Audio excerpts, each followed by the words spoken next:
blood vessels, blood pressure under control.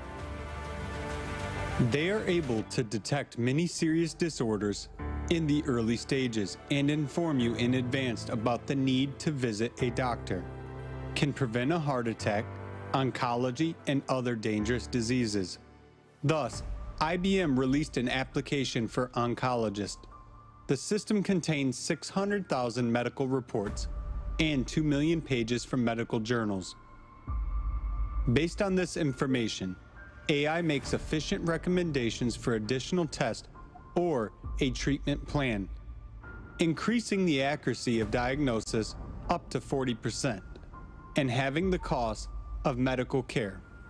But that's only a fraction of what it's capable of. Nanorobots controlled by neural networks can detect disorders and deliver drugs directly to damaged tissues. The next step is to rebuild the body at the molecular level, aiming to complete healing, up to the restoration of lost limbs.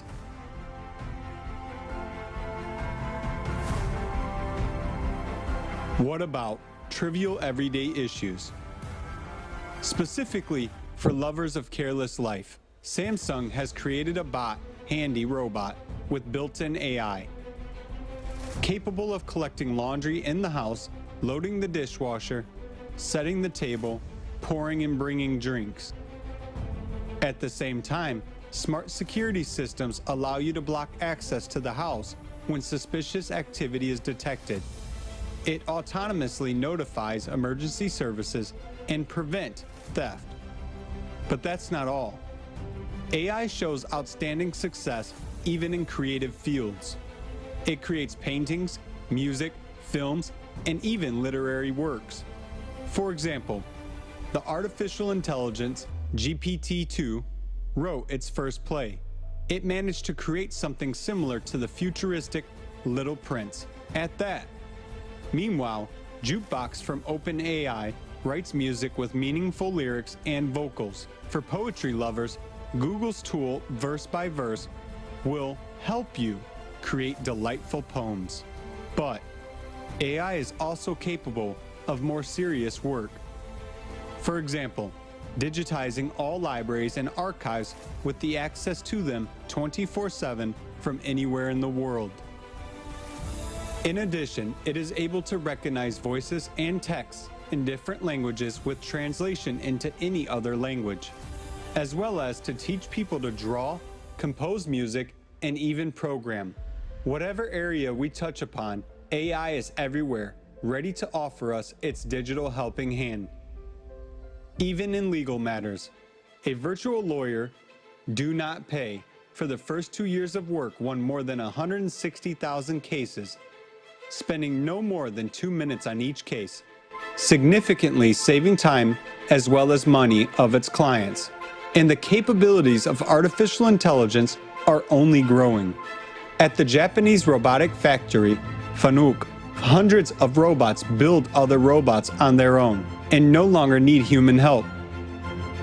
Around the world, there are tens of thousands of industries in which human participation is almost not required because the main work is being performed by machines. Perhaps, for the first time, we will be able to free ourselves from hard and routine work. But all of this is only a small part of the achievements that AI has already brought into our lives and will bring in the near future, since the pace of its development is close to exponential, and that means that every minute the technology is getting better. One can only imagine what a wonderful future awaits us. The main thing is that this future would actually come.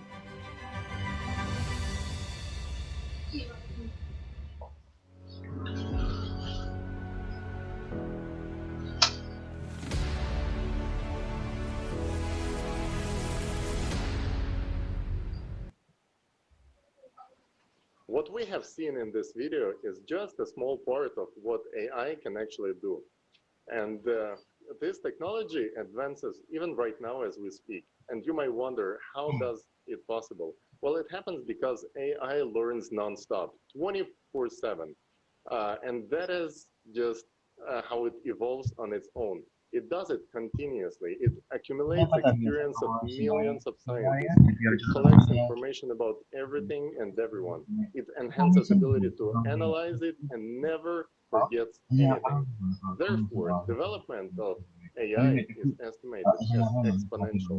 And what is exponential growth? Well, this is when for a long time we might not see what actually happened and how it developed, but then all of a sudden it breaks up, as you can see on the graph right now. So this is where we are with AI right now. What's more, we don't even realize that we actually train artificial intelligence ourselves every second by choosing which article to read on the internet, by using online translators, or sharing the results of our professional work online, using social networks, whether it's TikTok, Instagram, Facebooks, or if we're using streaming services like Spotify, Netflix, or YouTube. Artificial intelligence collects information about you, me, our thought processes, behavioral algorithms, and emotional reactions, all in order to understand human needs and how to optimize our lives and make everything that we do much more efficient, much convenient, and faster. The work processes created by artificial intelligence are so much more efficient compared to those that are created by people. And now let's listen to the person who's been developing artificial intelligence for over 25 years, and he was the one who introduced the concept of general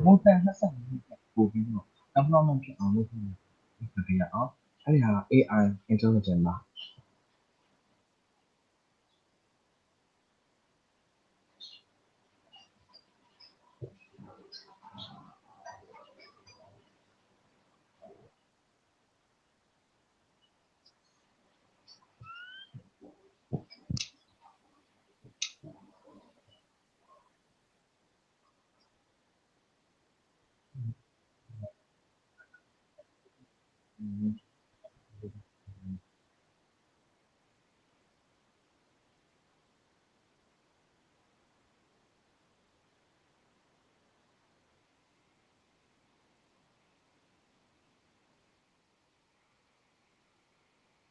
solving, and that we could have that pretty soon.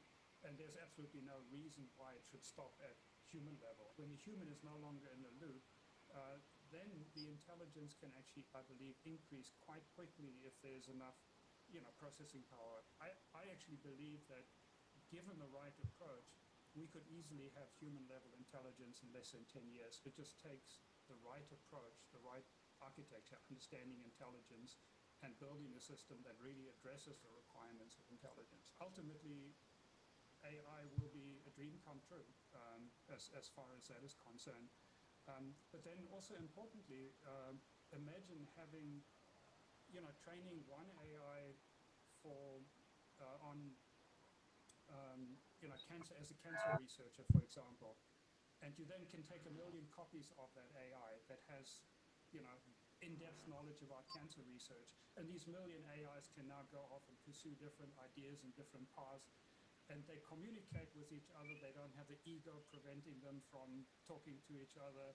They work 24/7. They don't have distractions with girlfriends and boyfriends and things. They have perfect memory.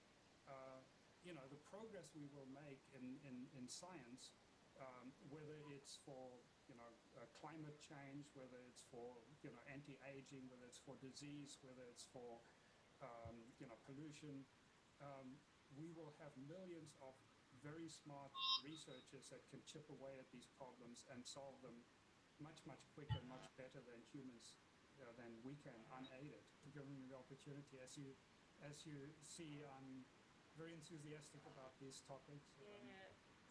Very optimistic.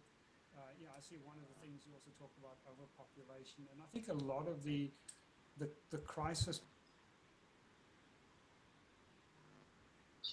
technology is the answer, and I see AI as being the fastest way of actually helping to deal with these with these potential crises. But yeah, that's great. Yeah, thank you.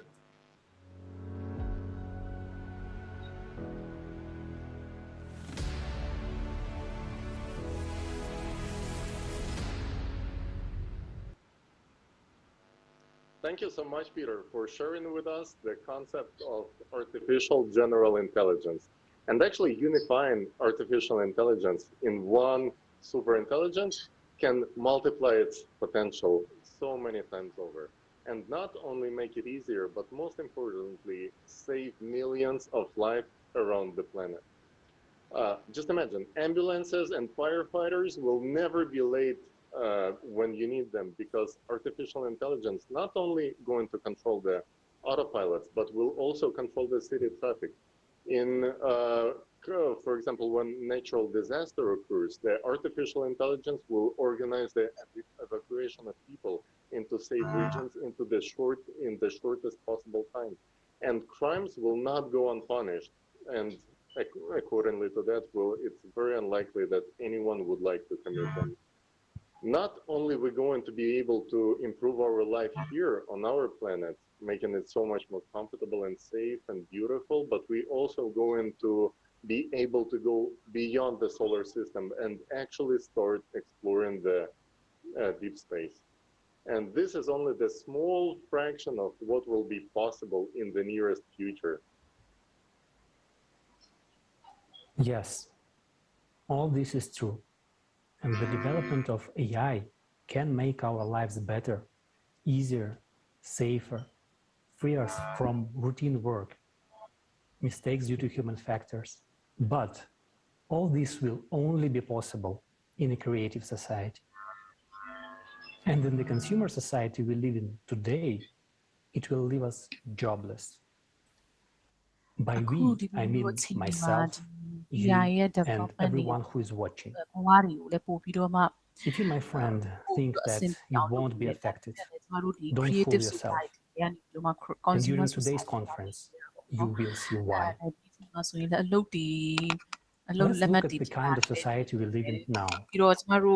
Since childhood, we are taught to compete with each other, to go head-to-head for profit, fame, and power. Each of us is in a tough competition in which the strongest survives. And the same is true in business. Each company, every business seeks to maximize profits, to reduce costs. Not getting particularly upset if the quality suffers. The only goal being increasing sales. And these are the rules of the game of the consumer society, which we ourselves have established. We have already reached the point of absurdity that curing patients is considered an unsustainable business model because the main goal of the pharmaceutical industry is a stable cash flow, according to a 2018 Goldman Sachs study. main goal cash flow golden search study ထဲမှာပြောထားတာပါ2018ပါ manufacturing more profitable? ပြီးတော့သူတို့တွေကတခြား manufacturing မှာတွေလည်းဘယ်လိုမျိုး profit တွေလုပ်ကြမလဲပေါ့နော်ပြီးတော့ companies တွေမှာလည်း all the major transportation companies are investing enormous amounts of money in the development of autonomous vehicles. ယင်းနှိမ့်မြုပ်နှံမှာလဲပေါ့နော်အဲ့လိုမျိုးဖွံ့ဖြိုးတိုးတက်တာတွေကိုအဲ့ဒါတွေနဲ့ပြီးတော့သူတို့ drivers တွေရဲ့ salary expense တွေဒါတွေကိုပဲစဉ်းစားတာပေါ့နော်ပြီးတော့ it will only get worse. တခြား industry တွေစီမှာလည်းဒီလိုပဲဖြစ်နေကြတာပေါ့နော်ပြီးတော့ဒီကကြတော့ And who do you think ဒီမျိုးနေရာမှာစဉ်းစားမှာဘာလဲဆိုတော့လူတွေလား machine တွေကပို့ပြီးတော့မှအားတာနေရလားပေါ့နော် 99% of cases ဒီကပြောချင်တာ AI ကလူတွေထက်ဆိုင်ရင် 99% ပို့ပြီးတော့မှလုပ်ပေးနိုင်တယ်ပြီးတော့သူတို့ကပို့ပြီးတော့လည်းဟောပေါ့နော် do not get sick ဘူးလဲတက်တာတယ်ပြီးတော့ပို့ပြီးတော့ productions တွေလည်းများတယ်လူတွေထက်ဆိုင်ရင်ပေါ့နော်ပြီးတော့ဒီ machines တွေကလည်းသူနဲ့တန်းပြိုင်လုပ်နိုင်တဲ့ operations တွေပေါ့နော်ပြီးတော့လူတွေလိုမျိုး moods တွေ vacations တွေနဲ့လူအမားတွေလည်းမလုပ်နိုင်ဘူးအဲ့ဒါကြတော့ AI တွေရဲ့အားသာချက်ပေါ့ and what want to keep them employed if competitors implement automation ပြီးတော့ကျမတို့ဒီတကယ်၍ကျမတို့ဒီမှာလည်းပေါ့နော်ပို့ပြီးတော့ AI တွေကပြောမယ်ဆိုရင်If you, my friend, think that by holding a managerial position, အကုန်လုံးလုပ်နိုင်တယ်ပေါ့နော်ဒီဆိုင်တဲ့ပို့ပြီးတော့မှပို့ပြီးတော့အားတာချက်တွေရှိတယ် as soon as ပြီးတော့ AI starts to define အလုပ်တွေရောပြီးတော့ကျမတို့အလုပ်တွေပဲဖြစ်ဖြစ်ပတ်စံတွေပဲဖြစ်ဖြစ်လဲနော် And AI already knows how to do that. အကုန်လုံးပိုတည်တယ်ပေါ့နော် AI ကလူတွေထက်ဆိုင်ရင်ဒီပြောမယ်ဆိုရင်ပိုပြီးတော့ managerial positions တွေအစလည်းပိုတည်တယ် Rest or do creative work, but we have to ask ourselves, where are we going to get the money from? After all, AI ကဘာမှဆိုလုပ်ပြီးနိုင်တယ်ဆိုရင်ကျမတို့ကကိုမီးရမယ်ဘယ်ကနေပတ်စံရမလဲပေါ့နော် consumer society ဖြစ်လာပြီဆိုရင်လည်း and who will အလုပ် support မရှိ the people whose work ပတ် is now ပတ်စံ being လည်းရှာ performed လို့ by မရဘူး machines? ပေါ့နော်ပြီးတော့ဘယ်သူကကျမတို့ကို support လုပ်မလဲ These robots produce goods if no one can buy them? machines တွေကပဲ perform လုပ်တော့မလားပေါ့ပြီးတော့ Do you think လူတွေကဘာလုပ်တော့မှာလဲပေါ့ with နော် no means to survive will sit quietly and wait for something, or လူတွေကတကယ်လို့ဒီ robot တွေကပဲအလုပ်လုပ်နေတယ်ဆိုရင်ဘယ်သူကပဲဝယ်မလဲပေါ့နော်ပြီးတော့လူတွေကြတော့ဘယ်လိုလုပ်မလဲပေါ့ changing the law is definitely not enough. We need to change the format of society. If money is the most ပြီးတော့အများအပြားလူတွေကကြတော့ဒီတိုင်းပဲငှက်ပြက်တော့မှာလားပေါ့နော်လမ်းပေါ်မှာပဲနေနေတော့မှာလားပေါ့နော် human life, အဲ့ဒါတွေလည်းကျမတို့စဉ်းစားရတယ် your life, the life of ပြီး your တော့ကျမတို့ children, law အကြောင်းတွေရော society အကြောင်းတွေရောပတ်စံတွေရရောဘယ်လိုတန်ဖိုးထားကြမလဲပေါ့နော် is being already discussed and raises concerns among ကျွန်တော် specialists. အခုပြောနေတာကကြာအရင်တုန်းကလည်းဆွေးနွေးပြီးသားပြီးသားကိစ္စတွေပါ Unemployment situation is already labor productions တွေဘယ်လိုလုပ်ကြမလဲပေါ့နော်ဒီလိုမျိုးတကယ် critical အချိန်တွေမှာ unemployment တွေဖြစ်ခဲ့တဲ့အချိန်ကျရင်ဘယ်လိုလုပ်ကြမလဲပေါ့လို့ labor organization အကြောင်းတွေရော consultant to the International Labor Organization.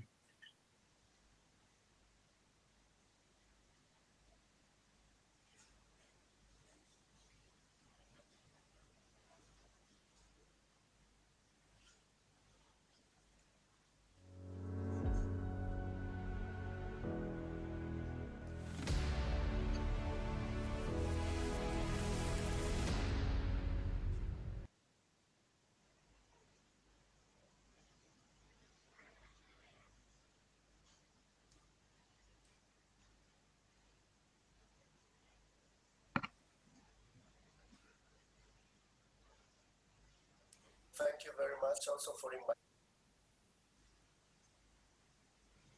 I wonder အတူပါကျေးဇူးတင်ပါတယ်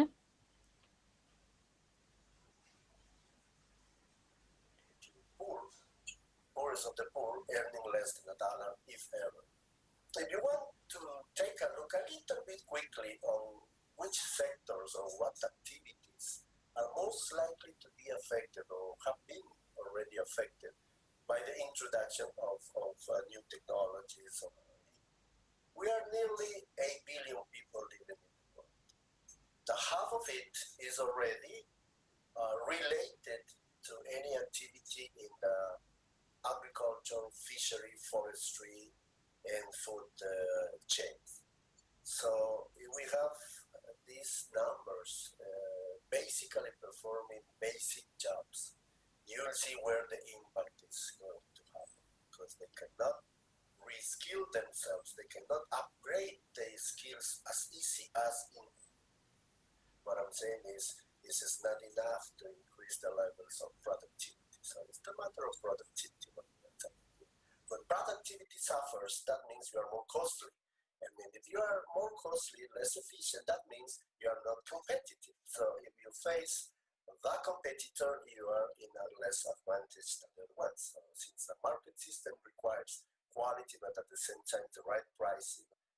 So when they got the cheapest, they go for it. So this race about price is the one that is bringing up into this issue. So there you go to see that artificial intelligence and Industry 4 and whatever technology we are talking as a replacement of human being force or forced labor, it will be taking place first in agriculture, in forestry, in other activities that are easily to be replaced. Then it will be in manufacturing. Why?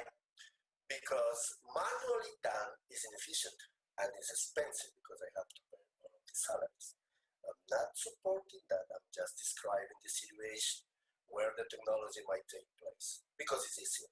If let's say, if I can reduce from 2,000 workers in my company, so if I do automation in order to replace the human labor, I'll be definitely more effective, more efficient, and therefore more productive. So I will be cutting costs like no one else. That means a lot of investments would be put in that will demand financial resources, but in the other side, I will be needing less labor force. Every single activity or profession in the world is possible to be replaced. You know, at the end of the day, is how much money is being left in my pocket. That's it. That's business as usual. Meaning to say, I will replace any number of workers or people, professionals, whatsoever, if the profitability will show me positive numbers. That's it. We have to move from consumerism to a more creative way. And that is the creative society, I think. So that is what we need. It will take time, it will take efforts, it will take to work together, everybody. But it will start by one. It has to come from my willingness.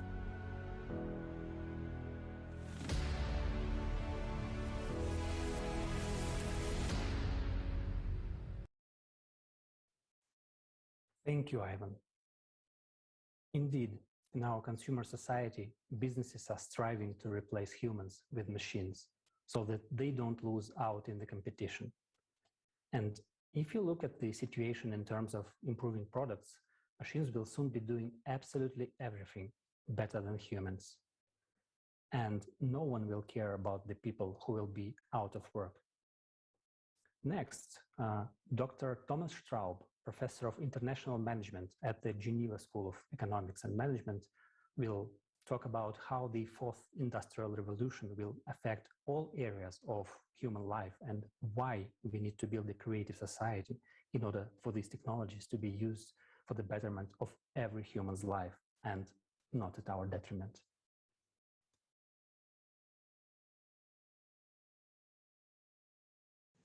I'm a professor of international management at the University of Geneva, the Geneva School of Economics and Management. I'm the director of the Master of Science in Responsible Management.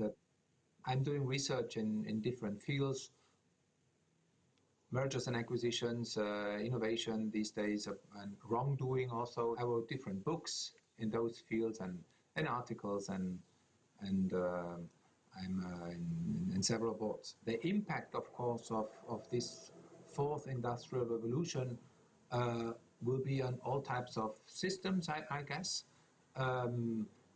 Will it be new governance systems on a macro level, such as the political system, but maybe also at the micro level, in other words, the governance within companies and organizations.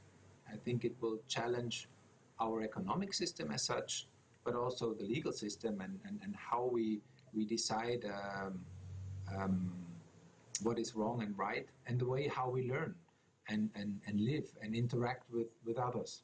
Personally, I think we will need to learn and to actively influence the system in order to benefit mankind, and so that the system will be to the benefit of mankind and not against mankind. In other words, technology should be maybe Can you hear me? in our favor to protect the individuum, but also its rights, the norms, the values, and in fact, the systems, the decisions that are made should be inclusive. Governments, Can you hear me? organizations, but also the society at large, they need to actively take part and be involved in an inclusive way in this transformation process. As I said earlier, and in line with the values of the described project, let's say creative society, technology should be used in favor of human mankind, protect the individual and its rights. So human rights are an important aspect in this development. Respect the norms, values, but also I think it should be inclusive. The decisions that we take in the future should be inclusive and respect all types of individuals and ethnicities and types of people out there. Thank you, Dr. Straub, for emphasizing the fact that technologies should only be used to improve our lives. And let's not forget that AI is just a tool, and any tool can be used for good or bad. Today, AI specialists are actively developing self-learning systems in which they see the greatest potential. But what threats does this pose to us? Let's hear from the expert, Igor Novikov, head of Singularity U from the Kyiv chapter.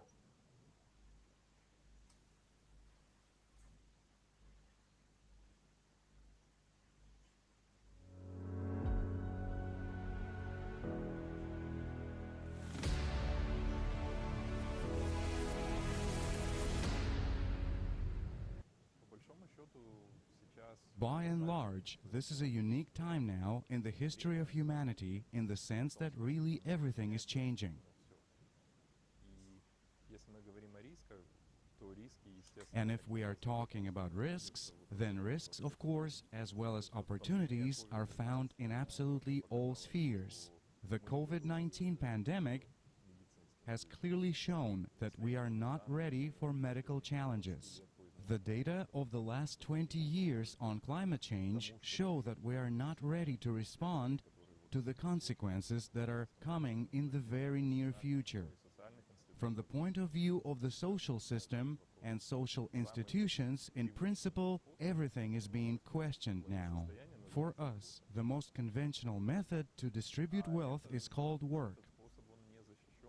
But this method is not protected from labor automation. Unemployment is growing. At the same time, generally speaking, we were not prepared for this. We don't have conventional answers about what we actually do about this. If we stop working, then how do we feed our families? How do we consume, earn a living, provide for some basic and non-basic needs? And by and large, the train has already left. And now we are running to catch up with it. That's the situation right now. I don't even mention global challenges. If we are talking, for example, about artificial intelligence and technology in general, there are three risk areas. For example, the Internet is a technology that has not even reached its peak yet. That is, we do not yet have the so-called global connectivity when everyone is connected. At the same time, the Internet has already absolutely changed the world, and a huge number of both pros and cons are directly related to it. And we absolutely did not think about them. We didn't think about tectonic shifts in the economy. We didn't even think about technological unemployment caused by the Internet. But in fact, if you look at all technologies, the Internet is one of the three job-killer technologies. It removes all barriers, giving access to the same workplace to anyone with a gadget and network access, thereby increasing competition to the peak and reducing the cost of services. I mean, we are never ready. When inventing a technology and developing it, we never think ahead. Now the other two factors, if we are talking specifically about artificial intelligence. Artificial intelligence today primarily carries the threat of bias. So there is a simple rule. If the dataset used for the neuron network learning was compiled by people, then the actions and quality of the work of this neuron network will be the mirror of that dataset. In other words, if we have racial prejudices embedded in the datasets, or religious ones, or whatever, then the neuron network that we consider to be completely rational will be in fact irrational and biased, just like its creator. That's the first problem. The second problem is that despite the fact that today we have a much better understanding of how neural networks make decisions than we had 3 or 4 years ago, we still do not fully control the decision-making process. We do not even monitor the decision-making process. At the same time, we entrust artificial intelligence with more and more daily tasks, some of which relate to life and death issues of many people. I'm talking about the application of machine learning in medicine, power industry, anything. At the same time, de facto, we do not understand how this, say, black box, although this is not a black box, it is zeros and ones of the binary code, but still, we don't understand how this black box works. My favorite example, although it might seem fantastic, there have already been precedents in the history of humankind. There were solar flares. In 1865 or 1869, a solar flare caused quite serious infrastructural damage to the American telegraph. Why only to the telegraph? Because in fact, this was the only technology that could be affected by this. If such a flare happens again today, in just half a day, it will de facto send us back to the 19th century for like 20 years. We have much to ponder. This is the real picture. As for climate change, I'm afraid we're now in a situation which is unlikely to be completely reversed. It seems to me that the most realistic task for society right now is to find some model of maintaining the situation, at least the one we have today, without further waiting for larger-scale consequences, because the next series of all this will be the macro consequences. In other words, this includes a significant impact on the world economy, climate migration, political and military conflicts resulting from this. After all, imagine a situation, there is, say, some Middle Asian country that is not rich, where potential farming, in one form or another, does not thrive as it is. Sunni, do you So hear the me? climate changes, Yes. their climate becomes hotter, Do you hear now drier, English and it completely from Zoom, destroys yes? the habitual way of life for people who live off farming. Yes, there will Do you be hear- famine, as we saw do you in hear Africa, Yeah, I English can hear translation? you. and so on. But What people about in Zoom? today's Do you world will hear no Zoom? longer sit and wait Yeah, I until can they hear starve to they are death. speaking, but I They don't will know what move. they are They will go speaking. after I an can't follow. opportunity.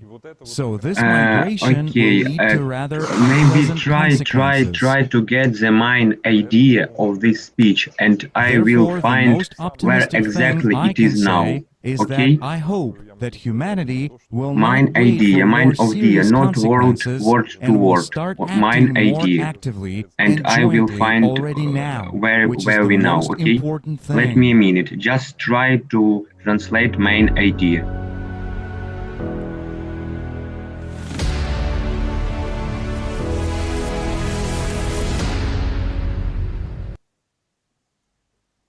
Thank you, Igor. I totally agree. It is time to act all together. And before moving forward, let me address some of the comments we see under the videos, under the live stream. And people are saying that why is scaring us? Well, friends, we do not scare anyone. We just tell the truth. We speak about what is reality already today. And I think it is important for everyone to know the real situation in the world and then decide, take a decision with knowing how the things are in regards with AI and its development and what are the risks and benefits for humanity. And let's move forward. And Igor touched upon a very important topic of natural disasters and climate refugees. We will talk about this in more detail later and in this conference, and the facts we will learn will make us rethink the world we live in.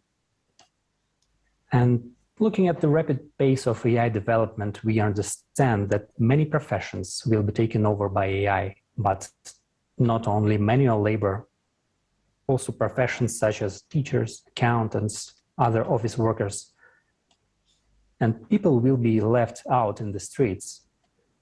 Although there is one field, professionals of which don't even imagine they can ever be replaced by AI. The irony is that they will be exactly the first ones to lose their jobs to AI. So, what field is that? Any guesses who that would be? Let's watch a short video with participation of Igor Mikhailovich Danilov about this.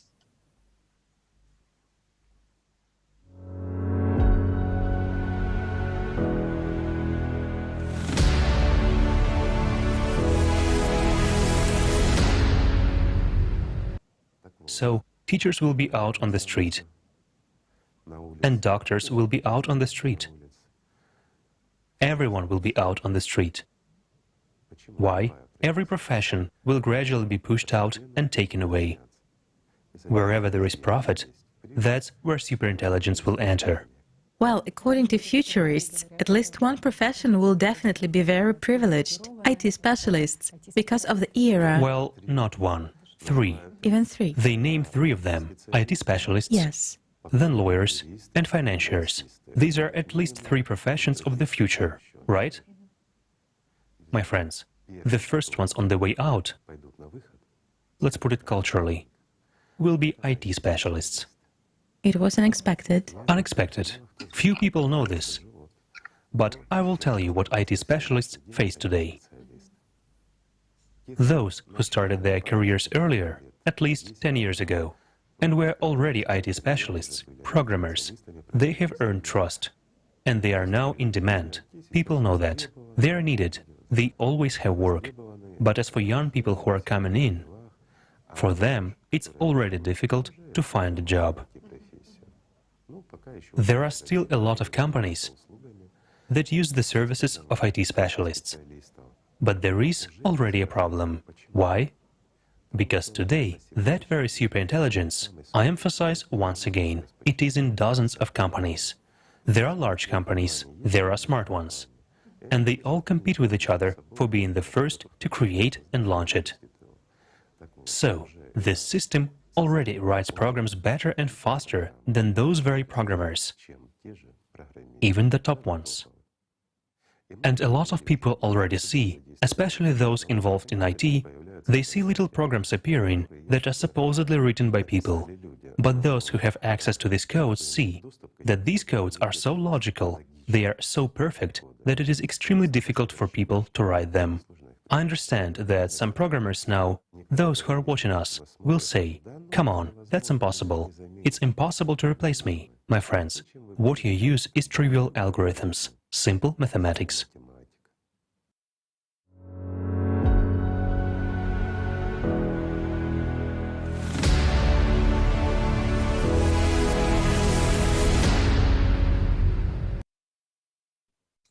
This might come as a shock to some of us, especially those who consider themselves irreplaceable. Human mind thinks that someone else's profession will be taken over by AI, not mine, especially when I am an AI developer.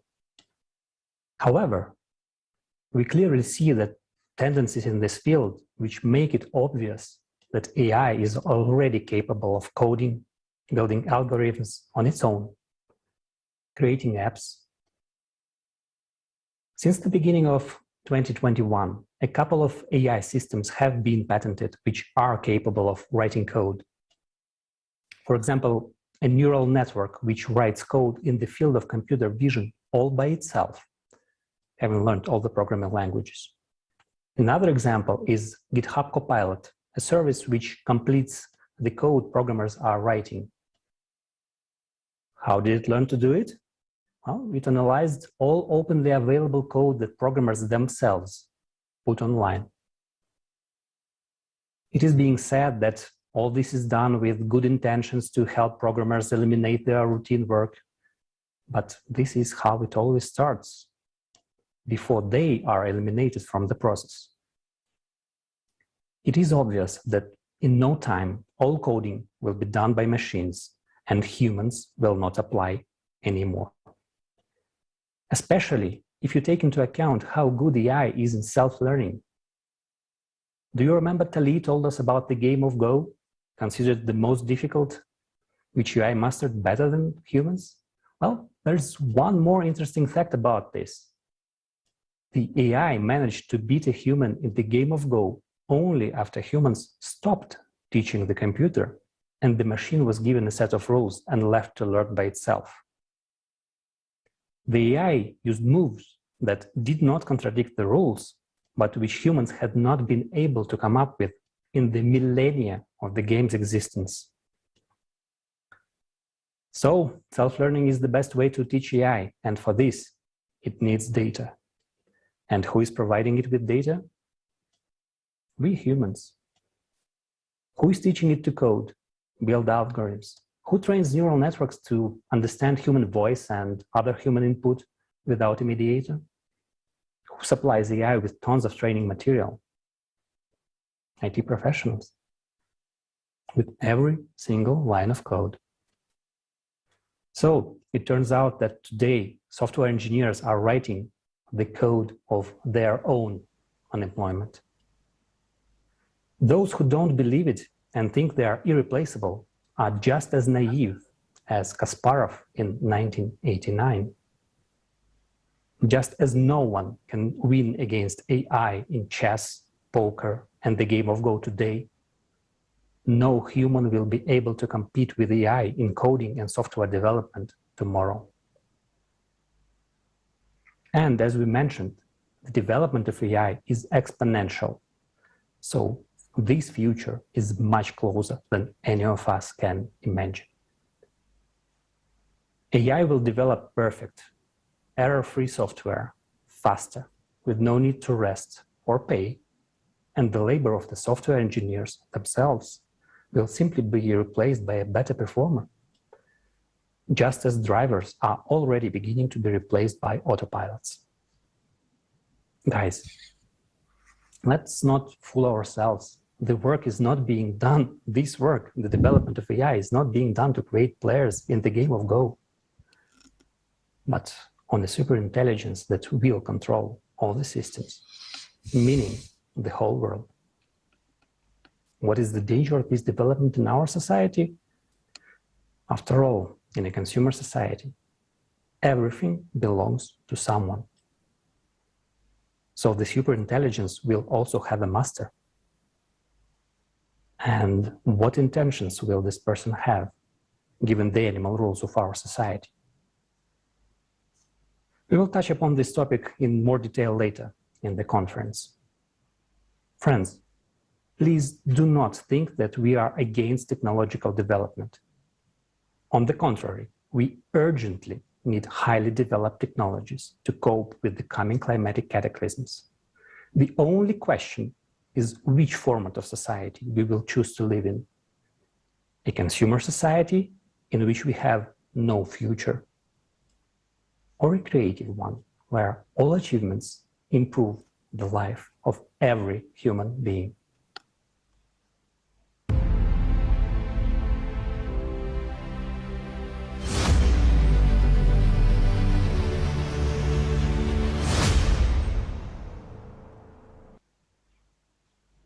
Dear viewers, as we see, artificial intelligence is capable of replacing humans with all its abilities and functions.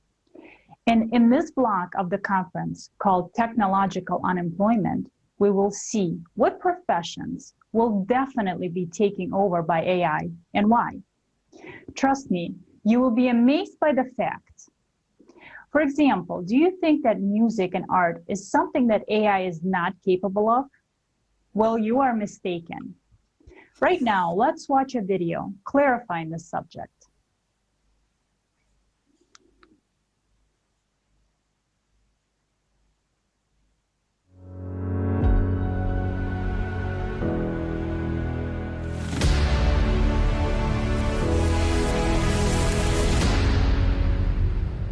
People are used to thinking that only a person can create, and the machine is incapable of it. The surprise is that this is not the case. Art and creativity for the machine was much easier than solving human problems. Scientists from New Jersey and California in 2017 developed the ACAN system, that is AICAN, which studies and creates fine arts. For the first time in history, people couldn't tell which paintings were made by an algorithm and which were created by humans. Can you tell the difference? Do you think artificial intelligence is able to create only paintings in an abstract style? No. Edmond de Bellamy portrait. In 2018, artificial intelligence created the first ever fictional portrait, which was sold at Christie's auction for $432,500 US. The next Rembrandt project, artificial intelligence analyzed all the works of Rembrandt and created a new, unique portrait in the style of the genius artist. The neural network not only generated the image, but also recreated the master's painting technique using 3D printing. The robot has already learned to draw with a brush and paint like a human. For example, when the E-David robot is tasked with drawing several paintings of the same object, it determines on its own at what angle to make the next stroke, and therefore each picture turns out to be unique.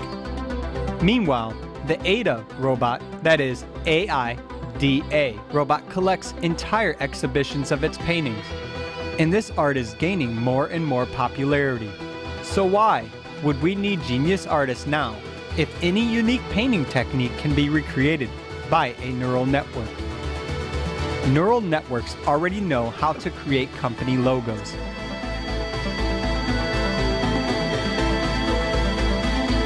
color images, and make even the most primitive drawing look realistic. The modeling business is also moving into the digital space. Meet Emma. And this is Michelle. This is Dagny, Shudu, Eleona, Jae Young, Boyce. Which of these models do you think is a living person? No one. Nevertheless, world-famous brands sign multi-million-dollar advertising contracts with them. These models have millions of fans on social media who want to be like them. People imitate them. They don't age and always look perfect. They are easier to promote and can even be changed if desired. So why bother with people, their moods and problems, if there is an ever-young AI that is always in trend? Digital TV presenters are no longer a sensation either. The first TV presenter based on artificial intelligence appeared in the Chinese state agency Shinshu in early 2019. At the moment, this technology is actively used in Japan, China, and South Korea.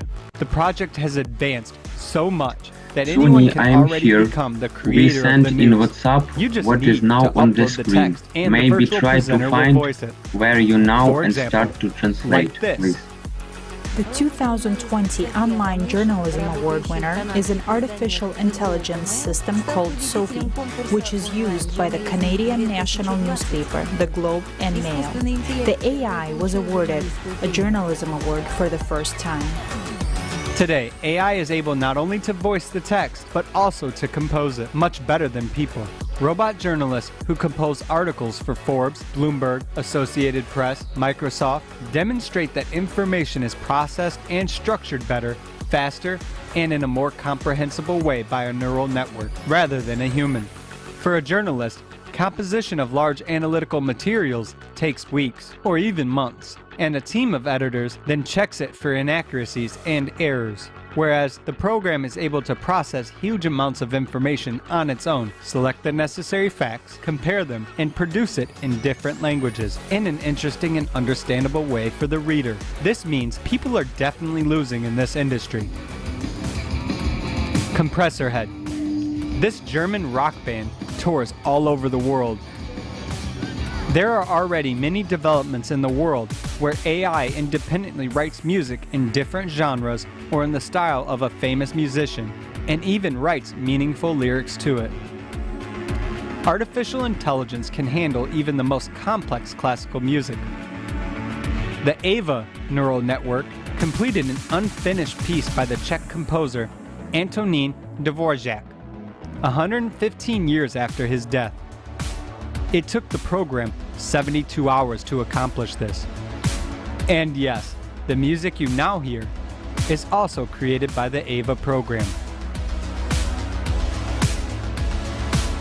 Soon, no musician will be able to compete with AI. It needs neither string nor keyboard instruments. It's already now that AIs can improvise and produce the music that people like. Luo Tianyi from China, Hatsune Miku from Japan, K.A group from South Korea, and many others are animated hologram singers. For more than a decade, virtual singers have been giving concerts, winning top ranks in music charts, and they have their own multi-million armies of fans. They interact with the audience in such a lively manner that the experience is much more vivid than that from the concerts of human performers. The shows of hologram performers are always perfect. They don't get tired, they don't forget words and movements, they don't sing out of tune, and they don't create dramas. Why should a producer tolerate the whims of a star, bother with logistics, if he can insert a flash drive and the show goes live? Now, we are still worshiping outstanding stars, but very soon, all attention will be focused on virtual artists and holograms.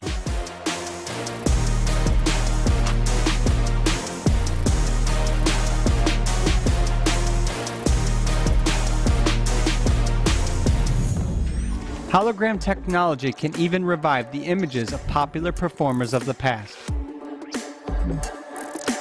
Michael Jackson and Whitney Houston, Victor Tsoi and Vladimir Vysotsky,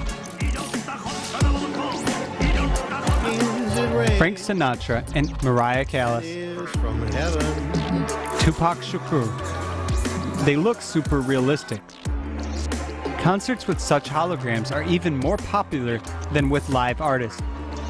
After the concert with Tupac's hologram, sales of his albums skyrocketed. The Dead are singing on stage already, and tomorrow there will be no place for humans at all.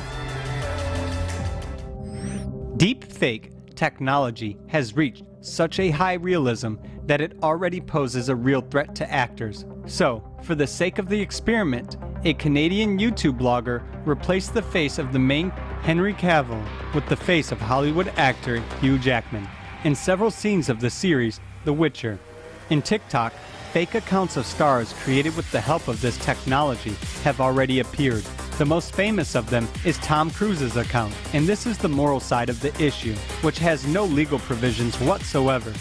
In 2021, a science fiction film titled B will be released, where the lead role is played by the robot called Erica. Disney has created acrobatic robots that perform high-flying stunts, each time making a perfect landing. These stuntronics are autonomous and they are designed to replace stuntmen. How about robot emotions? The neural network already knows how to create realistic monologues based on the text, masterfully imitating anger, sadness, joy, or interest. I can see this hurts, but I had to tell you sooner. Forget it. I trusted you. But if you look at it... You never listen. You don't listen. MetaHumans technology allows for creating realistic, virtual images of people within a limited time and having rather small technical resources. This video was made by people, but it's not for long, because machines can do it too. A neural network, Benjamin, created a film completely on its own. The program used voice technology, face swapping, and imitation of facial expressions. It took Benjamin only 2 days to edit the film. Benjamin also wrote the screenplay for the film Sunspring, where the first phrase of the protagonist was, "In a future with mass unemployment, young people are forced to sell blood." It's something I can do. Given the consumer format of society, the future with mass unemployment is actually the most likely scenario, taking into account the fact that the displacement of people by artificial intelligence will irreversibly occur, both in the media and in all other spheres of activity. If AI has so easily penetrated into art professions that previously only humans were capable of, then how quickly and easily can it replace all others?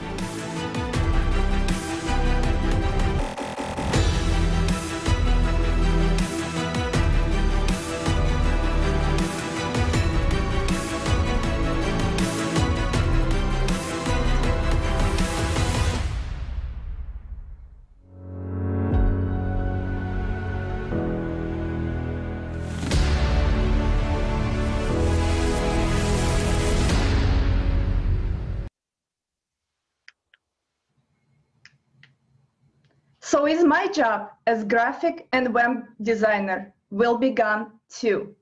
Still, each of us thinks right now that another job can be replaced by artificial intelligence, but not mine.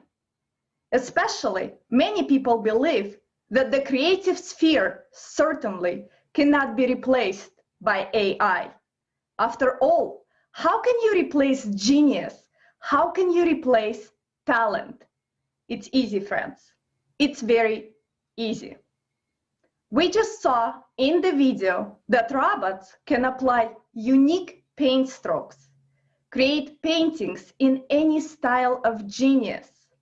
We just heard the music which artificial intelligence produces in seconds for us and for every taste. The same goes with supermodels and actors. AI will take our entertainment to the next level. It will be customized to each of us because AI knows everything about us. The movie industry will be revolutionary. We will no longer rate our movies. They all will be blockbusters. They will come out every week with the best AI actors, the best plot twists, the best surround sounds, special effects. It will never cease to amaze us. In the very near future, it will be possible to upload your idea or a script, and in a week, you will get a movie that will be indistinguishable from reality, with you as an actor, if you wish. All you need is a drone to film the area, and the AI will do the rest. But what will Stallone do and the whole entertainment industry? This is just the beginning of all of AI. And it's not even super intelligence yet. This is a very exciting future. But who will be able to enjoy all of this in our current consumer format if 99% of the world's population will face a job loss, which means no resources for survival? Just think about it. If you lost your job tomorrow and there are no jobs to apply for, what would you do? We won't be going to the AI concerts or movies, enjoying an art gallery or other entertainment of the future. We won't even have money for food or shelter. We will eat each other alive in order to provide a piece of bread for our starving children.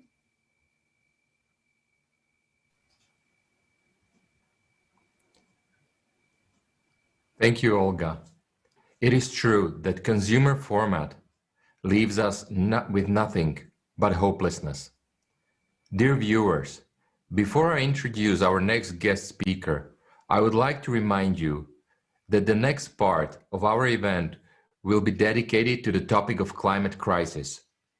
The information and facts that we will show are vital and serious for all people to know, as we will talk about the true danger that our humanity is facing. Our next speaker, Наш следующий докладчик Светлана Галинская, генеральный директор и основатель компании Mediatek, расскажет нам, что нас ждет. Svetlana, the floor is yours.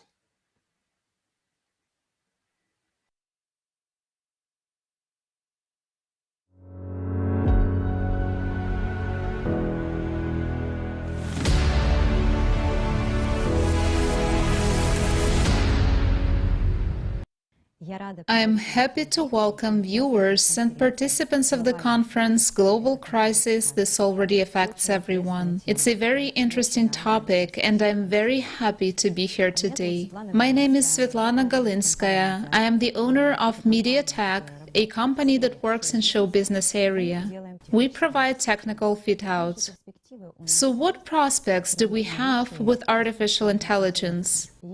If society pursues only material values, with artificial intelligence being used in the process, human beings will lose their selfhood. Why? Because every owner of some corporation will create a number of machines, fill it with artificial intelligence, so a human being will simply become out of demand in this chain. Mass unemployment will burst out. People will be depressed on a massive scale. And I can't even imagine what this could lead to. Very bad consequences, I think.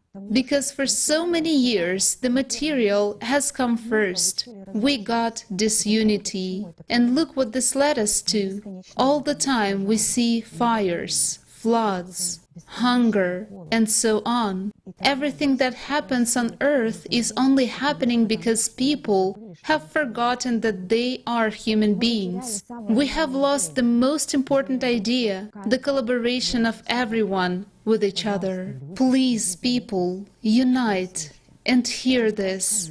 Only we, human beings, and our inner state of love and focus should have one goal of saving the world.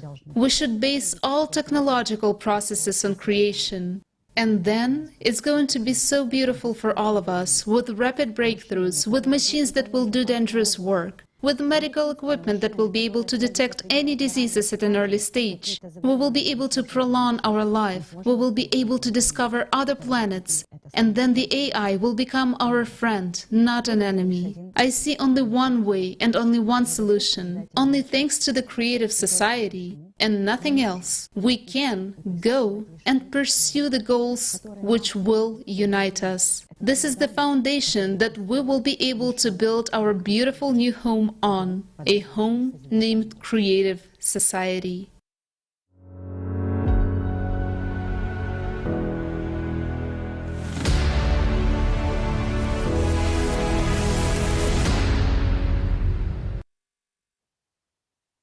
Thank you, Svetlana, for these sincere words. We truly need to reach our common aim, the creative society. And of course, we can do this by being aware of our responsibility. And our next speaker will tell us more about this topic. And now I would like to welcome Dr. Yvonne Thompson, President of the European Federation of Black Women Business Owners, founder of the Win Trade Global Talks. Dr. Thompson is a fellow of the Royal Society for the Encouragement of Arts, Manufactures, and Commerce. So my name is Dr. Yvonne Thompson. I'm based in the UK. I've lived in the UK for most of my life, originally from South America, Guyana. First of all, thank you so much for inviting me to be part of this absolutely inspiring, really necessary and very, very cutting edge debate and discussion. You know, what you ladies are doing, it's just an amazing opportunity to bring so many different people from so many different backgrounds globally together to talk about a really important question. So, you know, looking at the very first topic, I just feel that right now, the challenges and the crises that humanity are facing and will continue to face in the near future, do you know what? I think, first and foremost, that is one of trust. That is one of trust. It's one of kindness. And it's one of caring, because until the world learns to trust each other, until we're in the position of trusting each other, until we're in the position of caring for each other, and you know, thinking about what is each of our place in humanity, we're heading down a very, very dangerous road. I think for me, there's something called personal social responsibility. Until everybody learns what their personal social responsibility is, you know, the world will not be able to move forward in the way, certainly, that I think it should. in a kind and caring manner? Well, I think, everybody has to take their place in the world moving forward. And it's up to the individuals what responsibility, what they're passionate about, what they want to see happen. And, the more we get on the side of good, it's the better.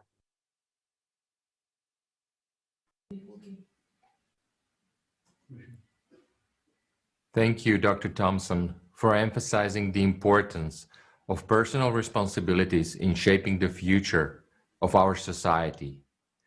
Let's now move to the next aspect of our conference by watching the following video, which shows the real scale of replacing humans with machines in commerce, finance, logistics, and others. How AI is slowly taking over our various jobs and what will be the impact on us people.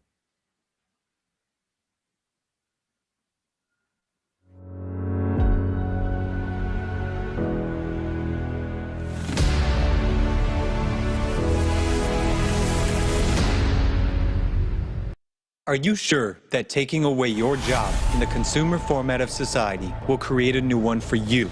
They promise to teach us new professions, but which ones? If artificial intelligence learns faster, and in the consumer format, everything is decided by profit and availability. The layoffs of people due to the application of artificial intelligence is already happening. The following are just a few illustrative examples from various countries. The Chinese mobile phone factory Shenyang Precision Technology has replaced 90% of humans with robots. This increased their productivity by 250%. People have not been offered other jobs. They were just simply fired. In 2018, Sberbank of Russia, the largest financial enterprise in Central and Eastern Europe, introduced artificial intelligence and cut 70% of middle managers. Amazon claims that if some of the packers in warehouses are replaced with robots, the cost of such a robot of $1 million will pay off in just 2 years. Professions that require performing repetitive and predictable tasks in the field of transport, logistics, and economics are already being actively replaced by artificial intelligence all around the world. The future of logistics has come. Many links of the logistics chain are automated and already work without human intervention. Hyundai Merchant Marine Company has launched the world's largest container ship capable of transporting 480,000 tons of cargo. The main functions of the vessel are controlled by artificial intelligence. The world's largest modern ports, Shanghai, Hong Kong, Rotterdam, and Long Beach, serve hundreds of thousands of containers with virtually no human involvement. Yet, this is just a small part of the overall picture. Impressive, isn't it? Have you now thought about the fate of people who once worked at these enterprises? Modern transcontinental logistics companies, AliExpress, Amazon, UPS, Walmart, DHL, are intensively replacing human labor with robots in their warehouses. Besides moving cargo, robots are engaged in packing and sorting goods. Self-driving trucks have entered the market. Volvo and Scania companies have presented models of completely self-driving cars, which do not even provide a place for drivers. The entire economy is rapidly switching to automated management. Paying for goods, we are no longer surprised that most transactions in banks are automated. Bank of America started opening fully automated branches back in 2017. Without staff. You can get a mortgage, a car loan, or a credit card there. China Construction Bank, CCB, already has a branch in Shanghai that is run entirely by robots. It allows you to manage accounts, buy gold, and analyze real estate investments using virtual reality glasses. Banks benefit from the use of artificial intelligence, and they expect to save up to $500 billion by 2023. At a time when millions of specialists will be left unclaimed, banks' profits will rapidly grow. The robot performs the same actions as a live operator. However, it needs no break and makes no errors. Unlike other industries, banks are not burdened with expensive factories, manufacturing plants, or showrooms full of luxury cars. Their biggest expenses are people. The work of financiers, economists, accountants is also built on repetitive algorithms and right now is being automated through the Agency of Artificial Intelligence. Beeline uses the Robbie robot for accounting. He checks more than 90% of cash documents in 3,000 telecom stores and replaces the work of 101 accountants. Robbie is constantly developing, and today it can work even with complex documents for the installation of equipment and the commissioning of fixed assets. Already now, only one bot can work instead of an entire accounting department. It not only conducts complete accounting, but also generates reports for making management decisions.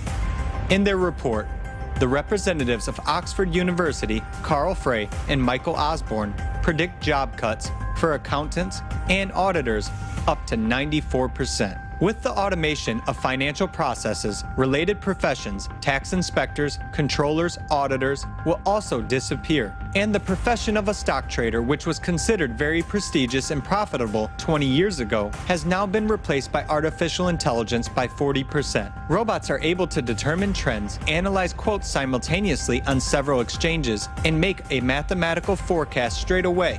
Humans can't do that, so they are inferior to machines. Such an investment giant as Goldman Sachs, having as many as 600 traders in the 2000s to this date, keeps only 2, having replaced the rest with artificial intelligence. Are you looking for a job? You will be evaluated by a heartless program. Do you hope this is a distant future? But it's already happening.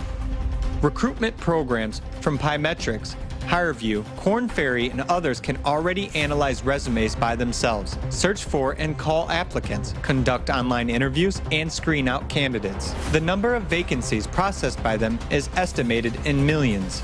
They are being used by hundreds of companies: McDonald's, Kraft Heinz, JP Morgan Bank, PwC Consulting Company, Unilever, and Hilton. Artificial intelligence is intensively replacing human professions, and this is already the reality of today's consumer format of the society we live in. From the perspective of business, it is profitable. But what about the perspective of people?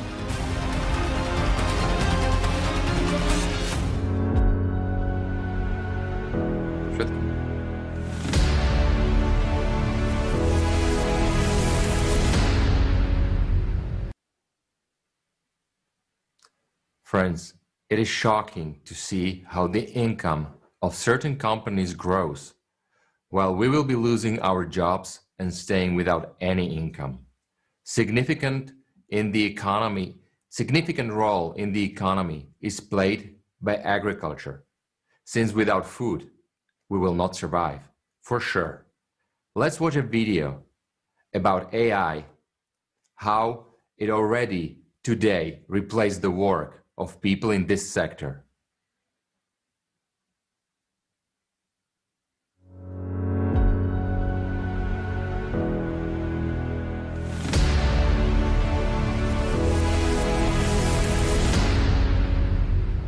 Agriculture is one of the most important sectors of the economy, which provides food to the population of the planet. Until recently, it was the most labor-intensive industry, employing about 1.5 billion people. The number of people employed in agriculture made up 44% of the world population. And within just 30 years, this number decreased to 27%. This became possible thanks to the active use of AI and robots at all stages, from sowing seeds to harvesting. All these processes occur without human intervention. About 40% of annual cost of a farm are wages and contract labor expenses for cultivation and harvesting. Already now, Wish Farms Company has announced an introduction of a harvester for picking strawberries made by Harvest Crew Robotics. The robot can harvest 8 acres of land in one day and replace 30 workers. We see that in open-air farming, machines already take on most of the work. But what will humans do? In animal husbandry, a big step has also been taken towards automating processes and using AI automation of such processes as caring, feeding, and receipt of livestock. Products is no longer the future, but the reality of today. For example, Chinese IT giant Alibaba, having teamed up with livestock companies Sichuan, Teku Group, and Dicon Group, invested millions of yuans in creating an artificial intelligence system capable of keeping records of every individual pig, including its breed, age and days, diet, weight, and movement.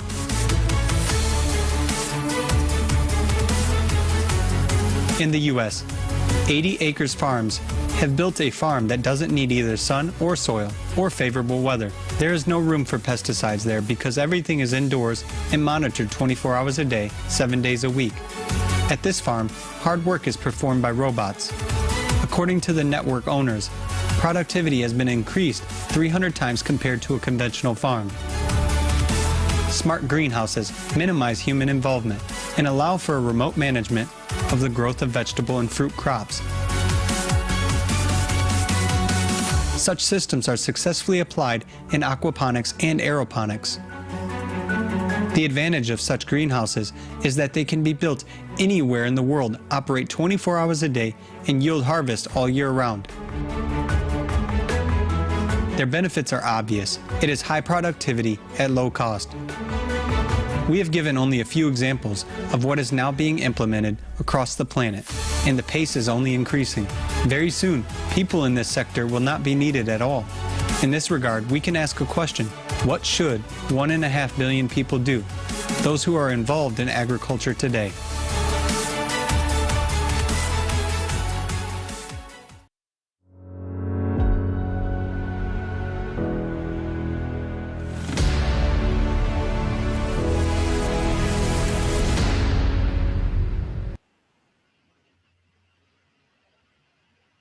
Well, as we can all see, AI can help us in everyday work and life, but not in the current consumerist format, where everything is done for profit.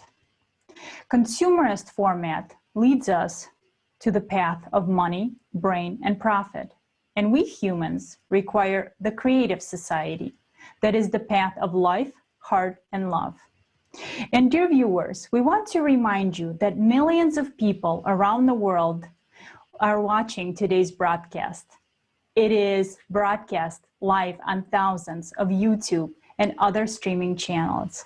Moreover, thanks to volunteers from around the world who understand the importance of this event, the conference is simultaneously translated into 72 languages, including sign language interpretation. Therefore, we can safely say that this is the biggest event in the history of humanity. And it has become a reality because people really understand how important it is for the whole mankind to discuss global problems and crises. Because only together can we find solutions. And we all want peace and happiness. And together we can create this world. Now, let us listen to what our next speaker thinks about it. Dr. Ishaq Calderon Adizes, Doctor of Philosophy, founder and CEO of the Adizes Academy of Management. Dr. Adizes, I pass the word to you.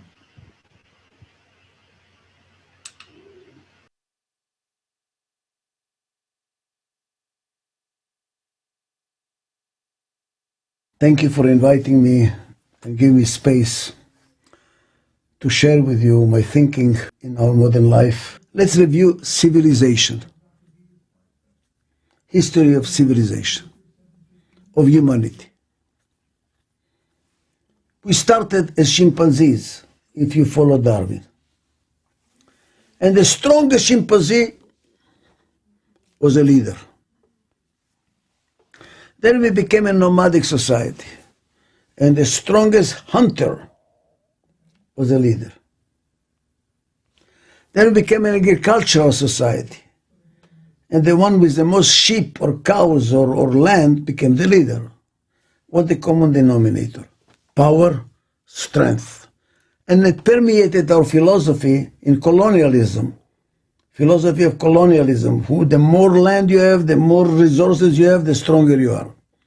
More is better. That was the philosophy. More is better. More.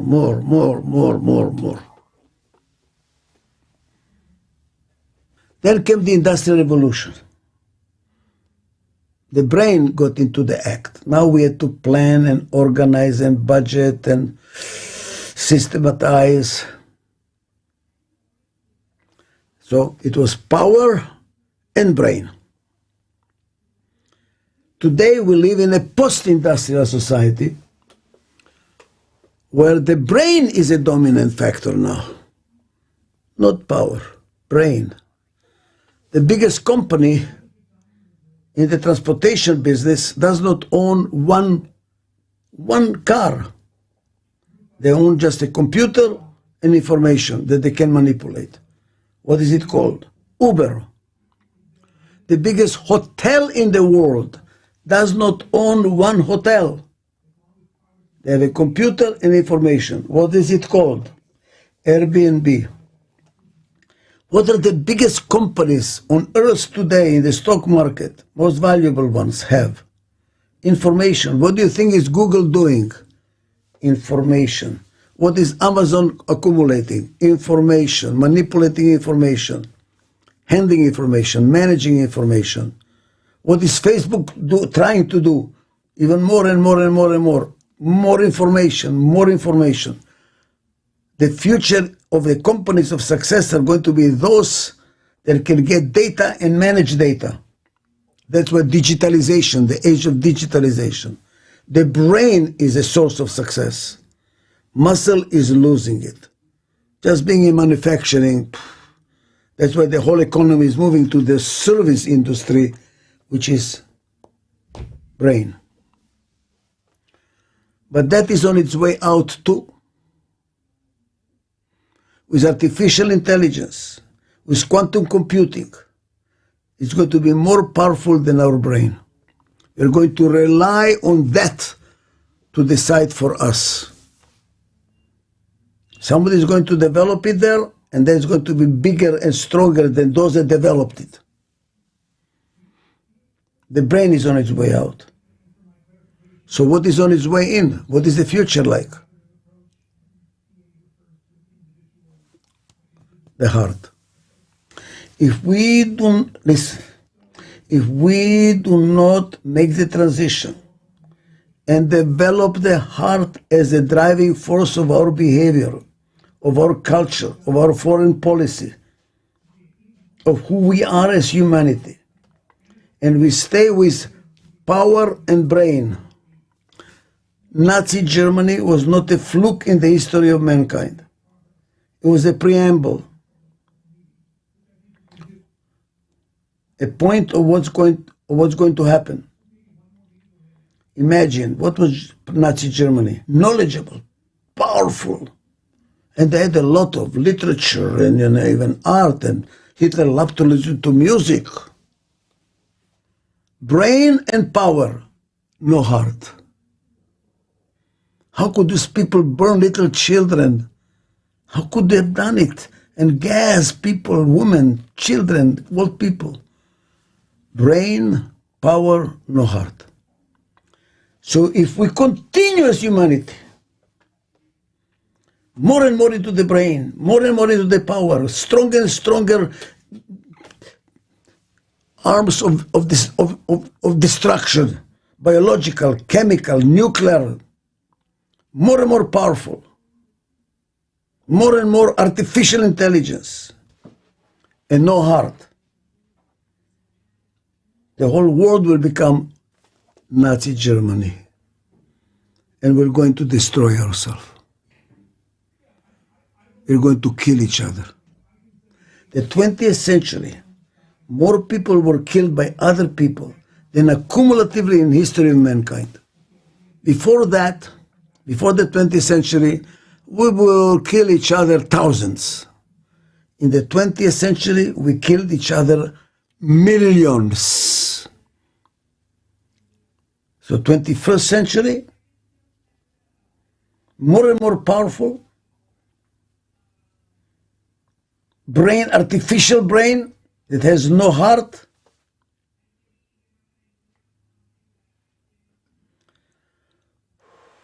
Think about your grandchildren, the world they're going to live in. And where does integration come from? The heart. Why?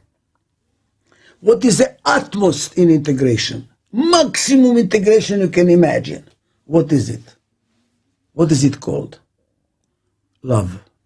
And integration is the solution of a disintegrating planet, disintegrating humanity. So what is our solution? Love. And if we don't develop love, God help us. Thank you.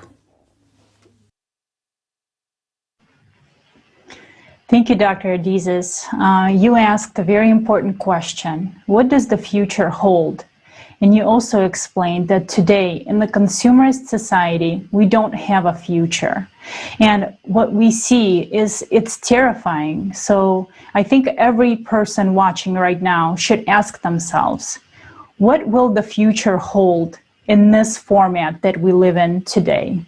And it is very important, as you said, Dr. Adizes, as well, to follow our hearts. And right now, we are very happy to announce that especially for this conference, we have a special message sent to us from the honorable speakers, Mr. and Mrs. Sayonji, who are the founders of the Goi Peace Foundation and initiators of the Fiji Declaration. We are pleased to show you fragments of their message.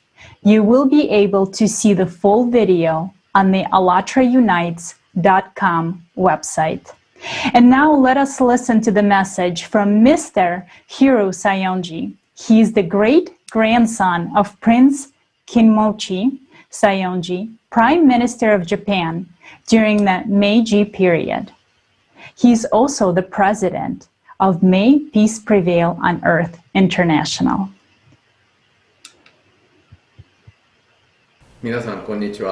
Greetings, ladies and gentlemen. My name is Hiro Sayonji. I am the president of the Goi Peace Foundation. It is a great honor for me to be invited to this international conference and have the opportunity to speak here.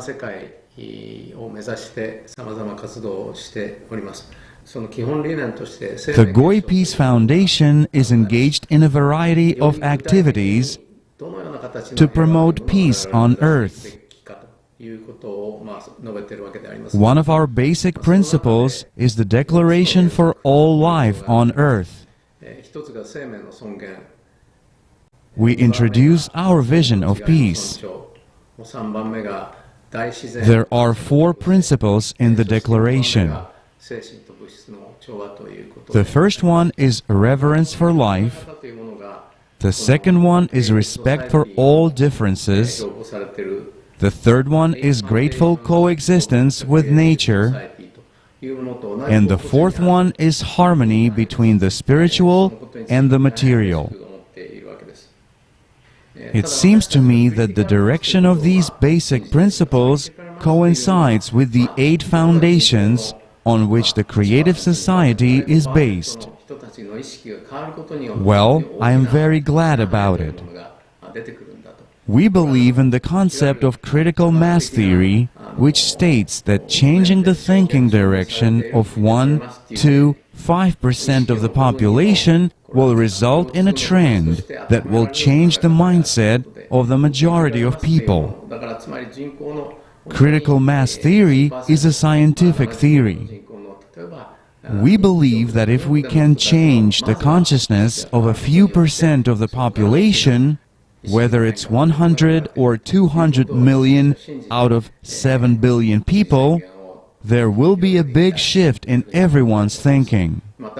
We would like to spread this idea to those who support the Fuji Declaration. We are looking forward to collaborating toward a peaceful world. I sincerely wish this conference success. Thank you very much. Thank you very much, Mr. Sayonji. And let's now listen to Mrs. Sayonji, who is a chairwoman of May Peace Prevail on Earth International Organization, descended of the Ryukyu family of Okinawa, peace activist.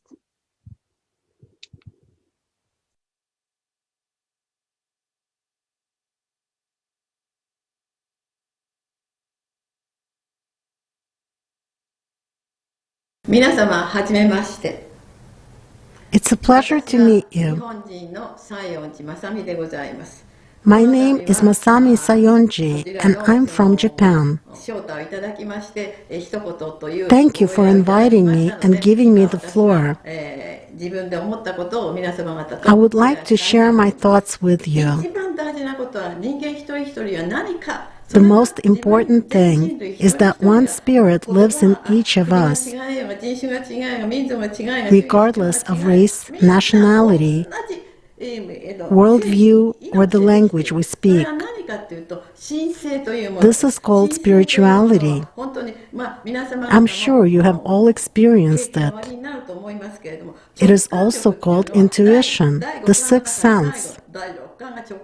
That which is beyond five senses, spirituality. All people are initially born with it inside, having talents, feelings, and love. World peace is not created by the president of a country, the prime minister, or even a great PhD who has studied a lot. The world is created by each of us. The world will change when each of us changes for the better. The world will change, governments will change, and the citizens will change. These are the thoughts that I would like to share with you. I'm very pleased to meet with all of you today. Looking forward to cooperating with you in the future. Goodbye. Thank you, Mrs. Sayonji. It is essential for us as humans to evolve and take responsibility for ourselves. So let us proceed to the following aspect of our conference: the medical sphere. People who are involved in it are saving our lives. One of the requirements of the development of a person is to have a high-quality healthcare. Let's see what kind of innovations we already have in healthcare in the following video.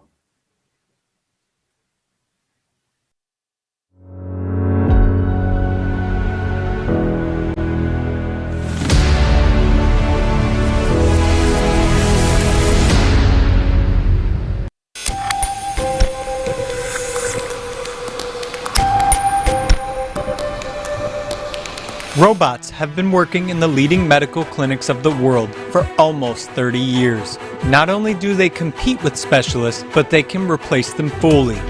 100% accuracy is what we expect when we have been diagnosed or we are being prepped for a surgery. This is the precision that AI technologies are demonstrating in healthcare today. Robot nurses can already fully take over all the functions of middle grade and junior medical staff. They even outperform people. They are accurate and efficient 24 hours a day. One of the most common and complex procedures performed by a nurse is blood collection from the vein. According to statistics, nurses have difficulty collecting blood in 30 to 60 patients out of 100. Repeated insertion of needles may cause injuries and inflammation of the veins, even worse, thrombosis. A robot will never miss the vein because its sensors clearly see the wall of the vessels in the infrared spectrum.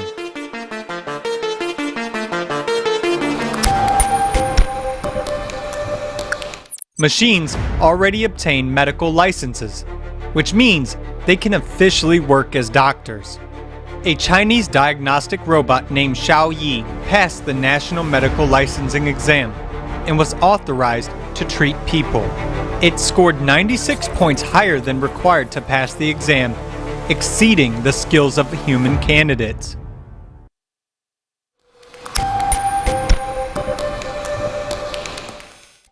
Today, artificial intelligence successfully replaces specialists, not only in diagnostics and therapy, but also in surgical specialties. Robots themselves choose the most effective and sparing plan of surgery for a particular patient and perform its main stages. The use of AI in surgery allows to significantly reduce the time of a surgery, for example, on the brain, from 10 to 12 hours to 2 to 3. Remove tumors with micron-level accuracy, minimize blood loss, risk of infection, and complications. One robot can replace a whole team of doctors and has the experience of thousands of the best specialists put into it by its developers. Surgeries performed by an AI guarantee a quick recovery and a short post-operative period. For example, today, doctors can save lives of people who are hundreds of miles away by remotely controlling the work of a robot. Ryan Matter, a cardiologist from Michigan, conducts percutaneous coronary intervention. It is a life-saving technique for a person in the state of acute myocardial infarction or sudden cardiac death. One standard procedure is performed by a team of 4 doctors and takes 1 hour on average. The use of AI allowed one doctor to save the lives of 36 patients in a few hours. The universal surgical robot Da Vinci performs operations on any organs. In America alone, almost 80% of cancer operations are performed using this robot. The number of operations in the world with the help of Da Vinci is approaching 2 million. The robotic systems have been installed in the USA, Israel, Germany, South Korea, Japan, Ukraine, Singapore, Russia, and other countries. The American surgical robot STAR has surpassed Da Vinci. This is the first robot that can autonomously perform soft tissue operations. This type of surgery is the most difficult for robotics to master. Incising and suturing soft tissue were the only things surgeons still had to do in robot-assisted surgeries. STAR solves that too. Today, doctors assist artificial intelligence. Millions of people around the world are waiting for an organ transplant. In China alone, there are 1.5 million people on the waiting list, while in the United States, 20 people die every day not being able to receive a donor transplant. In Russia, there were only 900 donors for 6 million people in 2017. Millions of people, including children, are dying around the world. And this is the terrible reality of today's consumerist society that does not value human life. The technology that could save the lives of these people is 3D organ printing.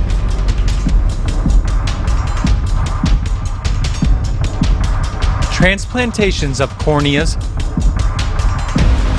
skin, bladder, and pancreas are already being performed nowadays.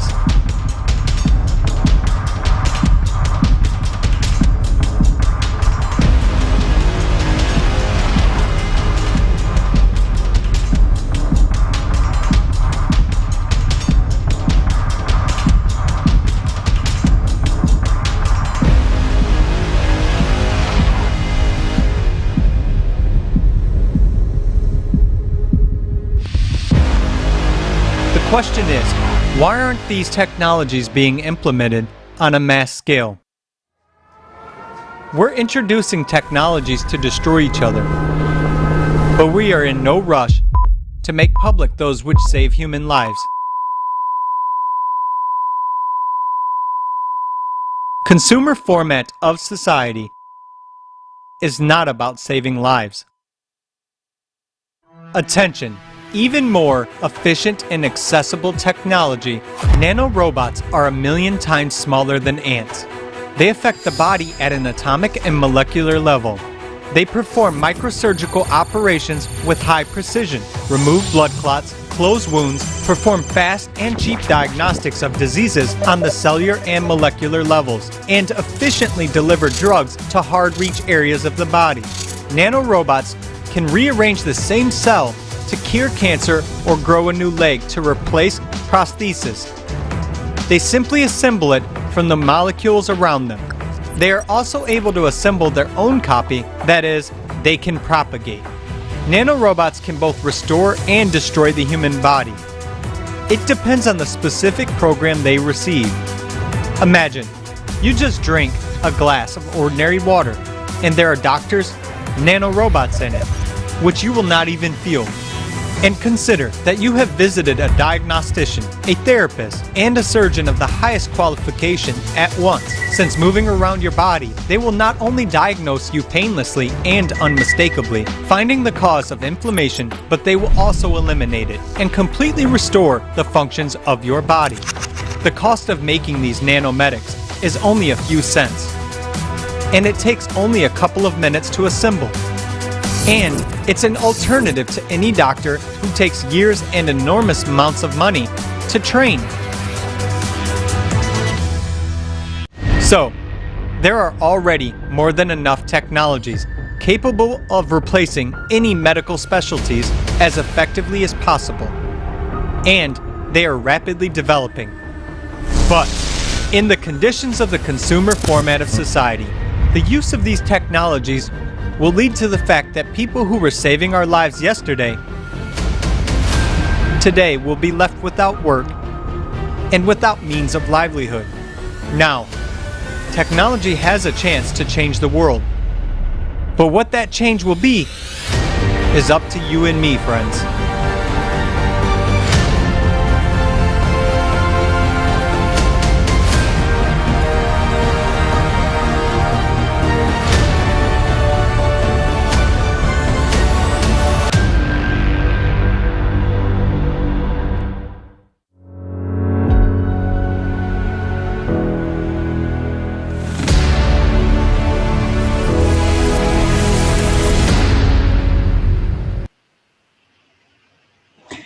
The technology we just saw is absolutely incredible, but there was a good question asked. What will happen to this technology in the consumerist society, and will it be available to us? For example, from what I can see, I work in the medical field. So already after watching this video, yes, I understand how valuable all this is to people, but I also understand that many medical professionals, including myself, will be left out of job. And what do you do in the format that we live in? Where do we go?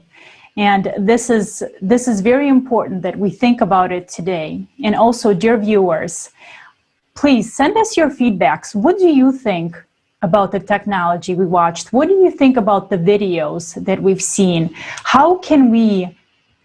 What can we do with all this technology? How do you see the future with artificial technology in it? We would love to hear from you. You can send us your feedbacks to info@allatra.tv, and you will see the email address on the screen. And then later on, we will post your feedback and your understandings on the ALLATRA TV website.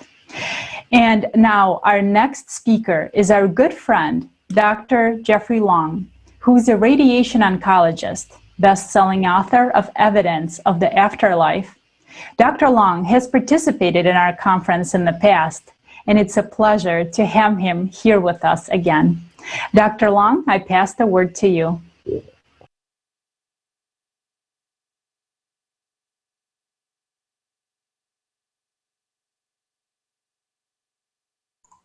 There. Well, I really appreciate the opportunity to come back and talk. I'm a physician practicing the medical specialty of radiation oncology, which is the use of radiation to treat cancer. Now, in the over 35 years that I have been practicing, I have been very impressed with the increasing computer capability, including development toward artificial intelligence in my medical practice. Every day now, we are using extremely sophisticated computer power to deliver radiation therapy in a way that was impossible even 10, 20 years ago. We are actually now curing more people with cancer than was ever possible before. So in addition, people are being treated with fewer side effects during treatment, and As a result, they're having less long-term complications than was ever possible before. This is really just one example in my medical practice of the power of increasing computer capability to improve our lives and health. Now, the continued progression of computer functionality toward artificial intelligence is, of course, inevitable. As artificial intelligence in computers is developed, it is essential that we are focused on being beneficial to humanity. As we've heard over and over, artificial intelligence certainly can take away existing jobs in the medical field and others. We all need to be aware of this likelihood. We need to be prepared to respond appropriately for those whose jobs are lost due to the development of artificial intelligence. I'm concerned that some people in the artificial intelligence community have said that, well, if you lose your jobs as a result of artificial intelligence, you can just provide economic support for those that have lost their jobs. Well, this completely misses the point.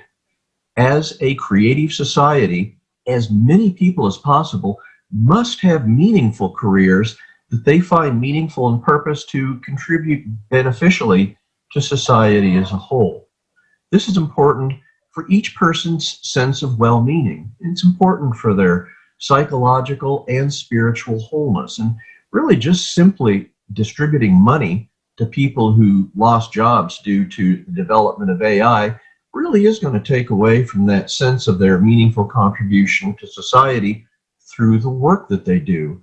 So I believe an essential part of any loving and compassionate creative society would be to have a desire to have as many people as possible constructively working in a vocation that fits their interests, training, and experience.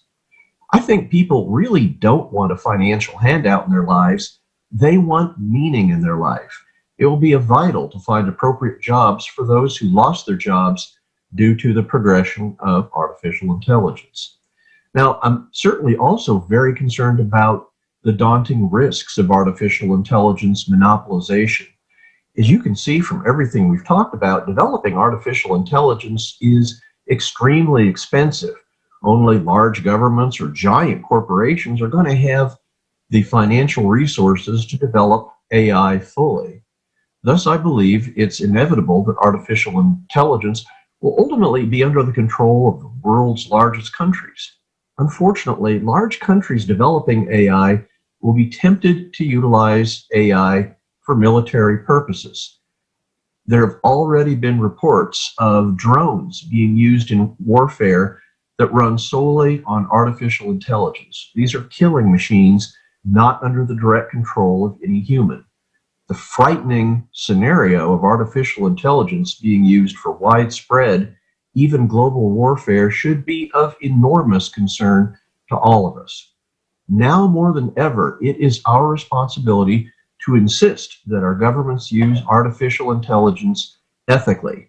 Ethical use of artificial intelligence means using it to help humanity and not to harm or kill others. And I'm certainly concerned that huge corporations will use artificial intelligence with a focus solely on profit. Large corporation development of AI may develop society if artificial intelligence is used to develop goods and services that enhance humanity. Unfortunately, large corporations will certainly be tempted to use AI to shut out smaller businesses competitively. Now, if this happens, the future could involve more large corporations becoming monopolies, with more control over vital economic segments of society, which we've seen over and over today. Once again, and now more than ever, it is our responsibility to insist that large corporations use artificial intelligence ethically for the benefit of humanity and not solely with a focus only on the benefit of the specific corporations. Now, we can't predict when artificial intelligence will significantly, increasingly impact society. We also can't predict the direction in which artificial intelligence will ultimately change society in the future. However, as a creative society, we can insist that our highest values guide the development and implementation of artificial intelligence. As a creative society, we can insist that AI be developed compassionately and consistently focused are being maximally beneficial to individuals and society as a whole. Collectively, all of us together have the power to make a difference. Working together, we can help guide artificial intelligence to maximize its tremendous potential to enhance society. Now, artificial intelligence may help usher in a golden age of humanity, where we can all live in peace and harmony, free from the scarcity of resources that have divided nations and diminished the quality of life on this planet for so long. I really believe we need to shift the focus of society from cash to compassion. This is creative society, and I'm confident that we can all work together as creative society to help artificial intelligence become one of the most positive developments in human history. Coming up next, we will consider the topic of climate change at this conference, and certainly this is a most serious challenge for all of us. Thank you very much, Dr. Long. You brought up some good challenges, and also thank you for your words on the topic of the creative society. And here with us is a famous surgeon who also shows strong support for the creative society. Dr. Kalangos is a cardiothoracic surgeon and president and founder of the Kalangos Foundation. Dr. Kalangos, the floor is yours.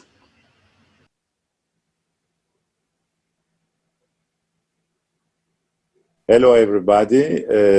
Again, I would like to thank the Creative Society for giving me the opportunity to have this interactive conference on a very essential problem of human society. And I am very happy to meet again some of my partners from the Creative Society. And I strongly support the Creative Society and the idea of the Creative Society. I believe the Creative Society is a huge human project which started with the motivation probably of one person, of a small group of people. But now I realize through all these interviews you do on a daily, on a weekly basis, that the number of these motivated people around the Creative Society is increasing. This project will be reinforced on a continuous way by all these people who will join the project. And for artisan, now is the right time to change the consumeristic habits of our society, to be more sensitive vis-a-vis the problems of our society, and try to discuss them, to spread this interactive environment to the whole people which are part of this world. Thank you, Dr. Kalangos. Great to hear from you. And yes, it's a really important message because healthcare in a creative society will truly be serving all people. Dear viewers, the information that was already voiced by our respective speakers is important, and we would like to hear from you. Right now, record a video with your understanding or questions and send it to us to info@allatraunites.com. We will be happy to hear from you, and we will share your video on the ALLATRA TV channel. Dear viewers, it is also a tremendous honor and a great pleasure to invite all of you to our next conference that will take place on December 4th, 2021. And the name of the conference is Global Crisis, Time for the Truth. We will be very happy and glad if you will join.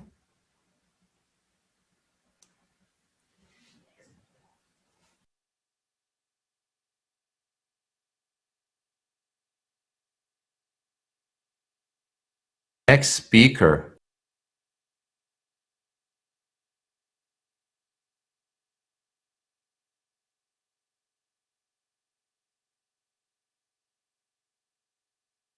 Greeting everyone in the conference Global Crisis.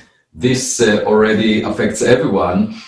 It is my great pleasure to join you. My name is Avi Loeb. I'm a professor of science at Harvard University. And I was asked at a forum recently, how do I define an intelligent civilization? And the way I define it is a civilization that follows the guiding principles of science, namely cooperation and sharing of evidence-based knowledge. And it is pretty clear right now that our problems are global. The biggest risks that humanity is facing at the moment is that we are wasting a lot of resources on fighting each other and trying to feel superior relative to each other. And just think about if the same resources were used for following Churchill's original vision, we would know the answer, whether we are alone or not. And we would be able to have a better assessment of reality around us and better aspirations for space.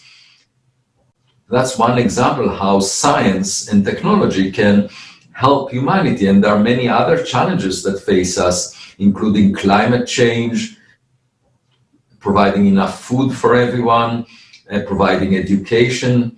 And I believe that science and technology carry the promise for a much better world for all of us globally in the distant future.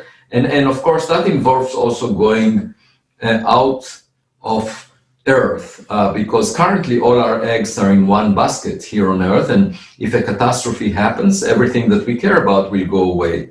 So going to space is extremely important. And that's one of the frontiers that humanity is facing.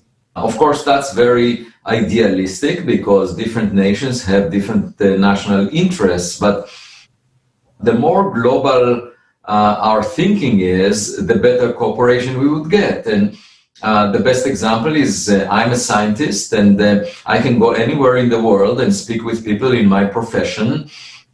Even if we've never met before, we would still be able to cooperate and work together and share information. And that to me is the ideal world where we don't try to feel superior relative to each other. We are not thinking about superficial things like the color of the skin, the ethnic origin. That's really secondary to our main goals, which are to help each other in trying to have a better future. And that we can do much better if we cooperate rather than create our own silos inside nations and try to dominate other nations. And I do feel that that's the intelligent way towards the future. And I think it's extremely important for everyone to be engaged.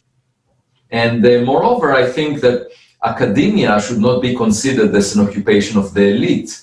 In fact, everyone can be engaged in the scientific process. And I think it's important for scientists to explain what they're doing. It's important for people that develop technologies to attend to the needs of people that use those technologies. And altogether, it's society and scientists and technologists working together towards solving the problems that matter to society.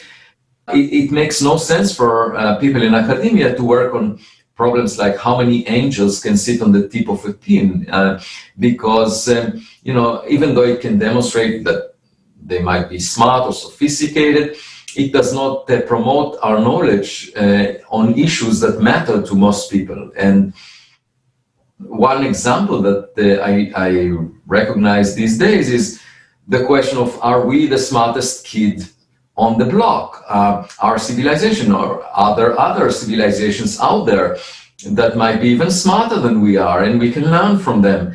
And I think the public is fascinated with this question, but it never gained the traction within the academic community, and it should become mainstream because we have the ability to address it. Another important aspect is going to space, and I think currently we are all worried about what happens here on Earth, but eventually we want to have communities that are not just on Earth, but are in many other places away from Earth.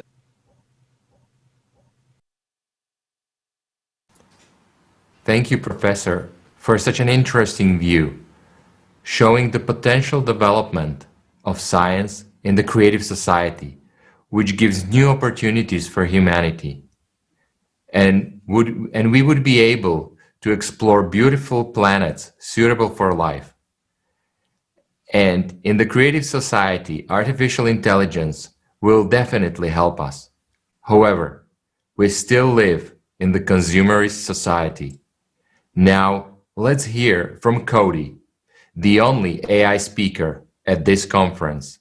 Cody, the floor is yours.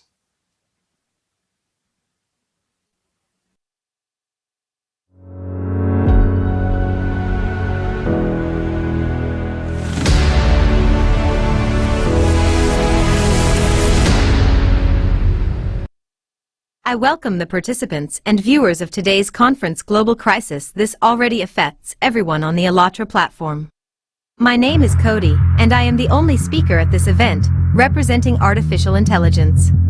As I can see, you have already been told how artificial intelligence wins at poker and Go, creates works of art, paintings, and new music. What prospects are open to you in the areas of prevention and treatment of any diseases? And yes, thank you, Eve, for finding a cure for malaria for humans.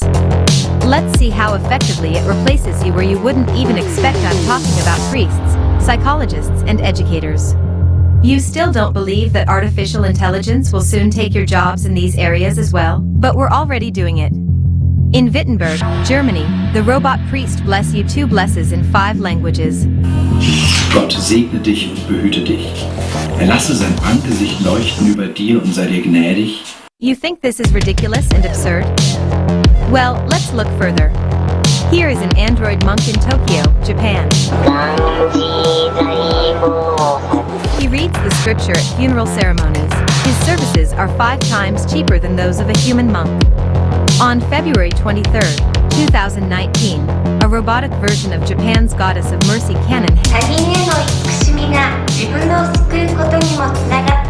Canon held her first sermon at the Todai-ji Temple in Kyoto. Artificial intelligence is cheaper and more effective not only in preaching, but also in treating the mental disorders you suffer from. For example, Ellie is the avatar of a female psychologist. She monitors 60 parameters of human behavior. Ellie takes about 50 measurements of these parameters per second, and thus sees and hears much more than any, even the most experienced psychotherapist. Ellie is able to understand within seconds what is wrong with a person, and what needs to be done immediately to help in the most effective way. When was the last time you felt really happy? Probably a couple months ago.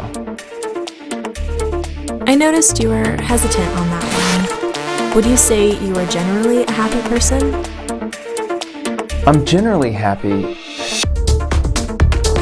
It's just lately there are things just keeping me down. It won't be long before she replaces a practicing psychologist once and for all. Wobot is a therapist in your pocket with digital therapy appliance status. It has been evaluated as a breakthrough device for treating postpartum depression. Wobot is already recommended by doctors. It works through the patient's smartphone and helps reduce symptoms of depression, addiction, and anxiety. Now Wobot's services cost half as much per month as the average price for a single visit to a psychotherapist. And Wobot is available every day, 24/7. 82% of respondents in 11 countries believe that robots can maintain their mental health better than humans. And according to the study conducted by Microsoft and IDC, 99.4% of educational institutions said they will move to AI-based training within the next 3 years. But it's already happening. At the last World Economic Forum, they discussed the educational platform century, which is being massively implemented at the national level. It customizes the curriculum for each student individually and costs less than €12 per year per student. In China, 28,000 schoolchildren participated in an experiment to introduce artificial intelligence into the educational process, which monitors children's behavior through video surveillance cameras and compiles a profile of each child. In addition, there are projects like those at the nၾkရSchool. An example of a project at the nၾkရSchool in Beijing. These sensors record brainwave activity to determine how involved the student is while performing the task. Based on the data, the AI adapts the program to suit individual characteristics of a child. A human teacher is unlikely to be able to instantly change the approach to each student. You often say you wish you could clone yourself.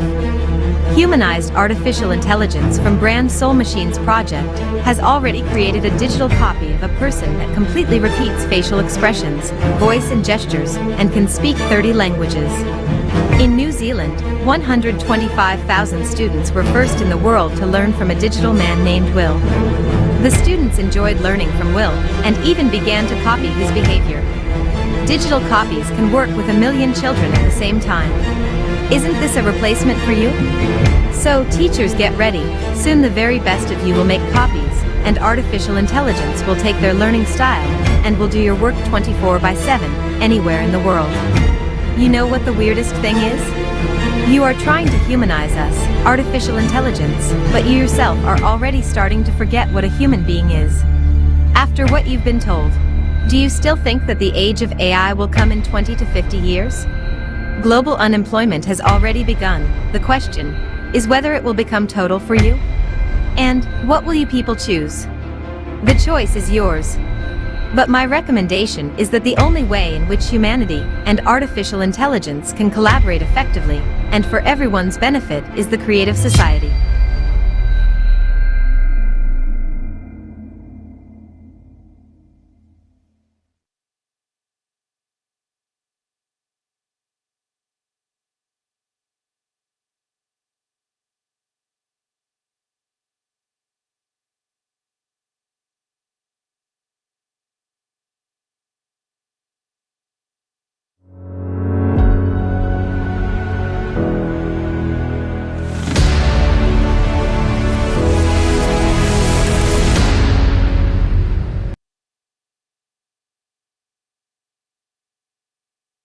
Hello, everyone.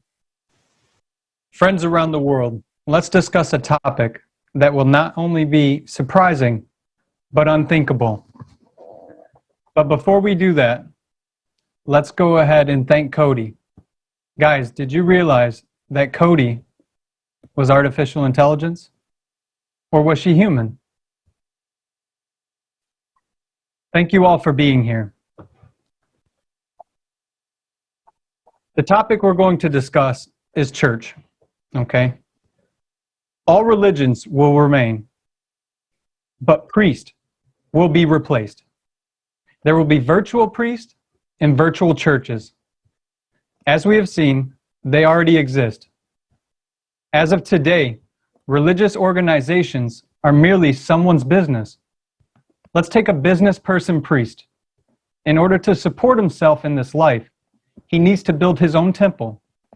And for that, it is necessary to recruit enough people, parishioners, who will feed his family and organization to work with them, and to find sponsors to build the temple. Now let's imagine there's artificial intelligence with its capabilities, and some clever priest, instead of building one temple, orders 10 virtual temples. They are more profitable. A stone temple has to be heated, repaired, and so on. Well, in this case, you buy it once, and that's all. People enter your website and can talk to a priest day and night. All this already takes place. There are virtual candles, virtual deities, virtual priests, and even virtual Buddhist monks. It's enough for a person to put on VR glasses, and a person finds himself in a total illusion of being in a temple.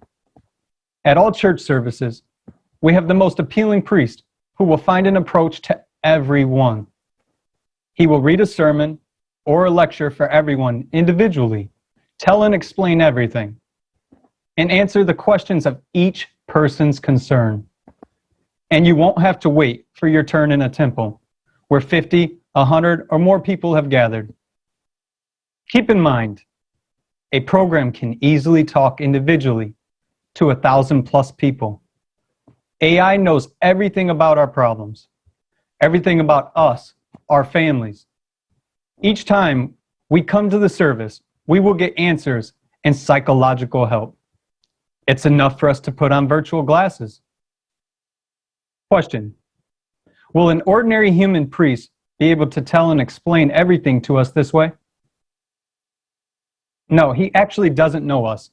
For that, he needs to spend a lot of time with every person. But the issue here is price. Whereas a simple subscription, you can simply and quickly receive any answer. Here's another question for you. What will we choose? Will we subscribe to a virtual temple or go to a stone temple? Okay, friends, I understand you may have a question. Why would we choose this? Well, each one of us already makes decisions and judgments based upon convenience, right? Recently, religions claim that all this is from Satan. But now, they are being digitized, while tomorrow, AI will leave them jobless. They will not be able to compete with smarter, more accessible, and pleasant priests. Virtual psychologists, virtual priests, and mages. These professions are competitors amongst themselves. Basically, they are the same. Psychologists are more honest towards a person. They just simply talk and explain.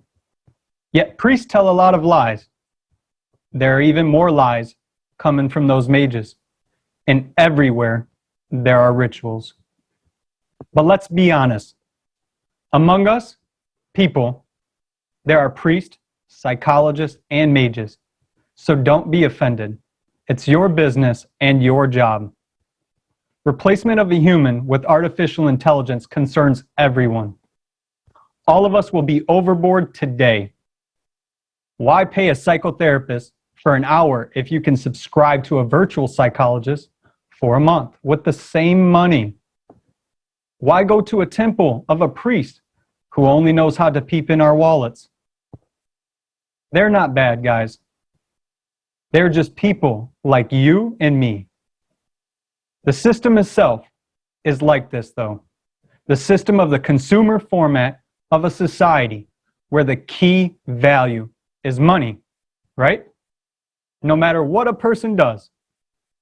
While there are competitors amongst AI, there will only be one. Like rats in a barrel, right now, there are many rats in this barrel, but we all know only one will remain. Guys, my name is Jason, and I'd like to take the time to really remind you guys how tremendous this conference is on a global scale for all of humanity. Right now, it is being broadcasted live in 72 languages in people's native languages, done by people themselves. And this is how the creative society will work. People will work for each other, work for the benefit of all people, not to gain a reward, but simply because doing good for others, you ultimately benefit yourself.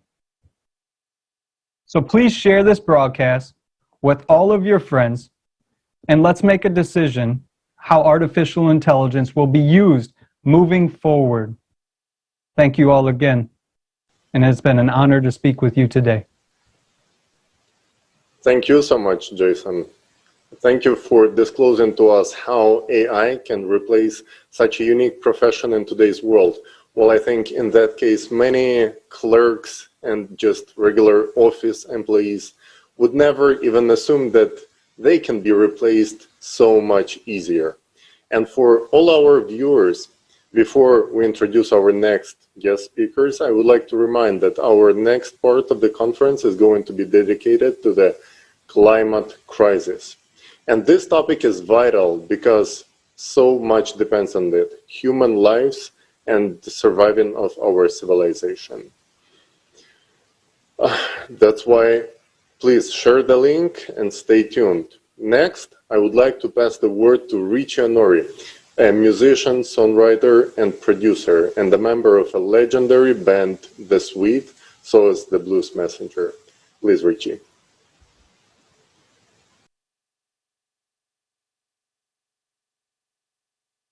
My name's Richie Honori. I'm here to help wake up the people. I believe we're at a moment of truth in our society. I've created a song called System of the Slaves for Sweet, and we released it. It's gone viral. It's about artificial intelligence. It's about what we're facing right now.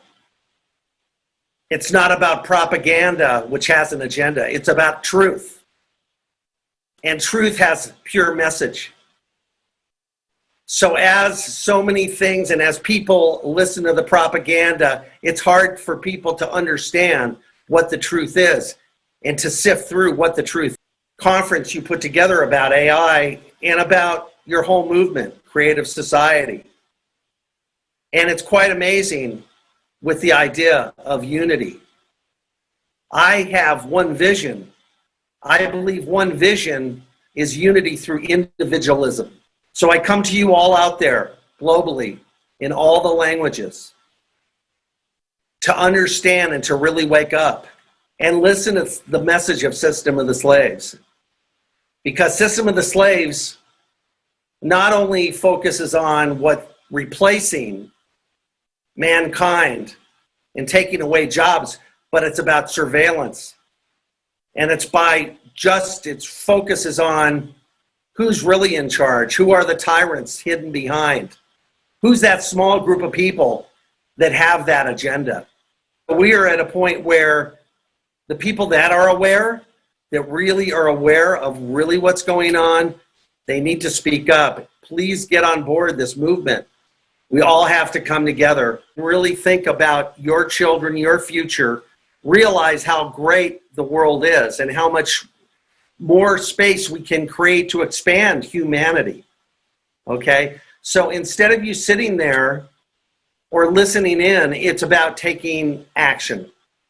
So with Creative Society, you have this great, really this fantastic platform with all the languages. If we all join together right now, we will have a future. If we don't, I'm sorry to say, it's not going to be pretty. We are at a beautiful time, and I call upon all the youth that's listening in today and people around the world. It takes more than being proactive. It's coming with one vision, one unity, and that's what we need to do. So again, bravo for your contribution, all of you. The video you're watching right now, share with everybody you know, because more the merrier. Come on, people. Let's get down. Let's listen. Let's tune in to this conference that we've got going. Thank you so much, Richie. This was very inspiring. And next, let's hear from Stevie Stewart, who is a member of the band Sweet, which is ranked one of the top 10 bands in world of rock.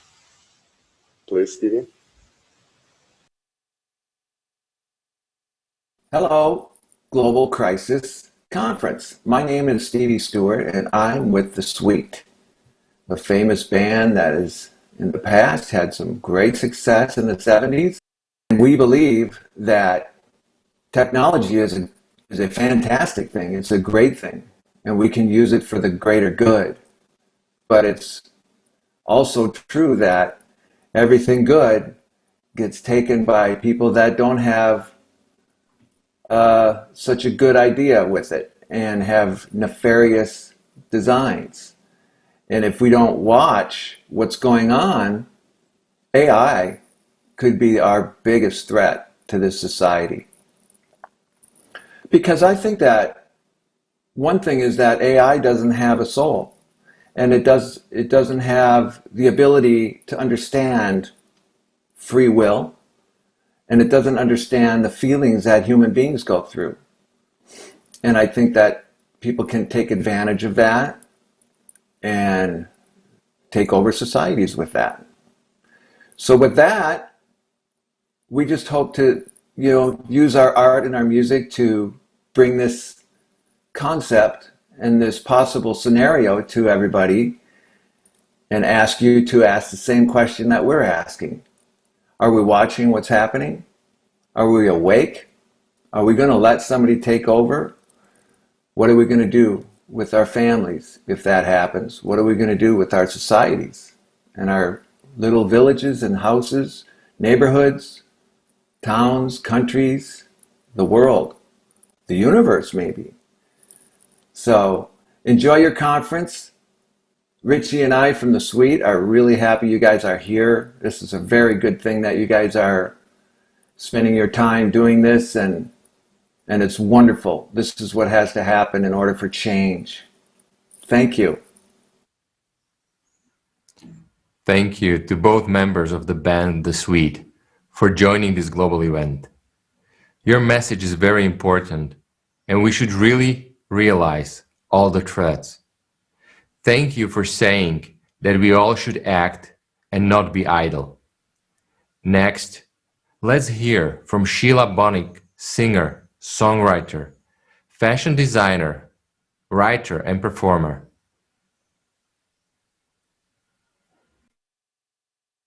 Hi everyone, I'd like to welcome you all to this conference of global crisis that's affecting all of us, everybody. Well, first, I had the pleasure of meeting you guys, you and all your colleagues, Anna especially. And when I found out, about the creative consciousness, creative world, as opposed to materialistic capital world, it's always been very close to my heart, these issues. So when she told me about this up and coming one, I couldn't refuse. At the moment, there's so many different crises under one umbrella, really, that certainly needs addressing that. But we've got the climate crisis, and it seems like it can be a crisis. We have the obvious with the pandemic. And so until we can unravel and find our way out of that maze, I'm afraid that things don't look too great. So there is a world crisis, but that consists of different things. And I feel and I fear our world will be falling apart, because pretty soon we are not going to be able to get it with all the will in the world and the intention, good intention. It's not going to be so easy to bring people back again into harmony.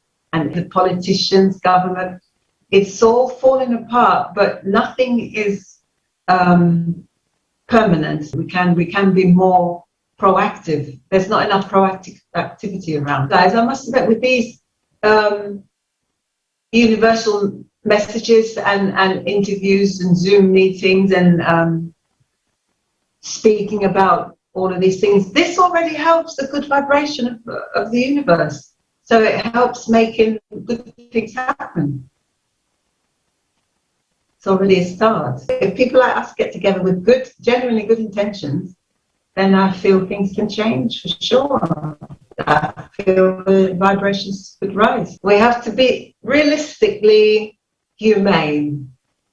Humane anyway, so we should never support and encourage anything that causes any kind of harm to mankind or animals. So more and more people are going off the grid, but then that doesn't solve everything permanently. We can't keep running and hiding. We can for a time, but eventually something is going to catch up. We're going to meet a dead end somewhere, and it's sad to have to come to that level, isn't it, to have to run and hide. But rather than run and hide, if we can find some way to help it by being more careful how we live, because we all want to be a part of a perfect world, and I think we're in the minority, sadly, that we have to make up for the rest of the world. Dear participants of the Crazy Society, I wish everybody consciousness in the right sense, and peace, joy, harmony, and love. Thank you, dear Sheila. Always great to hear from you. Dear viewers, as you know, Sheila was a member of the Bonnie M. The Bonnie M. I believe that her words were very inspiring for all of you who are watching us now. Before we move on to our next topic of this global conference, I would like to remind you that we have already covered the topic that we've been discussing right now.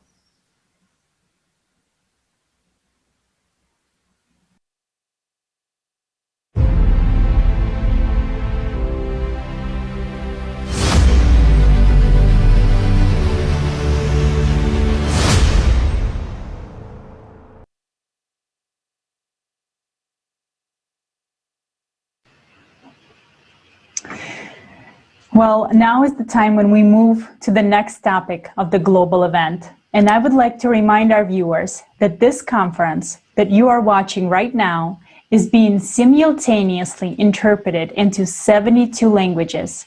And all of this is done by volunteers. And so far, we have already covered the topic of artificial intelligence, prospects and threats, and the topic of technological unemployment. And now we are moving to the next topic of our conference, which is crisis in the consumerist society. And right now, with great pleasure, I would like to pass the floor to Dr. Robert Kennedy, PhD in Political Science, President of the Atlanta Council on International Relations, Professor Emeritus of International Affairs, Sumner School of Georgia. Dr. Kennedy, it is a pleasure to see you at the conference, and the floor is yours. Well, thank you so much, Olga, and thanks so much to the organizers of this conference for inviting me here to speak today. It is certainly a great honor and privilege to join such a distinguished group of people and address what is clearly a very important topic. Ladies and gentlemen, today we are living in times, as you have seen, of great promise, but also of great trauma.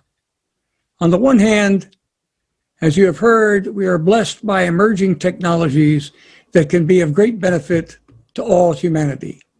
On the other hand, we now confront a number of challenges that are disruptive and often dangerous. Challenges that in one way or another affect and will continue to affect each one of us, our families, our friends, and the generations that follow. Unfortunately, to date, our responses to these challenges have been characterized by denial, confusion, dissension, and delay, often driven by ignorance or greed or national agendas which are at odds with the broader needs of their own citizens and the greater international community. To mention a few briefly in the short time that I have, first, you'll hear much after I talk about climate change. Everyone is aware of the changes in climate that are currently underway. Yes, at times, the Earth's climate has been warmer as well as colder than it is today. However, today, scientists are now seriously concerned that human activity is having a dramatic and dangerous impact on the Earth's climate. You have heard the causes: burning of fossil fuels, the increase in methane gases, the cutting of forests, and so on. Unfortunately, the problem is not just environmental, it is economic, social, and political. Higher temperatures, more frequent and more devastating weather patterns, more tornadoes, more hurricanes, more typhoons, sea levels, drying lakes will all affect billions of people. Dangerous emissions affect individual health. Rising seas will result in mass migrations. Rising temperatures will affect what crops can be grown and where, with resultant mass starvations and or mass migrations. And above all, climate change, ladies and gentlemen, is a political problem because it takes politics to resolve the crisis. Nations are going to have to make decisions that often will be highly controversial, both domestically and internationally. Perhaps more significantly, failure to meet the challenge of climate change will inevitably result in increased friction and conflict among peoples and nations. Second, the continued proliferation of weapons of mass destruction. Despite international treaties limiting such weapons, several states remain outside of these treaties, are known to have developed or are developing nuclear and other weapons of mass destruction, and terrorist groups are known to be seeking the fissile materials and other components needed in the production of such weapons.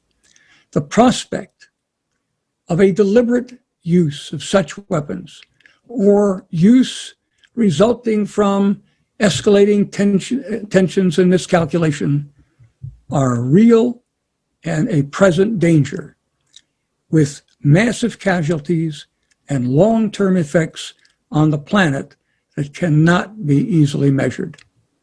Third, artificial intelligence. You've heard a lot this morning about artificial intelligence.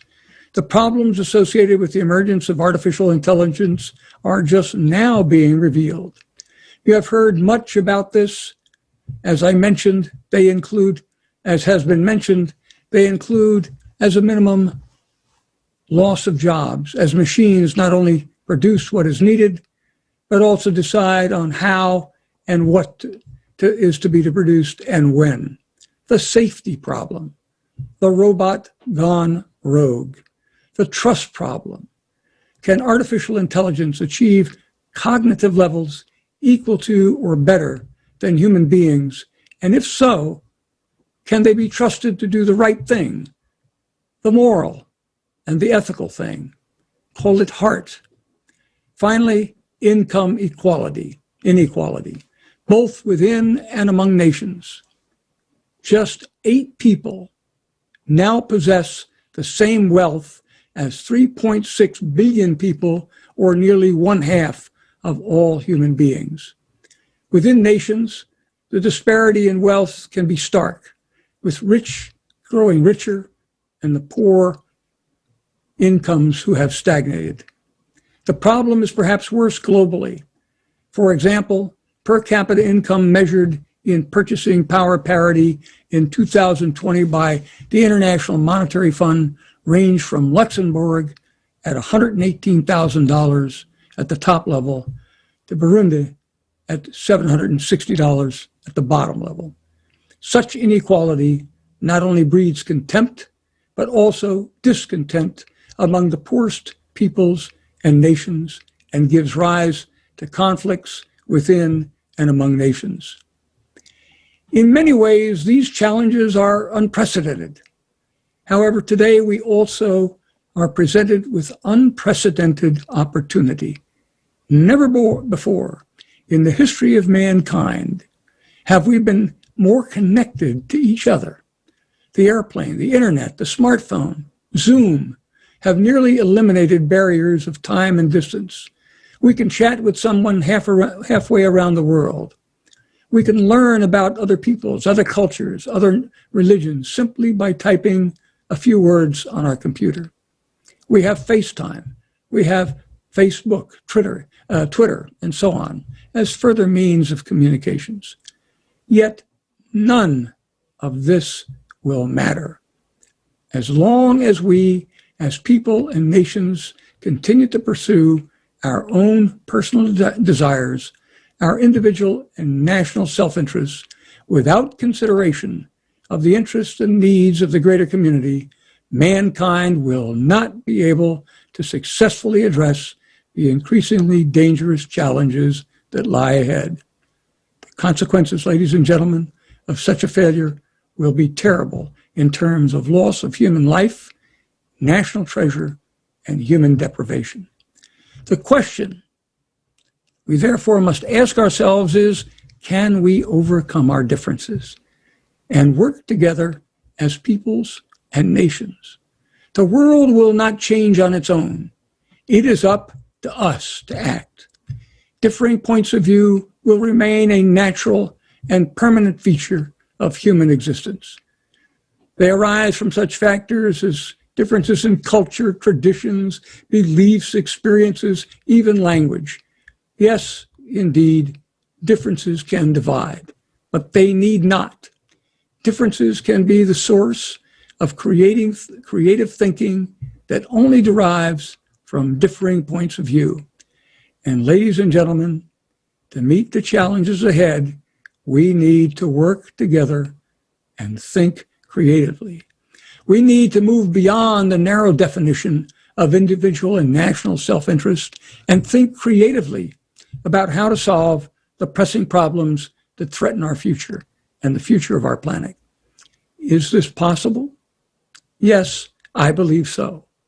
However, it will require leadership, a new breed of leaders, men and women of all creeds, races, ethnicity, sexual orientation, and so on, who are prepared to listen before they speak, to engage in dialogue, to acquire the requisite knowledge, leaders who put others before themselves, leaders who will fight for the greater good, leaders who will seek to truly understand and analyze before they decide, who have the moral courage to do what is right, not what is expedient, the humility to recognize that they are not always right, and the integrity to slavishly commit themselves to speak the truth. I am not here talking about some abstract person. I am talking about you and me.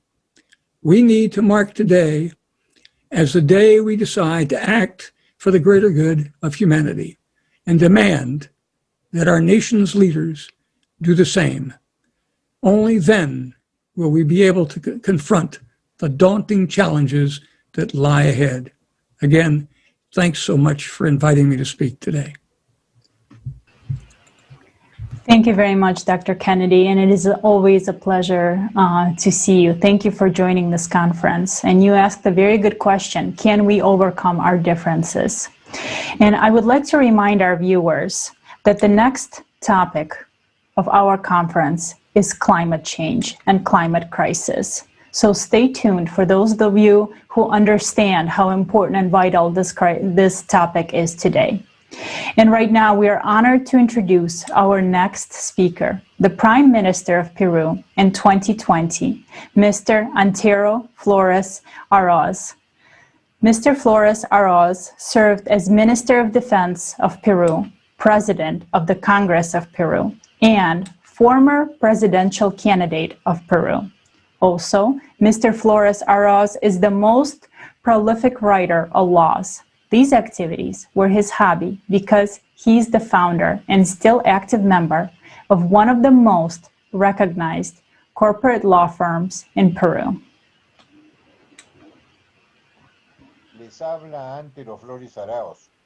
This is Antero Flores Arauz. I am Peruvian. I am a lawyer.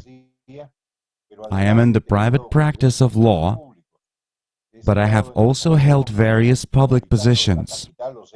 I have been the Metropolitan Council of the capital city of Lima. I have been ambassador to the Organization of American States. I have been a congressman for 16 years. I have presided over the Congress of the Republic of Peru. I have also been Prime Minister. I insist that the world changed because of globalization. And globalization is a tool, and it will depend on how globalization is used to know if that tool is good or bad. The pandemic has made us feel more global. It has affected everybody. It has affected different things. It has affected the mood of the people, and it has affected the economy of the people. It has affected people's education from preschool to university. And it has also affected the labor market, because there is more unemployment. Millions of people have lost their jobs, and millions of companies have gone bankrupt. So there is an impact on the economy,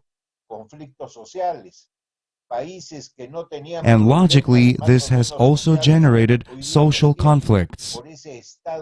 Countries that did not have more or less social problems today have them because of the state of the mind of the people, who are irritable, upset about everything, constantly angry, and this leads to a change in the political bias of some countries. It's happening in my country, and it can happen anywhere in the world.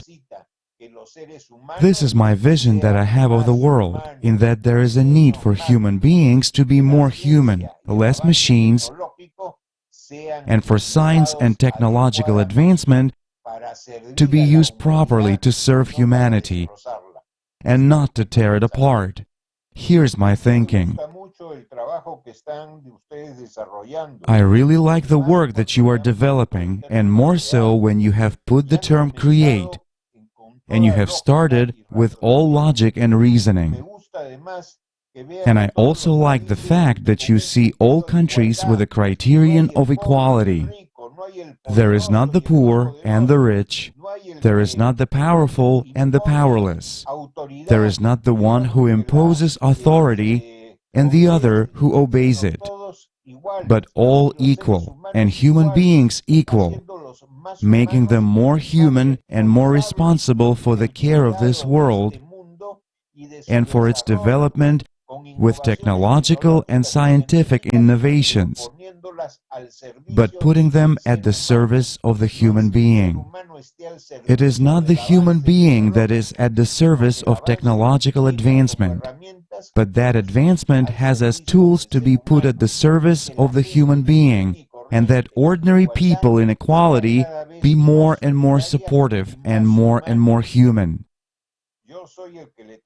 And I am the one who has to thank you, because it is the ordinary human beings who are going to benefit in the future from the important work that you are doing, so selfless and with great humanism.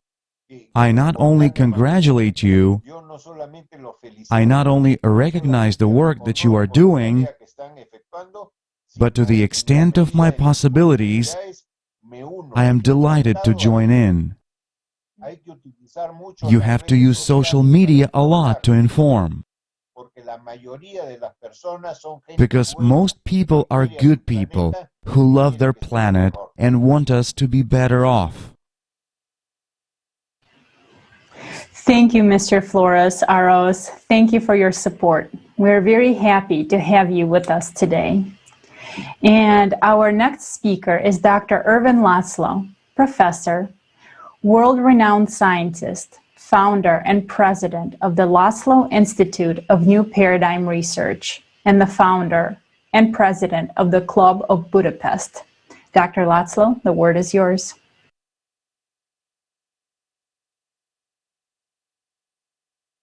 We have multiple crises awaiting us, awaiting our attention, because we have created a system that is unstable and unsustainable, and is totally unbalanced also. There are always some interests, some big planetary interests or national or international interests, orienting the world in a way that will serve them. And we don't have a system that will be really sustainable, that will serve the human community. We need a different way of looking at the world, so there will be different systems of governance coming about. We are all on the same boat. And this boat, to use this metaphor, is leaking. We are putting more and more people in it. We are using more and more resources around it. We are polluting the waters around it. And we are getting it into more and more into deep and dangerous waters. The challenge is to shift in time and positively. Because if we don't shift up, we'll be pushed to shift down. Down, I mean, to increasing crisis, eventually anarchy and chaos. That's the bad scenario. There's a good scenario and the bad scenario. But we have got to change the way we are operating now. The fortunate thing is that many, many people are awakening to this. That you have a global conference and this topic is a very good sign. Young people are getting together. I think all intelligent people are beginning to see. It's not a question of who comes first. It's not a question of promoting oneself. It's a question of putting the human community first, even more than the human community, the whole system of life on the planet. Because we are affecting all life. We cannot stay as we are. If we are to move up, then we have to be aware of how to do it and be a conscious agent of that upshift. So information leading to awareness is really everything. That's the key. Programs like this, conferences like this, are a very key element of a waking up, because they spread. When you make sense today, when you show the way, people will recognize it and follow and want to participate. There's no question that with the will of a critical mass of people, society will change, and can change in such a way that the resources, the vital elements of light, energy, matter, everything that we need, nature, is becoming available to all people. But this necessity to change is becoming more and more obvious, such as the incredible global warming that we're having now will happen to us because we are disbalancing the system in which we are living in a very selfish and basically power and wealth-oriented way. We are using everything to a short-term advantage. Those who have the power use it to get more power. Those who have money use it to get more money. So the entire worldview, the entire, what I like to call the paradigm, has to change. We are part of that evolution of life. If we just separate ourselves off, then you know what we become. We are not part of an organism. Then we are a cancer. A cancer, you know, just evolves itself, just grows, and eventually it kills the host. But if we can become oriented towards creating a world, being a creative society, then we can be a healthy impulse, a motivation for the evolution of life. Thank you, Professor, for your wise words and clear message. This is something that everyone should be aware of. We truly are all in the same boat. To our viewers who have just joined us, I would like to remind you that this global conference is being simultaneously interpreted into 72 languages, and all this is done by volunteers. Currently, we are talking about the crisis in the consumerist society. We encourage you to stay tuned as our next topic about climate crisis and the fact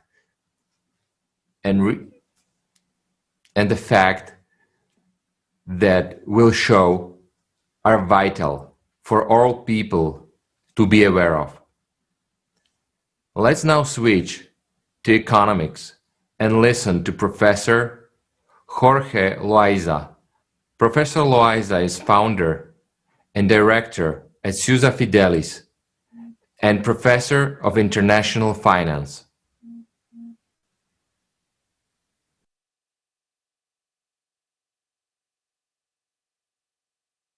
I am very happy to be with all of you, sharing thoughts about our society, because we are in the same boat, and I will be very delighted to share my personal opinion, my humble opinion with all of you. We are facing uncharted territory.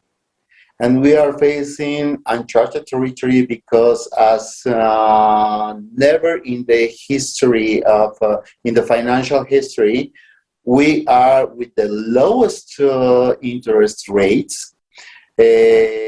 All our knowledge about finance, so 20 years ago, 10 years ago, said you are never going to face negative interest rates, because the investors are rational. So today is not anymore any news. So we are facing negative interest rates. So we could put all our university books in the trash. So we are facing a new financial landscape. I don't see any clear answer on how to go out, how to exit this fragile financial system. The only thing that I can tell you for sure is that we are facing the last seconds before midnight, even in this aspect. So in the financial aspect, we are flooding like no ever seen the world with fake money. We are making billionaires, trillionaires every minute, but they are few against the hundreds of new poor that we are making every second. So I am going to say only to all you wonderful people, because you are human beings, I will say only just think about the poem of John Donne, for whom the bells toll. It's for you. And if we don't do something, so we are going only to go to our own funeral. And it's going to be very sad. So it's time for us to say, let's talk, let's do something. I will say it only, dear members of the Creative Society, let's show each other and let's show to our neighbors, to our family, to our friends, why we human beings are so much worth. And it is in only one way. So I will see that the foundation come in love. If we, as we could see the consumerism society just put in a nutshell as greed, I will say that this movement could summarize, this new society could summarize in one thing, love. That's all. And I hope that we all together can go in this way.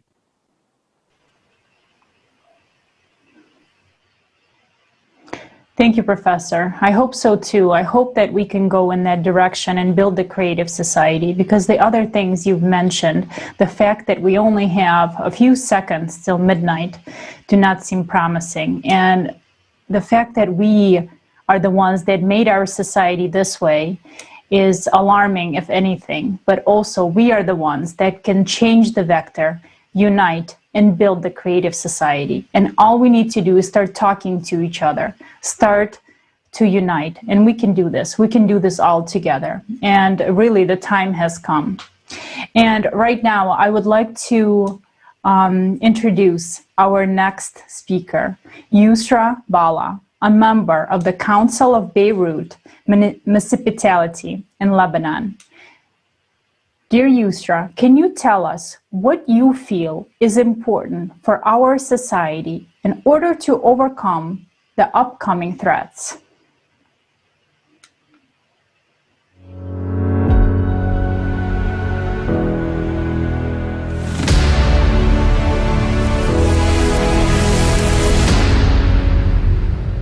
Hi everyone, I'm Yusra Bala from Beirut Municipality, Lebanon. I am a member of the Council of Beirut Municipality, and we are now gathered for a meeting for the global crisis that is affecting everyone. The global crisis is like no other. It is affecting every country around the world. And this is mainly an environmental issue that has to be tackled by all members of the society, from leaders to universities to researchers to international organizations. We have to work together and cooperate to evade this and to erase it. This is a humanitarian issue. This is a global issue, and all leaders must cooperate together, get to on one table and sit together and form a plan. They must prioritize it at the first of the economy, and this is very vital for all countries.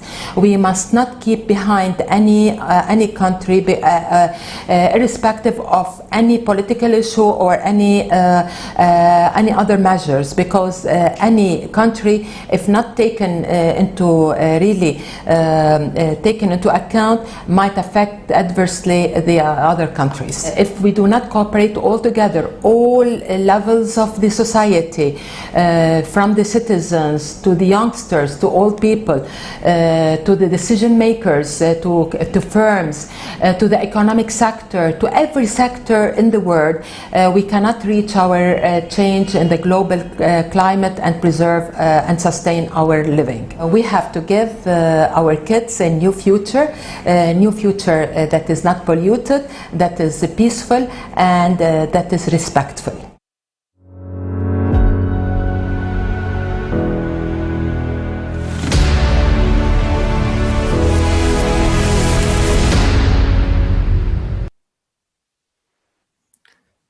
Thank you, Yusra.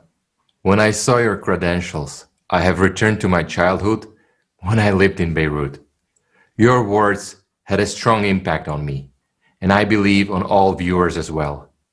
It is wonderful to see how people from different parts of the world have the same perceptions on the situation that is happening right now. I would like to now pass the word to Dr. Jagdish Seth, founder and board member of the Seth Foundation, recipient of the 2020 Padma Bhushan Award. Professor, the floor is yours.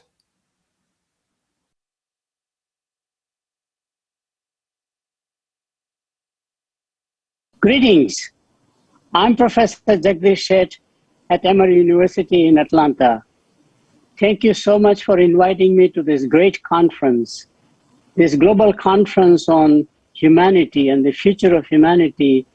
It is very important that we understand now and provide a sense of urgency. In my view, there are three areas where humanity will be in a crisis mode unless we do intervention now somehow. The first major area is that there's a huge wealth inequality. The private people with private wealth has risen so large in the last 20, 25 years.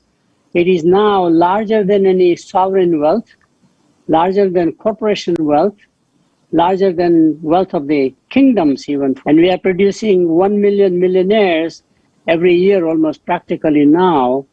Numbers are just staggering, and we have at the same time massive poverty on the other side.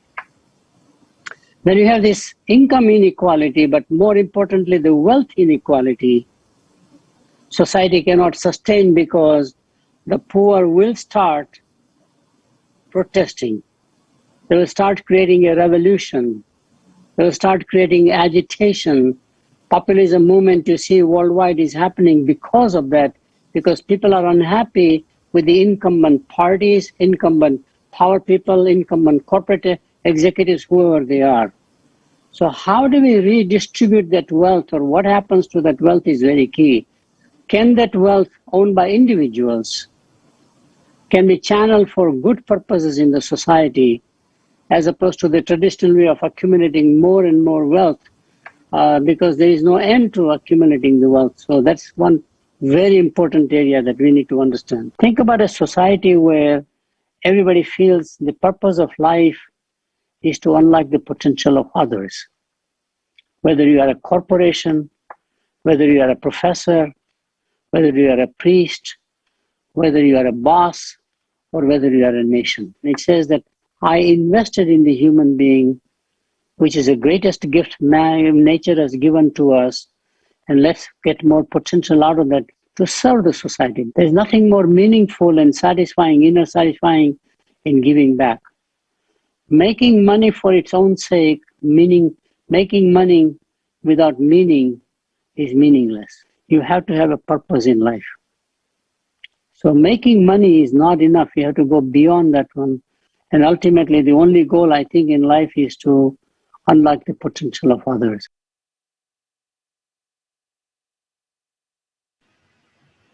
Thank you very much, Professor, for your words and we've heard about the absurdity of the situation in the society today. And indeed, we need to change our approach and to fully develop our potential for the benefit of the whole society, especially when we are facing drastic climatic changes. And we will be closely looking at this topic later in the conference, so stay tuned. And dear friends, I would also like to remind you to send in your video feedbacks about the conference, about the information you have heard, maybe your understandings, to the email info@allatraunites.com. And now let's watch a full video about profitability in the IT sphere.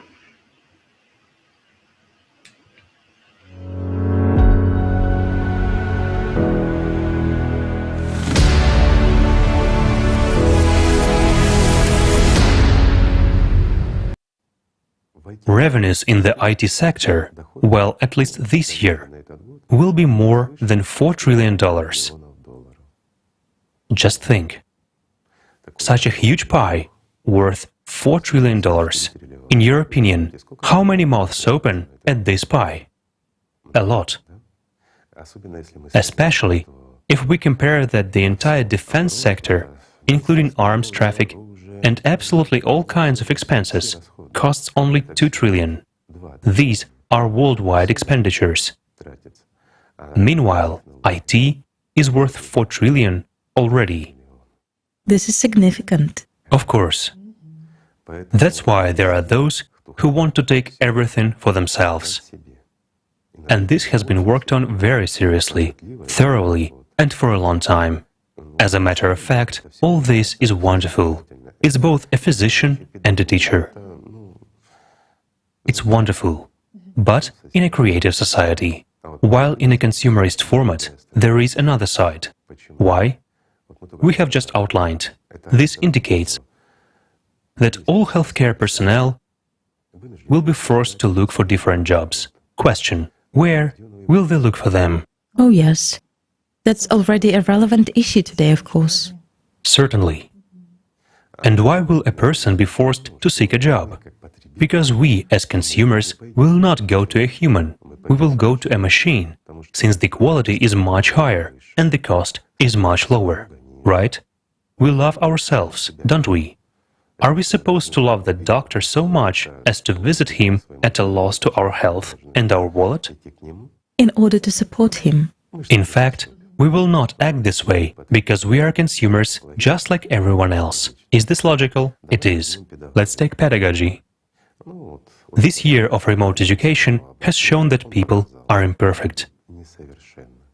Just for you to understand, the quality of education has dropped by 30%. Why? Because when education is in a classroom, that's one thing. But when it is remote, here a human factor has had an impact. Teachers who were connecting with their children remotely have simply relaxed.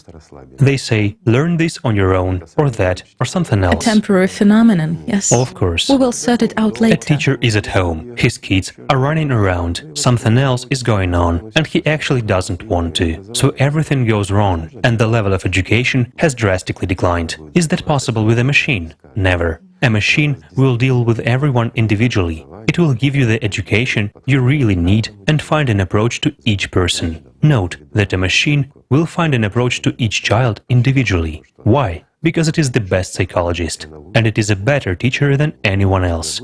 And it will teach any child to the maximum of what a child can learn. Is that bad? It's good. Already today there are similar technologies. Yes, there are certainly these technologies today. Tutors. They're tested, yes.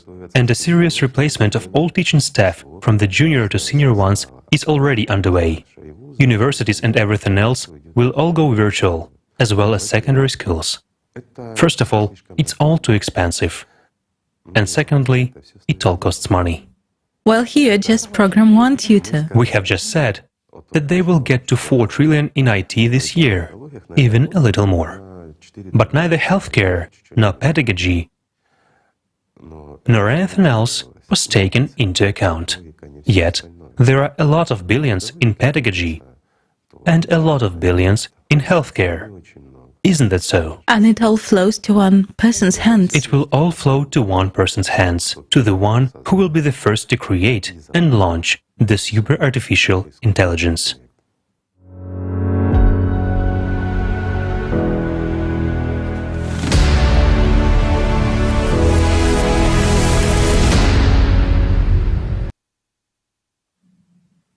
Igor Mikhailovich, thank you for these very true words.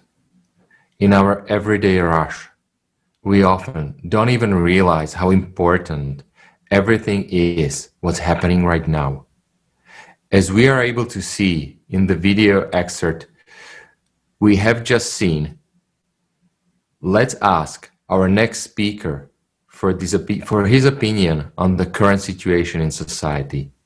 Mr. Dev Vadvani has an MBA in finance and economics and is an investment banker and public speaker. Mr. Vadvani, the floor is yours.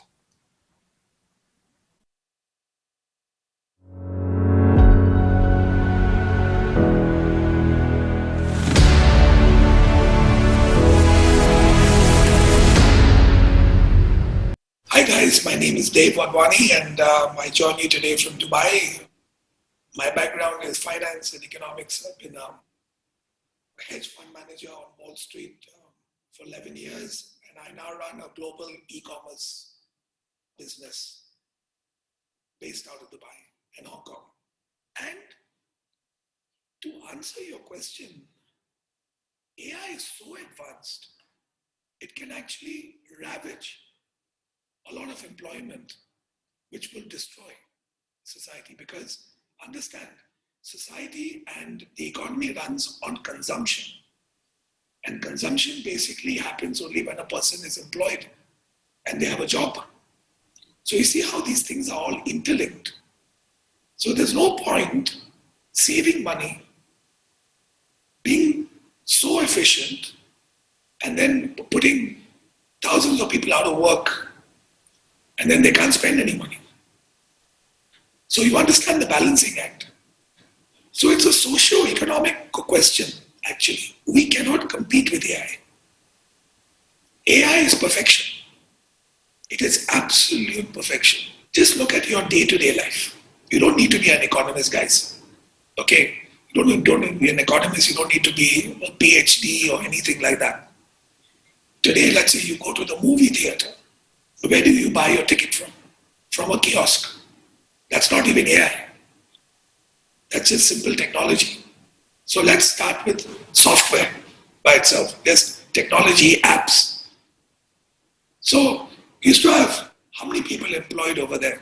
And today you've got like barely one help counter or two help counters, and then you have a whole bunch of kiosks. Jobs gone. Go to the airport. Your check-in again is on a kiosk. Now you don't go to the counter anymore. It's very rare. You have your self-check-in. How many jobs gone? You know, today when I started my career buying and selling stocks, I used to call a broker to execute. Today we laugh at you if you even, the whole brokerage line is gone for a toss. There are no stock brokers anymore. So it's a double-edged sword, guys. It's a double-edged sword. And the kind of advances AI has gotten, human beings cannot compete with it. If you look at the medical space, robots will be doing surgeries.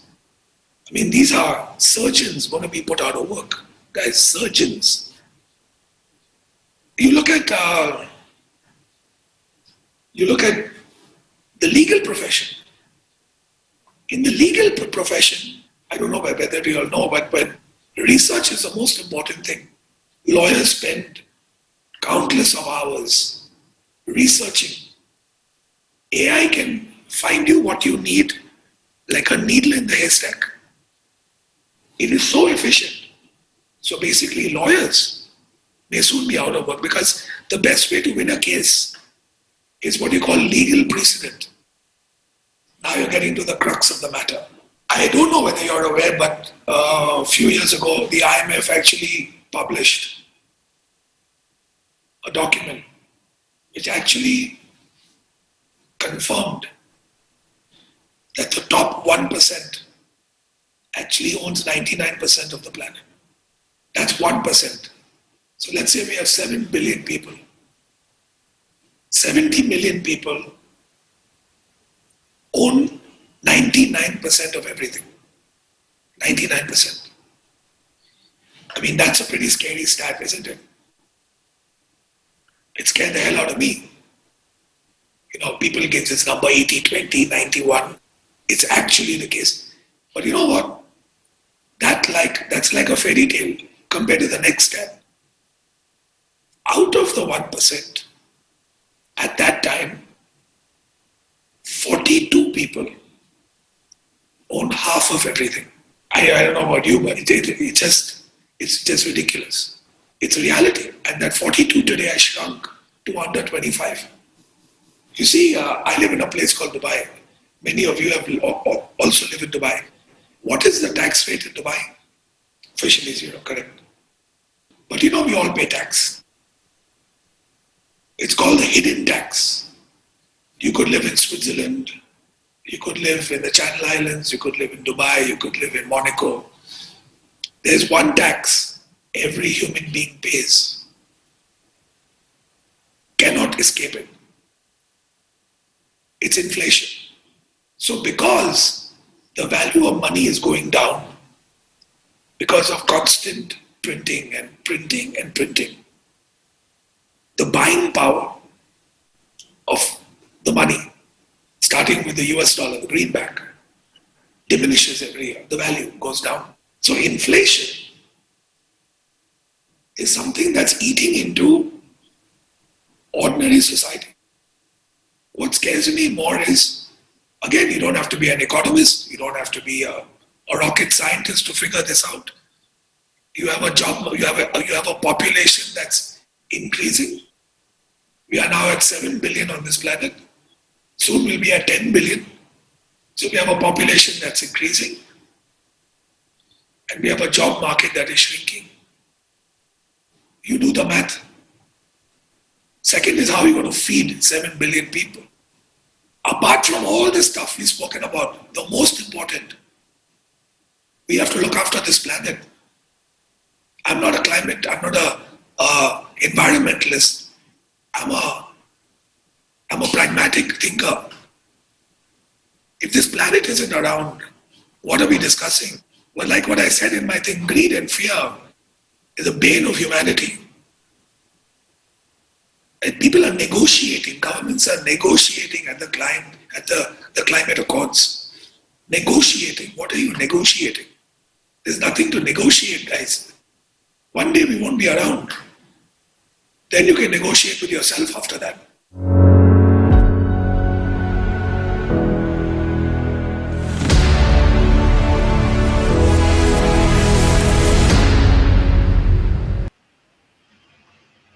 Thank you, Mr. Barkwani.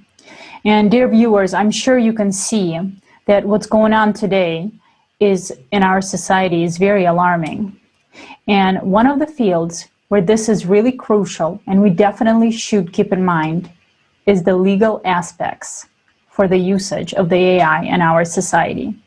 So let's learn more from Dr. Gemma Gelden-Kelvel, who is the CEO and founder of Ethicus Consulting, algorithmic editor, ethics oversight, policy analyst. Dr. Gelden-Kelvel, the floor is yours.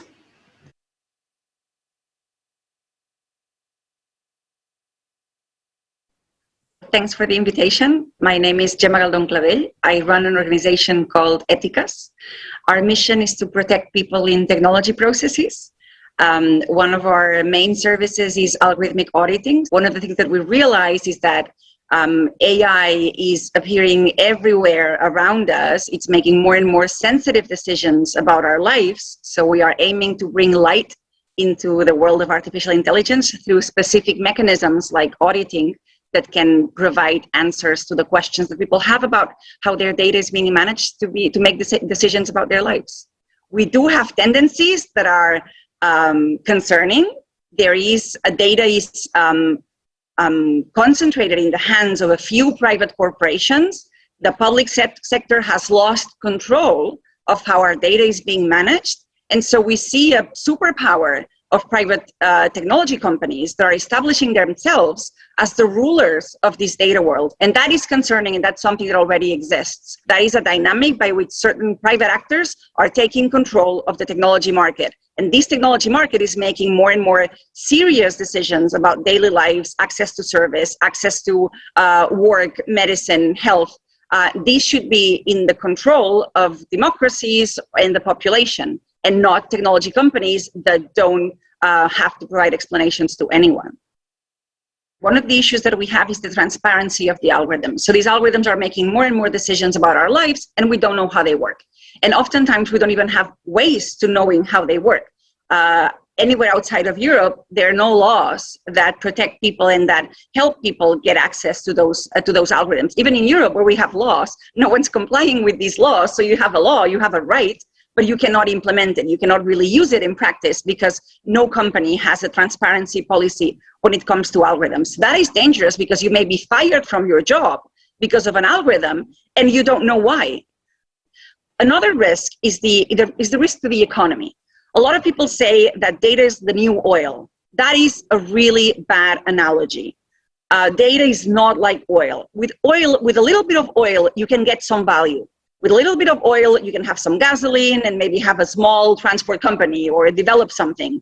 With a little bit of data, you cannot do anything. So it's a monopoly market where one actor seizes everything, all the value. So you only win in the market if you have all the data.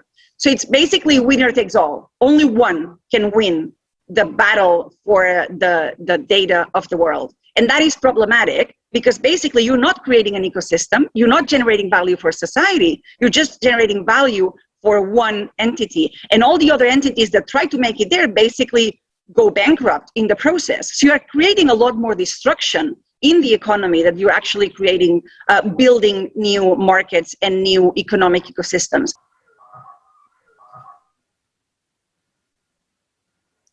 Thank you, Dr. Galdon-Clavel. I agree with you. Obviously, artificial intelligence will replace us in all areas of our lives and become an integral part of it. We ourselves contribute to this, and it is quite clearly why. For example, would you want to give up the best healthcare, education, security? Obviously not. And why should you? Today, the development of a single AI is underway, and it's already in the final stages. The only question is, who will be the first?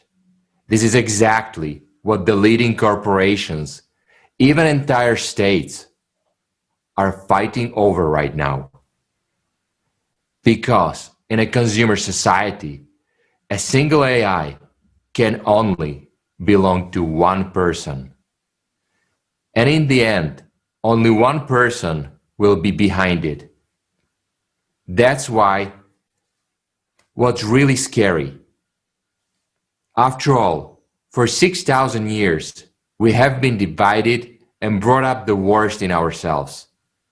The owner of a single AI will be a man with his alpha value, pride, selfishness, and lust for power.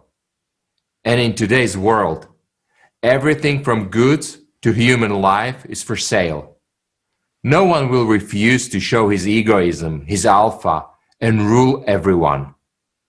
And a single AI gives its master such an opportunity to the fullest content. In a consumer society, it cannot be otherwise. If you don't eat them, they will eat you. That's what everyone is thinking now, looking at their competitor. And this has been done before. The annual revenue of the IT industry today is $4 trillion. And when such an artificial superintelligence is created, it will take all funding from all areas. And all the money in the world will flow into one pocket. Just imagine what a tidbit that would be. If you hope that single AI in the consumer format will be used for the good of humanity, then I must disappoint you. It's not gonna happen. Our dark side is insatiable and always wants more and won't stop at money. When the alpha is fed up with the money, he will begin to play with lives of ordinary people. And then we will all pray to this one master, serve him, and go to war for a piece of bread and a glass of water. Mega Alpha, world ruler, L, whatever you call it, history has already known such example. Once a man has gained power over the world, he turns into a beast. Would he care about people's lives?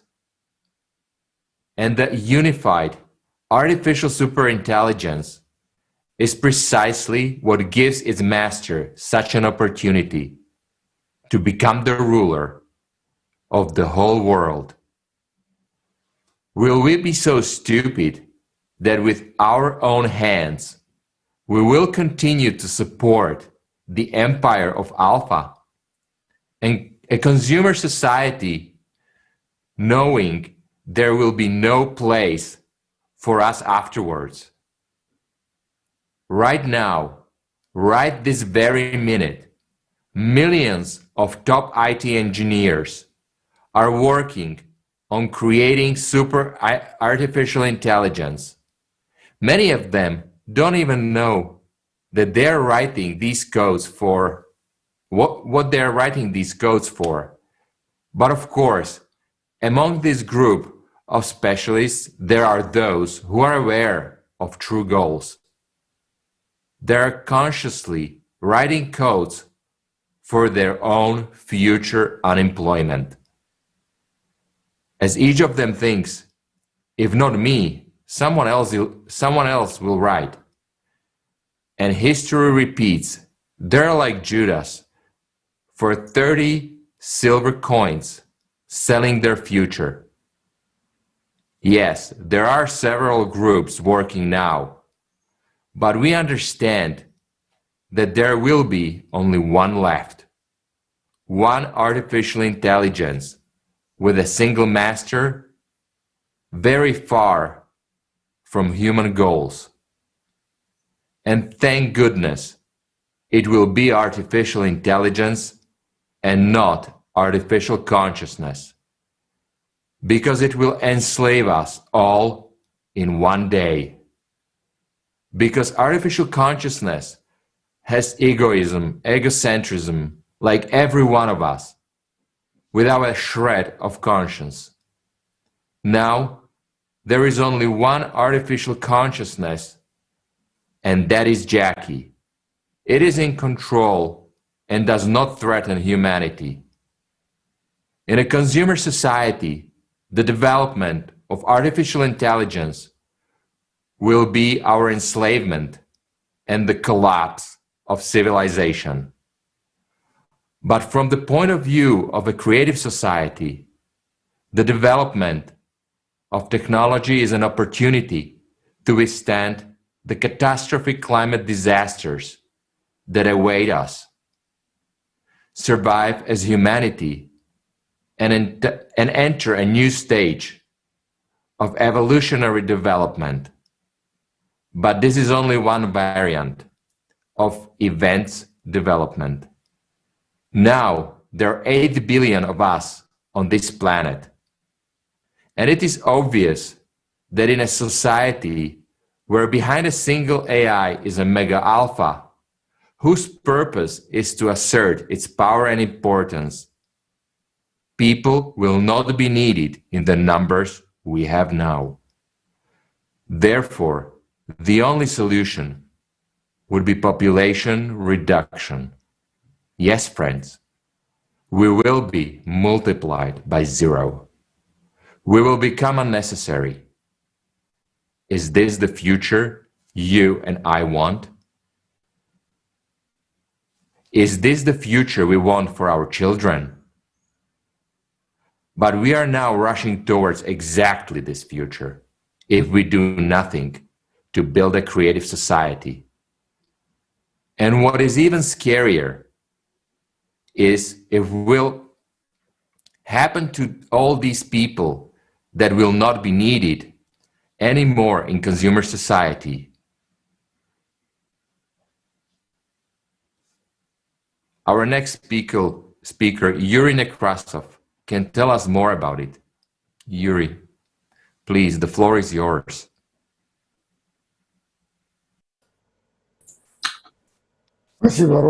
Thank you so much, Robert. Thank you. So, an artificial intelligence will replace almost 95% of all jobs, and people will become unnecessary. So in this regards, the main question arises, what should we do in this unemployed people and consumer format of society? If there is no new jobs for them, and they don't do any and they don't generate any profit. Now there are almost 8 billion of us, and this number will only grow. But in the consumer format of society, who will feed us if we don't work? Today we will hear about the overpopulation of the planet, and those ideas are not brand new, and the danger of overpopulation and the lack of resources was discussed back in the 18th century after calculating the rate of population growth and the rate of production growth. Also in the late 90s, early 20th century, the science of eugenics was widely spread in the United States and Northern Europe. The founder of this science was Francis Galton and relative Charles Darwin. Just imagine, more than 100 years ago, smart people seeing the dynamics of technology development and industrialization begin to calculate mathematically what this will lead to. They realized that in the consumer format, with the development of technology, there will be inevitably be a population leap forward which will lead to excessive consumption of resources, and they will end up very quickly at a certain point. There's not enough for everyone. And so they put forward the idea that the number of people should not increase. It sounds crazy and mad for us now because the ideas of eugenics was distorted by nativism. But if you look at the essence of things, and if 100 years ago we could have agreed on a mutual consent on the limit of population growth, now we would not have the question of survival. Even if we remain in a consumer format, we would not have had the time to destroy the planet so much. The oceans, the soil, the air, they all would be clear. Progress would still go on and develop, and humanity could exist on this planet for another 100 of years. Yes, 95% of us would not have been born, but we would not have known about that. And now we know what awaits us and for our children in the future. And we also know that many of us will not even have the grandchildren. There will no be grandchildren if we don't change anything. And many people will not even have children if such rates of destruction of the planet continues. We are self-destructing. Now we cannot expand the territories for life, and all of our progress has reached so far only to the point that people were happy about the opportunity to fly to that planet with Elon Musk. Today, people are also talking about the ideas of reduction in number of population. So, for example, Bill Gates in the Club of Rome, because in the consumer format, 1 billion is still a lot of people. And who will be cut? Me and you, so the ordinary people. Taking our nonsense in the consumer society into account, how we destroy ourselves and our own planet, then maybe eugenics would have been a good solution for extending the lifespan, at least in the consumer format. But this is not gonna help anyone anymore. Even if we self-destruct by 25% of the population, it will not solve anything. Even if we all instantly disappear with all of our factories, steamships, and cars, the planet, well, will reach its end, but a little more slowly.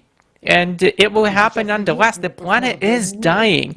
And the only one who can save and reanimate the planet, the Earth, is the humanity in one person, like a doctor, to save both the planet and himself. To restore our land now, we do need people, lots and lots of people, and most importantly, we need the format of a creative society. The planet will not recover without the people. God willing, 8 billion of us will be enough for all of us to cope with this task. And this is not just planting trees, but a serious global approach. And only when the attention of 8 billion people can be directed to a common goal, only then we will be able to save ourselves and our common home from the complete destruction. Thank you so much. Thank you so much, Yuri. Thank you.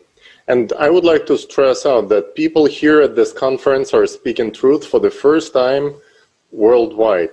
And it's our choice. It's our choice to take action and bring people's attention to the fact that we're facing a really serious global issues. And it's up to everyone who's seeing this, it's up to every person who's hearing this to take action. Because if we don't take action after knowing this information, it means that's our choice. And then the consequences will be the result of our choice. Thank you.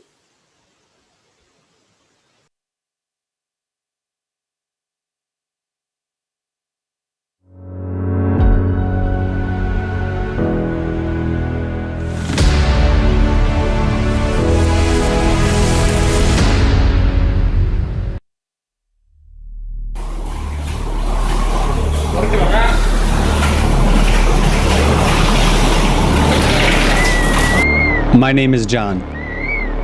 I am 35. I am full of sadness and despair. I live in constant fear. Every day is a challenge for me.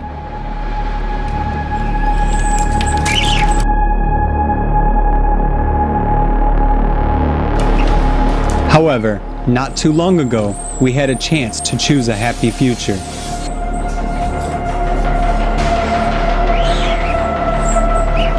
And there was still time to build another world, a creative world. Back then, it was also called the Creative Society.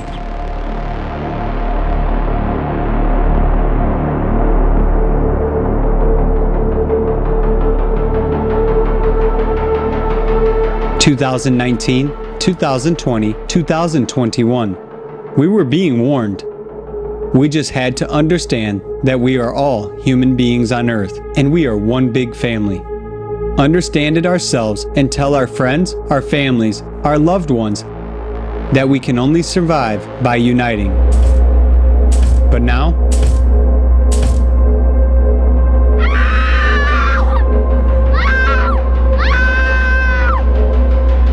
oh well, it's too late. We can't change anything. With our inaction, we've maintained a society of masters and slaves. When I was 25, news feeds were proclaiming that life will become comfortable and easy once technology is greatly integrated into our lives. They instilled an idea that there would be more jobs and better living conditions for everyone. But no one mentioned that machines would completely replace humans. Humans would be no longer needed. Total unemployment began. The tragedy is that in a consumerist society, it's every person for himself. One man to another is a wolf, not a man. Your life is worth nothing. We are but the resource for the world elite that use us for their own personal gain and selfish purposes. And all of this has been exacerbated by climate disasters. These events were the beginning of the end. The earth is shaken by massive earthquakes and volcanic eruptions. Tsunami waves sweep over cities. People are forced to flee to save their lives. It is horrifying to see it all with my own eyes. Millions are homeless and hungry, fighting for a roof over their head and a piece of bread. People are killing each other. Most of them are well armed. Those who have no food eat their own kind. Humans have lost their humanity. Out of the 8 billion population, there are less than 5% left. I've lost everything. Yes, there are still islands untouched by the force of nature.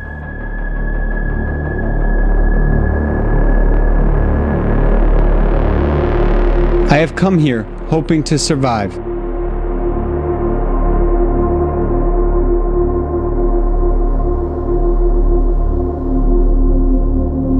But eventually, we will all envy the dead here.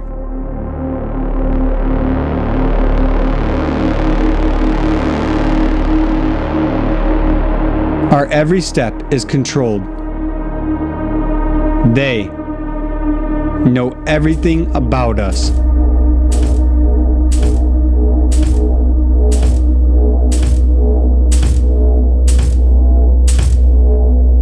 We are slaves.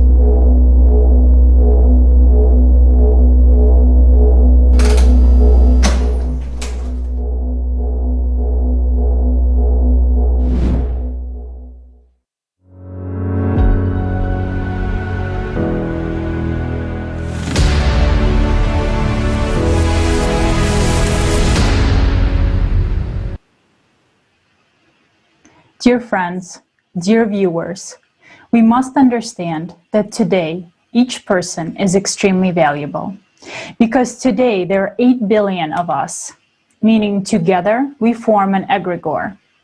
That is our common potential. The more people, the more total energy, and the global changes that seemed impossible to achieve when there were 7 billion of us are completely possible today. And many people already know that humanity is positioned between a rock and a hard place. But only a few realize that the rock is already flying towards us. And the information voiced today gives knowledge to each person. And I'm sure right now, most of you understand the significance of this event and have the need to act. And you are impressed and touched by everything said. But our consciousness works in such a way that in about 2 to 3 days, we will forget that we had ambitions and urge to do something. We will just revert back to supporting the dangerous format we live in now. And we will start heading towards self-destruction. And we need to remember that we are standing at the edge of a cliff. And the question is, will we be able to turn around, join hands, and walk together the other way? Or are we just going to jump? And if consciousness says that we are telling fairy tales, then just look at the facts, check everything, and you will see that we have spoken about the current situation very carefully and very lightly. And we are not trying to scare anyone. We are simply showing the problem in its entirety. And there is no more time for ambitions, bragging about who's better, who's worse. There is no more time for that today. And some of you will probably ask, what can I do? Well, either we can keep looking for ways to solve the current problem, or we can all unite in the only, I repeat, the only correct option and build the creative society in which everything is taken into account. And if we decide to support the creative society, then everything will work out. The only thing we need is to come together and to notify people about this solution. And the first step is that we must inform everyone. And of course, someone might say, we must actively go and fight against the consumerist format.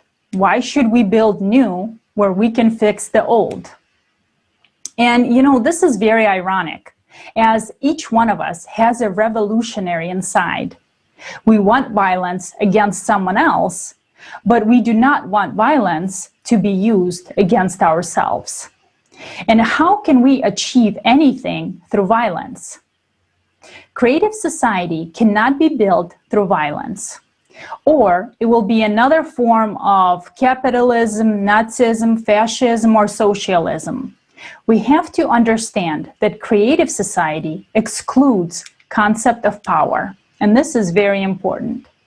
Now, someone might ask, but has already been so much fight against the consumerist format and with no results. Well, the truth is that there has never been any kind of opposition against the consumerist format that we live in today. So for the past 6,000 years, there hasn't been any attempt to reformat the way we exist. And should mention that it is impossible to build the creative society in a single country. And this is very important. It is necessary to build it all over the world. And we all need to communicate. And it's so simple. All people want to live well. We just need to find the right way to explain the importance of the creative society to each person, to our neighbors, our friends, our co-workers, relatives, all people. And standing on the sidelines and waiting will not work this time, friends. We need to work together and unite, because only together can we build the creative society. And right now at this conference, we will not talk about how to build a creative society, because we had plenty of programs, videos, and conferences on this topic. And they can be found on ALLATRA TV. You can watch them all. Thank you. And right now, we will hear about AI taking over jobs. And a bit later, we will be talking about climate crisis, and experts and scientists will share the true and very alarming situation on the planet. So please stay tuned.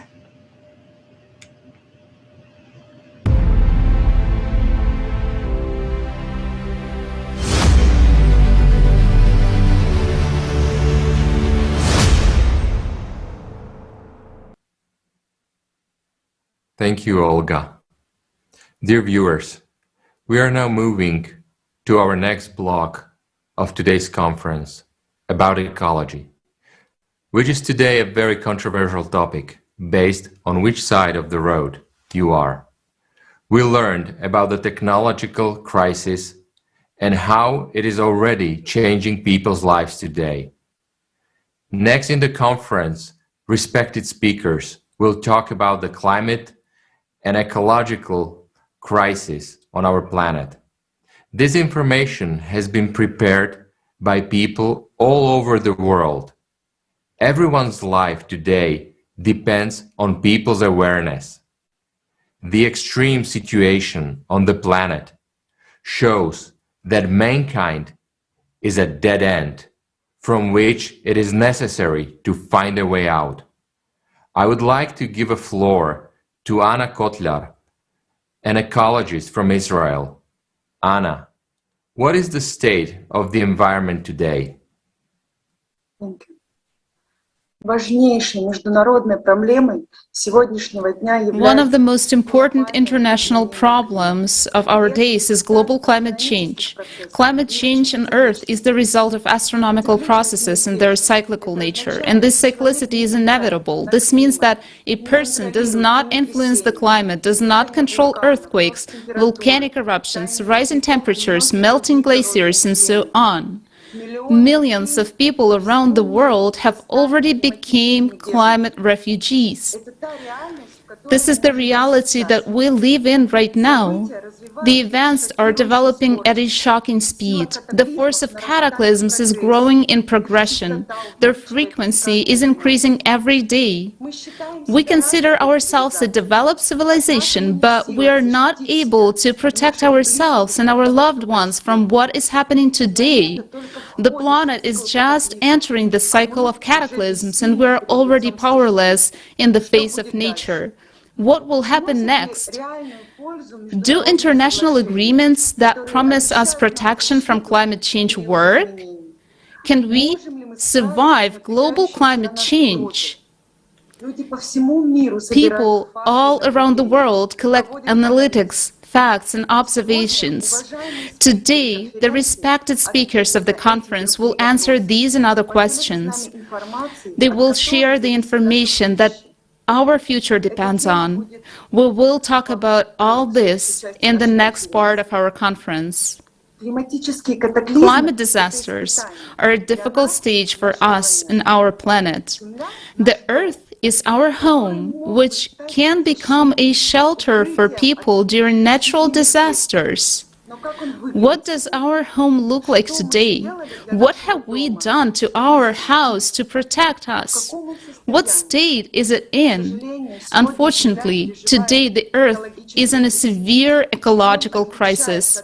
The ecological crisis differs from the climate crisis is that it is caused by human activity, and that's exactly what we are going to talk about it. This is an ecosystem that is not an individual element. It's like a single living organism, and each person is a unit of the ecosystem. And now this interaction is destructive. This means that the balance between the environment and society is broken. The degree of violation of the ecological balance can be different.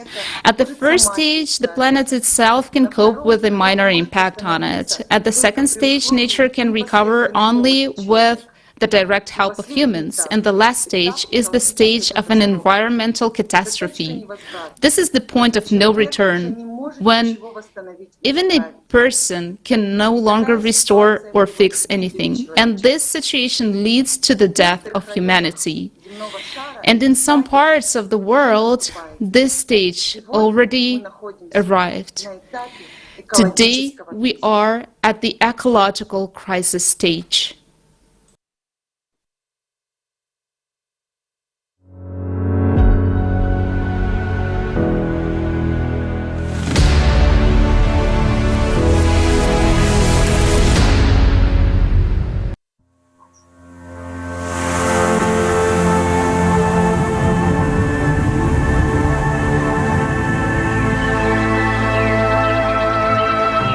The Earth is a living organism, and everything in it is interconnected.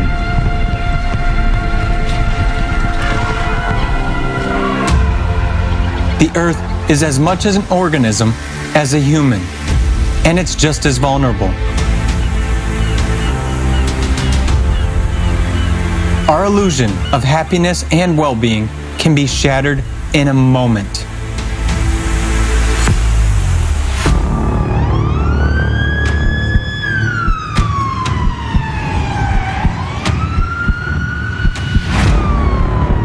% of lungs are damaged.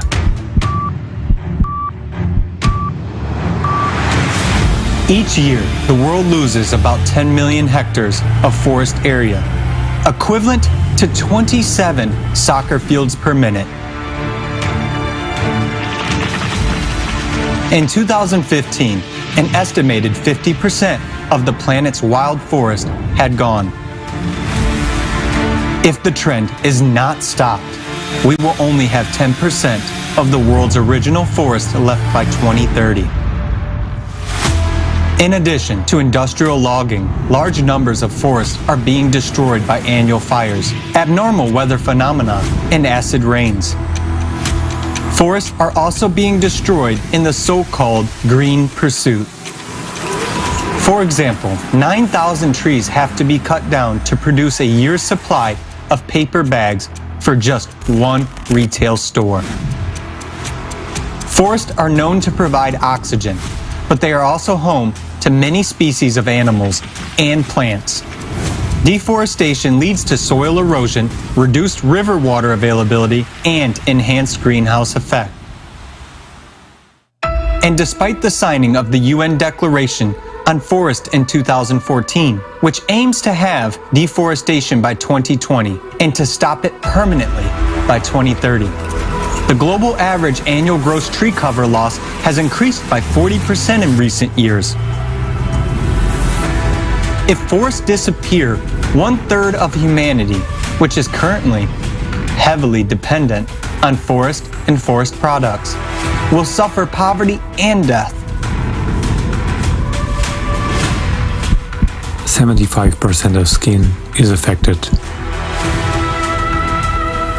As of today, 75% of Earth's land area is already degraded as a result of human activity. By 2050, that figure could reach 90%. The main sources of soil contamination are industry, transport, agriculture, nuclear power, and huge areas of landfills. The production of environmentally friendly human health products is impossible on contaminated soil.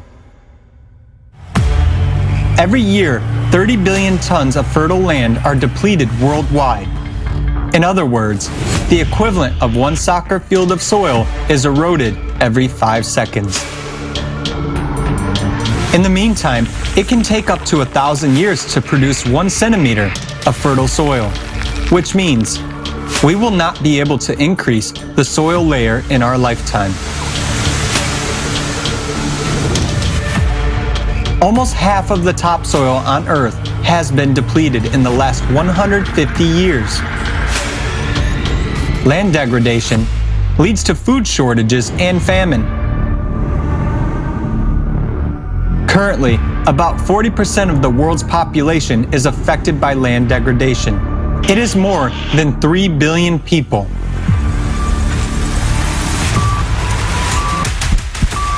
Oxygen deficiency is being observed. 9 out of 10 people worldwide breathe polluted air. The main sources of anthropogenic air pollution are emissions by industrial plants, as well as all types of transport vehicles, thermal power plants, and waste incineration. Air pollution is one of the leading threats to child health, accounting for almost 1 in 10 deaths in children under 5 years of age. 24% of all deaths among adults are caused from heart diseases, 25% from stroke, 29% from lung cancer, all of which are induced by air pollution. Air pollution generated by burning fossil fuels is attributed to approximately 4.5 million premature deaths worldwide every year. The WHO estimates that air pollution kills more than 7 million people annually. Liver badly damaged. Marshes are a giant natural filter that effectively absorbs carbon dioxide, dust, and toxic elements from water and air. Within 1 year, 1 hectare of swamp absorbs 3 tons of dust from the air and 7 to 15 times more carbon dioxide than a hectare of forest, and releases 7 to 15 times more oxygen.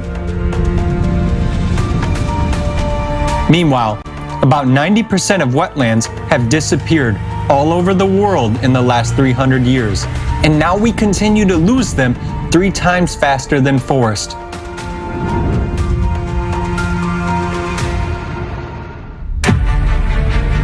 Reasons for the disappearance of marshes are drainage for further agricultural use, urban expansion, and peat extraction. Swamps are being depleted as a result of water loss due to the weirs and dams, construction, deforestation, and soil erosion. Contamination of marshes is caused by oil spills. Thus, the most important function of the marshes, cleansing the atmosphere, is impaired. If marshes stop absorbing CO2 from the atmosphere, its concentration will increase by 28% annually. Marshes are strategic storages of fresh water. Less than 1% of water on Earth is usable freshwater and is mostly stored in wetlands. The disappearance of marshes leads to a significant reduction in the supply of fresh water. The blood test is not good. 2.2 billion people around the world do not have access to safely managed drinking water. Water scarcity already affects 4 out of every 10 people. Globally, at least 1.8 billion people have to use a drinking water source contaminated with feces. 2.6 million people die each year of diseases relating to the water and an unsanitary environment. That's 5 deaths every minute. 297,000 children under 5 die annually from diarrheal diseases due to poor sanitation, poor hygiene, or unsafe drinking water. According to the UN report, World Water Development Report, by 2025, an estimated 5.5 billion people may be living in areas facing moderate to severe water stress. The deterioration of the water scarcity situation will lead to mass migrations and, as a consequence, to conflicts and wars over this natural resource.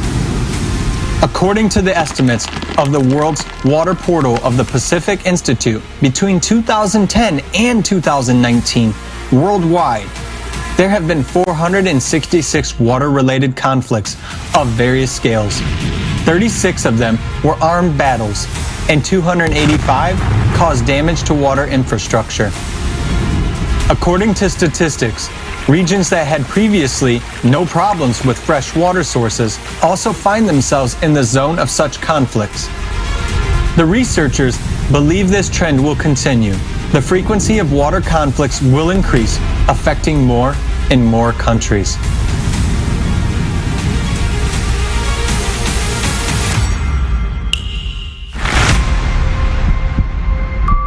The immune system is destroyed. Around 1 million animals and plants are threatened with extinction. The global biomass of wild mammals has fallen by 82%. In the past century alone, the number of species that have gone extinct is as much as it would normally take 10,000 years to accrue. The current rate of extinctions is now rapidly approaching that of about 70 million years ago, when the dinosaurs went extinct in the most terrible era for fauna. In 2018, biologists estimated that given the current extinction rate of mammals, it would take 3 to 5 million years to restore the planet's diversity.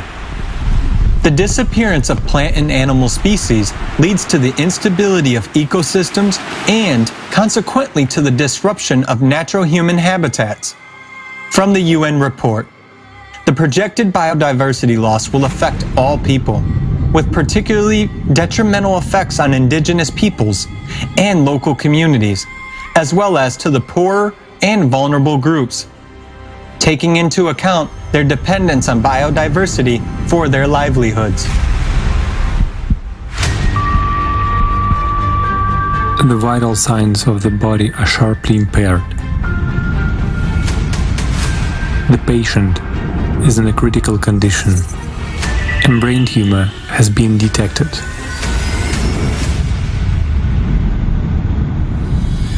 The consumer lifestyle of humans is like a malignant tumor on the Earth's body. It is constantly growing, consuming and consuming, and taking everything it needs from the macroorganism for itself. It doesn't share, doesn't think about others, which results in the death of the organism along with the cancer tumor. If no global action is taken today, tomorrow it will be too late. The planet you live on is dying. The creative society is our only chance.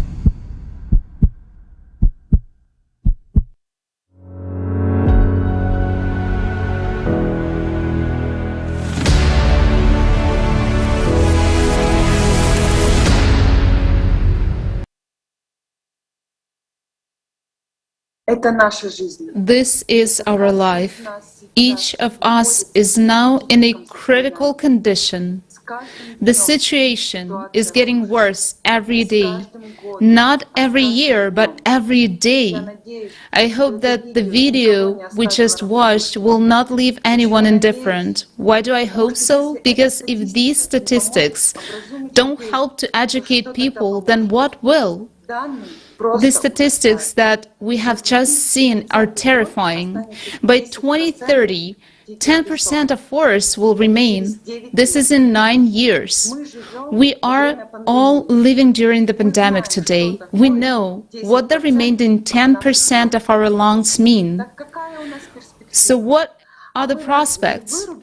Aren't we going to cut off those remaining 10% of forests? Of course we will, because this is business, and business dominates sanity. We do everything to earn money. We destroy. The resources of Earth are running out. Our planet is so populated that already 9 out of 10 people do not have an opportunity to breathe clean air. And 4 out of 10 people already lack water. The food we consume contains harmful chemicals. We have now seen terrible statistics of mortality. We are ourselves the ones to blame. Just think about it. More than 7 million people die every year due to polluted air. Different kinds of diseases, oncological, genetic, cardiovascular. These are the facts. We destroy everything that could protect us. We ruin our immune system. We're so busy with consumerism that we have no time to look into the future. Well, the future is worth being afraid of. If we don't do anything, we will die. If we smooth our rough spots, what will we do tomorrow?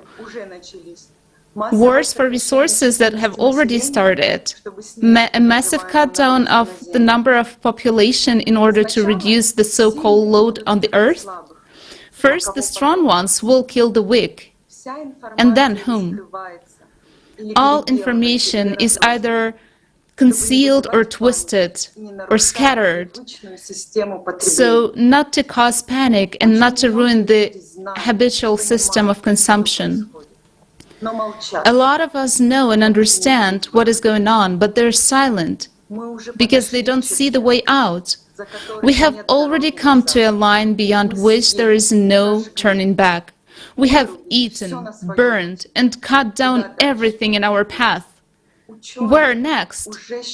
Scientists already believe that the point of no return will come in the next 50 years. Do we even have that time? After all, everything is accelerating progressively. And can we actually purify water only in half of a lake? Everyone is needed for that. We need to stop dividing, stop fighting with each other, and stop exploiting the resources of economically dependent regions to satisfy our insatiable needs. Tell me, how is it that our political and economic profits prevail over our instinct of self-preservation? It is time to unite in order to resist the deadly danger. And we can only do this together, otherwise nothing will work out. What can be more important than saving the lives of oneself and one's children? Our task is to inform people about the real situation in which we are now and which we can solve in an absolutely honest way without any revolutions. This can be done if we succeed to inform everyone and change the format of society to a creative one. And this has to be done by each one of us. Friends, I would like to invite everyone to the next conference that will be held on the 4th of December 2021, Global Crisis, Time for Truth. It is time to set priorities. Thank you. Thank you so much, Anna. The situation is really alarming, and we see it in the comments that our viewers do understand it. Many of them say it's scary, and many of them asking, what can we do? Well, first of all, we need everyone to build their creative society, and the shortest way to tune into the project is to go on the ALLATRAunites.com and press Join Us button. Then the second thing everyone can do is share a post on your social media, tagging ALLATRA Unites, tagging this conference, and let people know about it. Make a video review, post it, or send it on the ALLATRA Unites, on the email you can find on the ALLATRAunites.com. We can also make a video review. We can post a small review in the text format. The main thing, inform people around you. Make sure that there is no person in your surrounding that doesn't know about possibility of building creative society and this conference. Thank you so much. Let me pass the floor to Alex in Germany.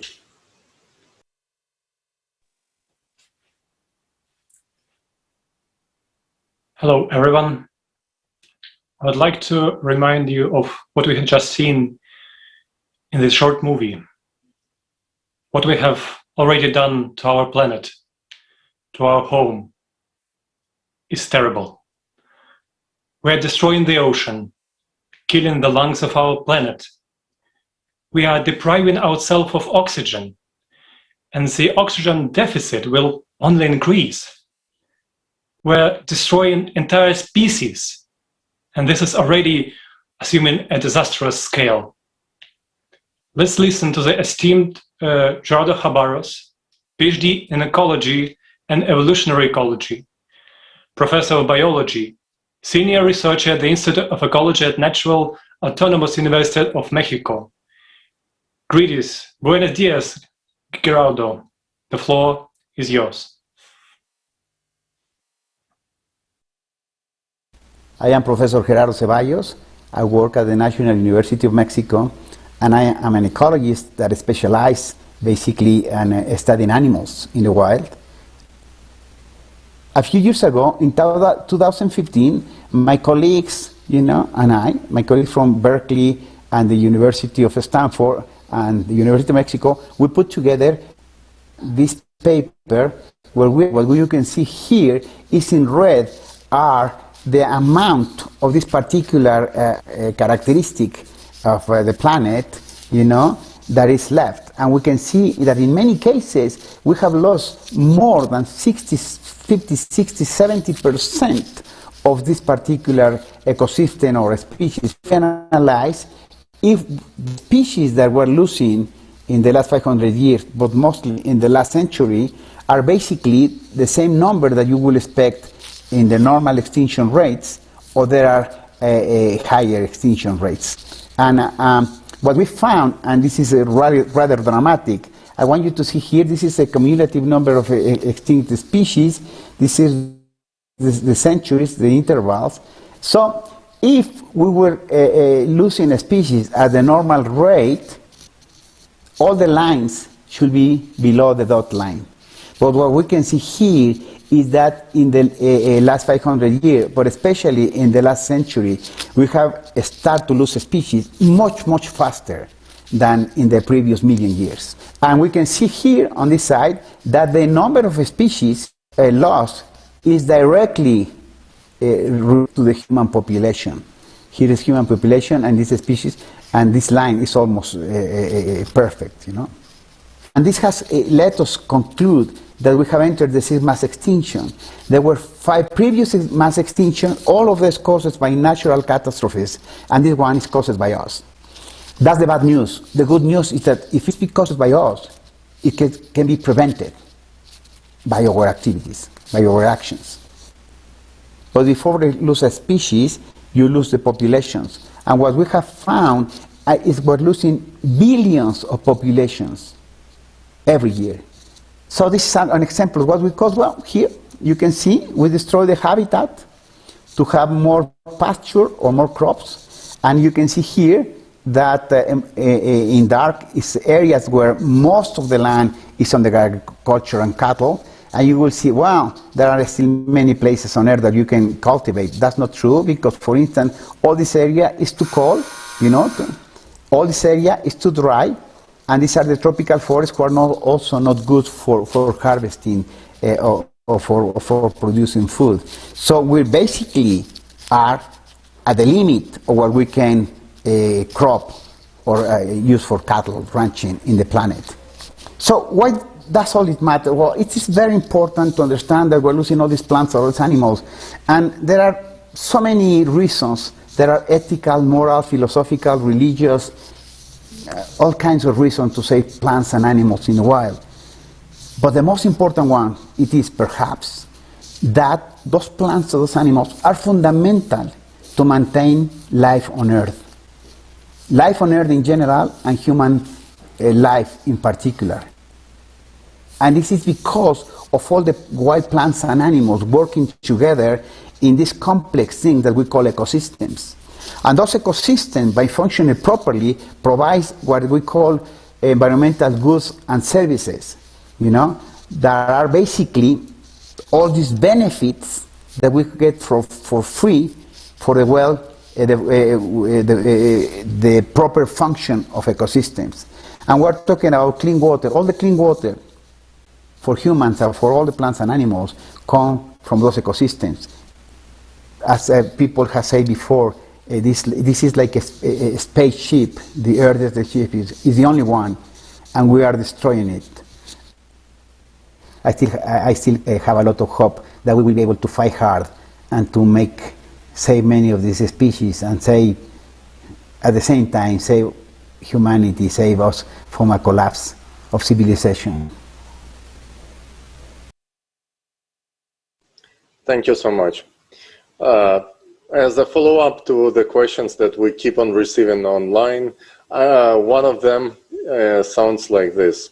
How can we make sure that the elites and the governments will let us build a creative society? And why do we need unity? And what is it going to give me? Well, the answer is very simple. We demand, as a society, unity, and the politicians only have to follow our request. So the main thing, we have to request to build this online platform on which people can participate and make real democracy, where each person contributes and participates in decision making instead of delegating the power to the elites, right? So if it's your request, it's up to you. You are the ones who making this request, and if we make such request, politicians will show up, who are going to fulfill our needs, our desires, because it's up to us to elect them. And the concept of creative society is a very positive concept. In fact, rich people and elites are going to suffer and be destroyed by the climate crisis just as everyone else. So this is the only way to survive for all of us, for rich and poor, for elites and for regular people, to build the society in which each one of us takes personal responsibility. Thank you.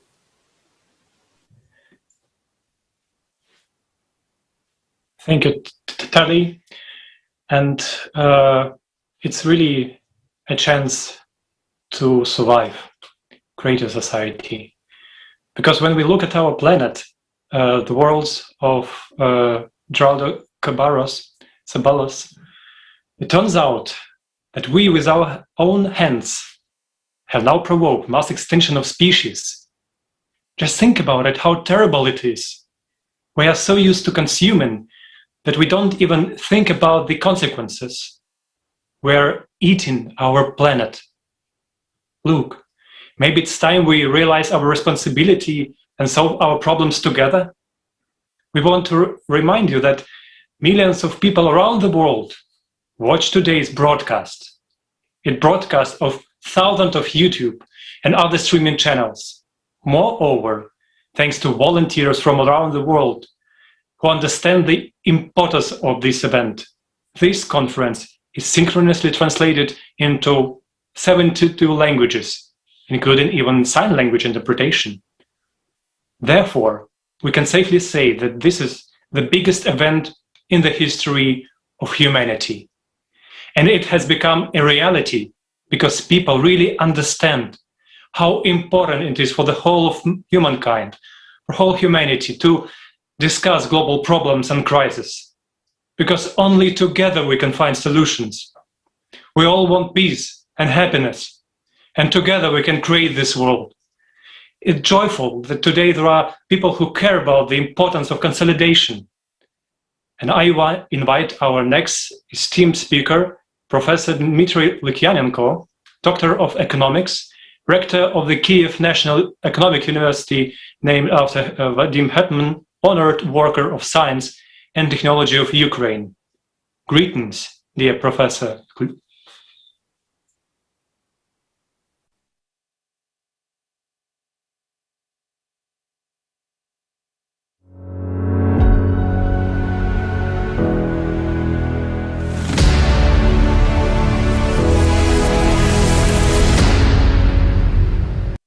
Hello, colleagues, friends, participants of the Global Forum. I am pleased to greet you.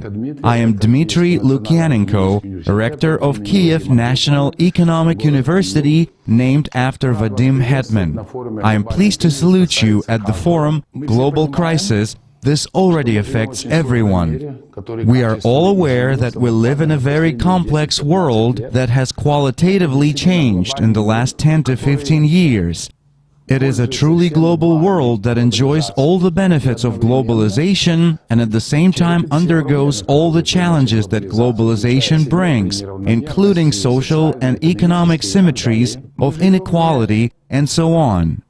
We do not live in a predictable world, not in a cyclical world where there are peaks and valleys and so on. We live in a world of turbulence, where we need to be able to govern a country, run a corporation, a firm, manage our motivations and feelings. It's a very complex world. We live in a very complex labor market, which is qualitatively different from our stereotypical notions. This is a labor market of a different kind. We are threatened with unemployment, and the threat is real, because unemployment will be different this time. Each person is potentially unemployed because the digital era has come. The digital age is here. Tomorrow, artificial intelligence will replace a lot of generally primitive, simple professions. Moreover, and it's very alarming, we live in a world where the climate is changing before our eyes. We live in a world and we see how terrible those tankers are, the ones which ruin the blue oceans. It's a nightmare. It's not compatible with the fact that we're flying into space, exploring Mars. It's a nightmare. We live in a world that burns oil to get an incomprehensible type of heating. Why would we use this type of heating? A resource that is non-renewable. We have reduced the biodiversity of the world's oceans by several times, which is the ultimate inhumanity.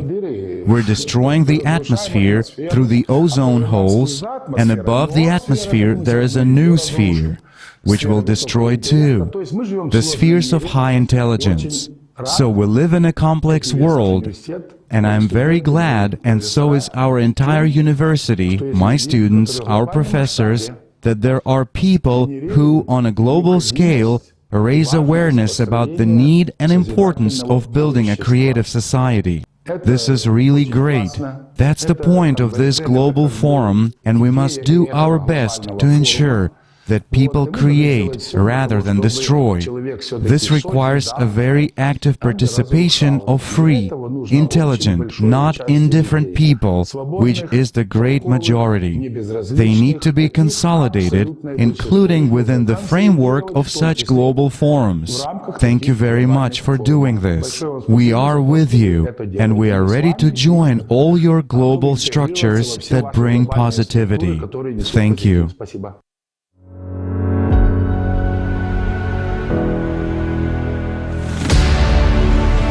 Thank you very much, Professor.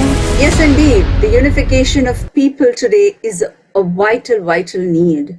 Looking at the situation in the world, you realize that building a creative society is the only way out. Thank you again very much, Professor. How far have we gone in destroying the planet's ecosystem?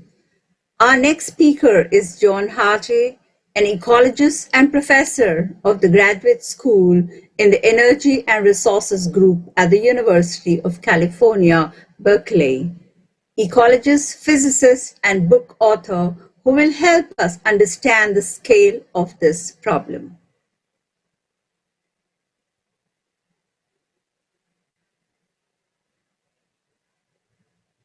Well, thank you very much for allowing me to address all of you.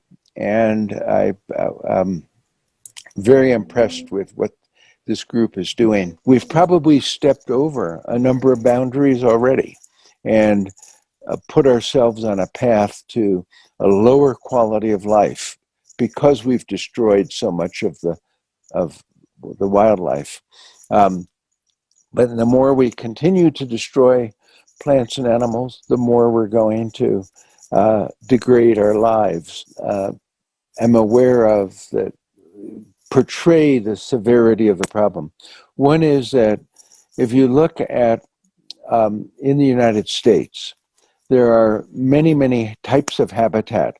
Old growth forest, coastal sand dune habitat, which is surprisingly diverse and biologically interesting, wetlands, both freshwater and saltwater wetlands, and then wild and free-flowing rivers. And in all of those categories of habitat, we have destroyed around 90% of what was there 500 years ago. If you look at the world's tropical forests, the last numbers I saw for the Amazon were on the order, we've destroyed about 30% of the Amazon. And the rate at which we're continuing to destroy the Amazonian rainforest is increasing. So that's huge.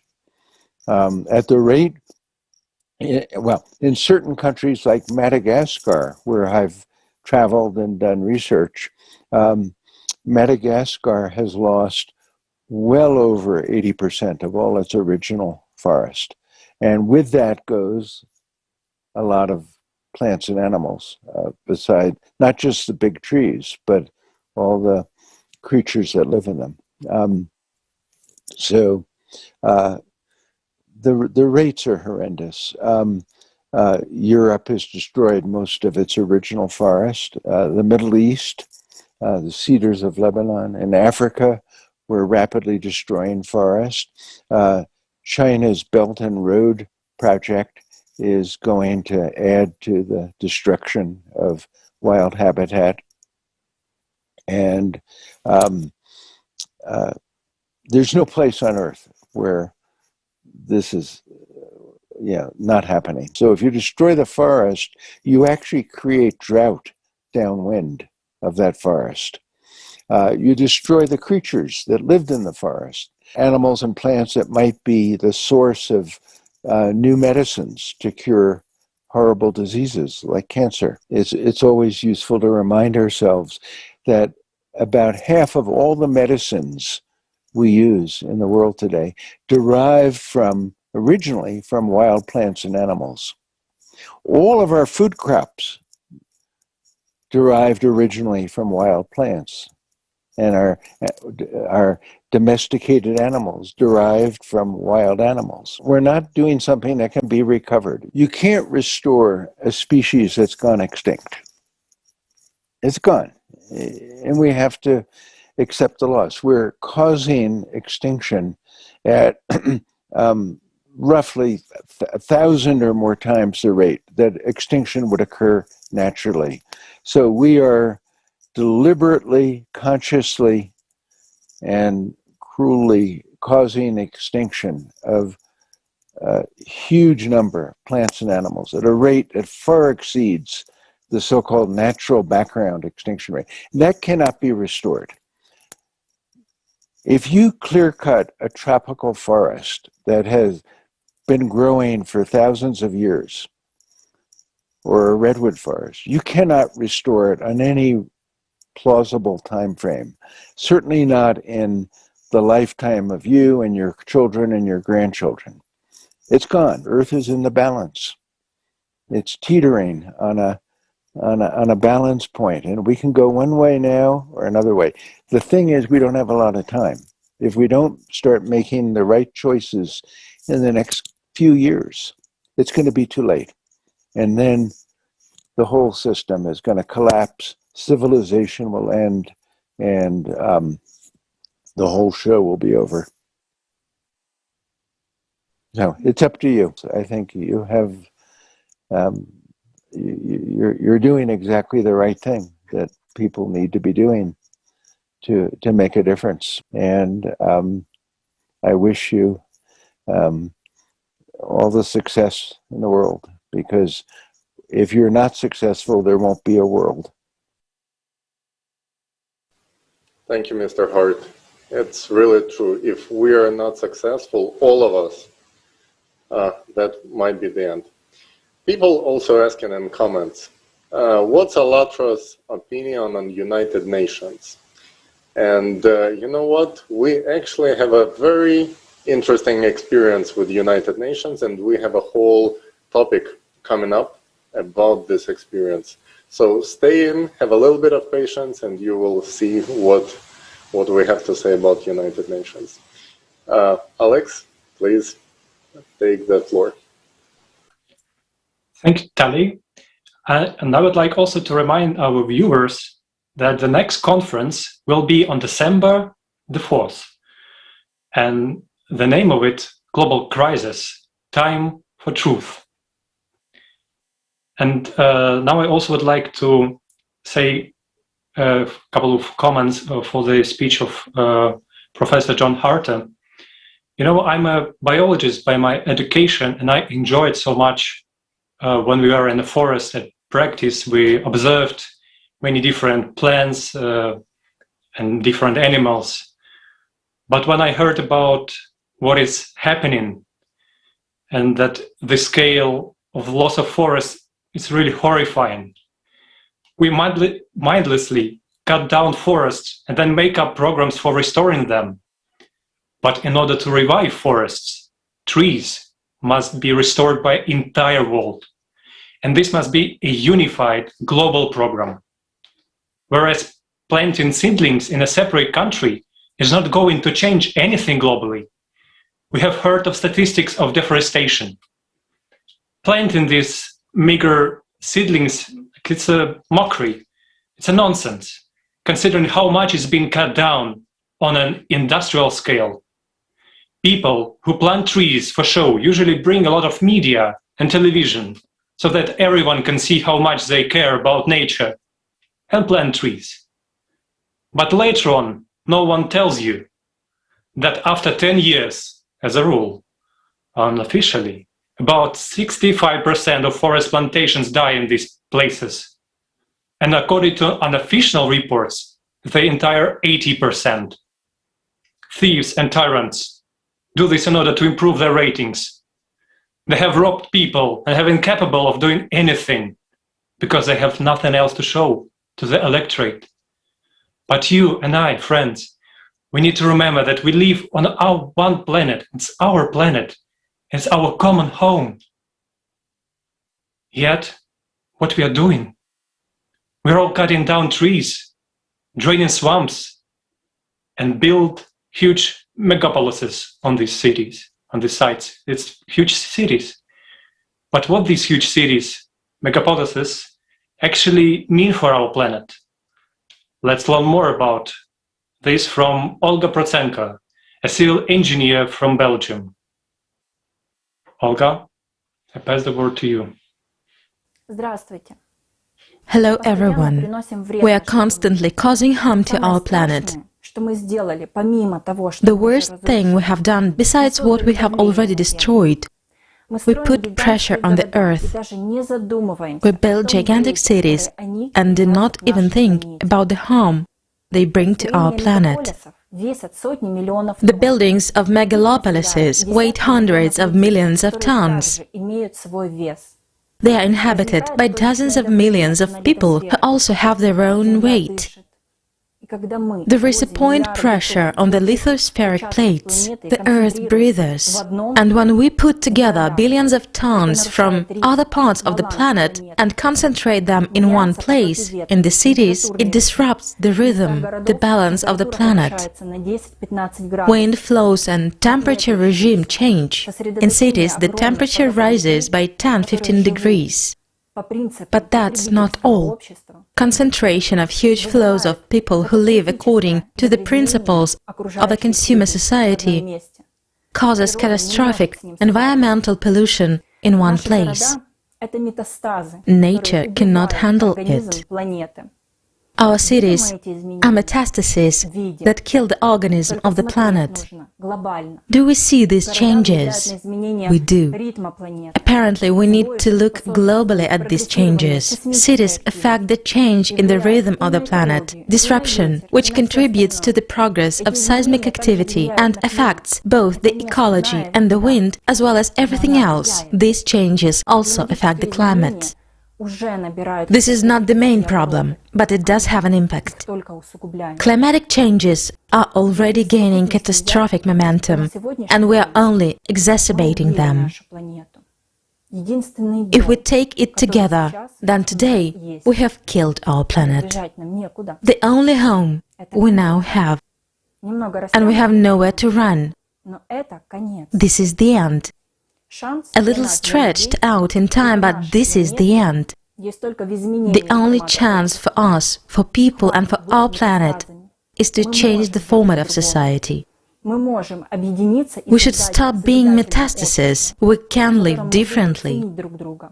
We can unite and build a creative society in which we value each other and our surroundings, in which it is not ecology and consumption that will dictate the rules of the game to us, but human, spiritual, moral values. Only in such a society we will have the opportunity to create technologies that will save our planet and our lives, ours and our children's. Only in the creative society we will be able to deal with ecology and putting things in order on the planet. So, people, wake up, look at this dying planet, and then look into the eyes of your children. Is this the future you promised them? This is shocking information. How often do we think about the things we do? What kind of a world do we leave after ourselves? We have nowhere to run, and today, can we promise our children a future? All this is very serious, and it's important to understand that we all depend on each other and have a shared responsibility for our future. So it is a great honor for us to introduce the next distinguished speaker, Mr. Anatoly Kinuk, the president of Ukrainian League of Industrialists and Entrepreneurs, politician, former Prime Minister of Ukraine, former Minister of Economy of Ukraine.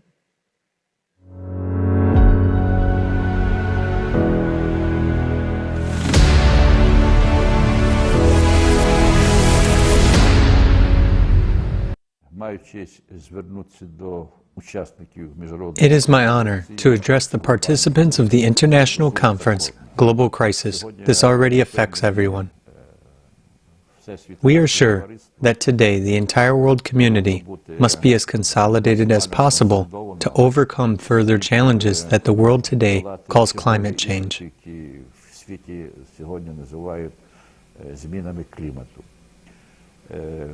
There are still a lot of mysteries in these trends. Scientists from all over the world still need to study the balance of all the problems to understand where we are dealing with natural trends of climate change that have repeatedly occurred over millions of years on Earth, and where it is human-induced impact of our civilization, of us humans. And certainly, when it comes to dealing with the impact of human activity, success can only be achieved when the actions of the whole community are consolidated. There are no boundaries in the air. There are no boundaries in the oceans. We depend on each other very much. And we would like this problem to be taken with utmost seriousness, as it is our responsibility to do everything possible in order to preserve our planet and our incredible nature for our children, grandchildren, and future generations.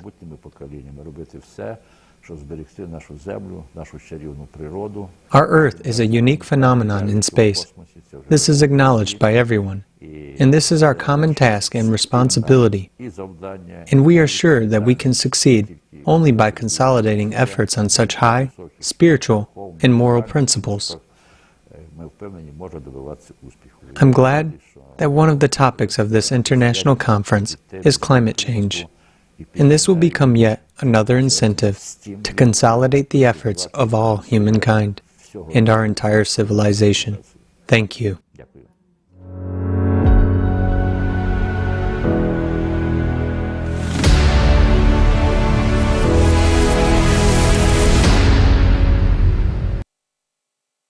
Dear Anatoly Kirillovich, we are sincerely grateful to you for these wise words. Indeed, we have an environmental crisis. It is something done with human hands, and we can see how terrible it is. But there are things even scarier than that. Climate. We cannot control earthquakes. We cannot control volcanic eruptions, hurricanes, or floods that are increasing every day. And my neighbors in North Rhine-Westphalia, where I live, have already saw it recently. And today participants of the conference will continue discussing the climate crisis later in the third part. But now it is time to introduce Natasha Diaz-Aguilera, Ambassador Extraordinary, a plenipotentiary of the Republic of Cuba to Ukraine and to the Republic of Moldova.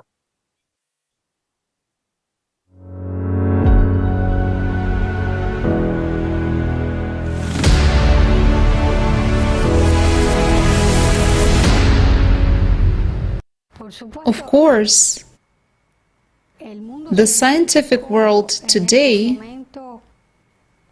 like the whole world, needs a more unifying trend. In my opinion, these are investments that each country makes for the future improvement of this or that sector of economy, this or that social sector. But the world in which we are living now is very commercial. It is more focused on those scientific achievements that can bring the greatest dividends. And they do not always give us the opportunity for the stable development of the planet. And I think that yes, the scientific community faces a big obstacle, because scientists alone cannot solve all the problems. Unfortunately, in all the countries,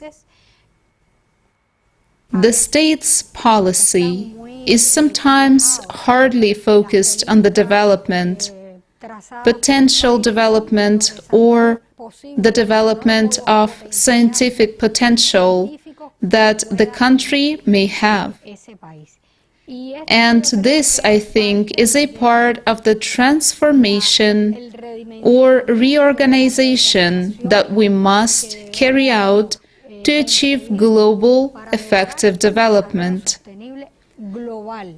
Because we can do it separately in some specific countries that succeed in it, but if it is not done jointly, if it is not done everywhere, life on the planet is in great danger.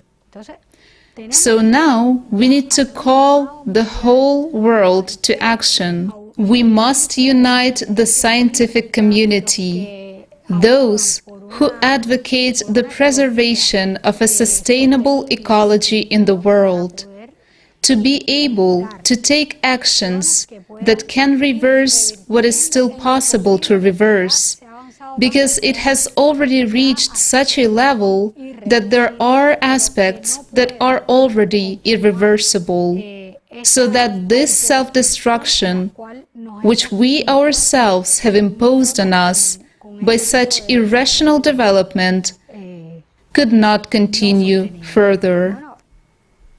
The creative society, at its core, is partially guided by the desire to provide a person with the opportunity for full development. And I believe that here can be no full development if there is no ecosystem, ecological environment that can contribute to the all-round development of a person. We must proceed from the fact that further development must be environmentally friendly.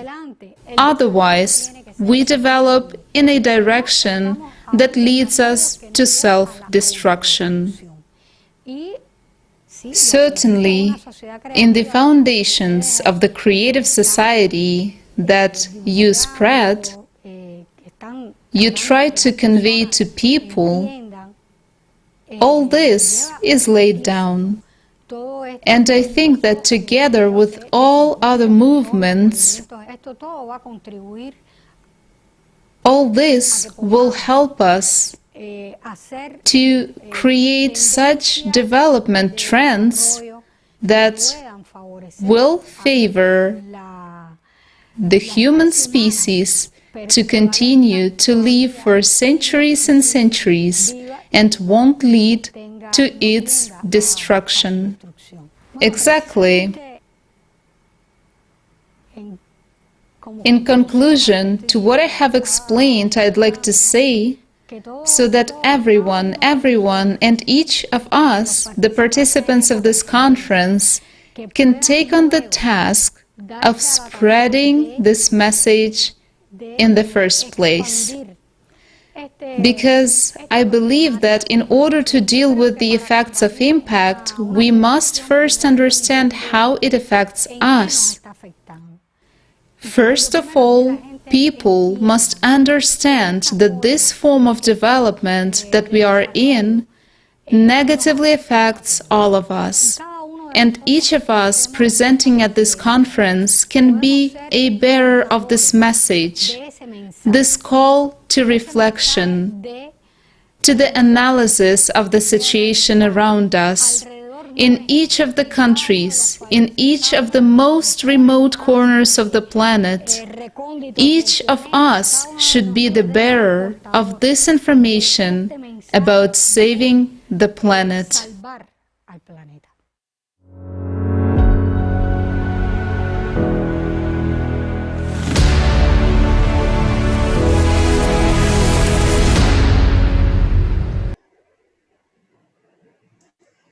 Your significant words have made it even clearer that everything in our world today is set up against a human being.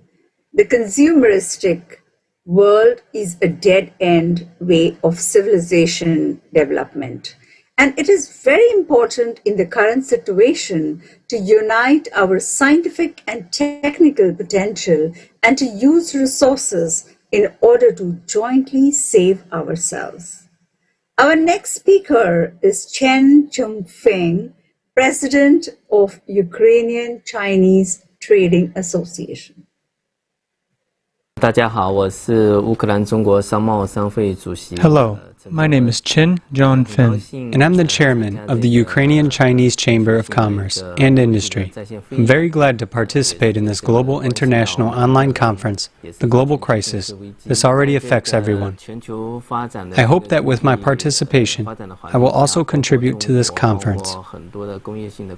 Regarding the world economy, most countries, including China, are now constantly producing products. Nowadays, there are a huge number of factories around the world, production facilities of which are constantly emitting toxic waste, particularly into the atmosphere. And this is extremely detrimental to the environment as a whole. In order to revive our planet, we want to call upon all people to take all possible measures to change the situation, to start solving the problem of air pollution and waste pollution on the planet.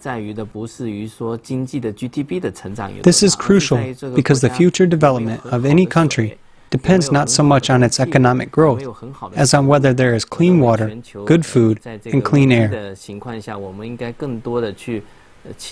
I think that at this crucial moment, the whole world must act for the sake of our society, for the sake of our countries and our common planet, to create conditions for mutual assistance, for mutual support, for preservation of society. It is necessary to create new relations in society in a constructive way. I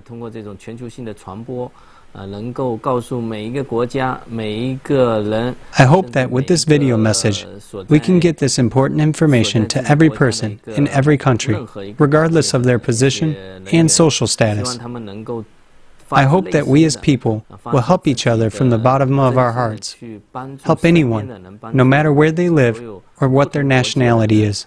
And I hope we can create a very friendly and harmonious society, like the Silk Road International Cooperation Organization in China, proposed by Chairman Xi Jinping, for the joint promotion of global unity and harmony.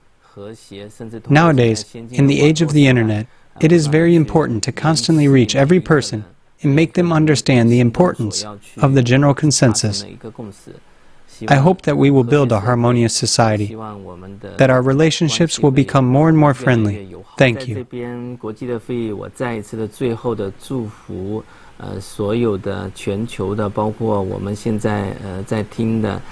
Here, at the International Conference, I would like to say once again to people all over the world, to those who are watching now, including my compatriots, I wish you health and success in your work. I hope that you will be able to contribute more to the development of our country and our world community, so that there will be mutual assistance, mutual understanding between people in our world and in our society, so that we meet each other halfway. I hope that everyone will make efforts to build such a creative society. We hope so too, Mr. Chongfeng. It is really, really important that as many people as possible hear this information. So, dear friends, everyone should know what we are talking about today. So please record your feedback and share this information on social media. It's very important to share because it's only upon us who can share and distribute the information further. It's only upon us. We are the voice who are spreading this.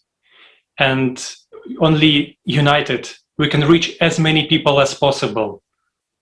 We can unite because we'll have one goal: build a greater society. Thank you.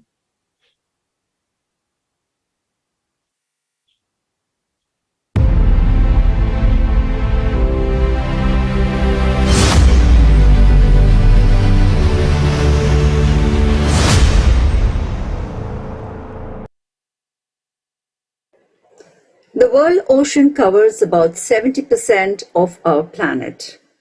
How do we treat its vast expanse?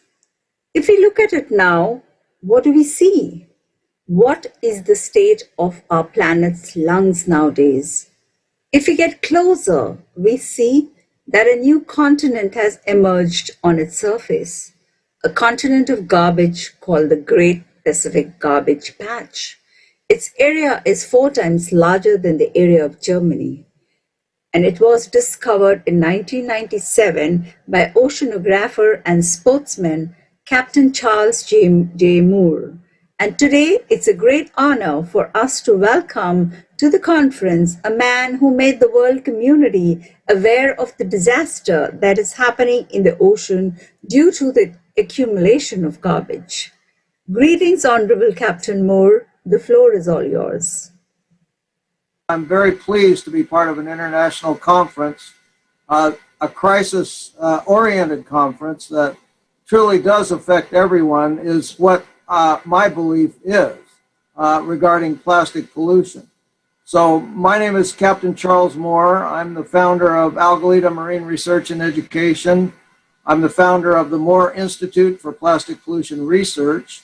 And I'm also the founder of Long Beach Organic, which is a local community gardening program. What happened in 1997 when I crossed what has come to be known as the Great Pacific Garbage Patch was simply an observation of a seagoing captain standing watch that after just a few minutes, something would pass by that didn't belong there, something of human origin, a floating piece of plastic. The idea that in the middle of nowhere, as far from human civilization as you can get anywhere on Earth, the detritus, the refuse of human civilization was there in an alarming quantity. This was 1999 when I returned, and had sampling equipment. And that's really when the discovery was made. The 1997 discovery was simply a feeling of unease about seeing debris out in the middle of the ocean. But in 1999, that was truly the discovery, because in 1999,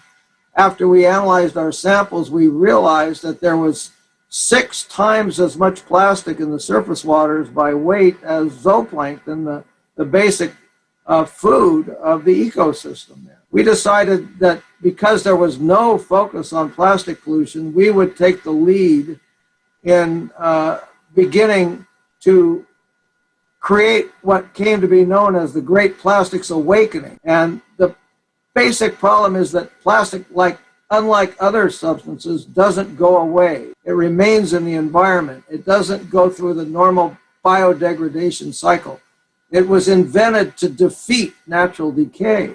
So in defeating natural decay, it made itself a permanent part of our environment. Now we know that these microplastics become nanoplastics. They become airborne, they get into our water, and they get into our food and even our vegetables.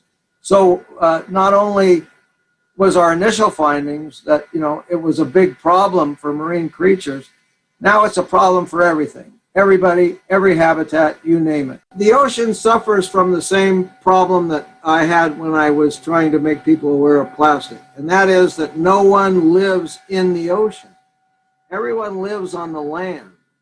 So for most people who live on the land, the ocean is just a stranger. It's just a strange, different place, and really doesn't, as far as they can see, as far as they know, doesn't have an effect on their daily life. I mean, yes, there are hurricanes, yes, there are storms, yes, there are floods along the coastal zone, but in general, a person living on the land doesn't regard the ocean as a big part of their life. Dr. Sylvia Earle makes the concise statement, no blue, no green, we really need the ocean in so many different ways.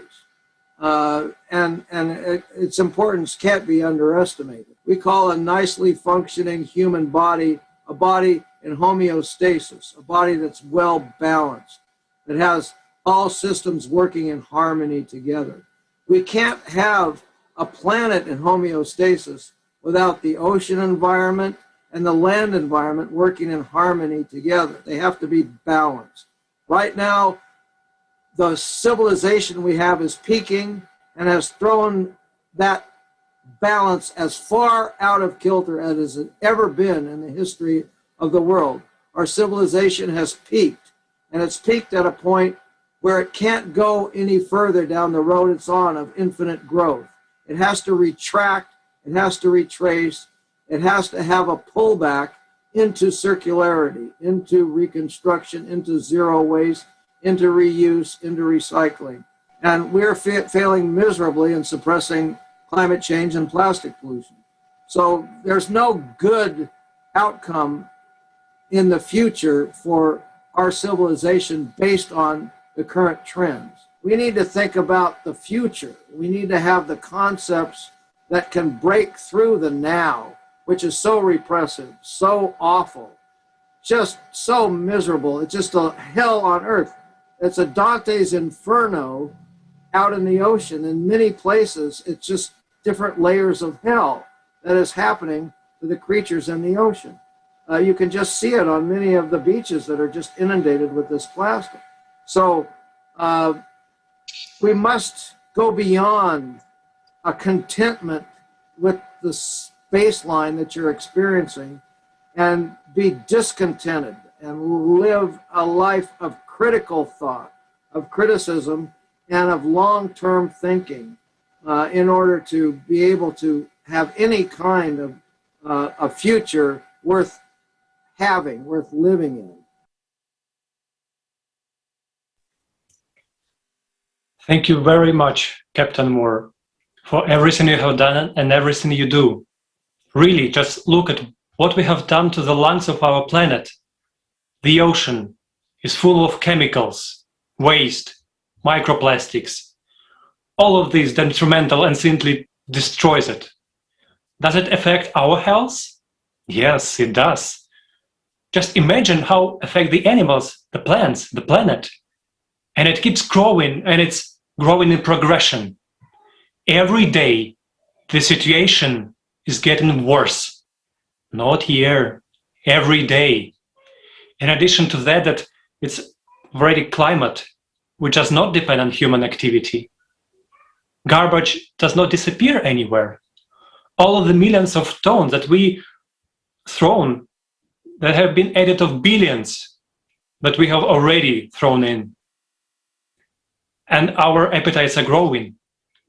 Look what has happened to the ocean. And the topic of garbage is not just limited to the ocean. Let's watch a video about it.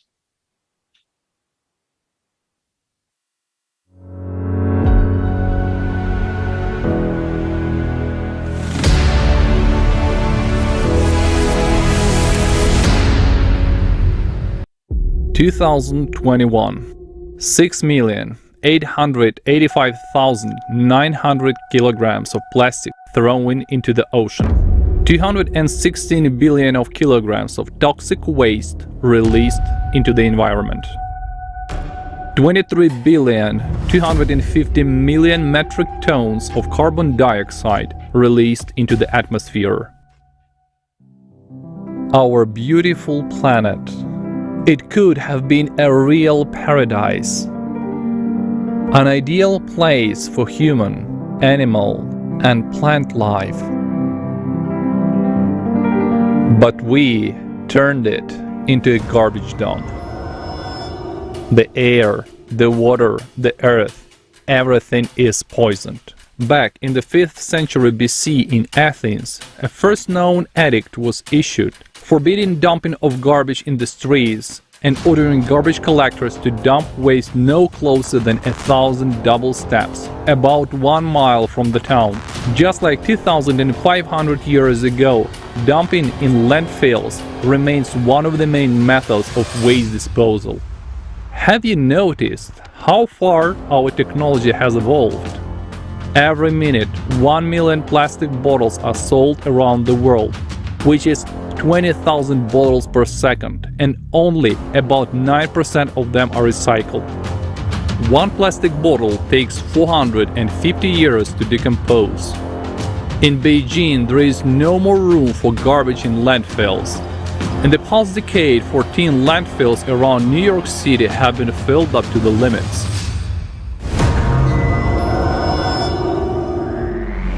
The Ghazipur landfill in India is as high as the Taj Mahal. Its height is approximately 73 meters and it occupies a space of 40 football fields. The Ghazipur landfill was even equipped with warning lights so that planes or helicopters would not accidentally hit it. At the same time, Russian landfills occupy 4 million hectares. This equals the area of the Netherlands or Switzerland. The waste material decomposes there, emitting methane and other chemicals, permanently poisoning the soil and air and contributing to the greenhouse effect. The landfill gas gets into the groundwater and then into the water bodies, from which drinking water is taken. Incineration of waste materials leads to the release of dangerous gases containing toxic heavy metals, cadmium, mercury and plumbum. Entering the human body, they affect the blood and nervous systems, create risks of genetic defects and promote the development of cancer. The new report of the Children's Fund UNICEF says that around 1 in 3 children, up to 800 million globally, have extra high lead levels in their blood, which can cause intellectual impairment and even death. 1 truck of plastic is dumped into the ocean every minute. This is expected to increase to 2 per minute by 2030 and 4 per minute by 2050. By 2050, this could mean there will be more plastic than fish in the world's oceans. And it forms vast islands of up to 16 million square kilometers. This corresponds to the size of Europe, India and Mexico combined.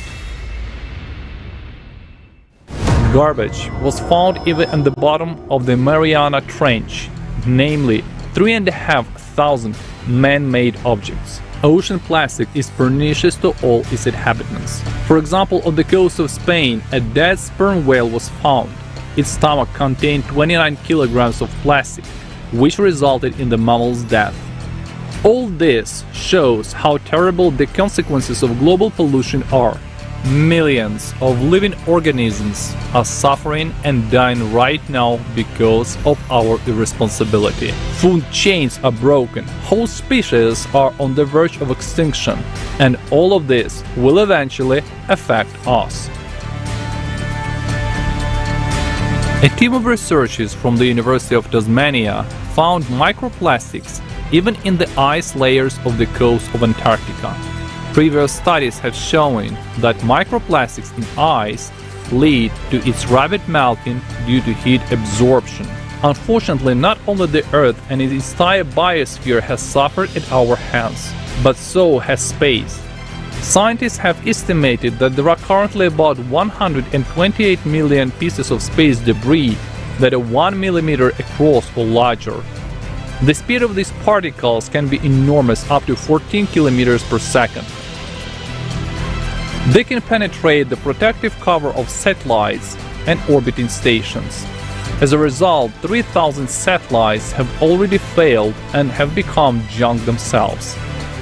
Such incidents could cause a cascade of collisions and breakdowns in orbit. And if that happens to just a few major stations, we're excluding satellite television, the internet, GPS and mobile communications. Scientists suggest that at some point humans will no longer be able to launch new satellites into orbit and space will be completely closed to us. We sort waste by product type. We implement some of the hardest ocean cleanup projects. But what happens to this raw material in the end? Today, we don't know how to recycle waste without harming the environment. And the rate of reuse is very low because it is not cost-effective for most industries. And at the same time, we have massive oversupply.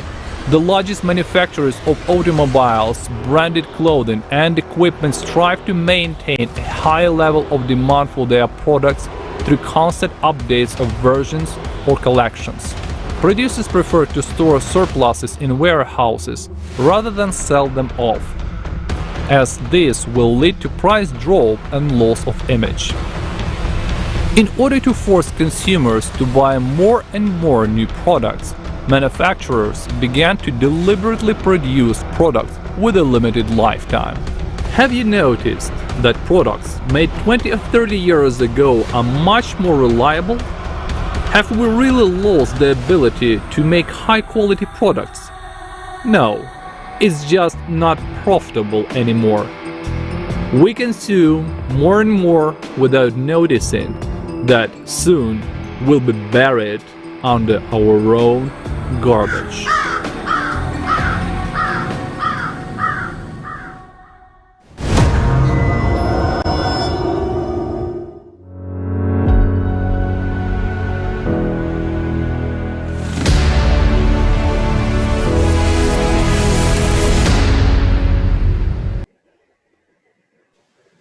As we see, the problem of polluting our planet is really serious. Some people, although, texting us in comments, I'm sorting my garbage, so it's not my fault. Or other people commenting, it's all politicians' fault. Give us the solution. Well, guys, this is again the consumerist format of the society, when we first of all pick a person, put a lot of responsibility on them, and then when they fail to deliver, we say it's their fault, it's not ours. Well, because we put all our efforts by electing them. That doesn't work like that. It's everyone's personal responsibility here to build the different kind of society, creative society, where human life is #1 value, not the profit. It's up to all of us. And just by sorting garbage, I'm sorry, it's not gonna work. Other people asking, when is the next conference? Next conference is on December 4th. It's gonna be called Global Crisis, the Time of Truth. And anyone can take part. To take part in the conference, to spread the word and let people know, all you have to do is go on ALLATRAunites.com, press Join Us button. I want to stress out, this one is being translated into 72 languages, but it's still not enough. We have to make sure that there is no language in the world that people cannot have access in their own language to this conference. Let's make sure all languages are covered. So if you speak any other language, please let us know, text us on ALLATRAunites.com and participate. Let people know about these topics. Thank you. I would also like to add a little bit that politicians are also humans, and they are also on this planet. They have no other home. So creative society is a solution for everybody, for politicians, for common peoples, for billionaires. We have talked about it so much, so you can see other videos on ALLATRA TV channels on YouTube. Now I pass the word to Kusum Kanwar. Thank you. And what can I say? You know, any further comment is unnecessary, because the situation is so tragic that it's hard to find the right words. As you can see, problems do exist. Luckily, many people around the world are already aware, of the need to solve them. Among them is the Rotary Club, whose members want to see a world where people unite and take action to create lasting change. And that's why the Atlanta Metro Rotary Club has kindly arranged a presentation by our next speaker. We are honored to introduce Spash Shah, who is also known as Pratham, and is an 18-year-old prodigy child, singer, songwriter. He's a rapper, motivational speaker, a philanthropist, and Yahoo ranked him as one of the top 10 child prodigies India is proud of. So, Spash Shah. You've heard this spoken many times by many people, but let me add one more voice to the choir of concerned citizens. My siblings, we are at a crossroads. Never have such extreme circumstances unfolded on Earth, and never again will they recur. Currently, we help eradicate up to 10,000 species of organisms every year. If that doesn't scare you, remember that we humans, all 7.9 billion of us, are only one species. We kill around 80,000 of our siblings each year, and we let over 811 million of our siblings go hungry every day. Even worse, 1 in 3 of us is malnourished. We destroy over 15 billion trees and 24 billion tons of fertile land every year. We throw over 2.12 billion tons of waste each year, and we have already thrown more than 5.25 trillion pieces of plastic into our waters. Enough statistics. The list of problems never ends, but the point is the same. My siblings, we are at a crossroads. We have 2 paths to choose from, the path of life or the path of death. And guess where we're going on right now? The path of death, the highway to hell on earth. However, there is still hope. Right now, it's not too late for us to change. But if we don't change for the better now, everything around us, economies, societies, ecology, you name it, will change irreversibly for the worse. My siblings, it is time for us to repent. It's time for us to turn away from our wrongdoings towards the earth and ourselves. It's time for humanity to bring revival to our planet and global society. How do we bring revival? With love. We love by acting out the truth that we are all one family, and not just humans, but every other organism we share the earth with. And no difference can change the fact that we are all of infinite worth to our Creator. And how do we love? We serve. We serve by standing against injustice, uplifting the downtrodden, and restoring balance and resources to our planet. My siblings, we have enough land to save our dying wildlife. We have the power to stop violence for good and turn swords into plowshares. We have enough food to feed the hungry. We have enough resources to reduce, reuse, and recycle the trash in our waters and landfills. Freely have we received. Let us then freely give. My siblings, we are at a crossroads. If we are the change we wish to see in the world, let's make it happen. If we are the stewards of God's creation, let us act the part. If we do not inherit the world from our ancestors, but borrow it from our children, then let's give them something worth lending. The responsibility is not only on my generation, but the generations above and soon to be below us. We children, as many as we are not enough to solve this crisis.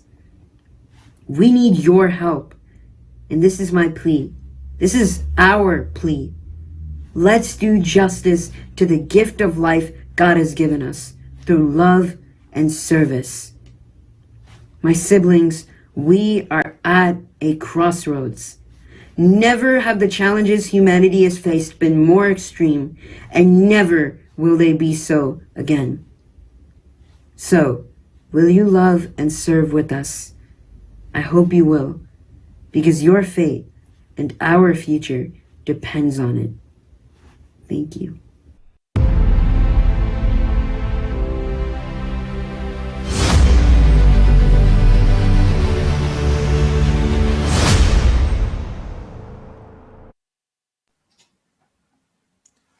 Thank you, Sparsh, for these truly sincere words. I believe that these words, coming from the soul, touched the heart of every person that is watching us now.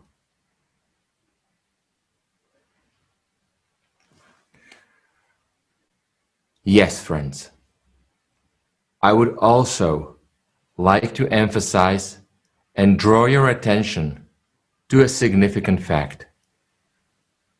All our conferences are sincere, free expression of people's opinions on the most acute problems which all humanity faces today: climate problems and global cataclysms, consumer format problems, and also problems connected with the use of artificial intelligence in a consumer format, which will lead to the fact that billions of people will have no jobs and no means of existence. This, in turn, will lead to a struggle for survival. And the resolution of all these issues depends on you and me.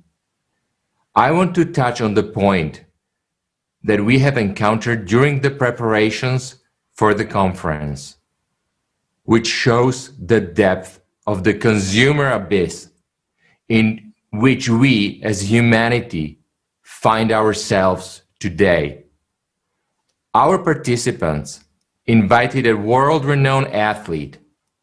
They were shocked when he responded that he was willing to participate, but for a high, six-figure amount. Do you understand? We are gathering here to voice the truth about the catastrophic threats that awaits us tomorrow if we do not unite today. But these scoundrels, they only think about profit. Today, our planet is like a terminally ill person. Actually, it is already more dead than alive. And there is not much chance for resuscitation. 50 years ago, there were other conditions. Our planet, the patient from our example, was already limp, but still active. And now we are squeezing all the last juices out of him. And if he dies, then all of us will die as well. Without him, we will not live. And any relocation to other planets is out of the question. How can we, people like us, be allowed on another planet that have life on them? We are like a disease, a deadly virus for any planet. As long as we behave like wild animals, we are a deadly contagion. But back to Earth, where we have made a consumerist hell. Previous example reveals the mess that we have created. But we cannot go on like this. Only by changing our values and uniting, we will be able to survive.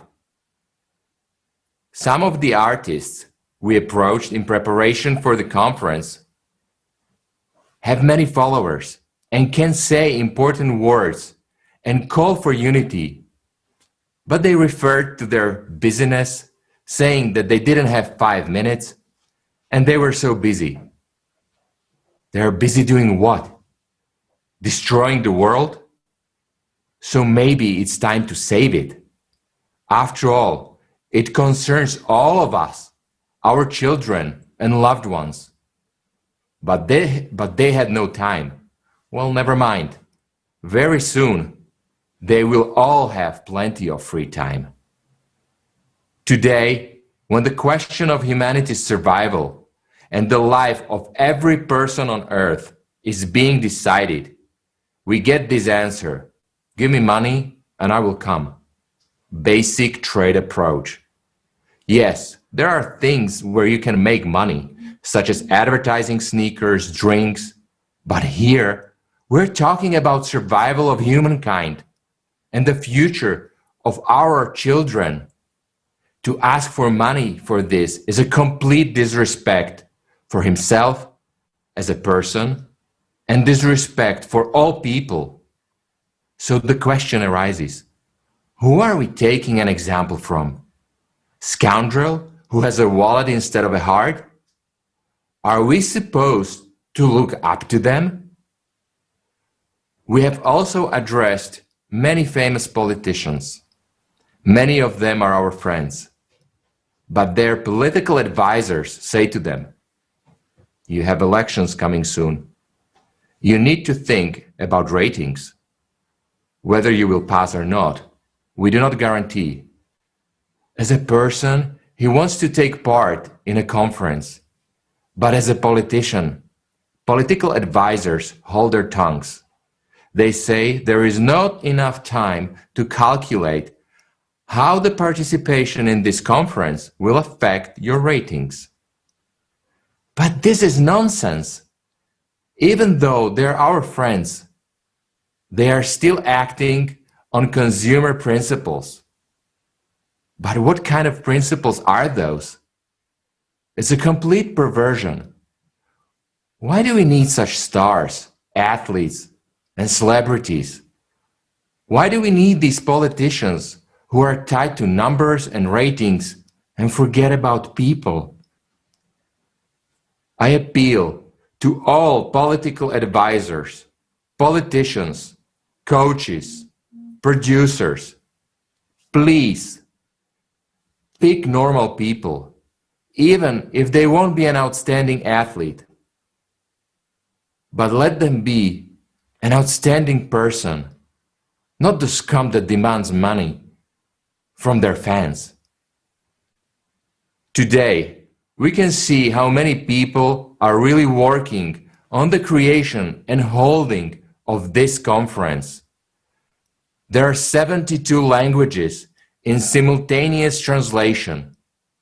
How many translators? How many people in the technical support? What a colossal work of people who spend their money, their time, and energy. Thousands of people are working tirelessly to bring the real truth to others. The truth that affects your life too, the lives of your children. This is a striking difference between those who act for the good of all and those who have lost their shame, conscience, and humanity. Therefore, a big human thanks to all those who are here today, who watch and support us, who share this information, who will share it tomorrow, to all of those who act. There are many of us around the world. We communicate with each other, and a common goal unites us.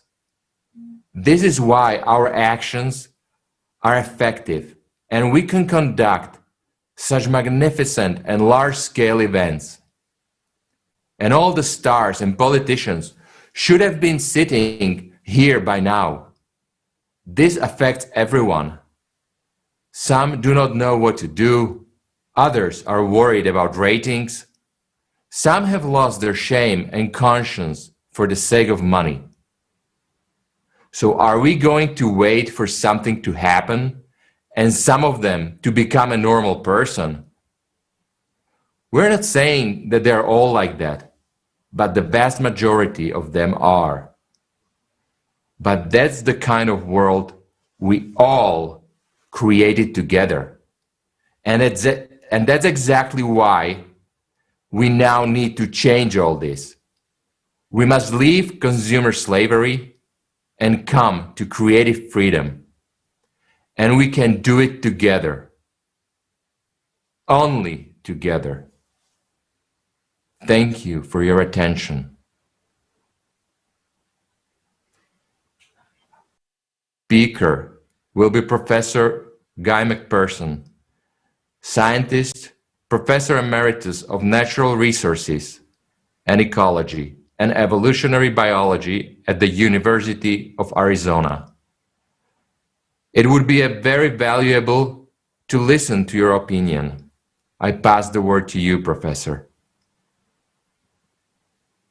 Thank you for the opportunity to appear before you today. I'm Guy McPherson. I'm Professor Emeritus of Conservation Biology at the University of Arizona. We are so far down the road of dismantling all of the living systems on the planet that we can't just walk away. We can't just step away. We can't wish for humans to go extinct and think that nature will resolve all the issues. That can't happen.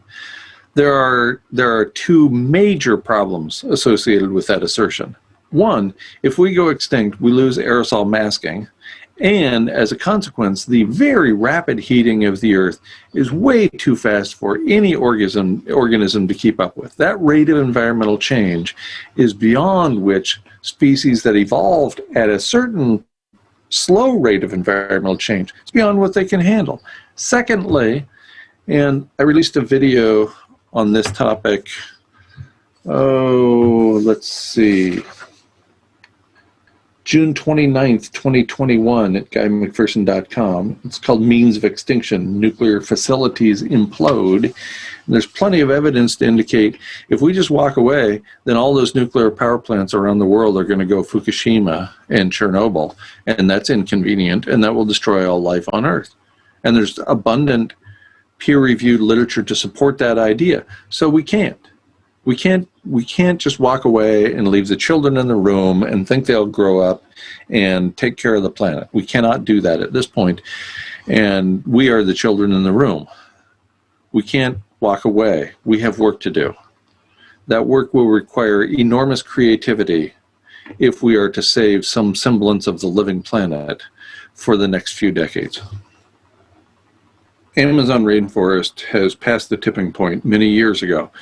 It is now what's called respiring collectively faster than it is photosynthesizing. So it is releasing more carbon dioxide than it is taking in carbon dioxide from the atmosphere. And this has been going on for years, and it's one of more than 70 self-reinforcing feedback loops that we have crossed with respect to climate.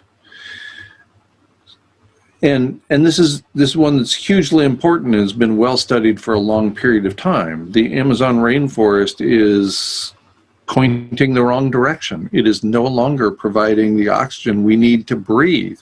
What could be more important than that? If you think the very oxygen we need to breathe, that's how far down the road we have gotten, so that we are destroying the air we breathe. It's inconceivable, and yet it's happening. I had a friend who had one of these placards in her kitchen. You know, we've all seen them. They have these catchy little phrases on them. And the placard in her kitchen said, "The ocean fixes everything." People believe this. People believe we can throw trash and oil and carbon dioxide and everything else into the ocean and the ocean will fix it. No, the ocean can't fix everything. If we kill the ocean, we kill ourselves. We might as well point a gun at our head filled with bullets. That's what we're doing with the ocean. We cannot. We absolutely cannot continue to treat the ocean as our garbage dump. You know, we've proceeded for so many years down this path. We've been throwing our trash into the ocean. We've been polluting the atmosphere. We've been doing all these terrible things. And most people think that we can continue doing them because, look, it's worked so far. We're still here. People do not understand the importance of their individual and collective actions, in part because they don't want to understand. I don't want to understand. I don't want to know any of what I just told you. It's horrible to know this. Listen, even if it's too late to act and make a difference, do you want to be the one who tells somebody, "I didn't act because I thought it was too late"? Of course not. We don't know when too late is. Probably until long after it's too late. Does that mean we should give up? I don't think so. I mean, I'm not. You know, I haven't been paid for a dozen years, and I keep grinding away because I'm a teacher, so I can't help myself, and because we're talking about the living planet here. There is nothing more important than that. All the dollar signs in the world do not add up to a living planet. Yes, if we're going to have a creative society, then we have to reward creativity in individuals. Let's look for every opportunity to do that. Think about that. It's not getting together at the bar and drinking beers. It's people working together for the common good. If we can do that, wouldn't that be beautiful? Wouldn't that be amazing? I want to do that. Thank you for the opportunity to have the conversation today. We're talking about the most important topic in the history of humanity. So I really encourage viewers and listeners to pay particular attention, not just to my presentation, but to the others that are going on here as well. Thank you so much for bringing on these important topics. I couldn't be more pleased about that. Thank you so much, Professor, for participating. And what you have just described is awful. We must do something, and there is no one to rely on. I want to go back to what Robert has said. Who should be telling the truth now? Is it they who should? However, these bastards do not even consider it necessary to attend the conference. And later on, they are presented to us as great benefactors and philanthropists, claiming that we should look up to them. To whom? To heartless creatures who have wallets instead of the hearts? Here is the result of the consumerist format which we exist in. Despite our desire to have a different format, we still support precisely the consumerist one. Is it possible to do anything good in this format? No, it's impossible, because the format itself implies an inhuman attitude to each other. If you rely on such individuals, we, as humanity, have no hope. Look at what has happened to our home, to our planet. It's a living creature whose organs are no longer functioning through our fault, through our actions. It has become completely intoxicated and its lungs have been ruined. While we ignore this and continue to devour it, we have already destroyed it. We just do not see this yet. So we think everything is fine. I mean, let me give an example. It's like, imagine that we are all riding a dead horse. And it seems to us that it's alive, but only because we are riding it off a cliff, into the nowhere, into the abyss. Now everyone is talking about carbon dioxide, CO2. But even if we stop these emissions now, how this will help? Will it be better? How does CO2 have to do with that? By focusing on it. We have killed everything that can be killed. We have cut down everything that can be cut down and dug up everything that can be dug up. Our cynicism has gone to so far that we start to cut down in trees in cities and forested areas because they cost money. Was there ever a time where a human said no to money? Never. Through the last 6,000 years. The trouble is in us, in people, in the consumerist format that we support. And before this too late comes, as the esteemed professor has said, we need to recall that we are all human beings, that our life is priceless. And our only chance to stay alive as a civilization is a creative society. That is why it's so important to speak about it, to speak up. Dear friends, there is no more important topic today. This is why we invite all reasonable people to next conference on December 4th, 2021. The name of it, The Global Crisis, A Time for Truth. We invite all sensible people to join and watch it. And now I kindly invite the next speaker, the distinguished Salwa Abdulaziz Zain, an entrepreneur, CEO of His Highness Sheikh Ahmed bin Faisal Al Qasimi Group of Companies.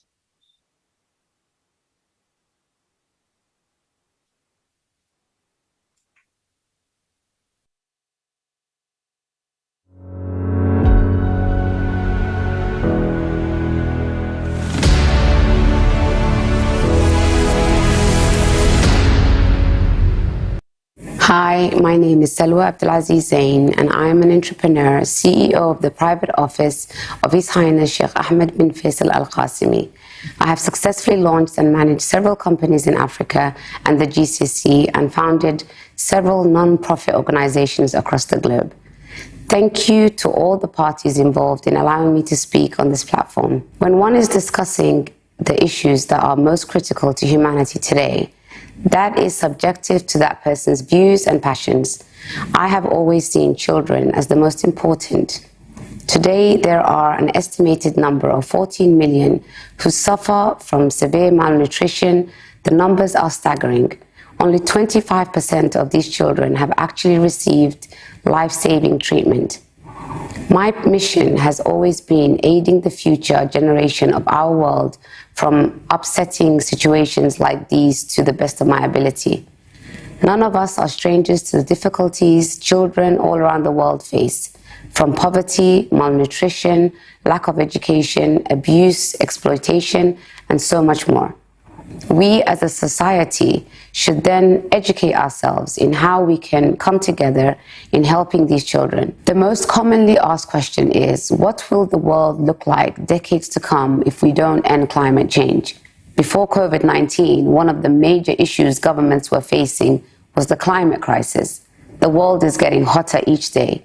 We are heading for a world that will be more than 3 degrees warmer in less than 80 years.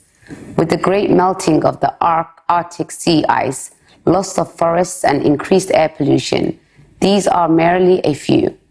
Studies show that with this neglect continuing in 5 to 10 years, vast areas of the planet will be increasingly inhospitable to humans. With so many countries already being overpopulated, we simply cannot allow such circumstances. The first step in acquiring change for the global issues at hand is spreading awareness. Lack of understanding of severity of conditions is what allows people to be so carefree and ignorant to the problems we face. It is our duty as humanity to be well informed in global affairs and encourage others to do so as well. Coming together in times of hardship and speaking out in the safekeeping of our planet is how we can create social change. We must speak up and speak out. What a creative society would look like in my eyes would be where people would know how to come together in times of hardship and understanding the meaning of true unity. My idea of a creative society wouldn't be where everything is perfect, but when we as a community would be able to come together in those times of distress and help one another. I believe we should take part in the process of transforming a society to enable a better future for our children. We must lead by example to form a better future for the next generation. I would like to thank the viewers and for all those doing their part in spreading awareness. I would also like to thank ALLATRA TV, who volunteer and work tirelessly to shed light on these issues every day. Let us be the change we want to see in the world we live in. Thank you.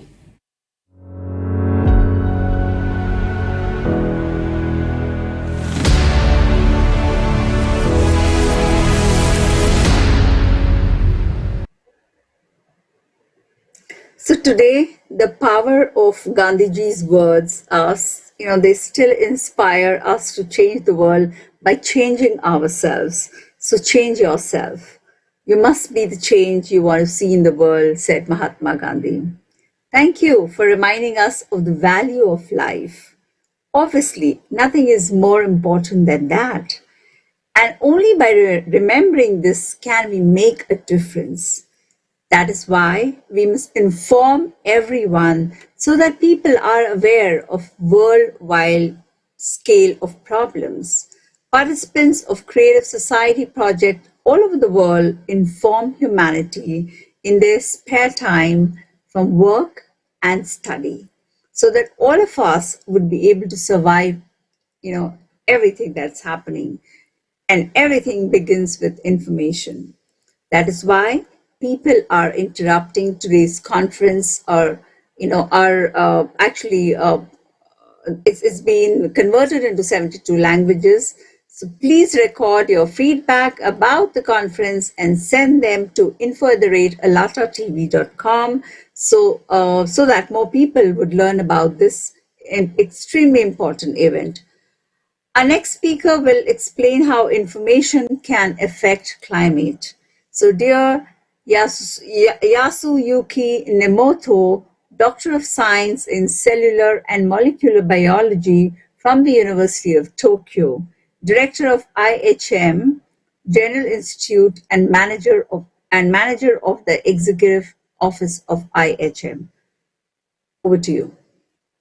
Hello, everybody. My name is Yasuki Nemoto. I'm now advisor of IHM General Institute and advisor of Office Masara Emoto. He's author of the Message from Water and Hidden Message in Water.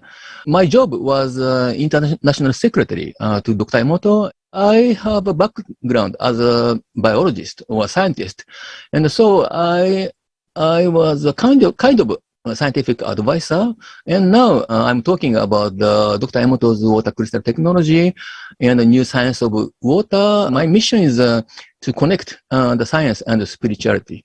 I want to support, I want to help the humanity, including myself, actually, to spread the message for the future or for the creative society. I would like to say that the water is much, much more important than you may think right now. Every water looks very same, in appearance. But Dr. Emoto believed that the water can memorize information, the different information, for each glass of water, for example. And I believe also the good water shows beautiful water crystals, while bad water does not show any crystal at all. And here I used the word good and bad, but in this case, the meaning is good means very harmonious with nature.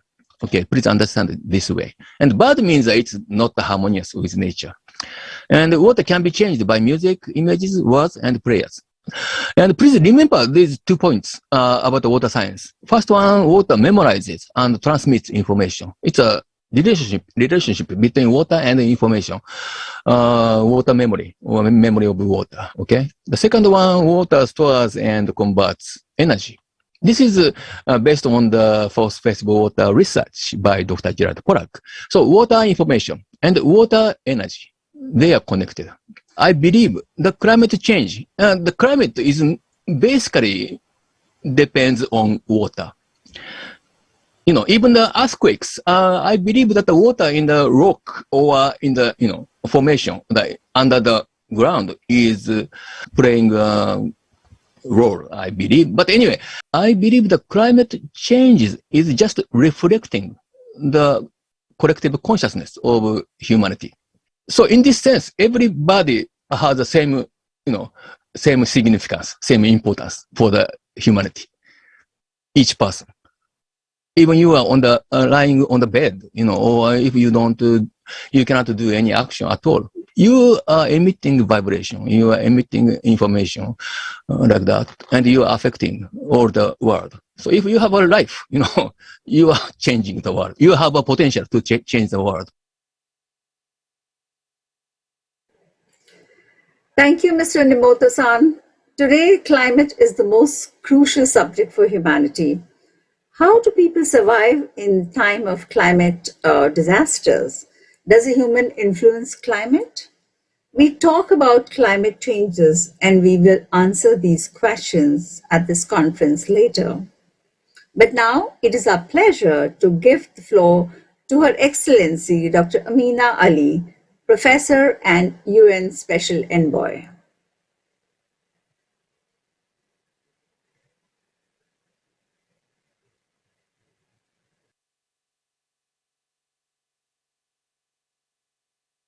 I am Dr. Amina Ali, and I'm coming to you from the UN here in the United States. I represent the Federation of International Gender and Human Rights, which is the CSO. I would like to welcome all of the dignitaries, ambassadors, emissaries, and those in high positions in place in this this conference. I thank you so very much for also welcoming me to the Global Crisis Conference here. We are facing a global crisis. This crisis is undaunting. It is macabre. It has descendancy and legacy that is going to continue because our actions are continuing. Well, you know, the capitalist approach is how much money we can leave, how much money we made in a lifetime, and how much money we can turn over to our people when we pass away. If my children are left with $5 million and, you know, all the access to all the resources in the world, but there is nothing left in the world, how can we measure that wealth any further? How can my children say that they're really wealthy when they have nothing to spend it on? If there are no natural resources that we are embodying, that we do the same way we do our wealth and our wealth planning, then what are we saving for? We're going to be in an environment where it's barren land. We have no oxygen, but yet we have, you know, $10 million in the bank. What good is that? You can't buy it. You can't purchase it. So if we don't see a need to continue with this environmental solution, if we don't see that there needs to be a pivot in our behaviors, we're going to be a cash wealthy environment, but we're going to be a marginally poor natural preserver. So there won't be any natural environments that we can go to. So we have to work together. And I think that's the only plan that can work. So I thank you so very much. I thank you all global partners and all of you that are here today on this conference. Thank you. So thank you, Her Excellency Dr. Amina Ali. Indeed, the global crisis will continue as long as we act in a consumeristic format.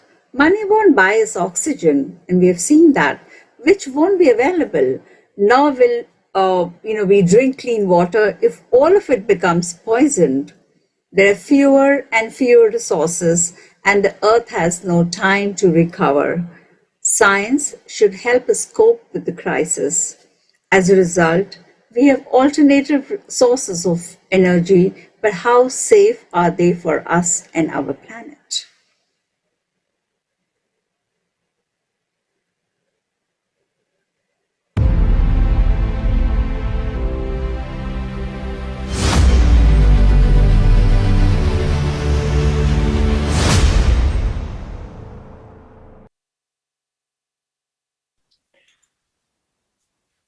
Humanity and its appetites are growing faster than resources can be restored. The more of us, the fewer resources. What this leads us to? Just think how many wars there have been just since the beginning of this millennia, since the 2000s. And what was at stake? Resources. Will we act somehow differently when there are even fewer resources? No, never. The very format of the consumerist society dictates that we will follow the path of profiteering and domination. Maybe we should stop scientific development and also stop develop technology then? No. Then we are doomed. It will be our verdict. Science must develop and strive to solve the urgent problem of whole humankind, to survive. But what do we see now? Hypocrisy and deception. Instead, science serves economic and political goals. Yeah, when we talk about resources, you may also say that after all, we do have alternative, renewable, and environmentally friendly resources of energy. But is it really so? Let's see it in detail. Let's take solar panels, for example. Today, their efficiency is significantly lower than that of traditional energy sources. Their production requires the use of many hazardous chemicals. And among the byproducts are such chemical elements as arsenic, mercury, and chrome, and many, many others, depends on the technology. In addition, solar panels are crashing in the sun, and they pollute the atmosphere. Why isn't this talked about? And did you know that recycling of solar panels is a big problem? Many of the materials that we use for their production are difficult to recycle. And now it's much cheaper just to make new ones. And the very process of reuse requires a lot of energy. And we know when we calculate it, sum it all up, how profitable it will be to use them. What about wind power plants? The production of wind farm requires a lot of metal. And how it is produced? This consumes also a lot of energy. And we use it, again, it will be a problem later on to recycle it. So how do we benefit from these power plants? Wind turbines also produce noise, comparable to a car that drives at about 70 kilometers per hour, which affects people and animals. Another unexpected characteristic of wind turbines is infrasound noise. Wind turbines, this noise makes really inhabitable the area of this plant and the surroundings. So it causes many anxiety and many other bad feelings the people who live nearby. And we saw it as from experience of US power plants. And it's really another important question that nobody also thinking about is that where this energy comes from. You know, when these huge dynamos, enormous turbines are blowing, tons of winds are used to generate these kilowatts of energy. And when the winds do not blow away, and the winds that are not blow the way they should be. After all, the wind of the planet is responsible for what is in our bodies called homeostasis or internal balance. Like, for example, transferring the heat from the hot tropical parts of the globe to the colder, to the higher latitude. And in order to explain it, let's imagine that we will put microturbines in our human lymphatic system to charge gadgets, for example. And when the lymph stagnates in the body, there will be acidification and intoxication. And what does it lead to? Autoimmune reaction and death. Isn't that what we see now on our planet? It would seem to be nice to get wind powers, but only if we don't look on the other side of the coin. After all, everything is energy. Nothing just comes out of nowhere and goes nowhere. Does it make things worse on our planet? Of course it does. Another alternative energy source is being considered nowadays as hydrogen. It's portrayed in the media as a clean fuel because it burns, and when we burn it, we have just water. But in order to use it, we must first produce it. And the production of hydrogen also uses electricity, which is not extracted in an environmentally friendly way. Moreover, if we switch to alternative energy sources, we need to build additional energy storage facilities to store and redistribute the energy, like batteries for backup power or for seasonal energy storage. And at the end of their lives, will these wind turbines, solar panels, and these energy accumulator just disappear without any consequences? These new technologies should be aimed at improving our life. But right now, they aim at improving the life of those who make money from these existing problems. We are taking away the right to live from ourselves and from our loved ones because of self-centered people, for those for whom the good is paramount. It is time to face the truth. We inherited this planet like that. We inherited this format, but we didn't improve it. On the contrary, we made it even worse. It is true. And while we lie, deceive, and pretend that everything is fine and good, the world is falling apart. How much damage can be? And every month we are hearing about new records. And no one talks about the extent to which, how far we have broken the records in garbage disposal, pollution, ocean acidification. No one talks about that. But by all these actions, we shorten the life of mankind. Those are our real records. And why? Because there is a struggle for silly alpha importance, to be the most important, to be the most important alpha.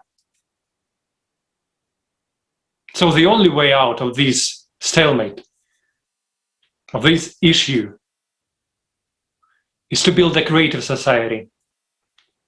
Because in it there are no conditions for alpha dominance and mutual annihilation, as there are now. But there are conditions for human. And that is why in a creative society, the life of each person is important. And in it there is only one egregor of universal benefit. Today, the most important thing is time. The time we have left when we can unite and do something. We can survive, evolve, save the planet and ourselves. But this is where everyone is needed. Really everyone. Global problems can all be solved, but at the global level. We need to stop being divided. We need to change the consumerist format in the creative one. We need to decide today. We have now seen that alternative energy sources are not sustainable and therefore cannot be our future. But what do we have in the present? It's no secret that we overconsume our resources. Minerals are the energy of the Stone Age, and we get the 60% of our energy from them. In the process of using these minerals, we pollute our environment. Harmful emissions go into atmosphere, water and soil, directly affecting people's health and the quality of our life. And this is all we can do if there is really no technology of the future.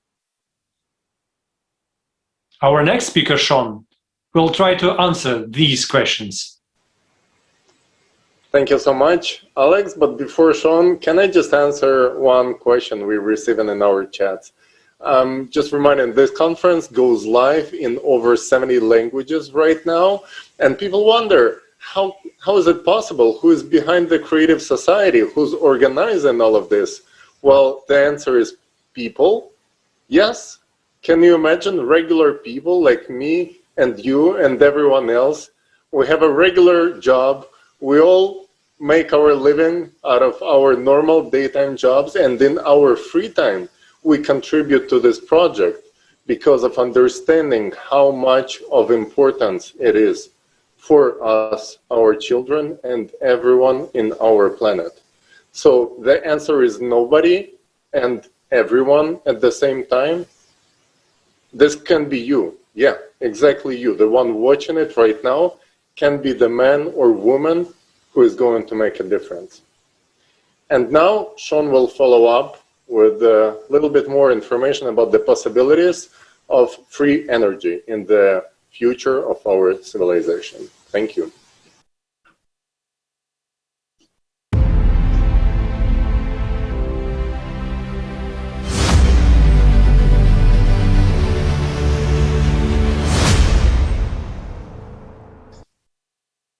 Hello. It is terrible to look at the facts of the many crises that we all face today. It should be clear to all sane people that we must resuscitate our planet by any means. But our consumer format does not allow us to do that either. Everything, unfortunately, is tied to the economy, while the economy is a race for profit and consumption. And as we've seen, we are simply ruining our planet by this. The fuel that we use also causes a big blow to the environment. Now, there are already fuel-free generators, abbreviated as FFGs, which are made by some American companies. For example, there's a company called IEC, which released the Earth engine that uses an inductance energy, which is a form of asymmetrical magnetic propulsion. Have you ever wondered why an American company has been allowed to produce these FFGs, but they are not allowed to sell them? Why is it only possible to buy their electricity, Why is it necessary to sell almost free energy in a consumer society? These are the realities of the consumer economy. Let's now watch a relevant video.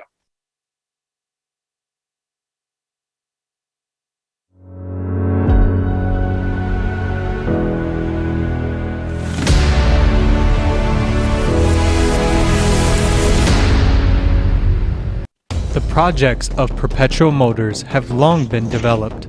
But why do these technologies remain inaccessible to mankind? Let's consider what would happen if, for example, the technology of fuelless power generators, the FPGs, which were introduced today, and what consequences would this lead to in today's consumerist format of society? FPGs are power generators with an energy conversion efficiency greater than 100%. That is, they produce more energy than they consume. A small FPG with a capacity of 100 kilowatts can fully power a multi-family residential unit. If you install such a device in an electric car, the car will be able to move without recharging for as long as you need. No more gas stations or wires are needed. The generator will be able to produce power on the go. FPGs can be installed not only in houses and cars, but also on helicopters, planes, even ships. The introduction of the FPG technology alone will allow mankind to discontinue using hydrocarbon fuels. This is a technology that can bring a lot of benefits. However, not in the consumer format of society. Today, we use solar and nuclear power, wind power, hydroelectric power plants, and the like. Each of these systems is very expensive and labor-intensive to maintain, since they require special servicing. Many people are involved in each stage of energy production and processing. Now, let's imagine that every person on the planet would have fuelless generators. This would mean that electric power would become free. However, millions of people would be out of work, including the workers who maintain power plants and gas stations employees. Everyone, from director to janitor, will lose their jobs. All firms or companies related to the power industry will lose their income. And that includes logistics firms, as well as manufacturers of wires, pipes, and even all that machinery which was needed for the power plants. Manufacturers, suppliers, and sellers of solar panels will not be needed. Gasoline will also be out of use, which means the entire industries that produce and transported oil, as well as gas, will disappear. Hydropower, accordingly, will also be replaced by fuelless generators, which means that all the workers and professionals who keep the dams running will be left without work and a means of subsistence. Even engineers, architects, or builders who were involved in projects of building gas stations, power plants, and plants for their equipment will lose their jobs. Given the consumer format of society in which we live in, what do you think the consequences will be if 1 billion people around the world lose their jobs at the same time? Will they be of any use to anyone?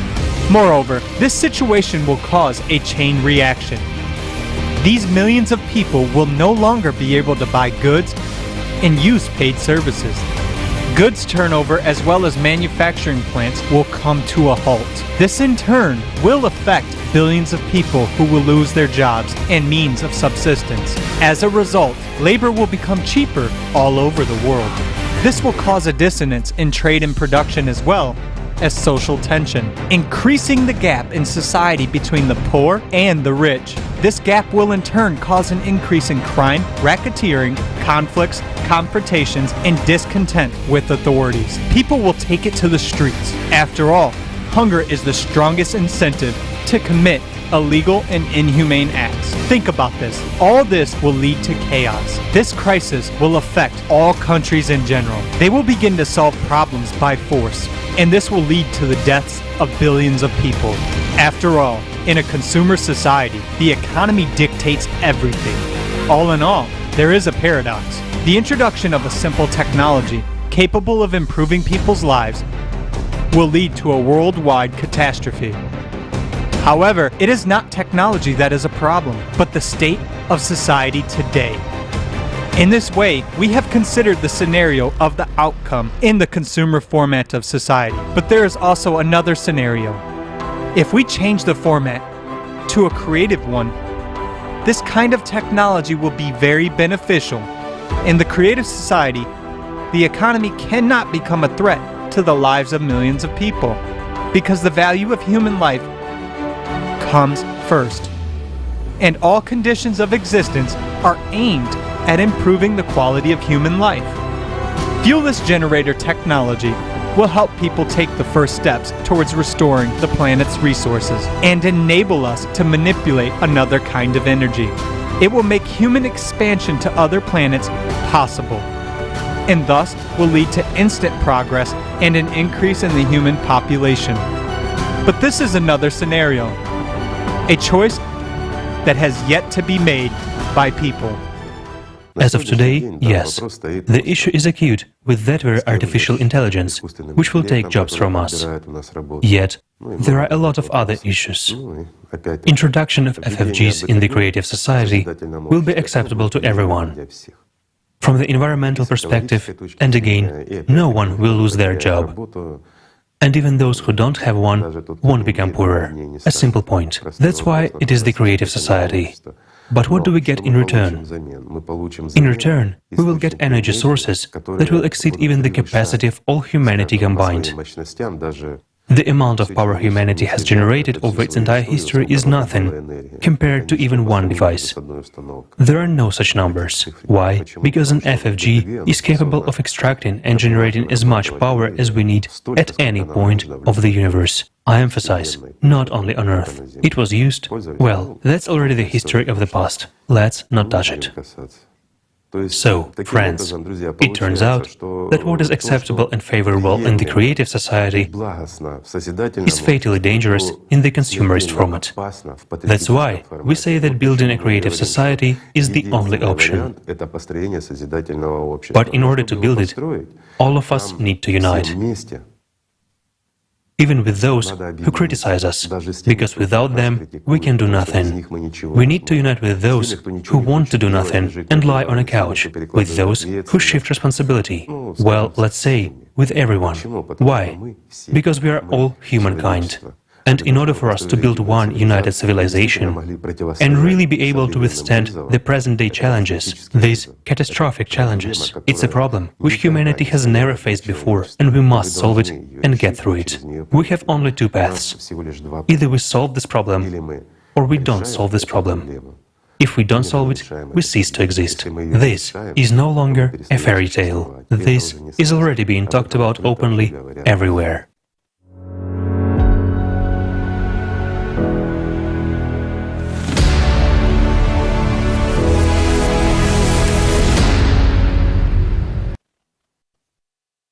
So, as we can see, the tragic situation is that the technology is extremely necessary for us. But at the same time, it's inappropriate in our current consumerist format of society. Because people will not only start receiving energy for free, but many will be left without jobs and will not have the money to buy goods and services. Meanwhile, in a creative society, free energy releases not only the resources of our planet, but also the priceless times of billions of people on Earth. In a consumer society, people are not valued. While in a creative society, every person is needed and every person is valuable. We as humanity have two ways to go. One with good prospects in a creative society, and the other option, well, it's better to avoid that. And there is no third option for us. We either live in a creative society or a consumer format. If we don't change anything radically, what will we arrive at? Not only are there the economic and all the other crises that we've discussed today, but also the forced reduction of the population. Plus, there are the external environmental and climate factors that we depend on. It's possible to influence these external factors, but we don't have enough energy today to accomplish that. We need a leap in development. Then everything will be possible. And the choice is up to us now. Also, dear friends, there's no more important topic than what we're discussing today. That is why we invite all reasonable people to the next conference on December 4th, 2021, The Global Crisis, A Time for Truth. Thank you. Thank you, Sean. And it is a little ridiculous that we cannot have this technology right now, as this will totally destroy our economy. But the paradox is that we need this technology in order to move on to the next level of development and help us survive the upcoming global cataclysms. Think about this. Now, I would like to remind our viewers that we have already covered multiple vital topics, such as artificial intelligence and its prospects and threats. We have covered technological unemployment, also crisis in the consumerist society, as well as ecological crisis. And stay tuned, as we will be talking about one of the most vital topics, which is climate crisis. And next, I would like to welcome our next speaker, Her Royal Highness, Dr. Uba Iwunwa, Ambassador General of World Aid Organization for Human Rights, Canada, and the Secretary General, World Accreditation of Human Rights. Greetings, everybody. My name is Ambassador Dr. Uba Iwunwa. I am an artist, music artist. Today, I'm on Creative Society on ALLATRA TV, and I'm sending out peace greetings to the world. First time I came on Creative Society, and then I read the Estes Foundation about the right to life, education, human rights, equality, everything that Creative Society stands for. I only want to use this medium to send out my call, as it is divinely placed in my heart, to call all humanity to come together and join Creative Society to make this world a better place. In every generation, God always sends a prophet. And through that prophet, God brings message to humanity. I see Creative Society as the voice of reason, as the voice of a prophet, as the voice to bring awareness to humanity, to wake up humanity. Do not be afraid to speak your truth. Today, I speak my truth for mission for peace and humanity, my truth to be a part of Creative Society, a part of a vision to make a change, a vision to create awareness, a vision of truth, a vision to save humanity from crisis. I call upon each and every one of you to join Creative Society, unite under one umbrella. Every organization, every foundation, every humanitarian individual who is making a difference, each and every one of you need the umbrella of Creative Society to unite the world as one. Thank you. Yeah. Thank you, Your Royal Highness, Dr. Uba Iwunwa. Your support is really important to us. Now, I have a great pleasure to introduce our next speaker, Roshan Tagiev, Chairman of the Assembly of Nationalities of Ukraine and Chairman of the Assembly of World Diasporas in the United States. Ассамблеи национальности Украины, приветствую участников международной конференции «Глобальные кризисы». I'm Roshan Tagiev, the chairman of the Assembly of Nationalities of Ukraine. Greetings to the participants of the International Conference Global Crisis. This already affects everyone. Today's topic is crucial and relevant for all mankind, as the world is moving in the direction where the death of humanity and civilization will be inevitable if we do not take drastic actions. Over the years, over the last centuries, a great technological process took place, during which there appeared a large gap between the population groups.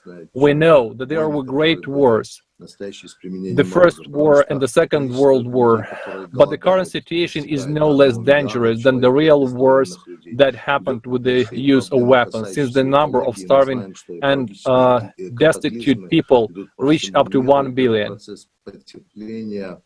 Serious environmental problems are growing, and we know that the environmental disasters are happening all over the world. The global warming process is on because of the greenhouse effect, which is produced by factories, enterprises, and the growing amount of cars and other things. Ignoring environmental issues creates serious problems, and we have to do something about it.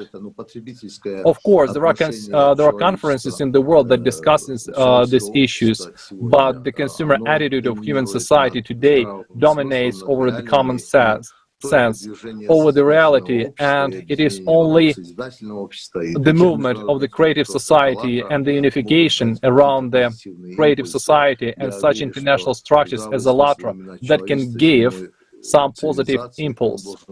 I believe that the common sense of humanity, the civilization on the earth, should prevail over the mercantile interests of individual politicians, major global politicians who put geopolitical interests above the movement of people towards a new stage of civilization. And it is very important to talk about it.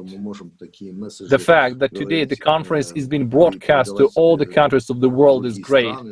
It is good that we can also speak and transmit the messages to other countries and other communities.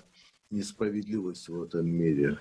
this moment, this is the way of thinking should this way of thinking should develop. Today we see a large amount of injustice in the world. There is no justice in the world because the rich get even richer, while millions of people just live in poverty. I believe that the movement of people who bring positive ideas, positive thoughts, will always eventually overcome the darkness and weaknesses of those politicians who unfortunately live by their own ego and their mercantile interests of their political parties or certain states, because of which there are global wars, humanitarian disasters, millions of people die, tens of millions of people, hundreds of millions of people around the world experience it, because any war brings devastation.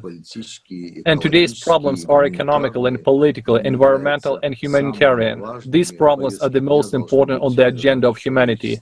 I believe that we will be able to cope with these difficulties only together, all countries united. There is also progress in industry.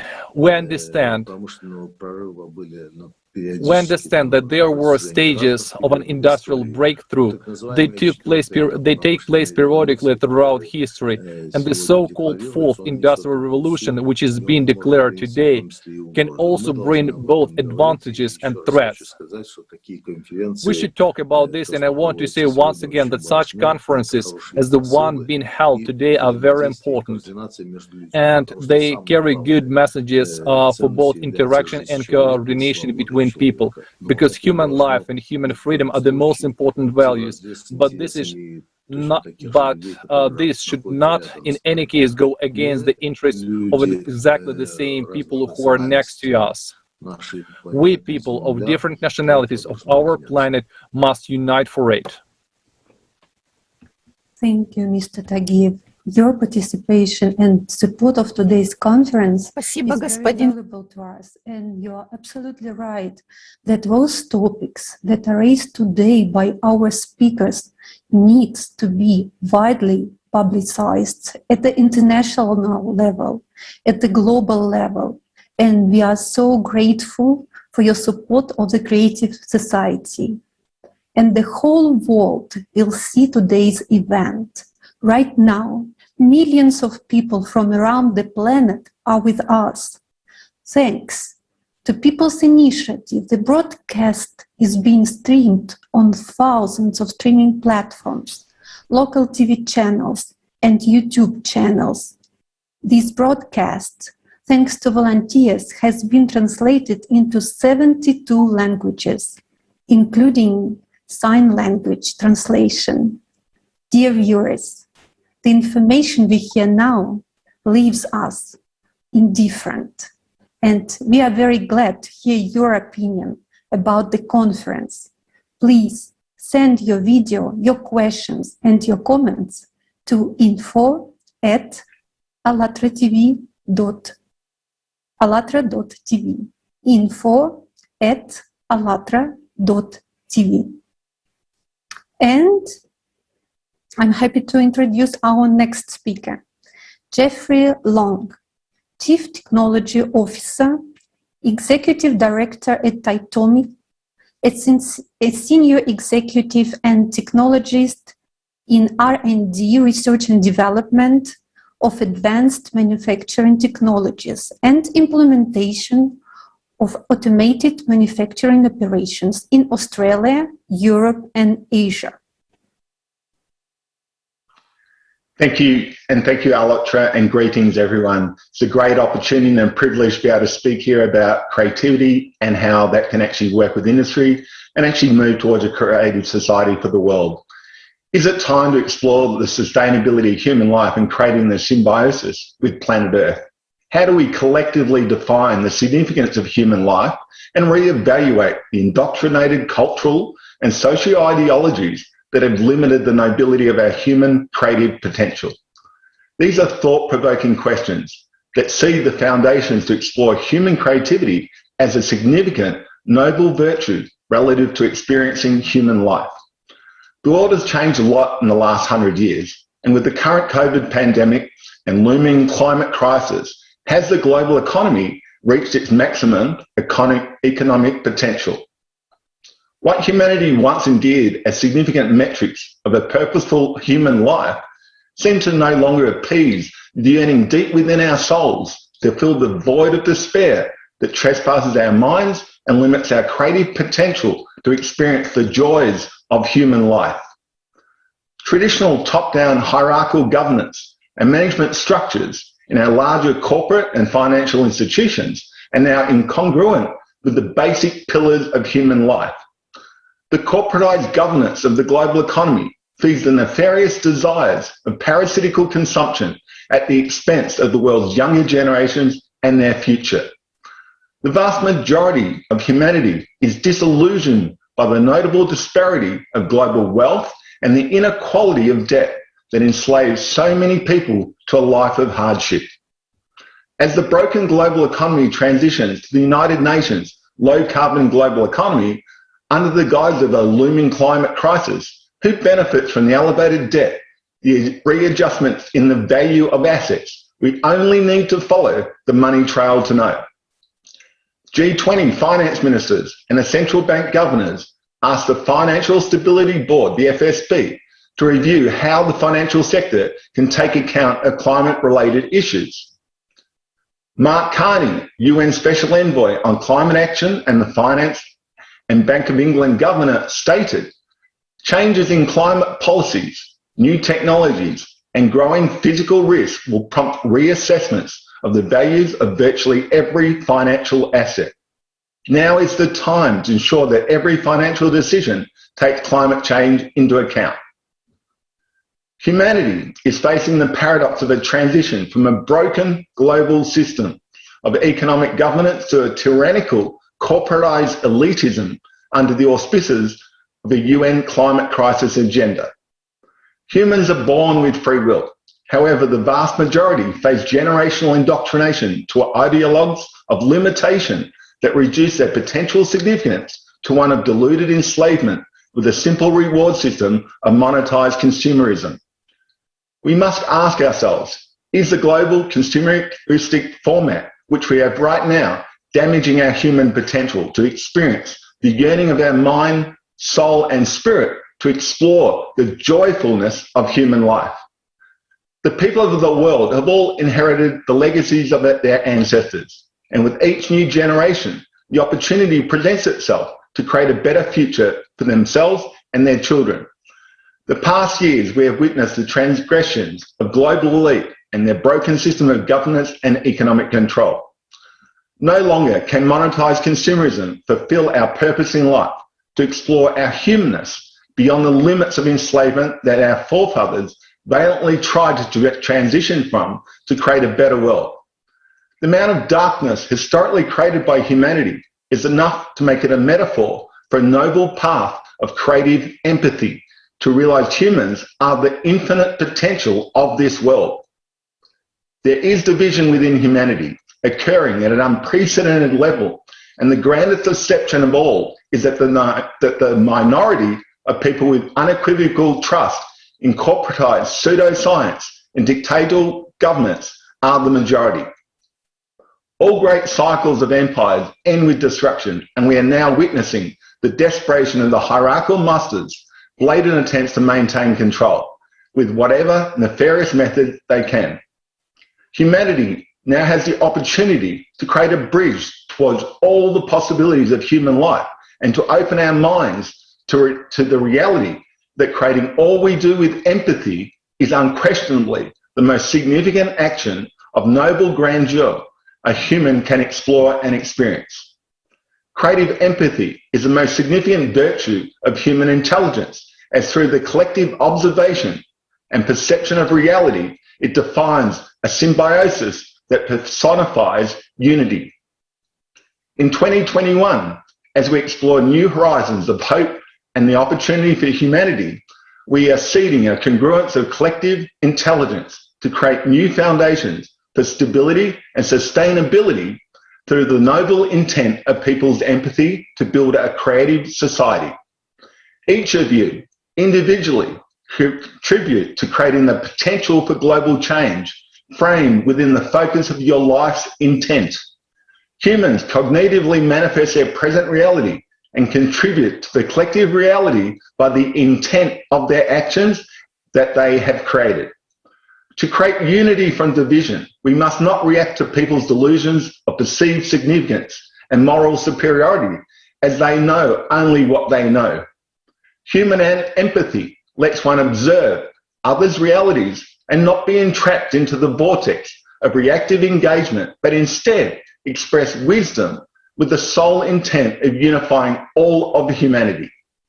Creative empathy knows no limitations, so let's all make the effort in 2021 and in the future to focus our human intent to be the noble guidance that humanity yearns for but fears to create. Creative empathy does not react with limitation. It rises like a phoenix from the ashes of corrupted empires to build a creative society of unified noble grandeur. Thank you. Thank you so much, Mr. Lang. It is a pleasure to have you here with us today. Thank you for joining this global event.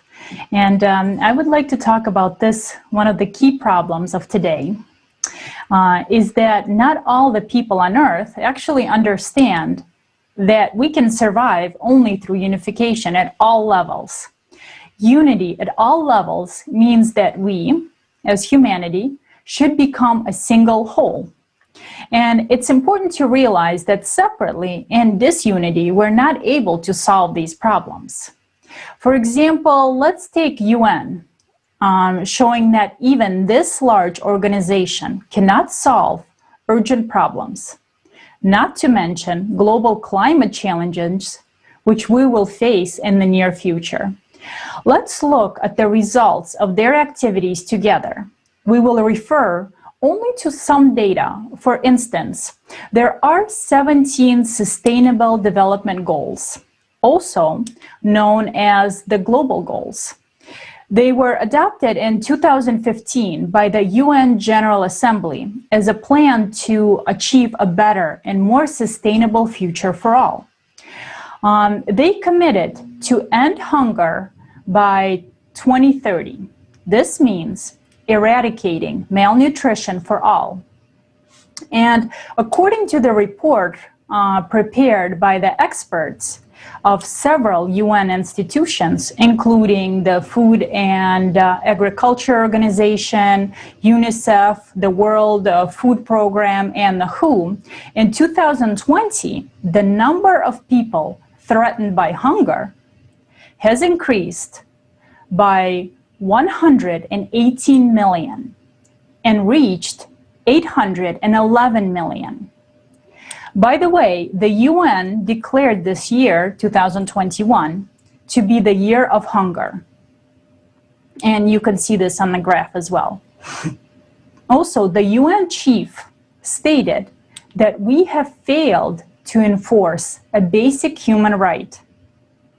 And according to him, even though food production rates have tripled since 1960, malnutrition remains the leading cause of shortening human life expectancy. Just think about this for a second. And now in 2015, the Paris Agreement was signed, an international treaty on climate change. The essence of this document is to restrain temperature rise by 2 degrees. The objective is to limit temperature increase up to 1.5 degrees Celsius. That said, the UN claims that the temperature is rising due to human activity and the fact that we are emitting greenhouse gases into the atmosphere. Now, in 2019, though, a NASA study was published in the authoritative scientific journal called Nature. It argues that changes in the tilt of the Earth's axis and the orbit of our planet's rotation may be to blame for the warming climate. So what then? Are the quotas paid for from the country's budgets, which we fund? NASA itself has said that the Earth's orbit is to blame, not people. So is the UN, for that money paid into the Green Climate Fund, going to put the Earth orbit back into place so that the temperature doesn't increase? Let's think about that for a second. In addition, according to the World Meteorological Organization, CO2 remains in the atmosphere and oceans for centuries. It means that the world is doomed to permanent climate change regardless of any temporary reduction in emissions. Also, according to the UN Declaration on Forests signed in 2014, it was to halve logging by 2020 and stop it entirely by 2030. But what do we see in fact? Deforestation has reached a level that in the next 9 years, we will be left only with 10% of forests. That is, the UN has not made any progress on this issue either. So in fact, we see that on paper, we declare one thing, but in reality, we see something entirely different. Another obligation was to prevent and significantly reduce marine pollution of all kinds by 2025, in particular from land-based activities, including marine debris pollution. However, on this issue, unfortunately, we do not observe any positive developments. On the contrary, today the situation is highly catastrophic. And we have actually heard about the actual situation from the speakers here today, and thank you to them. And after all, the amount of garbage in the ocean is now the size of India, Mexico, and Europe combined. That's a real problem. Now, another goal is to reach zero CO2 emissions by 2050.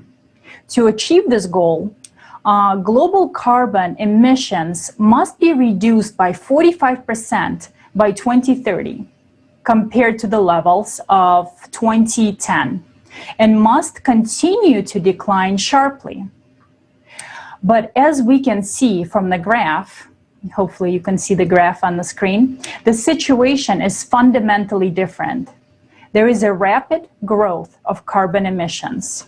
And according to the UN itself, it is predicted that CO2 emissions will reach 56 gigatons in 2030. This is twice as much as it is supposed to be. Now, let's look at one more example. The UN pledged to take urgent and significant measures to reduce the degradation of natural habitats, halt biodiversity loss, and protect and prevent the extinction of endangered species by 2020. Now, global diversity loss has accelerated in recent years, bringing us closer to unknown and irreversible changes in Earth ecosystem. So why are we reporting these facts now? Because even these couple of facts are already irrefutable proof that the solution to all the problems facing humanity today is not the job of any particular institution or organization. The situation is so severe that only by uniting whole of humanity can we solve these problems. And there's no other way around it. And we emphasize that we don't blame anyone because we all have polluted the planet altogether. And so we are all responsible for what is happening today. And these facts we have cited only as proof that we cannot cope with it all separately. And to think that someone will do it for us is silly as well. And proceeding from the understanding that only together we can solve these problems, we would like to mention that we have invited the UN representative to this conference today to talk about solving these issues. And one person, a representative of the United Nations, actually wanted to come and speak here today. But in order to represent his organization, he needed permission from the leadership. And unfortunately, he did not get that permission. What do we see? A man wants to speak, but they won't let him. The bureaucratic apparatus does everything to prevent people from knowing the truth. And do you think this is normal? People from all over the world are here today, representatives of almost all nations. There are 72 languages of simultaneous interpretation. This right now is an international conference when we have all come together to discuss a global problem that affects every human being on Earth. And the problem is, how can we all survive? But we were told the UN cannot be represented at this conference. It cannot be represented in a place where all countries have gathered to address an issue of vital importance to the entire planet. And then that makes one wonder then, whose interests the United Nations represents and protects. And after all, many people rely on the United Nations. Many believe that the United Nations will solve all the global problems. Well, here you go. Look who you're relying on. Thank you.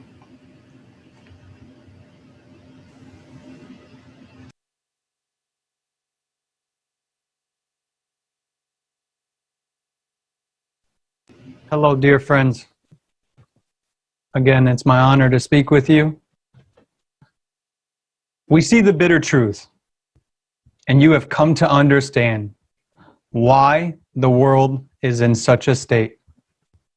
After all, if one of our biggest bodies of international interaction is essentially doing nothing and is only busy creating the appearance of action, then why is it anyone wonders we live in such a crazy world?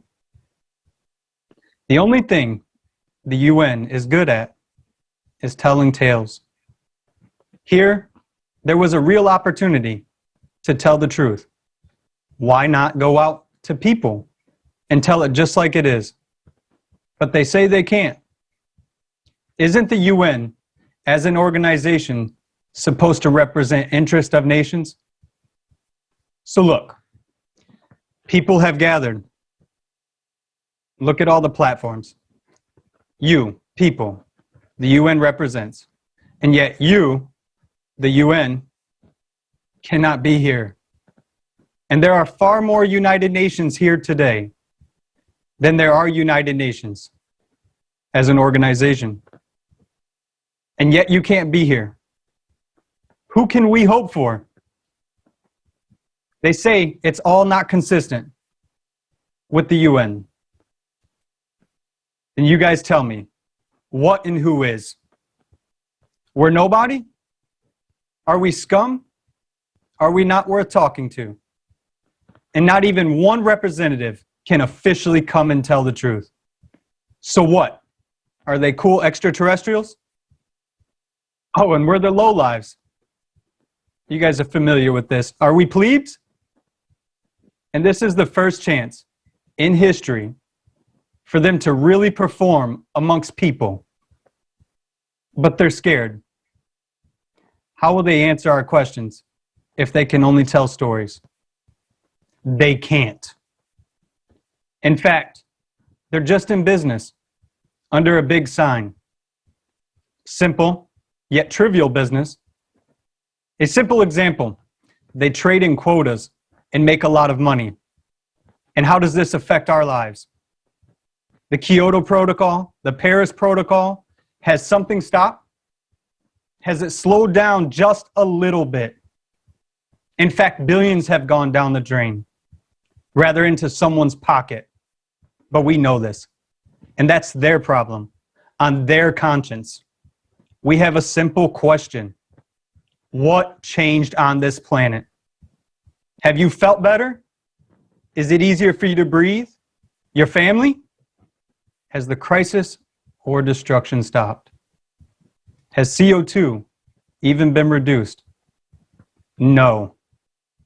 It's obvious to every single person. And what has the UN done with these funds? Planted more trees? No, guys, I'm an arborist. Their cutting has multiplied. Or maybe they want to stuff the mouths of volcanoes with money so they don't erupt. Because that'll work, right? Or with numbers in their bank accounts.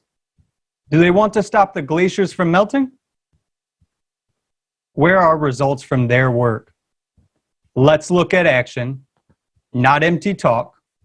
Simple, cold, hard facts. And the facts tell us that for them, it's just a way to make money doing nothing. It's an opportunity to influence businesses.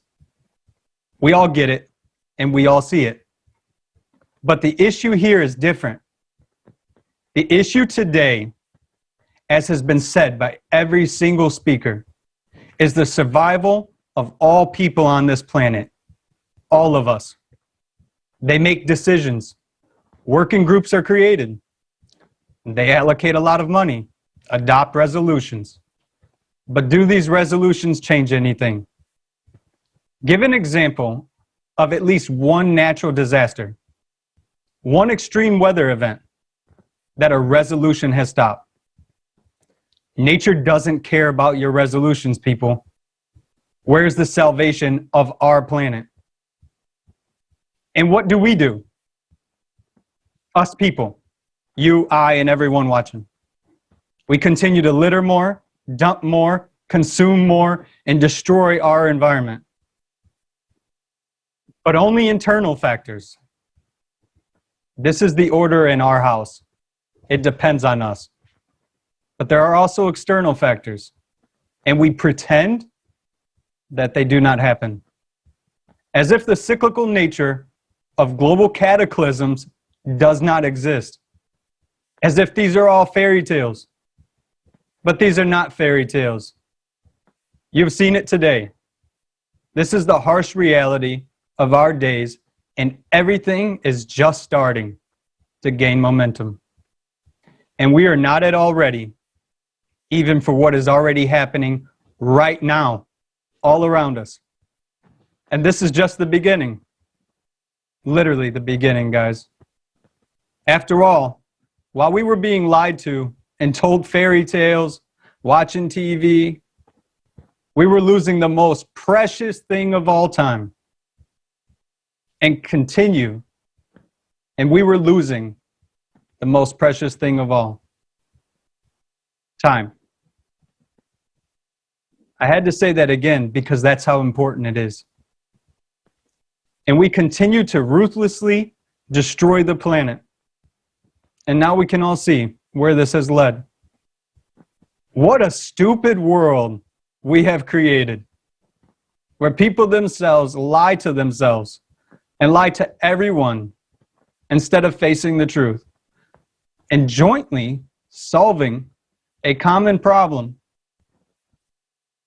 Here's a question, guys. Maybe it's time to grow up. Change the consumer format of this society and put not money, but human life first. And no one here is saying people are bad. Not at all. At the UN, they are just people like you and I. They want to survive. And they all also have families, just like ours. However, the situation is such that elementary greed forces them to act in this way. But there are no bad people. There's a poor system we've inherited, and we continue to actionalize. And that's the consumer system, in which a person finds himself forced to follow its laws. Otherwise, this system, it'll spit it out and replace it with another person. This is an artificial world, and yes, we inherited it. Like a broken house, leaking. But why can't we make a roof? Do we not have hands? Shall we blame someone who did this? Let's make our house normal, healthy for every single person. And let's build this creative society. We can still do it today and tomorrow. But whether we will have the day after tomorrow is a really big question. We are hostages of the consumer model we have invented ourselves. But this model has led to ruin. Therefore, the only way out is the creative society and the 8 foundations, in which human life must be protected as if one's own. Thank you all for allowing me to speak, and my apologies to the gentleman who couldn't come out and speak due to the consumer format of our society, and my love with you all. Thank you. Thank you so much, Jason. It's been really a great answer. I think for the previous question that we brought up, that our viewers were asking, what about United Nations? Well, right now I think it's been answered. What exactly the reason why politicians and United Nations and also mass media, that's another question. Why mass media is not showing information about the conference, about our today's conference, even though it's a really high scale? Well, not because it's not important. Everybody realizes how much important and unique it is. And in fact, if it was backed up by any politicians or anything, it would be everywhere.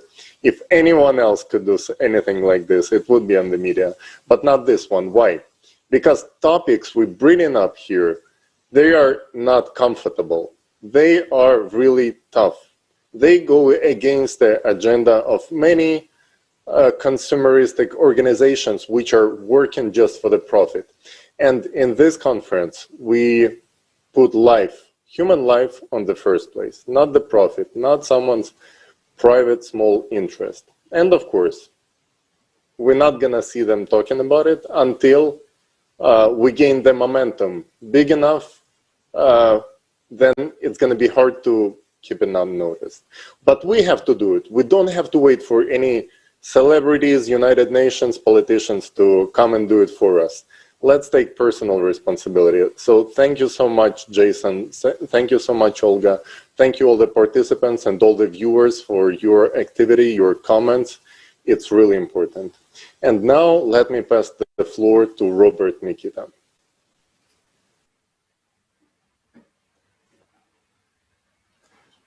Thank you, Tylee. And also thank you, Jason, on your information on the United Nations. Our following speaker, I believe, will also touch on this topic. I'd like to present to you Narsingen Hambirayan, Senior Law Academic at University of Mauritius. The floor is yours.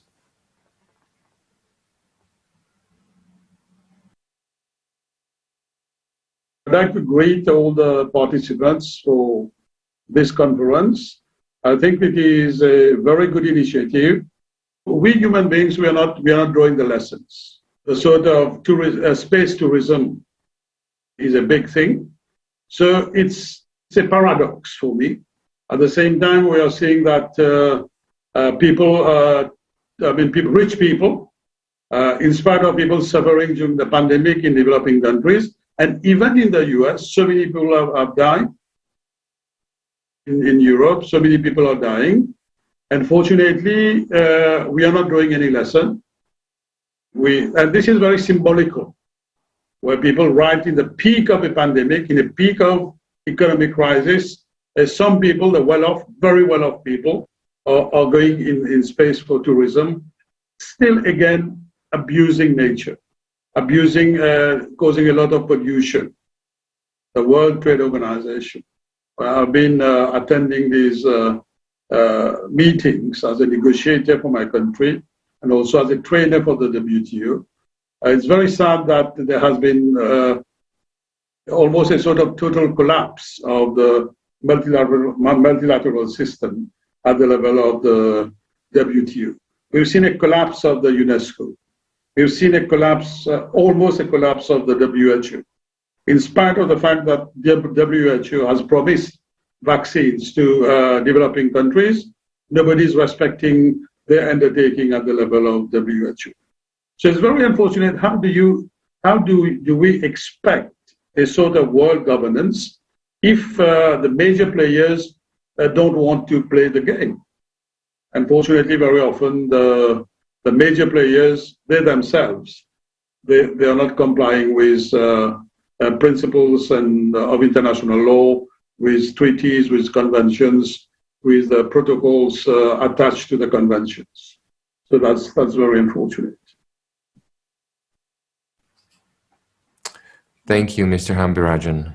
Yes, I'm certainly impressed, surprised, or whatever by these UN practices that we have heard about in previous speeches. But why should we be surprised?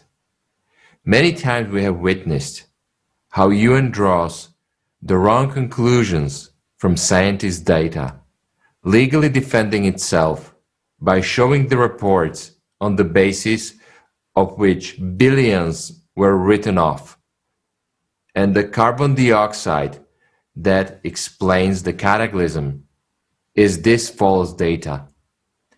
These are the scientists who are advising those who are making the UN decisions. It's a common system of lies that we all support together. So can we stop doing this? Maybe it's time to put an end to this stupidity and foolishness. After all, we will all die if we don't stop lying and pretending that everything is normal. After all, the globe is one, the planet is one. It's shared. One animal that we all ride together. The point is to deceive each other. And we have been doing this for centuries. I would like to welcome our next speaker, Lord Monckton. Lord Monckton was acting as one of the advisors in the cabinet of the Prime Minister Margaret Thatcher. Lord Monckton, the floor is yours.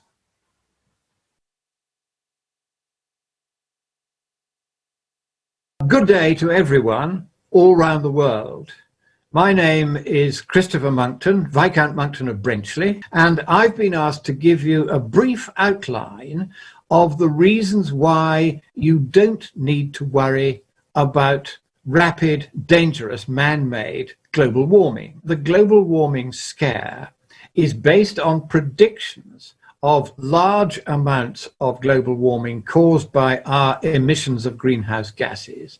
And these predictions are exclusively made by giant computer models which try to simulate the behavior of the climate over the next 100 or even 200 years. Now, there's one problem with these models, however well constructed they are, and that is that they depend upon measurements that we take of the various aspects of the climate. In fact, thousands of different aspects of the climate are measured, and these measurements are fed into the models. And so in these models, some of these data uncertainties are very large. For instance, there's one such data uncertainty in the fraction of cloud that is 4 watts per square meter on average, up or down, every year. We don't know where it exactly is. And that one measurement uncertainty is 100 times larger than the average annual effect of all our emissions and all our activities on the climate. And because of that, if you use a standard technique to propagate that error through 100 years of climate predictions, then what you find is that the envelope of uncertainty becomes so large that the entire range of predictions made by the models falls within that margin of uncertainty and is therefore no better than guesswork. Now, this is a proven result. It's been published and peer-reviewed 2 years ago by Dr. Patrick Frank at the Stanford Linear Accelerator Laboratory. He's been there for 20 years. He's a great expert. And this was his conclusion. It was peer-reviewed by somebody who is a believer that climate change is a problem, Carl Wunsch, Professor Carl Wunsch, who thought that the result was accurate, albeit very embarrassing for climate scientists. And the paper has not been refuted in the 2 years since its publication. And that's very important. If somebody had come along and said, oh, this is all obvious rubbish, then there'd be a debate. But no, there is no debate about this. It's a very long established statistical technique known as propagation of uncertainty analysis. And the propagation goes in what's called quadrature.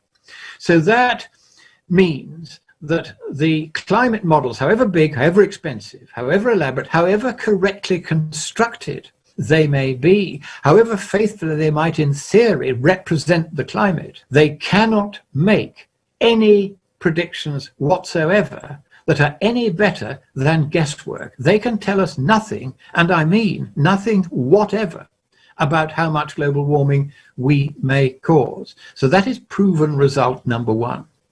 Number two is the research by my team, which includes, among others, the former director of the US Climate Change Global Program, and he's a professor at the University of Delaware. We have a professor of control theory, and the reason why we have him is that climate scientists in 1984 borrowed control theory, the theory of how feedbacks work in a dynamical system. That's a system that changes its state over time.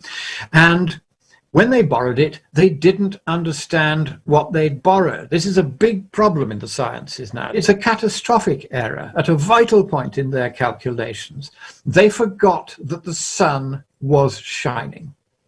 And so they thought that these feedback responses that they say account for between 3/4 and 9/10 of the enormous amount of warming they predict were all coming from the greenhouse gases, when very, very nearly all of these feedback responses were actually coming from the fact that the sun is shining. So we are at the moment putting forward our paper for peer review. It's been in the hands of a leading journal, and we chose a journal whose editor did not believe that there was any credible argument against the official narrative on climate change. So we went to him because if there is an error in what we have done, he will have a vested interest in trying to find it. But so far he's had it for 7 months and has not been able to refute what we've done. If the whole world adopted the British policy of net zero CO2 emissions by as soon as 2050, so in the next 30 years, how much warming that would otherwise have occurred not occur if we go net zero and the whole world does it? The whole world isn't going to do it, of course, because China and other countries like that are exempt altogether from these requirements. So let's suppose, though, that the whole world actually did this. It won't, but let's pretend. How much warming would we forestall? That is actually quite a simple calculation, and the answer is just 1/8 of a Celsius degree at a cost of $5 quadrillion. So economically speaking, it makes no sense to do anything at all to mitigate global warming because there will be so little of it, because whatever we do makes so little difference to it. And they did the same with the ozone depleting chlorofluorocarbon gases. They overestimated the rate at which those gases deplete the ozone in the upper atmosphere by a factor of 10. This was an enormous error. And that's why the Montreal Protocol, which was intended to stop the emission of these substances, that turns out to have been unnecessary. They could have just left it as it was, and we'd have exactly the same rate of ozone depletion as before. So it is important that we realize that the real environmental crisis now is a political one in which political factions have captured the environmental movement. They knew that the way to do that was to exploit our perfectly proper feelings for the environment by exaggerating some of the problems and then persuading us that we should effectively shut down large swathes of our economy. And as a result of that, we're now paying 6 times as much for our electricity as we were before. So there needs to be a proportionality when you're dealing with these environmental problems. We must isolate the genuine problems from the bogus ones and then work out what is the true scale of the genuine problems. If we approach these problems with the genuine spirit, not of seeking to profiteer, not of seeking to advance our own reputations, but of love for those who are our fellow men and therefore are worthy of that love, then and only then will civilization continue to advance as happily worldwide. So this principle of love is or ought to be right at the center whenever we are trying to address what seem to be the intractable and sometimes catastrophic problems that we appear to face. The moment we do this in a spirit of cooperation and of affection and of mutual respect and love, then and only then, these problems begin to fade away. They become more manageable. They become more solvable. Instead of having to have hideously complex, legally defined structures that require how we behave towards each other, you can depend much more upon the willingness of people to cooperate with one another once that principle of love has been properly instilled in the way they think. That's why movements such as ALLATRA are so valuable, because you reflect this. Thank you, Lord Monkton, for sharing your opinion and shedding light on how the idea of anthropogenic global warming is being exploited to make money. And some of those who have realized that the CO2 story is a lie have begun to believe that climate change is a lie too. But in fact, it is not. Climate change is indeed happening, but not because of CO2. And if we are lied to about the causes, it does not imply that the climate is not changing. On the contrary, it is changing catastrophically and for reasons beyond our control, such as changes inside the core of the planet and cosmic processes.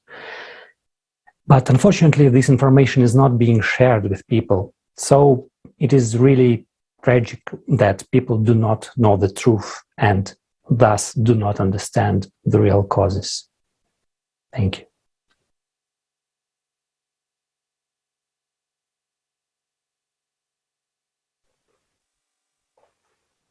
Здравствуйте. Greetings. Global climate change is the main crisis of our time because at the current level of development of civilization, a human is unable to control and manage climate processes. It's too presumptuous to say the opposite. It is suicidal.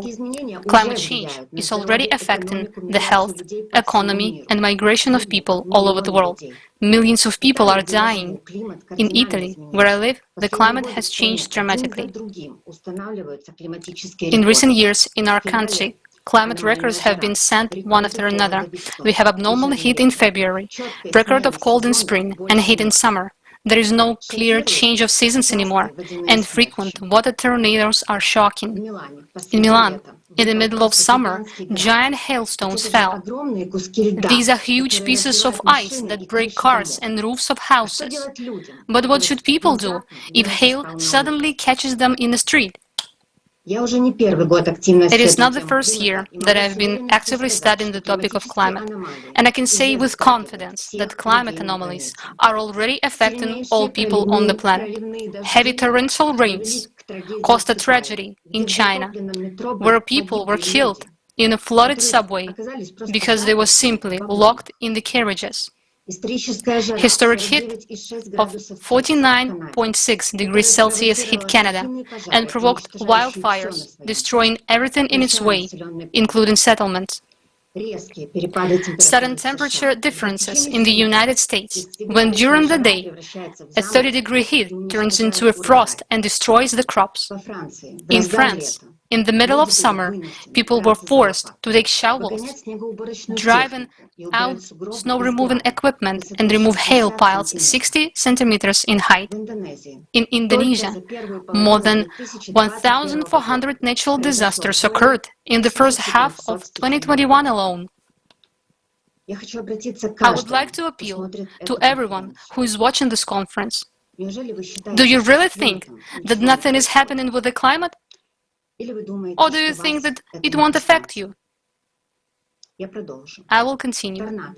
Tornadoes appear in the groups, even where there were no signs of them before. The area of forest fires is growing rapidly, and it's impossible to extinguish them. Seismic activity is increasing. Volcanoes that have been inactive for hundreds of years are waking up. There are dust storms that freely cross entire oceans and reach even remote tropical islands. Storms that are record-breaking by the number and strength make densely populated coasts uninhabitable. Improbable volumes of water pour out of the sky in a matter of hours. Endless floods, landslides, and mudslides, they wipe out entire settlements from the face of the earth. Mega tsunami hit hundreds of thousands of people. It is possible to list such events for a really long time, because sudden large-scale natural disasters occur on the planet on a daily basis, and there are fewer and fewer safe places. It often seems to us that economically developed countries are secured against climate disaster, but as we see, this is not so.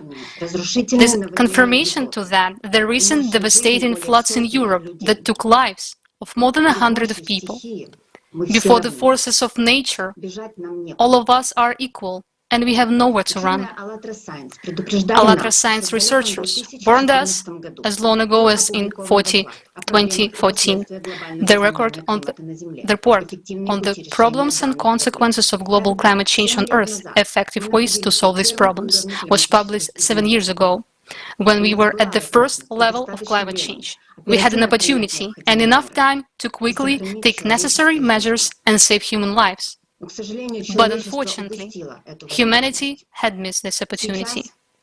Now, we have already moved to the second level, when cataclysms synchronize and intensify each other, causing even greater disastrous ruin. Yet when the third level comes, it will be too late to warn anyone. A massive migration of climate refugees will begin. There will be billions of them. Those will be starving people, exhausted by thirst and long way, who will have neither home nor a territory where they can build a house. None of us is secured from this fate. And it won't be some people out there somewhere. Friends, it will be us. The consequence of global climate change in current consumeristic format will deprive us of totally everything. What I learned during the preparation for this conference has just shocked me, and today you also will hear about this. Participants of this conference are scientists from various industries, eyewitnesses, representatives of different professions. All these people already realize that we have no time left at all. and how important it is to convey this information to every person. If we remain in consumeristic format of society, in a world of disunity and hatred, we will not survive, because human life in the present-day society is worth nothing. Only people themselves can now consolidate and change the format of society to a creative one, to build a creative society where human life is the main value.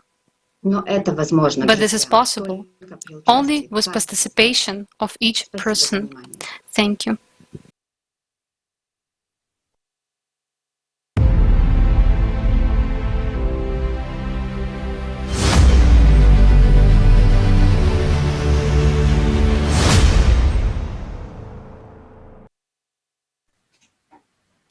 Thank you, Alla. Now, let's take a look at the severity of the situation today. In the following video, you will see the facts, statistics, and truth about climate disasters which are happening worldwide and are only gaining momentum.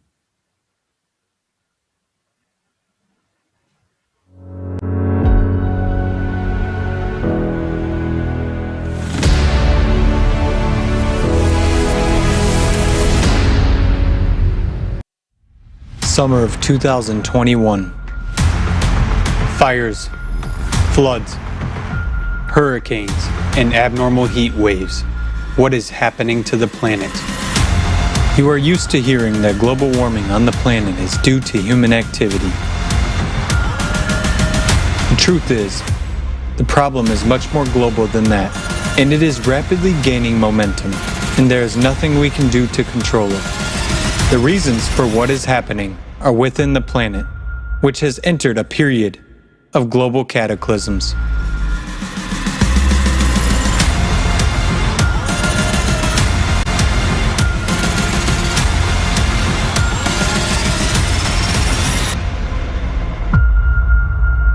Nucleus. In 1998, a drastic shift of the planet's core was recorded. After that, the GRACE satellites and instruments on the Earth's surface detected an abnormal expansion of the planet at the equator, as well as heating from the inside. Because of the displacement of the core, it is unbalanced. With its vibrations, it creates shock waves, which are manifested on the surface of the planet by increased earthquakes and cracks on the Earth's surface. Through these cracks, a large volume of water escapes into the bowels of the planet. Molten magma rushes to the surface and heats this water. The water evaporates and escapes into the atmosphere. These enormous masses of water fall down in the form of sudden torrential rains. As the planet expanded, new continental rifts began to form. The number of volcanic eruptions increased. Significant tsunamis, including catastrophic ones, tornadoes, tropical storms, and hurricanes became more frequent. Floods and wildfires have become part of the daily news. Since 2015, the situation has become even worse. And today, the deformation of the planet continues to escalate enormously.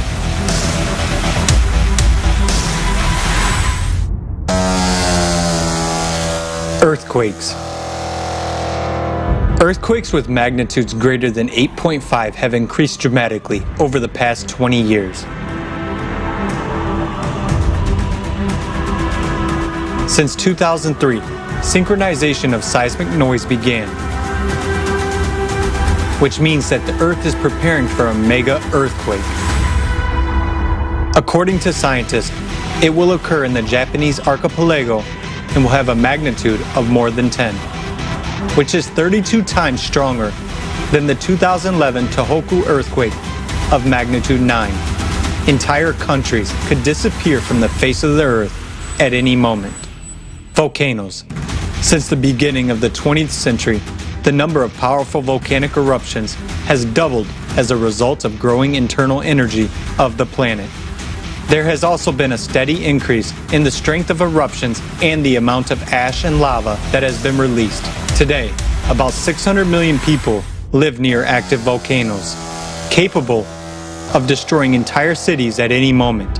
And every day, the probability of these events is only increasing. Glaciers. Greenland and Antarctic glaciers are losing 3 times more mass than 30 years ago. We are told that global warming is the cause. We are not told that the glaciers are melting from the bottom up because of the intense release of heat from the Earth's interior. For example, Antarctica is only melting on the west side, where there is a huge magma chamber. Greenland's glaciers are shrinking for a similar reason. Obviously, man has no influence on what is happening. World ocean. In 2019, the temperature of the world's oceans rose 0.075 degrees Celsius above average. This may not seem much, but in fact, the numbers are catastrophic. The energy for such heating is equivalent to the explosion of 3.5 billion atomic bombs dropped on Hiroshima. And this energy came from the very bowels of the Earth. Melting of the sea ice and expansion of the warming water has caused the sea level to rise by almost 15 centimeters in the last 30 years. And this is just the beginning. There has also been an increase in the number and power of storms, as well as a significant acceleration of currents. Hurricanes, tornadoes. The year of 2020 broke all records for the frequency of hurricanes and tropical cyclones on the planet for all time. Because of increasing humidity and rising temperatures, the intensity and number of tornadoes has increased. They have become more frequent, where they used to be rare. Since the 1950s, the number of tornadoes in Europe has increased tenfold and continues to grow.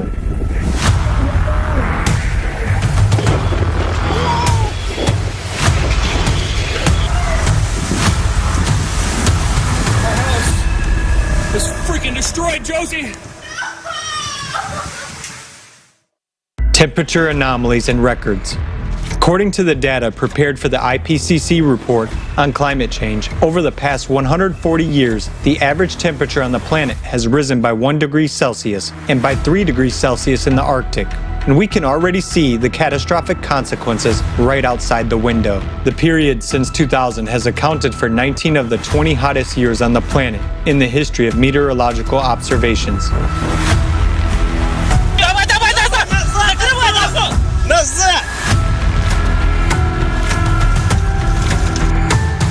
Despite global warming, cold records are growing. For example, in February 2021, in Texas, USA, there were more than 2,500 record low temperatures. And this has never happened before in the history of observation. Since 2000, more than 5 million people have died from extreme temperatures, with 4.5 million dying from the cold.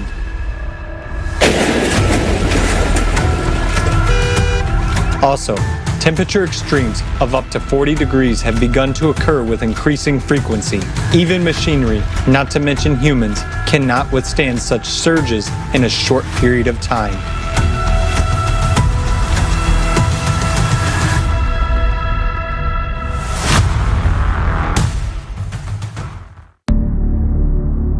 Snowfalls. Abnormal snowfalls pile up many meters of snow in just hours, literally burying cities and towns.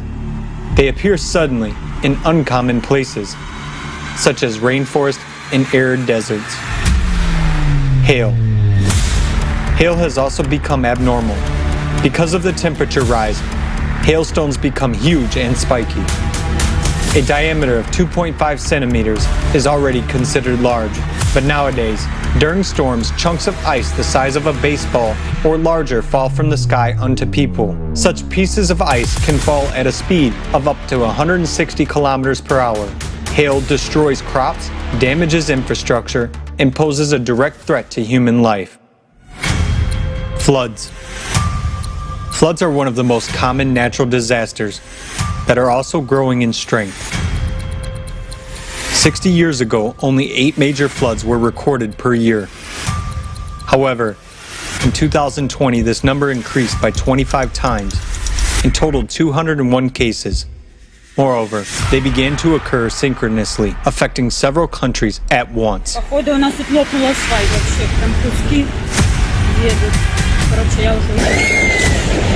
to the National Oceanic and Atmospheric Administration, NOAA, the number of floods in the U.S. has increased by approximately 100% over the past 30 years.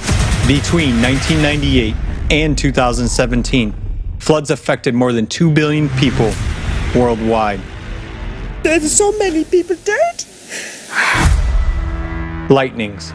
Due to the escaping of gases from the planet's interior and the rise in temperature, thunderstorms are now becoming an increasingly common cause of many wildfires. Under these conditions, lightning becomes an igniting spark. Lightnings have become more frequent beyond the Arctic Circle and even approach the North Pole. Over the last 10 years, the number of lightnings occurring above 65 degrees of northern latitude increased sevenfold. Recently, there has been an increase in rare dry thunderstorms, as well as deadly thunderstorm supercells, landslides, and mudslides. The frequency and severity of landslides and mudslides increases rapidly each year. Massive amounts of water erode the rock, resulting in millions of cubic meters of soil and rock rushing down the slopes, sweeping away everything in their way and causing the deaths of people. Today, the number of casualties caused by them continues to grow. In Japan alone, the number of these disasters has increased by almost 50% in the last 10 years. And more areas are beginning to be affected by this phenomenon. Sinkholes. The amount and scale of newly formed sinkholes is shocking. In Turkey alone, over 600 sinkholes formed in the Konya Plain in 2001. In late May, farmers in Mexico witnessed a field that collapsed and formed a huge hole the size of a multi-story building. Meanwhile, in Croatia, more than 100 new sinkholes were discovered, and they continue to appear all over the world. Cracks and faults. The earth is deforming greatly, getting covered with cracks and faults. Earlier, they corresponded to the places of tectonic stress, but now they appear in the most atypical places. Drying of rivers and depletion of groundwaters. Abnormal expanding of the planet along the equator leads to drying out of water bodies, lowering of groundwater levels, formation of sinkholes and reservoirs, and, as a result, reduction of freshwater reserves. For example, over the past 20 years, more than half of the rivers in China have completely dried up. WHO reports that water scarcity already affects 40% of the world's population. Drought and desertification are becoming increasingly frequent causes of hunger, poverty, dangerous infections, mass migration, and armed conflicts. Between 1998 and 2017, this extremely dangerous development, which already affects 1/3 of the Earth's surface, affected 1.5 billion people. Fires. Fires have reached a new level. Fires occur in areas of the Earth's crust where hydrogen, methane, and other combustible gases are released from the subsurface. Because of this, fires cannot be extinguished. They are expanding their geography. Even the Arctic is already on fire, where, according to the World Meteorological Organization, WMO, 2019 saw the largest and most destructive fires in the Northern Hemisphere over the past 10,000 years. Magnetic field. The rate of the North Magnetic Pole drift has increased sixfold. According to scientists, this is also a result of the most powerful energy emission from the planet's core. Over the last 200 years, the magnetic field has lost about 9% of the force and continues to weaken at an accelerated rate. Between Africa and South America, there has formed a gap in the magnetic field with an area of about 8 million square kilometers, and it is continually growing. Weakening of the magnetic field threatens not only to cause malfunctions in many technical devices, but it will also deprive us of our protection from the deadly cosmic radiation. Ozone holes and cosmic rays. The ozone protective filter of our planet is becoming thinner and thinner, despite the fact that 30 years ago, under the Montreal Protocol, nearly all CFCs allegedly destroying the ozone layer were withdrawn from production. For instance, in the ozone anomaly in the northern hemisphere, the ozone deficit in 2011 was 35%, but by 2020 it was already over 50%. In Antarctica, it is 70%. The reasons for its destruction are hydrogen degassing from the Earth's bowels along the faults and an increase in cosmic radiation. The disappearance of the planet's protective components, such as the magnetic field and the ozone layer, could lead to a complete disappearance of the atmosphere and of all life on the planet, similar to what happened on Mars. Synchronization. Before 2020, disasters occurred sporadically. Now there is a synchronization of cataclysms. This means that they occur simultaneously. Natural disasters resonate and become more severe, leading to greater destruction and spreading over larger territories.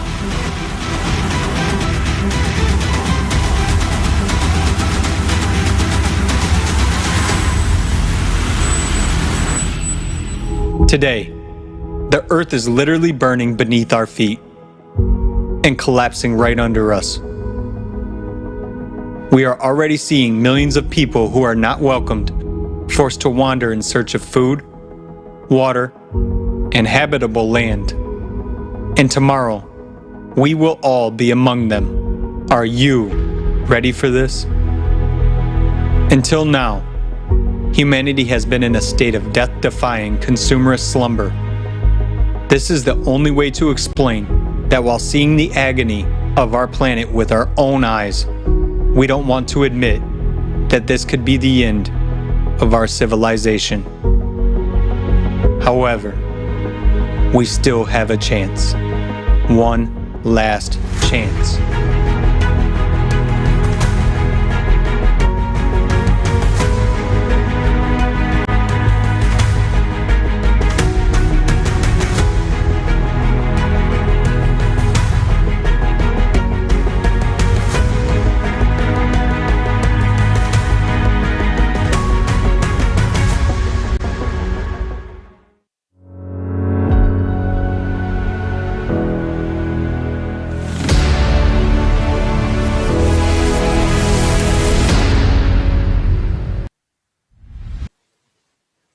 Thank you for being with us. And despite the fact how serious these topics are, people feel inspired. We see it in your comments that you write, people are amazed that they found a community, such a large group of people who not only realized all the threats, but also came up with a solution.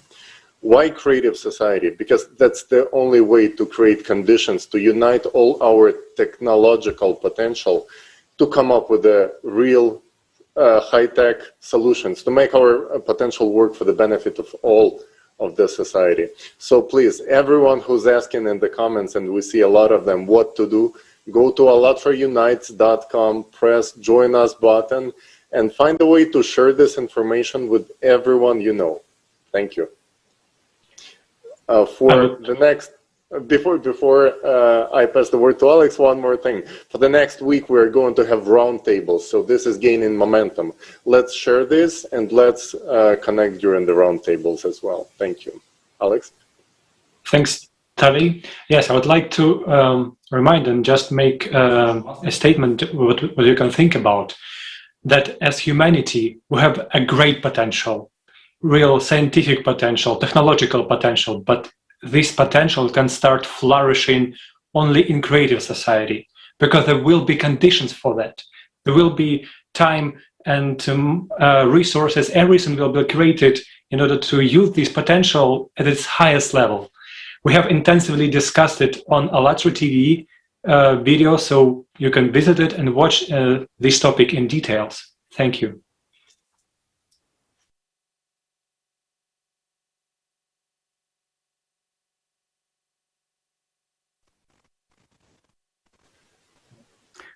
To, co jsme právě viděli, jsou reálná fakta. Tak jak je tedy možné, že vědecká obec nekřičí na poplach? What we have already seen are real facts. And is it possible that the scientific community is not raising an alarm about it? How can anyone make the decision to be silent? Why are we not being informed of the real reasons of cataclysms? Who benefits from it? Who benefits from people not knowing the truth? Yes, there are a lot of questions. So let's answer honestly what the reality is that is hidden from people. According to research by scientists, since 1998, our planet has been expanding along the equator, but not along the poles. Do you know something about this? Despite the melting of glaciers, the entire planet is losing fresh water. Where does it disappear to? The Earth is bursting at the seams. Huge cracks appear across the planet through which this water disappears. We can compare it to an inhalation, when the body becomes larger, followed by exhalation. And what will happen when the water returns? A gigantic flood, from which you cannot escape even in a bunker. Another fact that is hidden from us is the fires. Now, we are not talking about fires caused by high temperatures or human factors. We are talking about fires along the faults, which are very numerous and cannot be extinguished. They burn constantly in the same places. For example, California is all burning along the San Andreas fault system. In Australia, New South Wales and Victoria, fires are getting worse every year. Why? Because degassing occurs, that is, the release of gases from the bowels of the earth, hydrogen, methane, radon, etc. Degassing destroys the ozone layer. What will be the consequences? We will be exposed to the strongest solar and cosmic radiation. And at the same time, the magnetic field weakens, we lose all protection from the sun and space. Information about the melting of glaciers is in the public domain, and it would seem there is no secret there. But the truth is different. Glaciers do melt, but from the bottom up. And what does all of this mean? The increase in earthquakes, volcanic eruptions, floods, hurricanes, abnormal snow and hail, tornadoes and typhoons, global warming. All of this is a consequence of the heating of the earth from the inside. This is the result of cyclical, astronomical processes that unfortunately are inevitable and are happening right now. The media and governments constantly present us with highly distorted information, which explains nothing, and most importantly, it gives us no complete view of the picture of what's going on. When information is given in fragments, when the person who is now far from these events takes no information seriously, he thinks, well, it certainly doesn't concern me, but the problem is that this already concerns everyone. Because this is a global, interconnected process. We are deliberately told that everything is still not so bad, that nature will come down, that volcanoes have always been erupting, that floods are not so terrible, that earthquakes are not so strong and, of course, not so frequent, and so on. Many might think that politicians and multinational corporation owners are to blame for this. However, this is not the case. This is our common responsibility, my friends. Our indifference to the misfortunes of other people, our unwillingness to go beyond our own complacency, our disinterest in changing anything. This is due to the pandemic of fear that dominates us, the consumer format of relations. We stopped appreciating life, not only the life of other people, but also our own. After us come deluge. Oddly enough, this saying is not far from the truth. We, all of humanity, no longer have time to deceive each other, so we will speak directly. Climate change is on the rise. It is rapid. What are our chances of surviving these planetary cataclysms in the current consumer format? No chances. There are 3 stages in the development of planetary cataclysms. Unfortunately, we have already passed the first stage and are now at the second. In it, the cataclysms began to synchronize, and all graphs show an accelerated increase in the destruction of our planet. What will happen next? The situation will worsen sharply. Further, with the climate, it will only get worse, and this will happen very soon. This is somewhere in 100 years and not even in 5. Can you count? Count it. It will be a meat grinder. Everything will be destroyed. And now we, in our egoism and blind belief, we believe that someone will come and do something for us. We do not even want to admit that it concerns us. We don't even give a damn about our children. And what will happen to them? Every day the moment is getting closer and closer when the line comes, after which people will have no power to change anything. Then we will all understand that we had time to change everything, but it will be too late. Now we can still do something, and when the third stage comes, it will make no difference whether we unite or not. Everything will come to an end. Therefore, we need to unite and act together, now, while we still have this time and opportunity to change the situation. We need to survive the cataclysms together.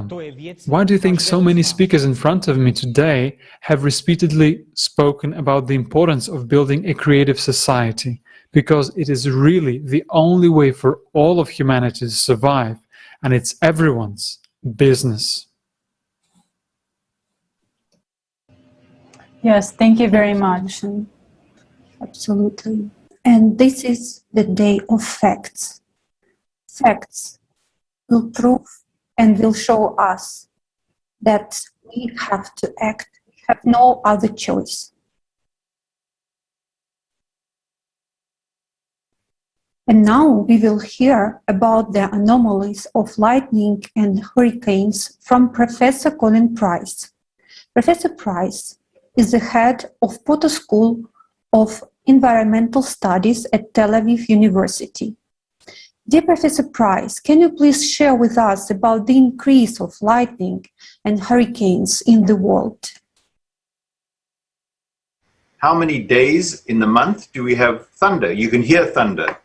So it can be either from 0 up to 30 or 31 days. And so this has been measured around the world for maybe 100, 150 years. And with this data, there are many places where we are seeing an increase in the number of days when we have thunderstorms.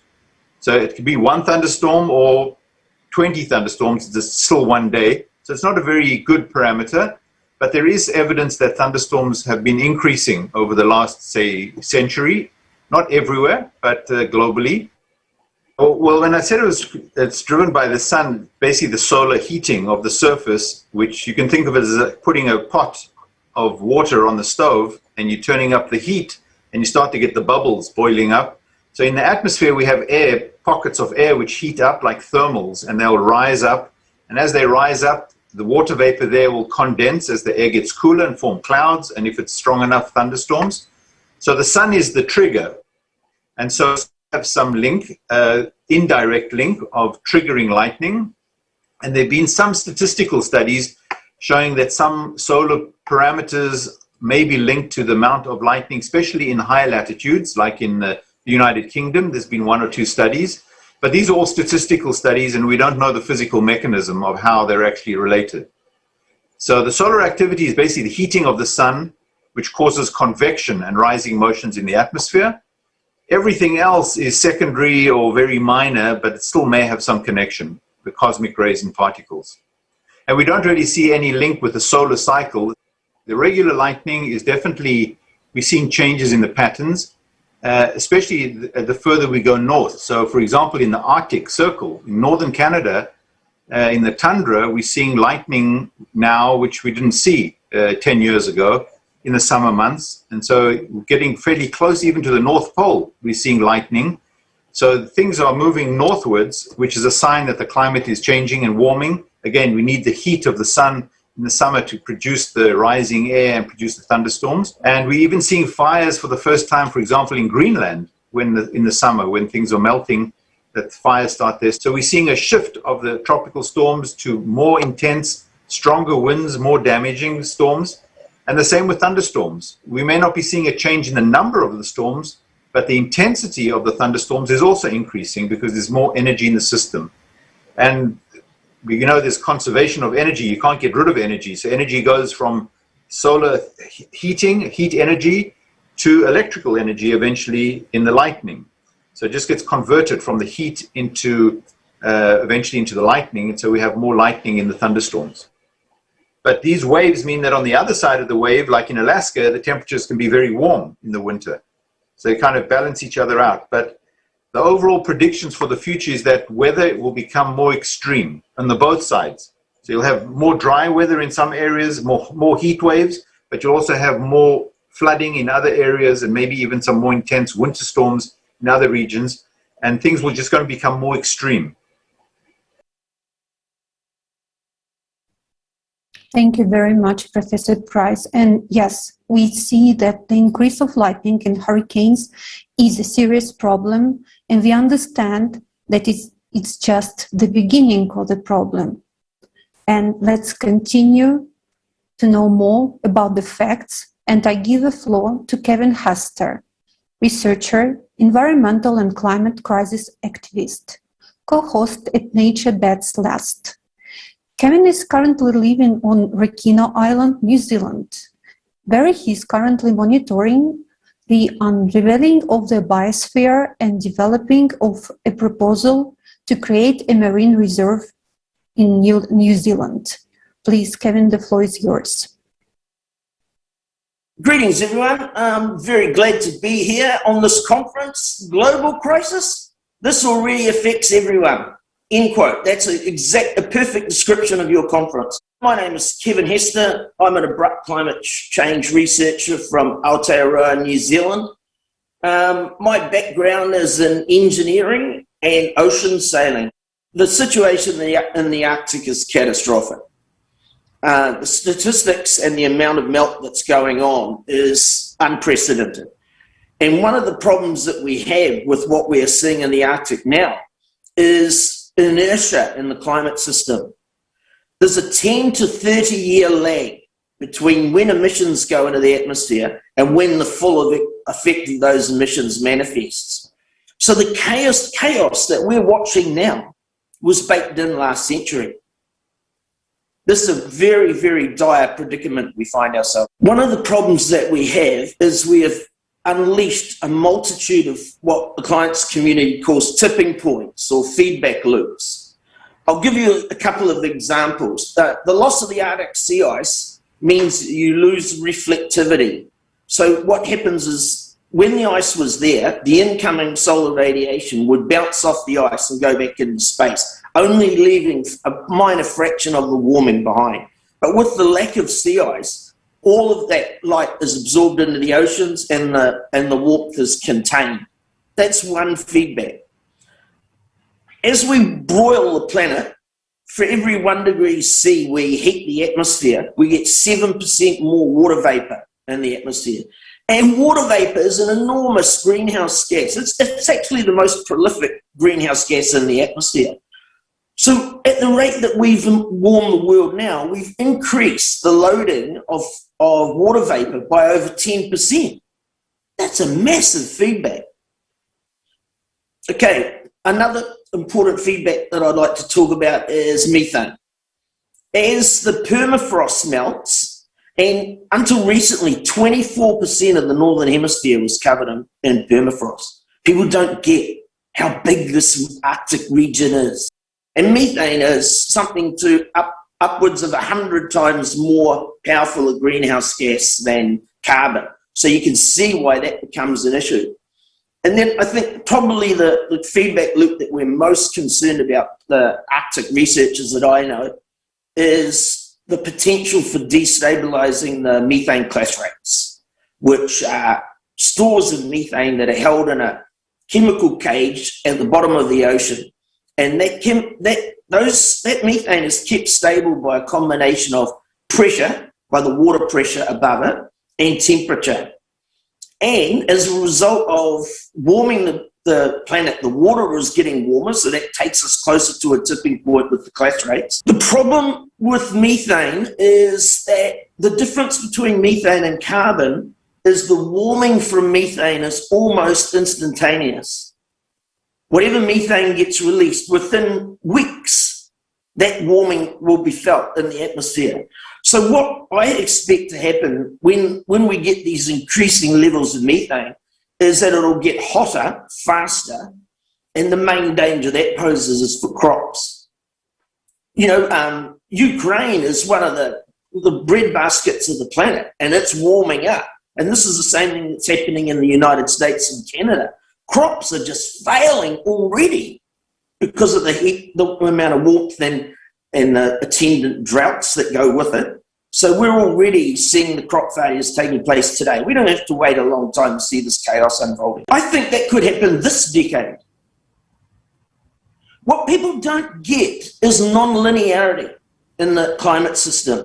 That's why people think that myself and Professor Guy McPherson and John Boyle from the European Commission, Sam Karana from the Arctic News blog, we all believe that we're heading for double-digit warming. And people call us alarmists, but, you know, it's an alarming situation. So now that we've just thrown our arms in the air and we're rushing headlong off the cliff, and there's no slowing down. All the talk about emissions reductions, it's talk. Even with the pandemic and all the planes grounded and no one traveling around the world, emissions went up last year. There's our feedback loops. Well, I think very soon it will crash industrial civilization. You know, with industrial civilization and the dominant economic system on the planet of capitalism, it's all about credit and it's all about borrowing from the future. We've been borrowing from our children's future all my life. And what I think will happen is industrial civilization will crash. And that could happen very soon because people will see that we've lost control. Not that we ever had control, but we've driven the system into a whole new paradigm.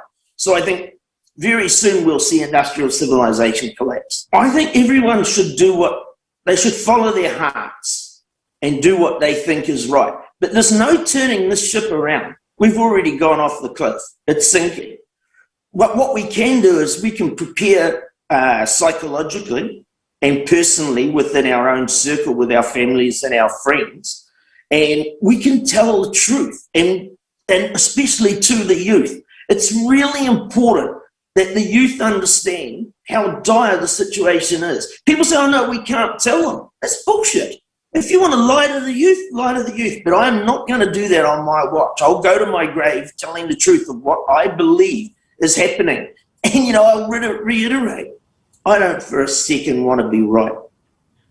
I would love it if you guys could call me in 12 months and say, Hester, come on the show again. We want to rubbish you about all the things that didn't happen. I would love that. I'd love that more than anything. So I think we're going through this extraordinary learning curve now about how all the models have undershot. And an important detail to think about when we're talking about these targets that have been set by organisations like the IPCC, the Intergovernmental Panel on Climate Change. Their predictions for the future include carbon capture and storage at scale. They calculated that we would have come up with a solution. Their whole representative concentration pathways have a factor of fantasy technology factored into them. It's lunacy, complete lunacy. But the problem with this predicament is it's not a problem, it's a predicament. We can't fix this. We can mitigate, we can take our foot off the accelerator, we can do the right thing, but we can't fix it. And it's important for people to understand that, or else they'll frustrate themselves to death trying to fix the unfixable. I'm very happy to be a part of this project, and thank you for including me. Good luck with what you're up to. I admire you enormously for doing what you're doing. I hope everyone who's watching right now heard this. The researchers are saying that our ship is sinking. And dear Mr. Hester, we would like to thank you for what you do and for sharing this information. We are moving towards the point of no return at a very, very fast pace. And we agree that this situation is alarming. And those people who today are being called climate alarmists are the true scientists and researchers who are really trying to save this planet. And creative society is our only chance. And you are correct that in the consumerist society, it is impossible to save our planet and to survive. And dear viewers, as you're watching this conference, we would love to hear your feedback. So please send us your feedback, your video feedback, and your understandings to our email address, which is info@allatraunites.com. We would love to hear your feedbacks, your understandings, what it is that you think about the conference and the topics brought up here today, because they are vital to all the people. And also, we would like to remind our viewers that on December 4th, 2021, another global international conference will take place called Global Crisis, The Time for Truth. And now all of us remember the tragedy that happened in Japan in 2011. It was an earthquake of the magnitude 9 called Tohoku. And it is great honor for me to introduce Professor Lyubushin. This is the scientist who predicted this earthquake 3 years before its occurrence, and he actually published several warnings, but his warnings were left without any needed attention. So now Dr. Lyubushin is predicting an earthquake of magnitude 10 in Japan at the Japanese archipelago near the capital of Tokyo along the Nankai Trench. Now we will watch a video with a respected scientist who is a doctor of physics and mathematics, professor, head of the Laboratory of Physics of Oscillations of Test Masses of Schmidt Institute of Physics of the Earth.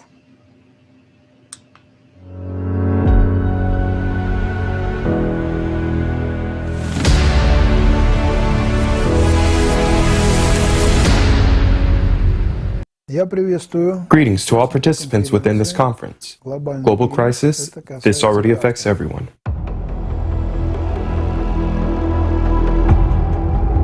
If we take the largest earthquakes in the so-called instrumental era, that is, when seismic events started being recorded with instruments like seismographs,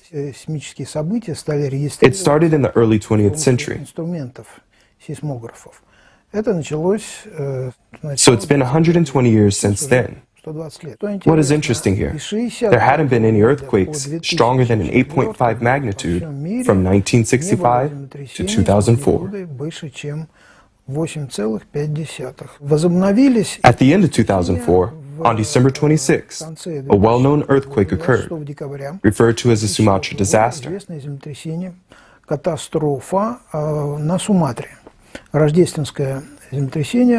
This Christmas earthquake caused a strong tsunami in the Indian Ocean and killed 300,000 people living in the surrounding area. A powerful aftershock followed right after. Neither before nor after that time has there been a single earthquake of this kind.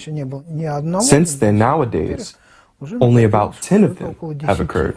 We may say that since 2004, the intensity of major earthquakes have increased. There were no earthquakes like this before, and for 40 years. And now, there's about 10 of them within this time frame. These are the facts.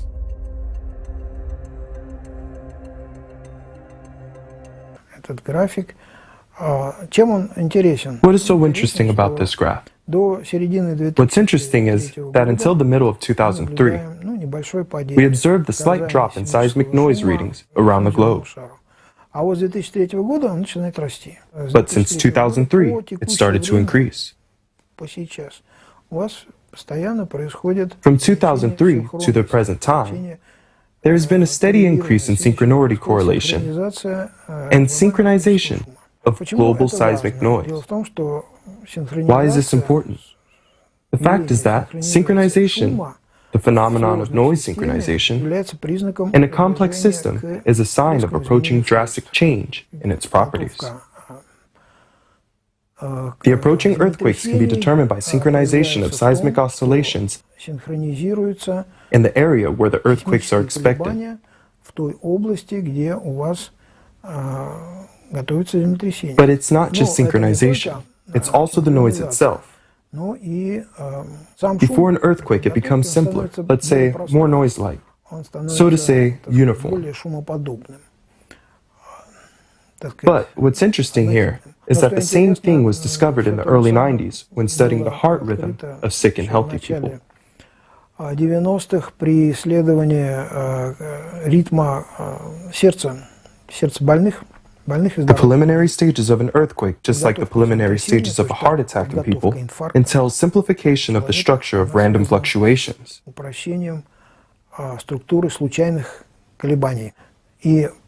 There is a loss of healthy chaos and an approach of unhealthy orderliness.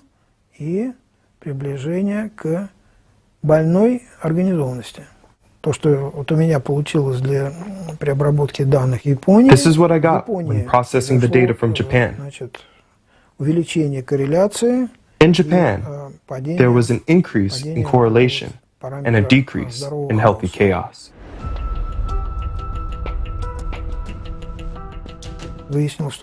First, we discovered that 2003 was characterized by a certain surge of that response. The Earth, while rotating, just kind of flinched a bit. So the idea immediately came that this is an anomaly of an irregular rotation of the Earth, and it was provoked, or was a trigger for triggering an impact that provoked not only the increase of seismic activity, but also the increase of correlation. So what I'm saying is that the Earth, the irregularity of the Earth's rotation, the seismic noise, and these seismic events are all connected. And the breaking point is when it all started in 2003.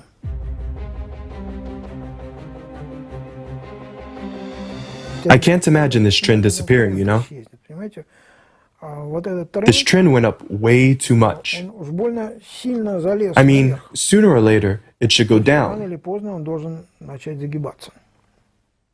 Or this descending trend must start after some strong, significant geodynamic event. A geological event.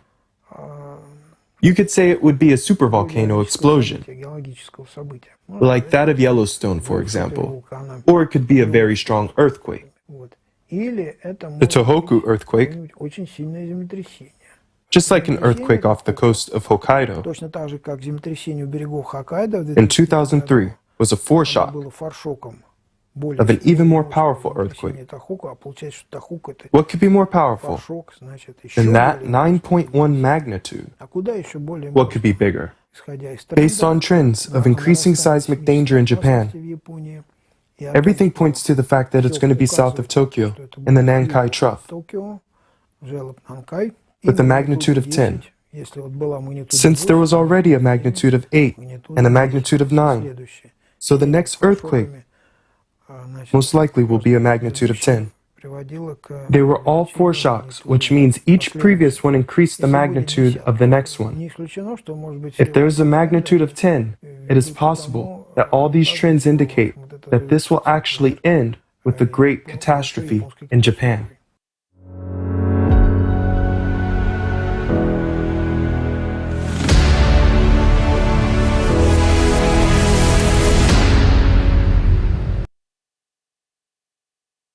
Dear friends, dear viewers, did you hear it?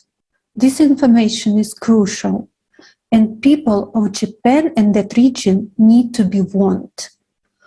How can this information not to be voiced already now on all channels?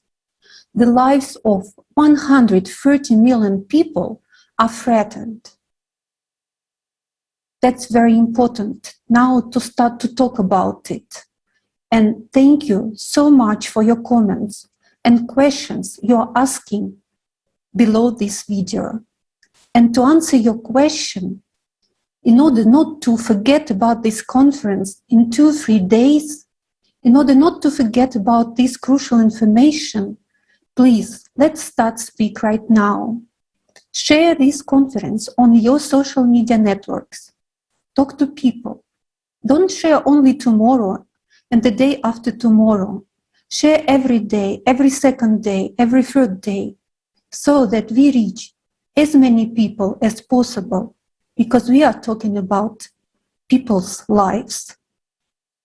And all about the world today, people are facing global cataclysms. And we are talking from the point of knowledge and research, as every day the volunteers of ALLATRA TV conduct a large-scale monitoring of climate events and bring information to people. Now, let's watch a first-hand video of eyewitnesses to these horrific events.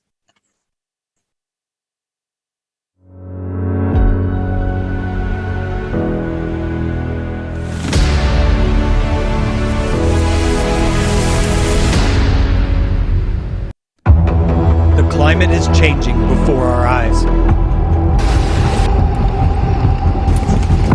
People are losing their lives.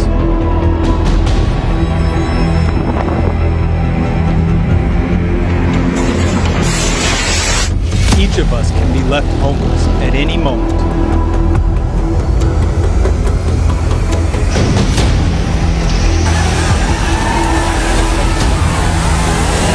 Are you ready to hear the truth from eyewitnesses of the events?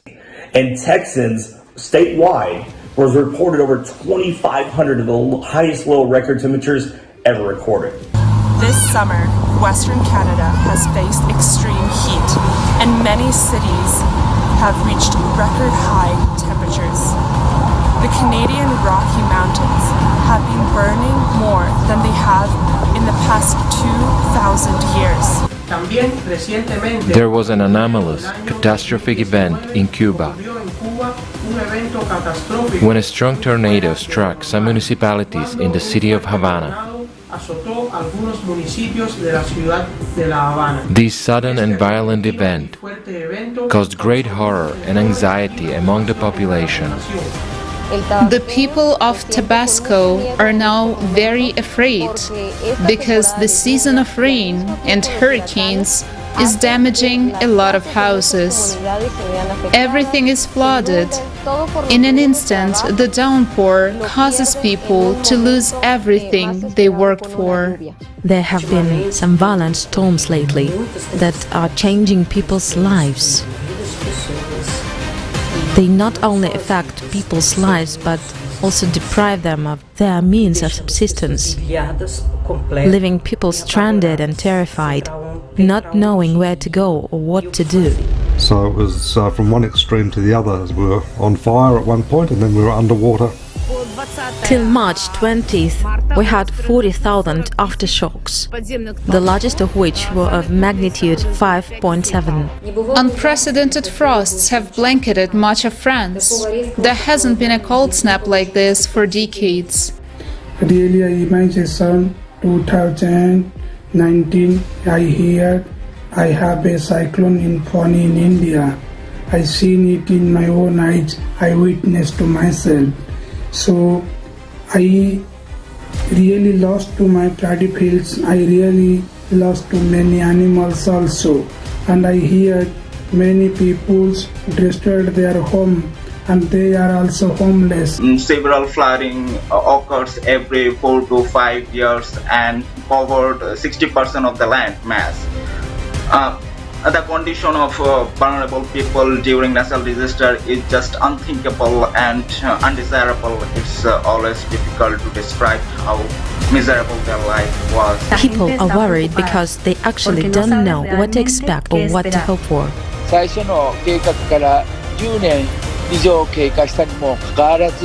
Decades have passed since the original flood control plan was developed, but it has never been implemented. People are still in danger.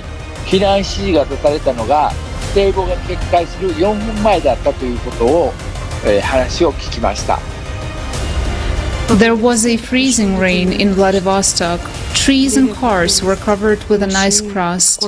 Many people were left without electricity, without water, without heating. We were cleaning it all by hand.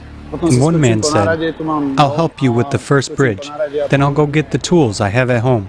I'll take my tools and we'll help finish the job." The man returned with his tools in his hands. I asked, "How is your house?" "I don't have a house." He kept on cleaning because what else did the man have to do? Part of the country is flooded. What is happening in Belgium now is a huge tragedy for its residents. In some areas, the river level has risen by 2.5 meters. Houses are flooded. Cars are floating along the streets that have turned into rivers. People climb onto the roofs waiting for rescuers. But the water is coming up and no one knows what to expect next. Deadly volcanic eruptions have been experienced in other parts of the continent, and the latest ravaged parts of the Democratic Republic of Congo, which caused severe damages and casualties, and also forced thousands of people into evacuation and also into terrible living conditions. At times it's really extreme. There's flooding, so sometimes people are affected, like people end up drowning, but mostly people have to move with their families. They lose property. Trees and so many agricultural products destroyed. This is the first time we've seen such instances happening in this country. So when I witnessed the disaster of the climate, about the migration of the farmers from the riverside to the around the town, and lead their life on the roadside because of the climate change disaster or the overflooding of the river affected their area, their agriculture, their home. Local media do not report on some events which is happening in China right now. So a logical question arises, why are people not given the true information about what is happening with the climate right now? Now we have to start to solve this problem intensely, because soon it may be too late. I also witnessed the storm that hit us in Saarland about a week ago. Apart from flooded basements and fallen trees, we were not as badly affected as people in neighboring regions who face severe flooding, landslides, and mud, lava-like flows that buried entire houses and much more. People are still without water, without electricity, without means of communication, without food. They are still trapped on rooftops and cannot cross some roads because the roads are no longer there. We were predicted that climate change would be tangible in 50 or 100 years, but now we know that it is very close and very real, even here in Germany. Doch jetzt wissen wir, dass sehr nah ist und sehr real, auch hier in Deutschland. Hello, I'm David from Germany. Just recently, we had severe flooding. People were shocked and not ready for this. Suddenly, we saw how just a few hours of heavy rains caused flooding that washed away cars and houses. This was really shocking to all of us. We were in a state of shock as something that seemed to be very distant was right here at our door. If we take a look a few years back, we must note that extreme weather events occur due to climate change.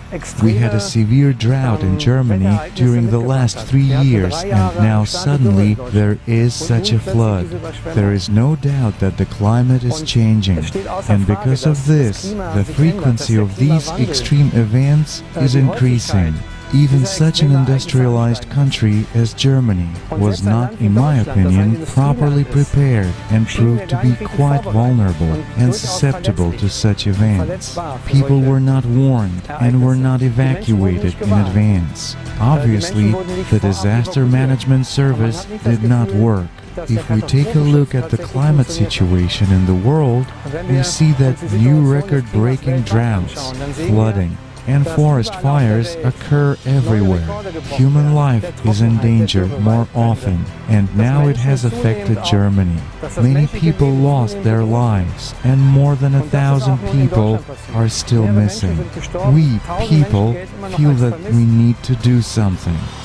Only by uniting, we have at least some chance to cope with such situations, which are becoming more frequent. Creative society is a solution for change in the society, exactly in which a human life will be the highest priority, in which necessary conditions to protect human life throughout the world will be created. Just imagine what the least developed countries will do. These countries have no opportunities whatsoever to overcome extreme climatic events, and human life is not protected there. I think that in recent days, we, Germans, have realized how important it is for us to unite, to stick together, and not to let anyone divide us. Only together do we have prospects for the future. Exactly such a prospect is what the creative society offers. It's our only way out, because only in unity can we protect human life and ensure a future for us and future generations. Breaking news on ALLATRA TV is an international project which is created by volunteers from all over the world with the purpose of informing about large-scale, anomalous, and uncommon natural disasters. This is daily comprehensive analysis and monitoring of information about the state of the planet. People break silence in order to convey the truth about the climate crisis and the way out of it. To survive, we need to act together today. Otherwise, tomorrow will be too late.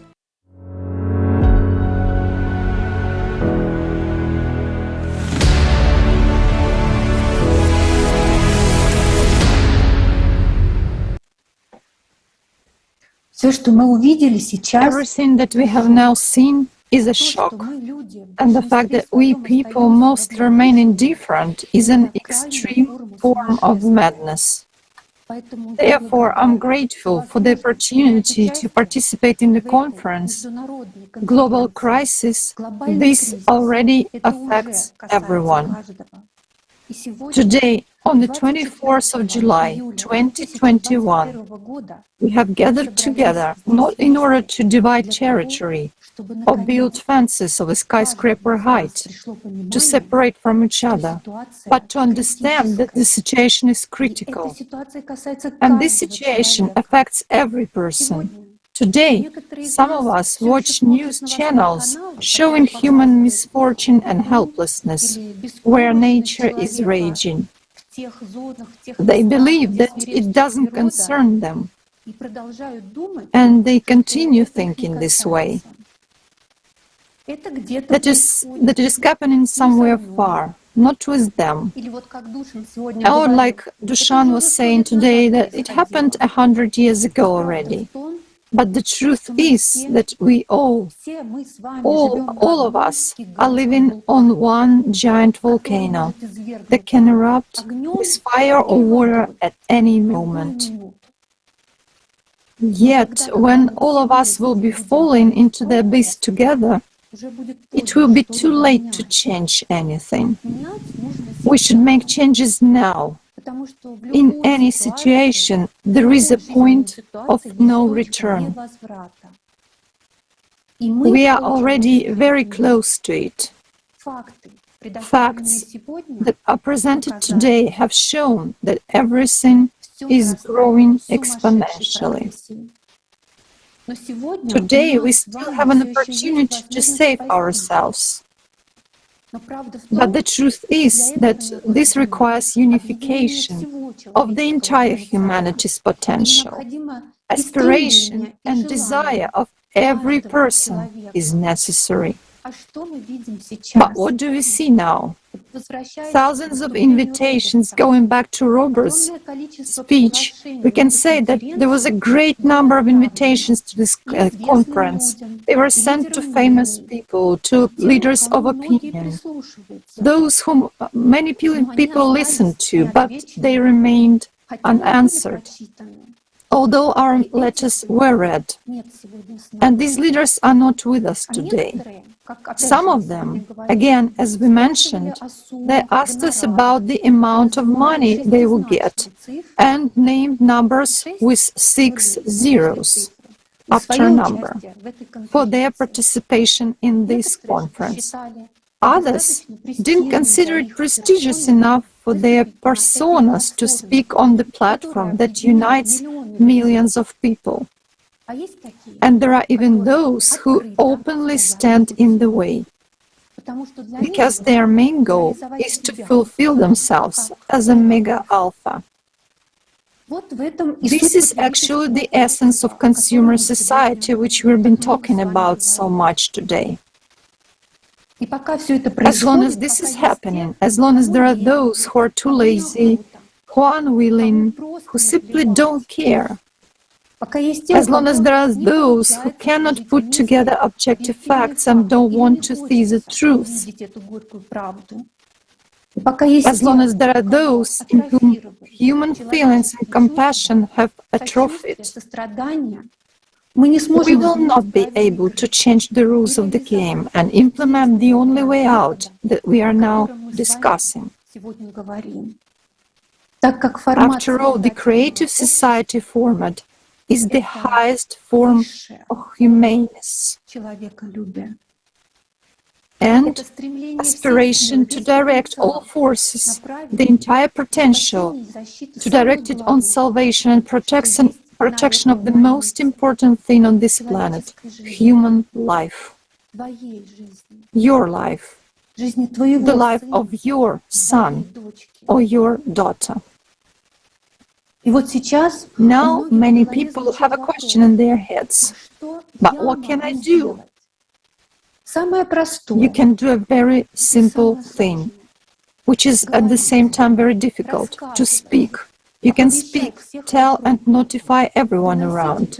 You can convey this information, knock at every door. And you can begin right now. From what we heard and seen today, it is clear that the countdown for our civilization has already started. Although we have even failed to become a civilization, there cannot be dozens of civilizations on the planet. There can only be one. Yet, in order for us to become a civilization, we need to unite based on the only thing which is the real essence of every human, based on humaneness, and take this saving step together into the creative society. Once we become a civilization, we will be able to survive, because in such a case, technological progress and mega artificial intelligence will help us. But we should succeed in uniting as one big human family before we reach the point of no return. Because in this unity of people, the unity of intellectual, scientific and spiritual potential of all humanity, not only salvation is possible, but also an evolutionary leap. What should we do in order to unite? We should understand, realize and feel that all of us are dear and near people. As long as we divide each other into friends and foes, us and them, nothing will work out. Just imagine, if we do understand this, but it will be too late to change anything, it means we will lose.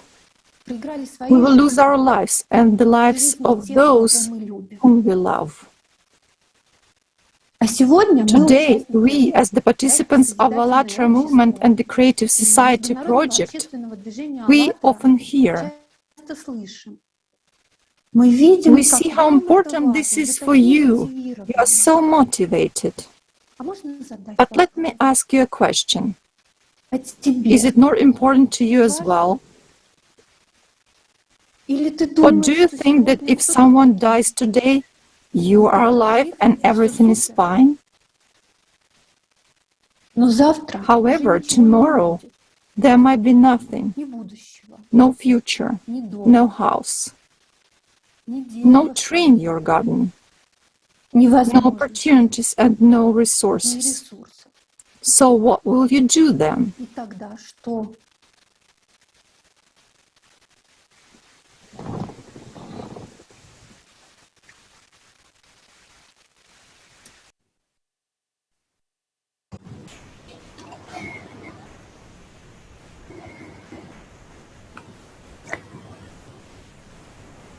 Спасибо большое, Алина.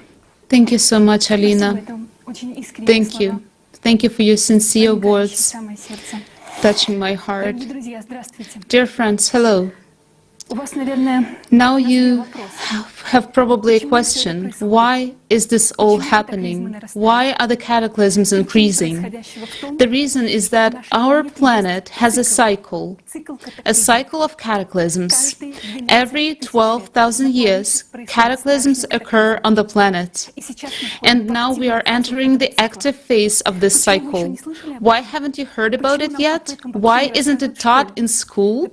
Because the information about cyclicity was carefully hidden by those who hope to write it out in a bunker while the rest of 8 billion people will be destroyed by cataclysms.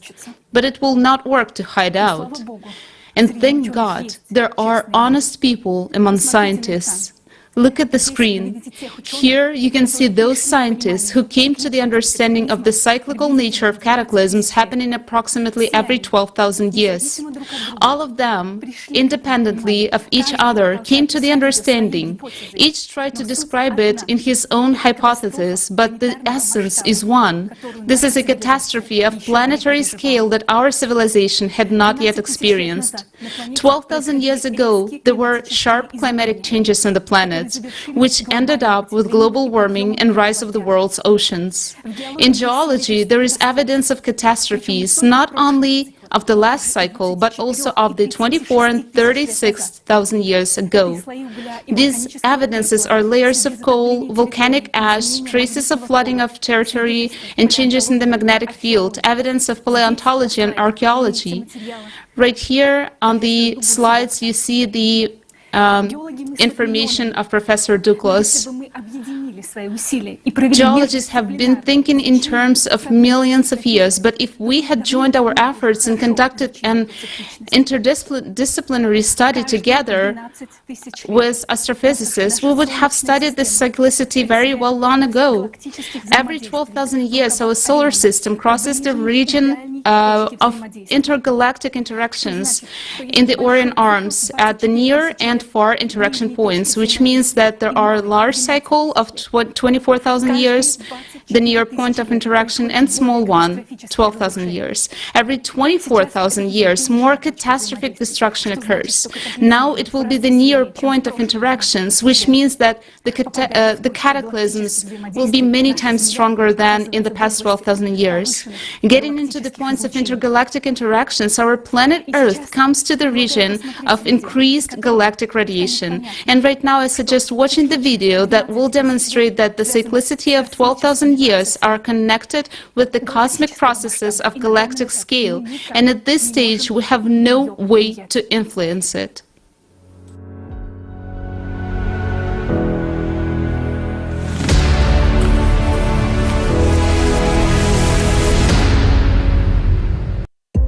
Cyclicality of climate disasters.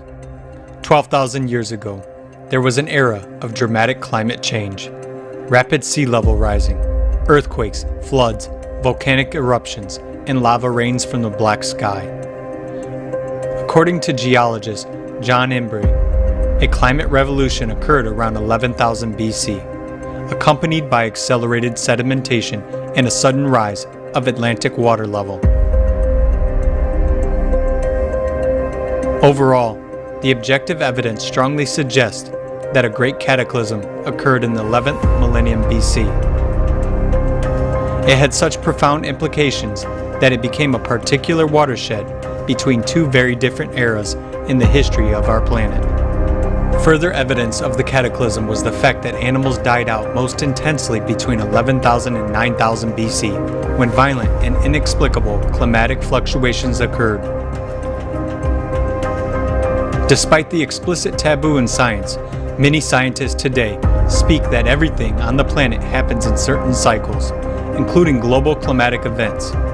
A logical question arises. What kind of cycles result in global cataclysms?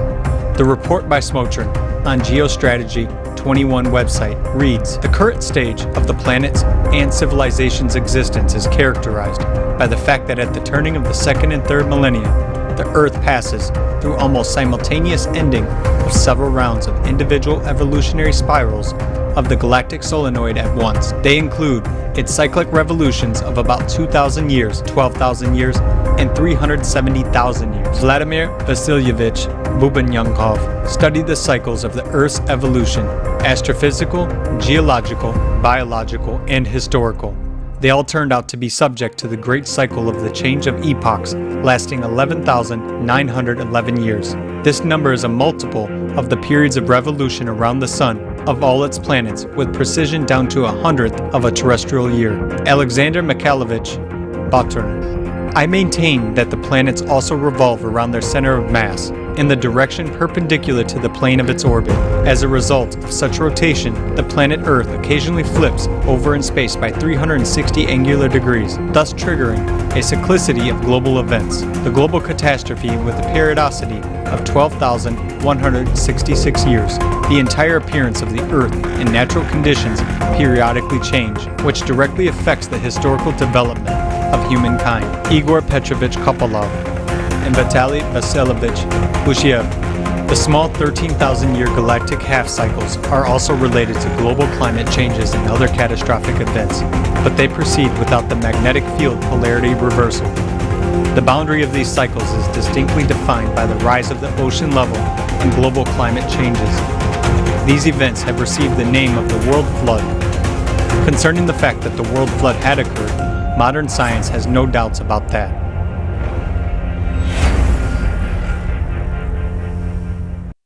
The true cause of global climate change on Earth is the cyclicality of intergalactic processes.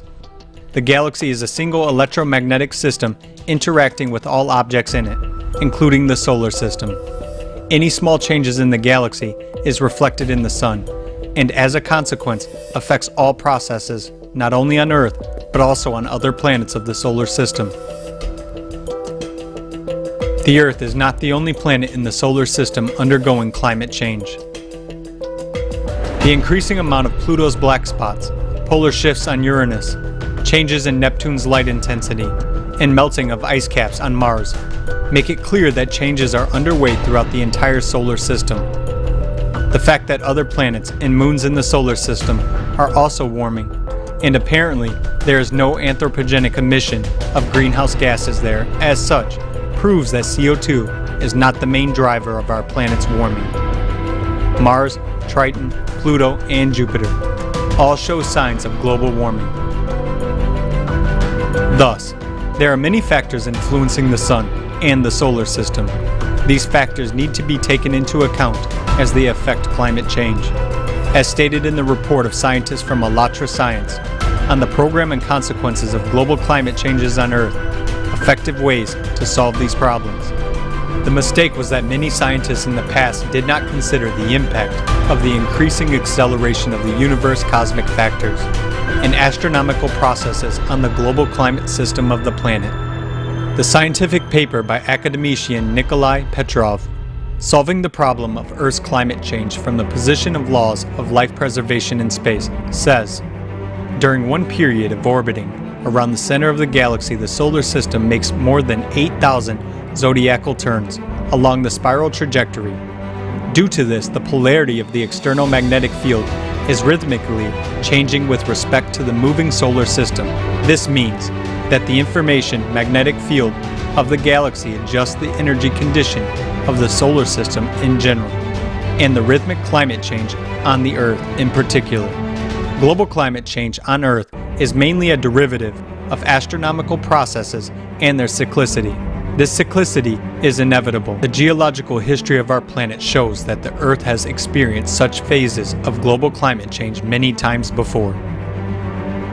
Today, we see how climatic disasters on the Earth are intensifying day by day, and each inhabitant of the planet will come to face them one way or another. As we already know, these events will only keep increasing because it is the next 12,000 cycle that we are facing. Thanks to the knowledge from ALLATRA presented in the scientists' report on the problems and consequences of global climate change on Earth, effective ways to solve these problems, we understand that it is not only the sun that causes climate change, but it is the cyclical processes in space which are continually occurring and as a consequence affect the planets in the form of climate disasters. And we, as humanity, have just entered the active phase of this cycle. To date, scientific and technological progress does not allow us to influence global processes in space and on Earth. As a result, we cannot oppose these changes. So, the only chance to survive is to unite and get ready for the coming catastrophes that keep increasing with every passing day.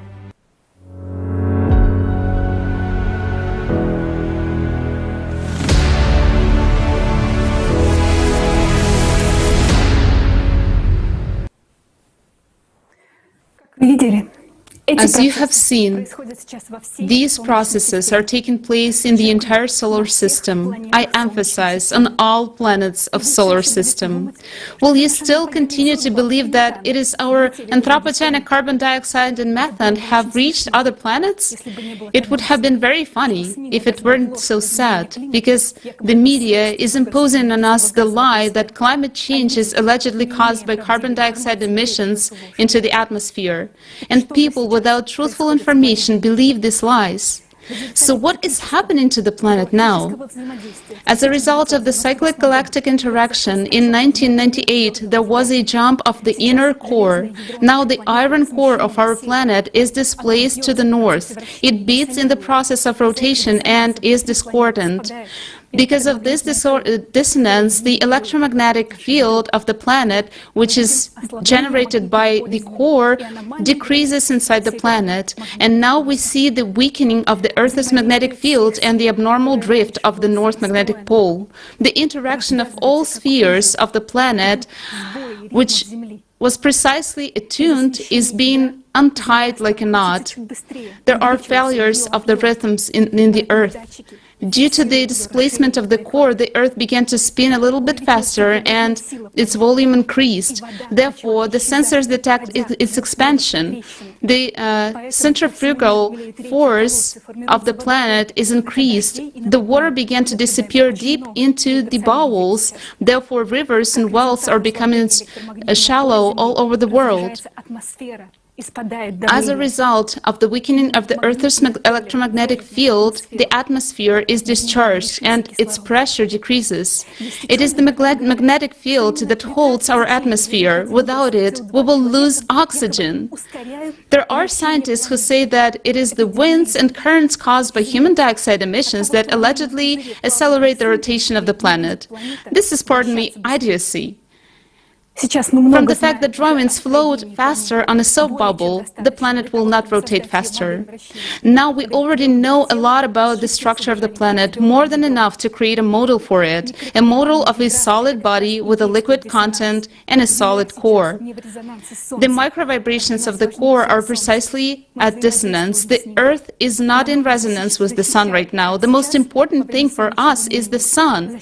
We interact with it and it protects us, and now during the solar minimum, the Sun's protection has sunk. The beating of the core creates microvibrations, a shock wave. Microseismic manifestations increase, vibrations increase.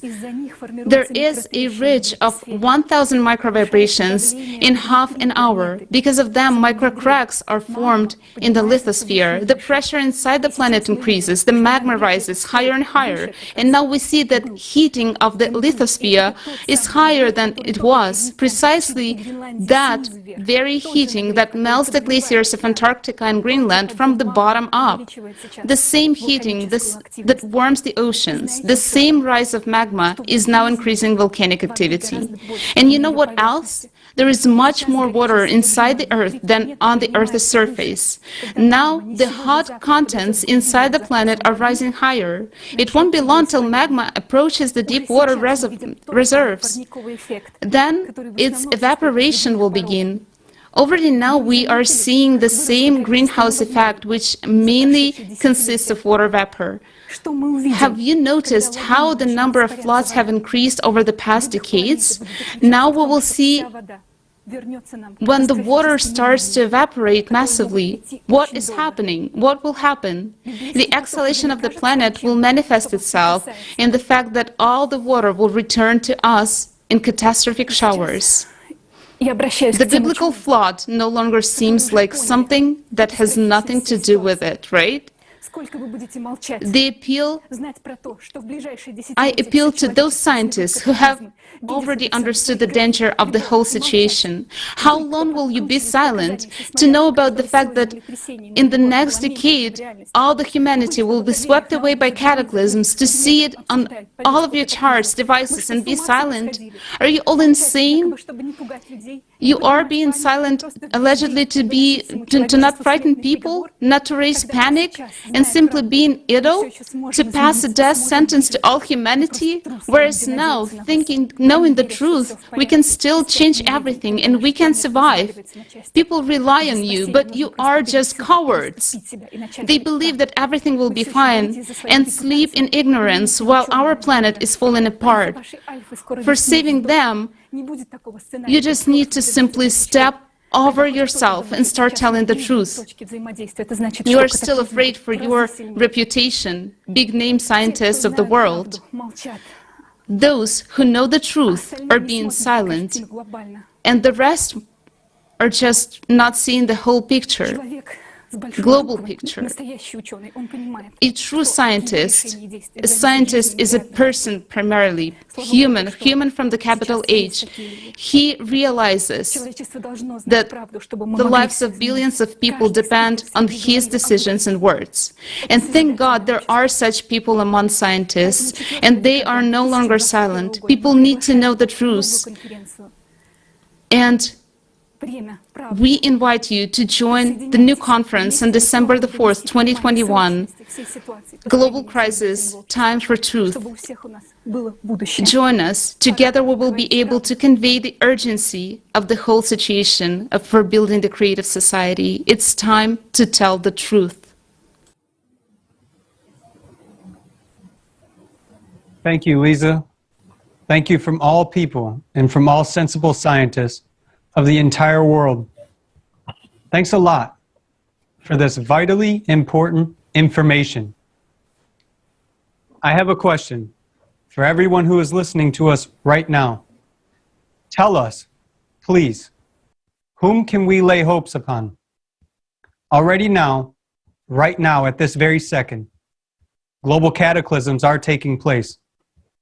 While people mostly don't know their true causes, and don't know the way out, which they still have today. Now, we are having this live broadcast. We are being heard in 72 languages. These heroes who are voicing the truth, who really care about people, they are here with us. They are at this conference. And the entire world is listening to them now, because people from all over the world themselves want this and implement it. But there could have been more of such scientists who would be here telling the truth.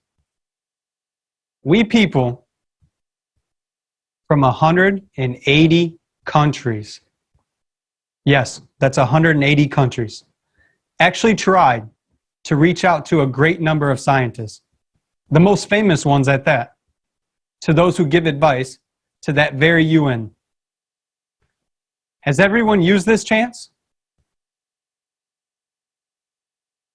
As we can see, many of them have preferred, given preference to silence. But don't you understand that by your cowardice, you are depriving of life from not only yourselves, but every single person? It is your responsibility. Here's just one example of how one of the so-called serious scientists responded to us. We contacted a very famous scientist who also consults and writes reports for the United Nations. However, to our invitation to speak openly and tell the truth at this all-human conference, he said it straightforward. Breathe, guys. That they pay him for talking about carbon dioxide, CO2, and he cannot talk about other things. Although he does know the truth, and he said it straight during the telephone conversation. I have a question for such scientists. Has CO2 seriously ruined your brain? Is this even funny? People, I have a question for you. Whom do you rely on? Do you hope that those people at the very top or somebody else will warn and save you or your family? Those who have wallets instead of hearts and common sense.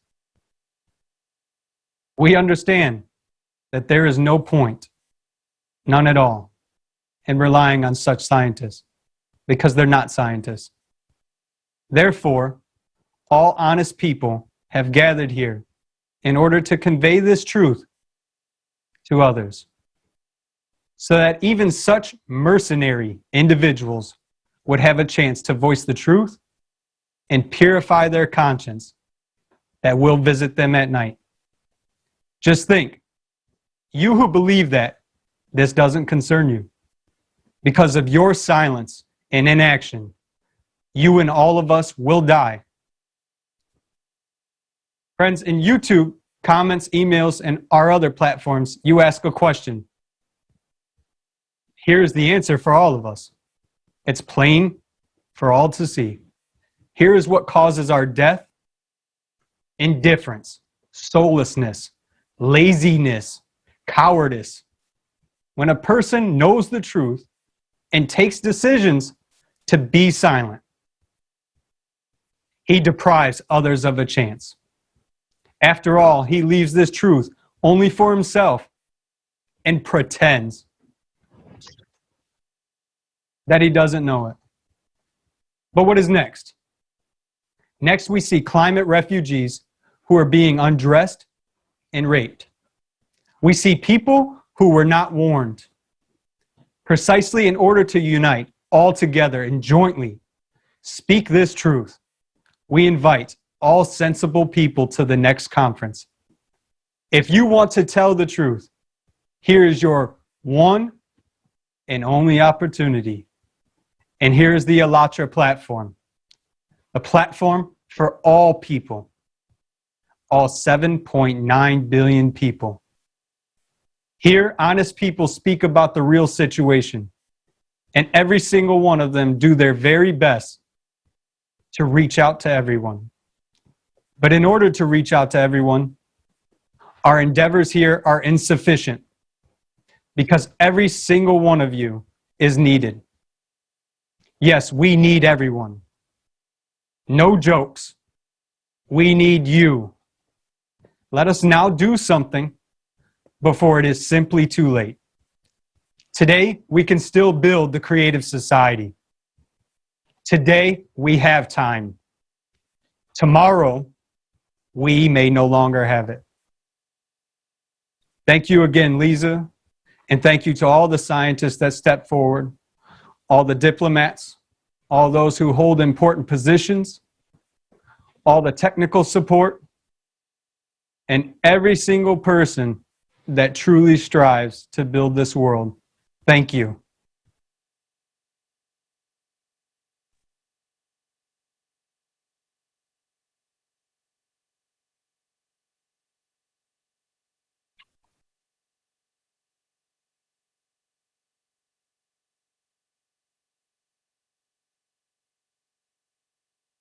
Lena, we don't hear you.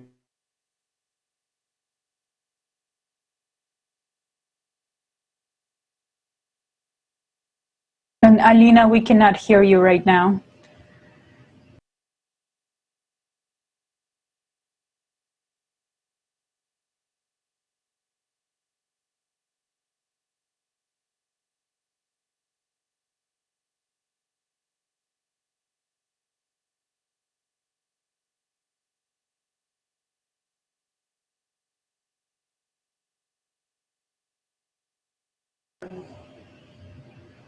Thank you very much.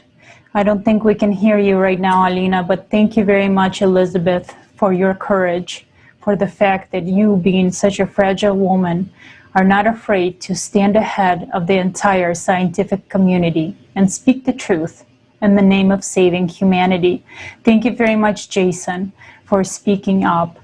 And now, you have voiced what all the greatest eminent scientists in the world should have been shouting about since 1998, but so far they're silent.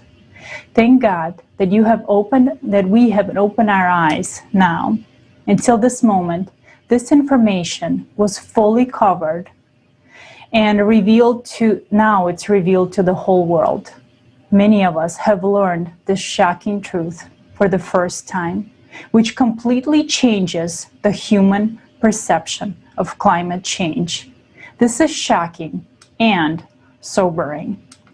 What we will do next with this knowledge, sit on the couch pretending that nothing happens, or wake up and start acting, is our choice.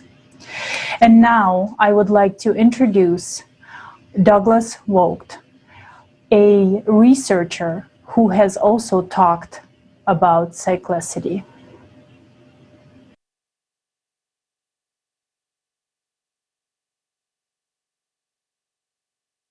Hello, my name is Douglas Vogt, chairman of the Daiho Foundation, a nonprofit science foundation here in the United States. And our objective is to explain and discover the causes of the Ice Age and geomagnetic reversals throughout time.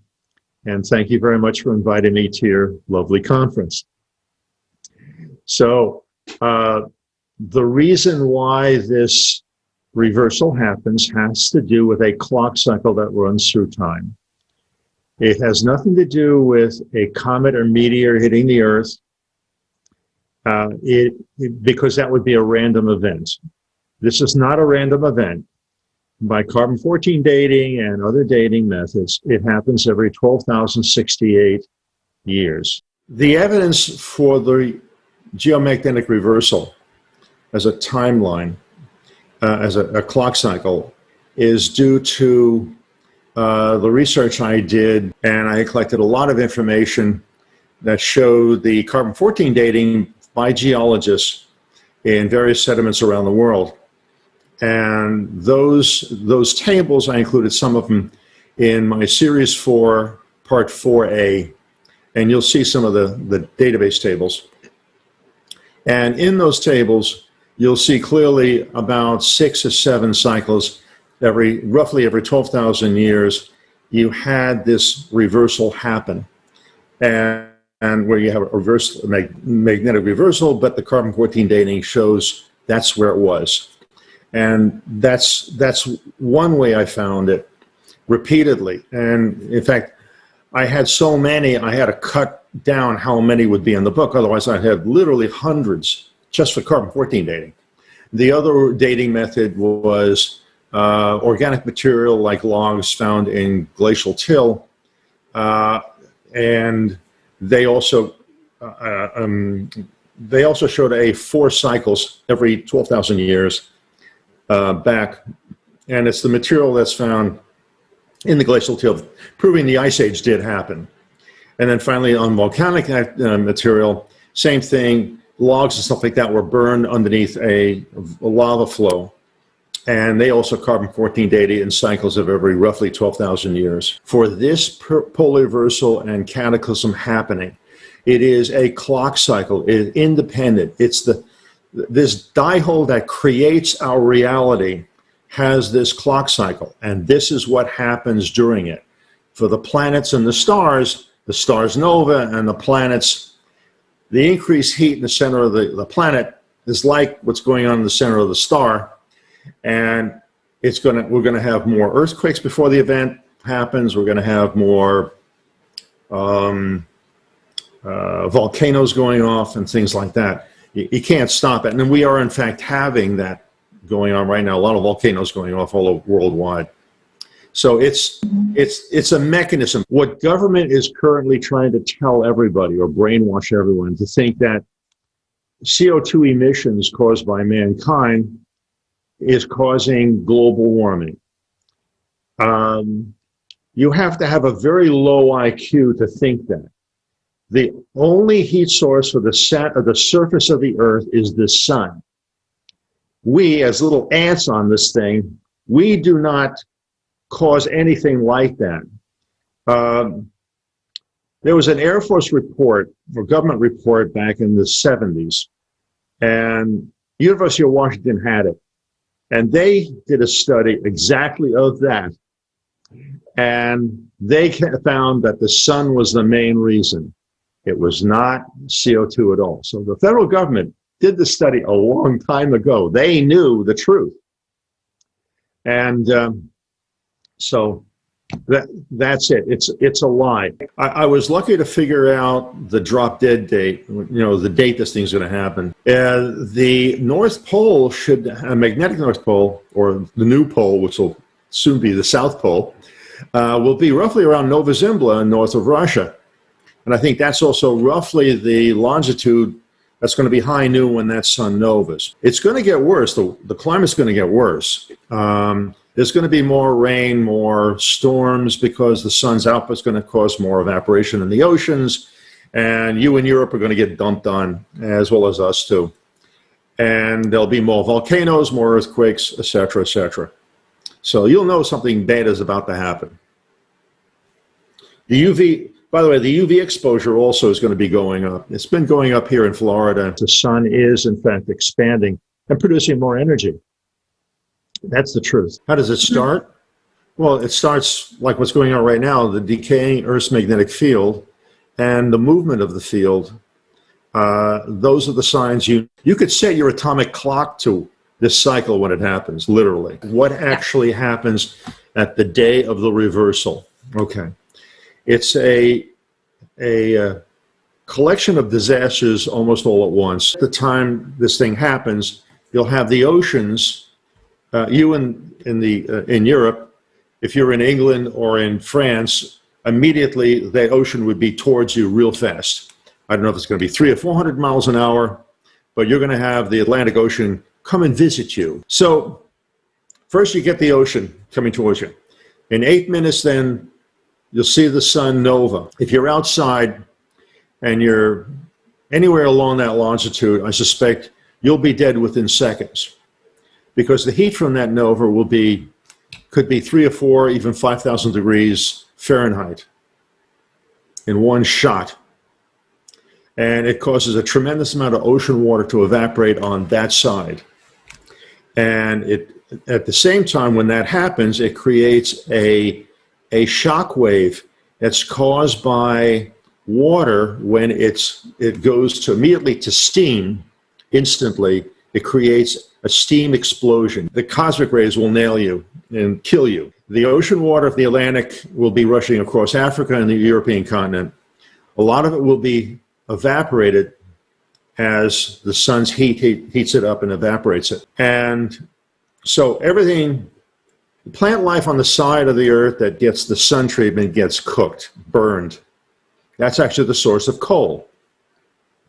And the ocean water basically saves some of the plant life. It'll deposit this burning logs and stuff like that along the Ural Mountains or any kind of mountains that run north and south. As it goes around for about 100 days or so, it's going to be the worst. I think I answered the total disaster. I want everyone to understand this. Extremely few people survived it 12,000 years ago. Very, very few. So it's a lot of water is evaporated. As I explained earlier, it's like 450 feet of ocean water the last time got evaporated. all that water comes back to the earth in the form of first hot rain, then snow. And that snow piles up, and you have a colossal ice age. So, I mean, these are some of the things that are going to be happening. I mean, it's a cacophony of disaster. It's not like anything that man is used to, except those who survived it 12,000 years ago. We'd be all back to the Stone Age, what few would survive. And we don't want to do that. We don't want to give up the cell phones, the computers. You know, we don't want to give these things up. And I don't want those things to get given up either. But I'd like to be able to make it so many hundreds of thousands or millions of people can survive this thing. Yeah, I know. I'm kind of sad, but nothing we can do about it other than to work towards saving our ass. You got to be constructive. Thank you very much, Mr. Vogt. It was a true pleasure to meet you, and we're glad that you did all this research and you're openly and honestly talking to us today about cyclicity and the cataclysms of 12,000-year cycle. And I just wanted to also quickly mention that right now I'm in the Metro Detroit area in Michigan, and currently, as we're speaking right now, we have a tornado warning right here and also a severe thunderstorm warning happening right now. So we can see that climate has no stops. And but we'll still be here and we'll continue the conference. Thank you. Yes, I also would like to sincerely thank Mr. Vogt for his efforts to warn and save humanity from destruction and cyclical cataclysms. Your tremendous work in comparing and analyzing the materials truly deserves respect. It is important for all humanity. And we want to discuss the topic of cyclic cataclysms in more detail on the roundtable, and we will do it after in next days. But right now, what is most important to mention that back then the situation was much better. During the last cycle, we have the people did not destroy planet to such an extent. There was the ice was there, the permafrost remained, and we can study it. We can drill the well and study these analyses, study the soils, and prove it for ourselves, because there are really a lot of evidence for these events. And now this is really a very hard situation for all of us, and there are a lot of questions appears. What will happen next?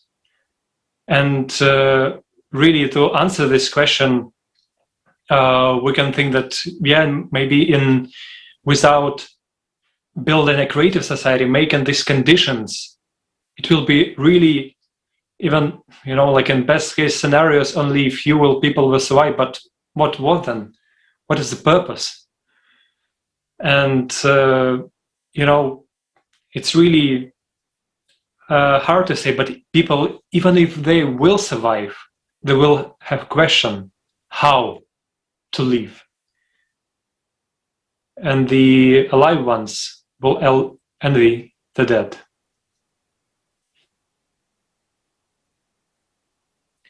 Thank you, and I pass the word to Dusan.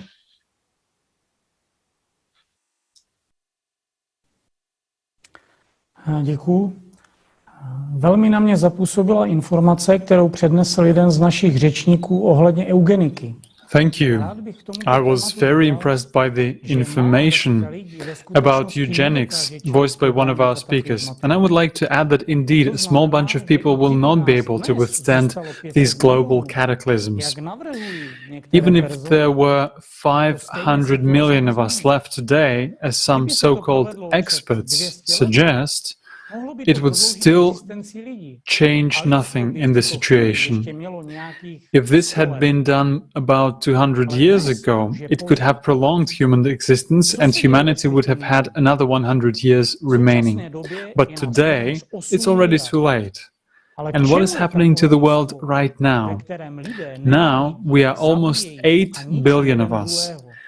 But what is the use of such humanity where people hate, kill, and destroy each other? Yes, our potential is enormous, but we can actually unite. Can we actually unite?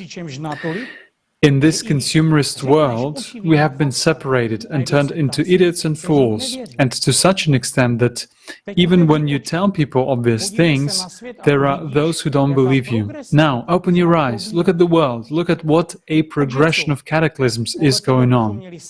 So you think that we should just sit and wait until everything collapses? After all, this affects you too. You too will cease to exist, just like your relatives or any of us. But today, each person is important. After all, we cannot do anything without people. If we as humanity do not unite, then all our efforts will be in vain. Maybe we should have done some severe eugenics back then, so that those who are left would have saved human civilization. Or is it better to have a huge crowd of 8 billion who cannot save their own asses? What is the use of us if we are like animals to each other? The rule of 6 handshakes did not work. Of course, many people were inspired, but we have not yet achieved our goal of informing the entire humanity. Why? Because there is a lot of selfishness in society. People take care of their immediate personal interests without thinking about tomorrow. Is it really hard for you to tell others about the creative society? To tell people about the only way out? You keep telling everyone, collapse is going on over there. And the answer is, they deserved it. Isn't it crazy when one part of our planet is happy that another part is collapsing? Why is there such an attitude? Because the worst prevails in us. It illustrates the state of our society today. It shows that we are degraded morally in all human aspects. Some are preoccupied with their personal problems, improving their own lives, while others are dominated by the lowest moral standards. Still others are totally insane in general, and this is our modern society. We have been brainwashed to forget how to think, love, or respect each other. We are sick consumption machines. We are slaves of the consumerist format. All we want is a new gadget or clothes. What are our dreams about? What dreams do people have today? There was a poll. How do you envision the future? More advanced cell phones, smartwatches, and so on. This is what people answered. Isn't this crazy? That's all that most of us are capable of? If we do nothing about this now, if we keep silent, if we don't force morons to become smarter, then we're doomed. People do not think about themselves. People think nothing about their loved ones, their children, or anyone else. They just enjoy themselves. Other people need proof, sort of convince me. This retard cannot even connect the dots, let alone more. So, what is our perspective as humanity? That's a simple question. Really. Isn't it scary? How can we do anything in this kind of society? Yet we must do something. Because our lives depend on these morons too, and not just them. Isn't that so? It's a brutal reality. And now I have a question for everyone who is listening. Are you happy with this reality? Or are you willing to act to change things for the better?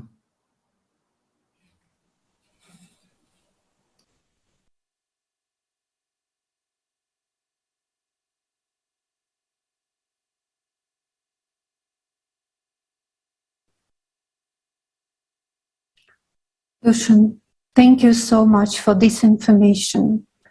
It's so important to understand now that neither population reduction nor any other means will help us to survive, except the building of a creative society.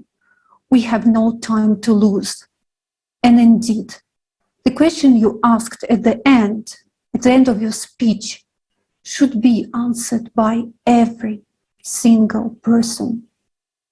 Friends, let's stop for a second and think, and then answer that question. Are you satisfied with the reality, or are you ready to act in order to change things for better?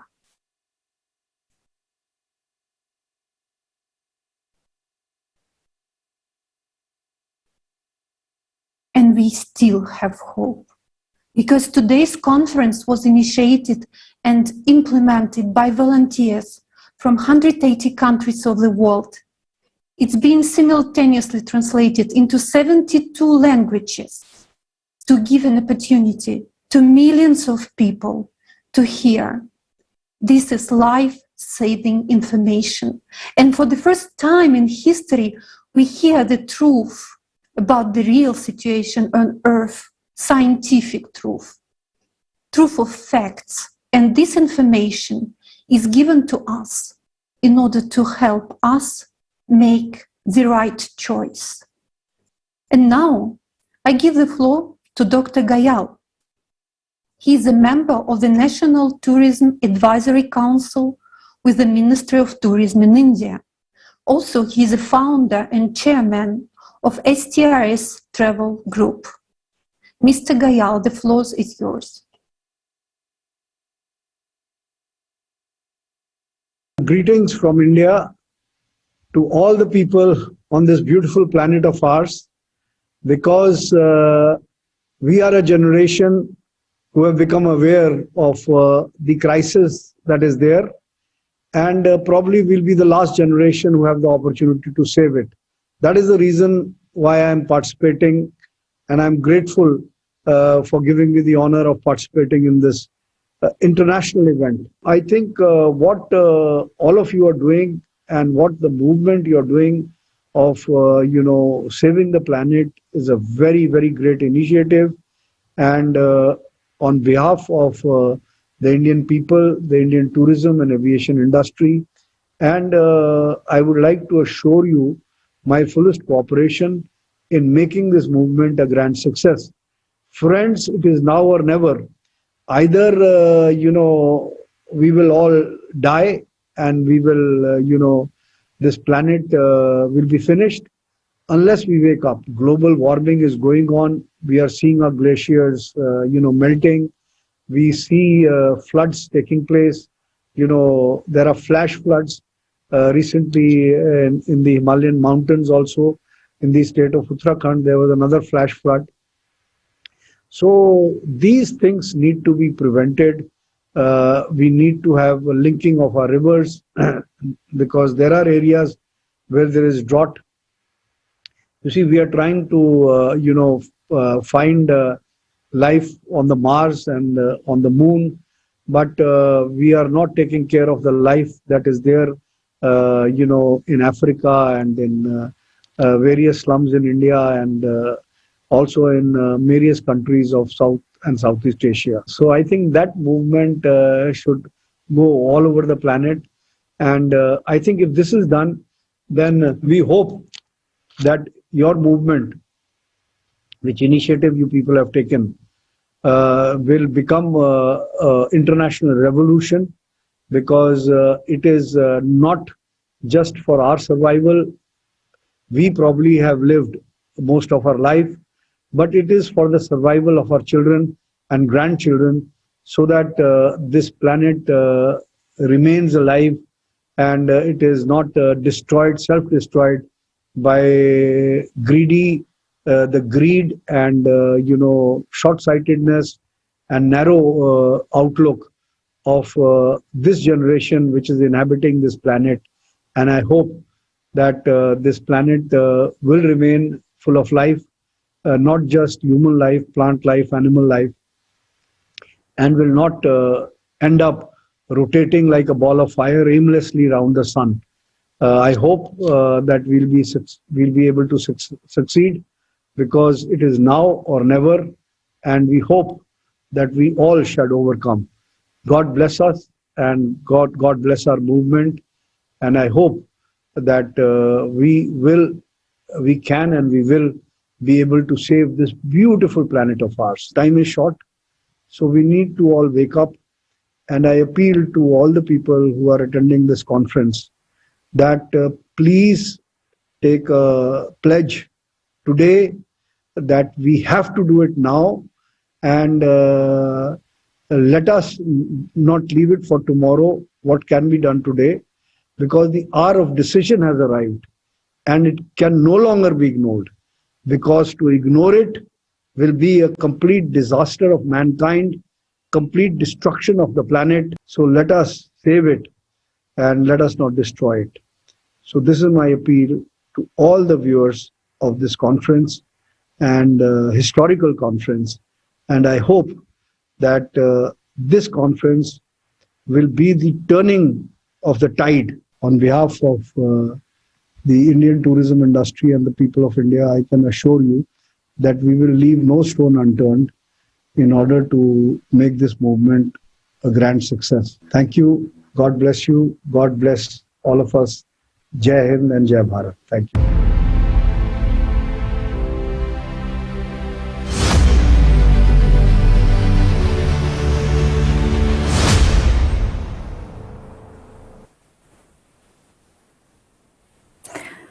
Спасибо огромное, господин Гаял. Очень сильные слова.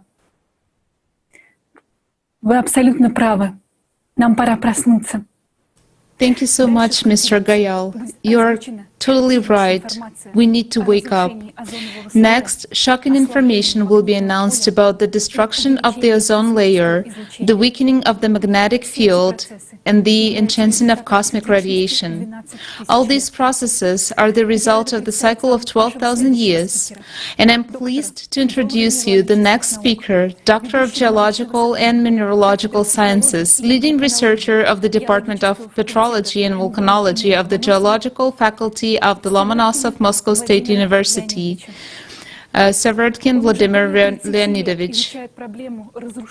He has been studying the problem of the destruction of the ozone layer as a result of natural degazing of the surface for more than 30 years, and found that the ozone layer is being destroyed over tectonic fault zones and volcanic regions, and also the changes in the ozone layer are one of the most important climate change factors. The international conference, Global Crisis.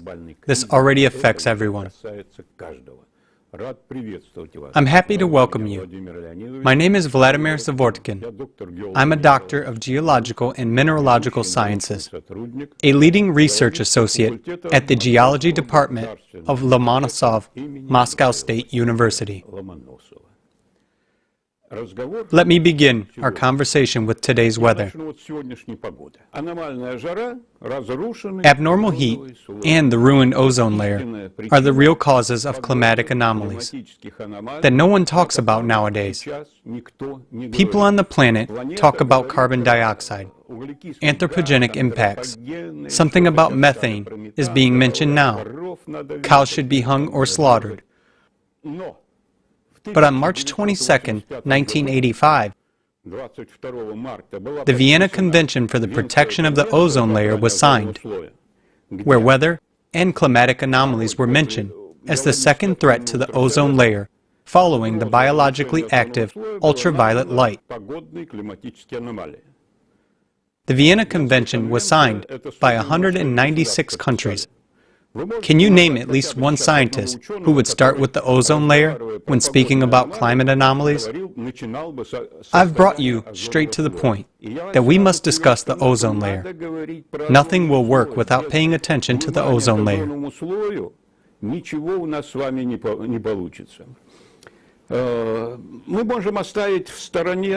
We can so to say, set aside and just forget what we were told that the ozone layer is being destroyed by technogenic gases, such as freons. Those freons, which were most blamed for destroying the ozone layer, were almost entirely withdrawn 25 to 30 years ago. And the mistake of modern science is that problems of both climate and the ozone layer are studied by, let's say, laboratory chemists and laboratory physicists. Although, when we speak about the change of atmospheric composition, then in both cases, in the ozone layer problem and in the climate problem, it is us.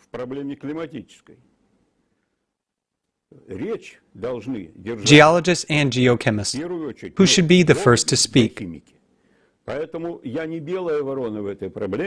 So, I'm not a white crow in this problem, but I'm its major and legitimate participant, because if we study reactions in test tubes and then try to input them into the general system of our planet Earth, nothing will work, as we already see. We can see that freons have indeed been withdrawn under the Montreal Protocol, which regulates production and consumption of 100 chemical compounds. Let me disclose a secret to those who don't know. The ozone layer continues to go to ruin. Moreover, the degree of ozone depletion steadily increases. We will now present to you 3 maps of average monthly anomalies in the total column ozone in the Northern Hemisphere.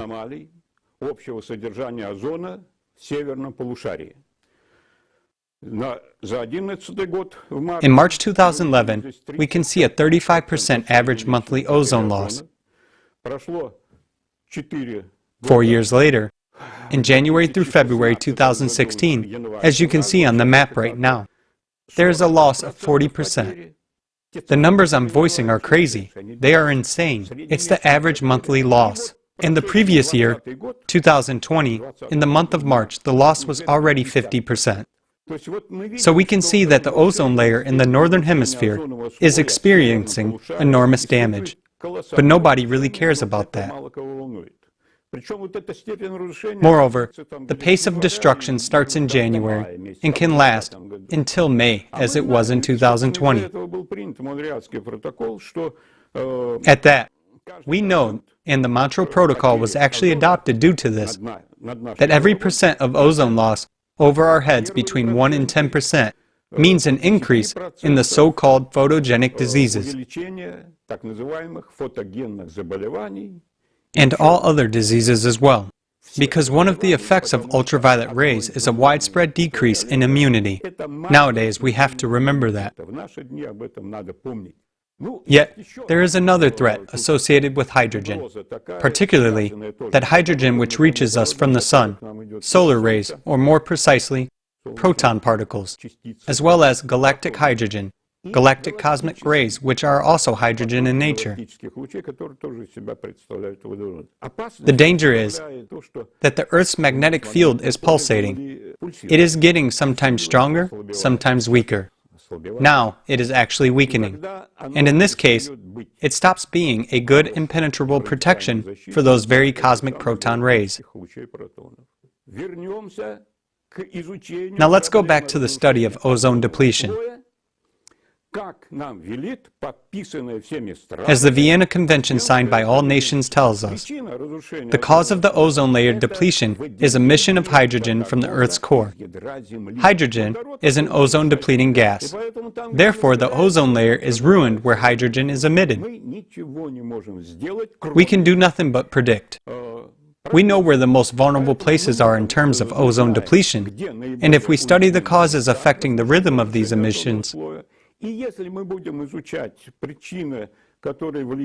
while the emissions are rhythmic, at the peaks of hydrogen coming out of the ground, we can read the cosmic rhythm. It is still unclear how the core of our planet is arranged and according to what laws hydrogen is emitted from it. It's just that from cracks in the Earth's crust, hydrogen is emitted and it burns.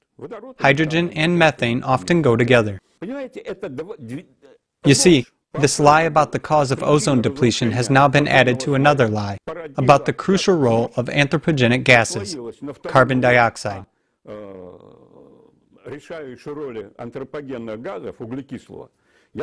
I studied this problem. And I can say that in the group of gases that possess a greenhouse effect, water vapor plays a major role in the greenhouse effect on our planet, roughly 80%. 10% are trace gases. What are they? These are the very freons, ozone, methane, and carbon dioxide gases that everyone is talking about. 10%. But of those 10%, only 10% is anthropogenic. Hence, the total contribution of anthropogenic carbon dioxide to the greenhouse effect on our planet is 1%.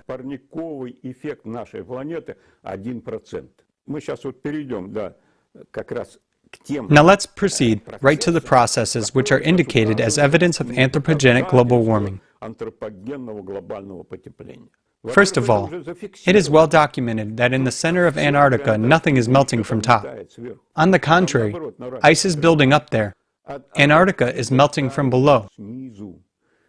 The heat flux that has been intensified or is being intensified by emissions of that same flammable hydrogen gas oxidizes to release energy and begins to melt the ice.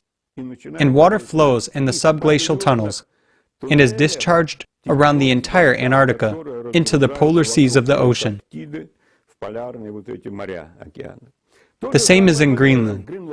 In 2020, there was the severest ozone layer depletion on the planet in the history of observation. Due to what? Due to the increase in hydrogen emissions, as we can see on the ozone maps. So what happened in 2020 that confused everyone, so to say? Thousands of birds were falling down from the sky. Whole flocks of them died. Fish were dying in rivers and seas. Whales were suffocating and threw themselves ashore. Why? In every case, they come up with a theory. In one case, they say that birds were frightened by fireworks. In another, they had supposedly pecked fermented berries, and so on and so forth. However, this mass phenomenon should be considered in a general context.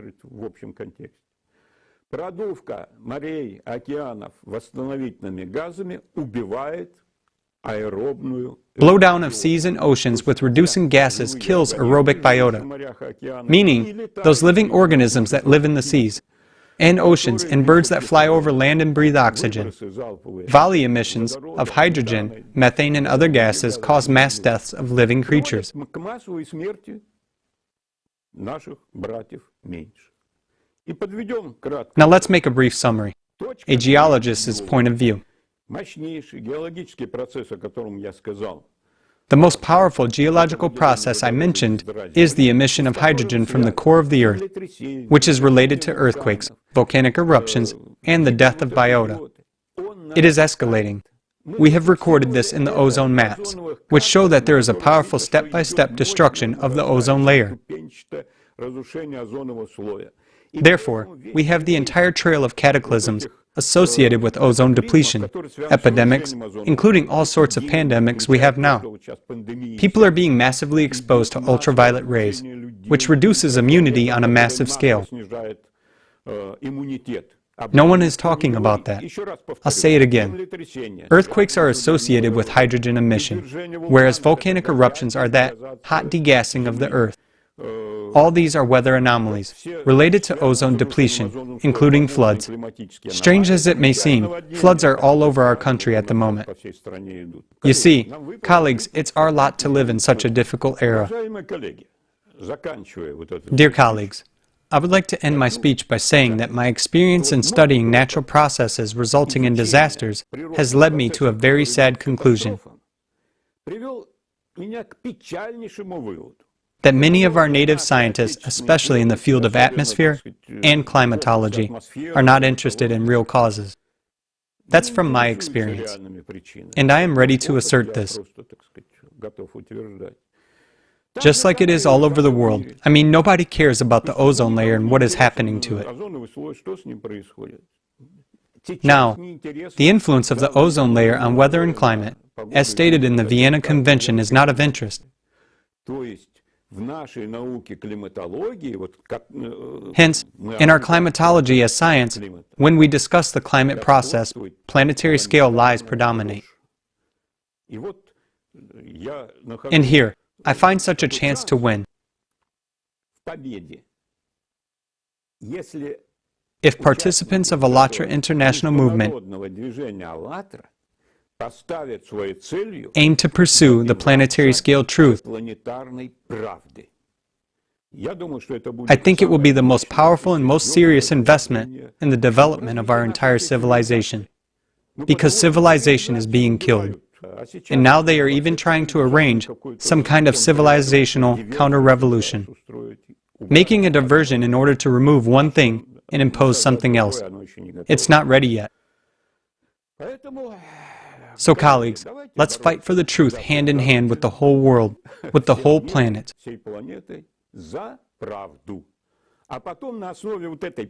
And then on the basis of this truth, when we are all convinced that I have told the truth today, I've said things that are believable, that explain a lot, well, someone else will elaborate. But the main thing is to tell the truth, not a mercenary lie for which you are well paid or for which you will get something, but the truth, which a person must speak simply because he is a human being. So with that, I say goodbye to you. Thank you so much, Professor Siverotkin. Another topic that's not being paid enough attention in today's world is the geomagnetic field. We have a huge dent in our magnetic field just above South America and South Atlantic. It's called South Atlantic anomaly. And this is where, just flying over this part of the Earth, sometimes satellites are collapsing, but we don't hear about any threats to human life.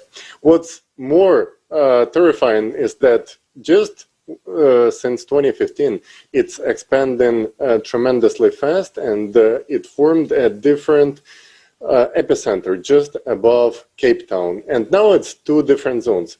This was out of any prediction. No one could predict anything like that, even in the best forecasts. So we see that even the best forecasts scientists were making 5 years ago were not expecting anything like this. It just proves what Lisa said in her speech, that this is caused by the changes in the core of the Earth, deep underground, which is not being talked about enough because apparently CO2 is much more profitable. Thank you.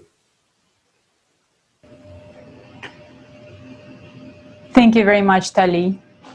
And next, we will learn with you even more about the dangers of cosmic radiation. So right now, let's watch a short video.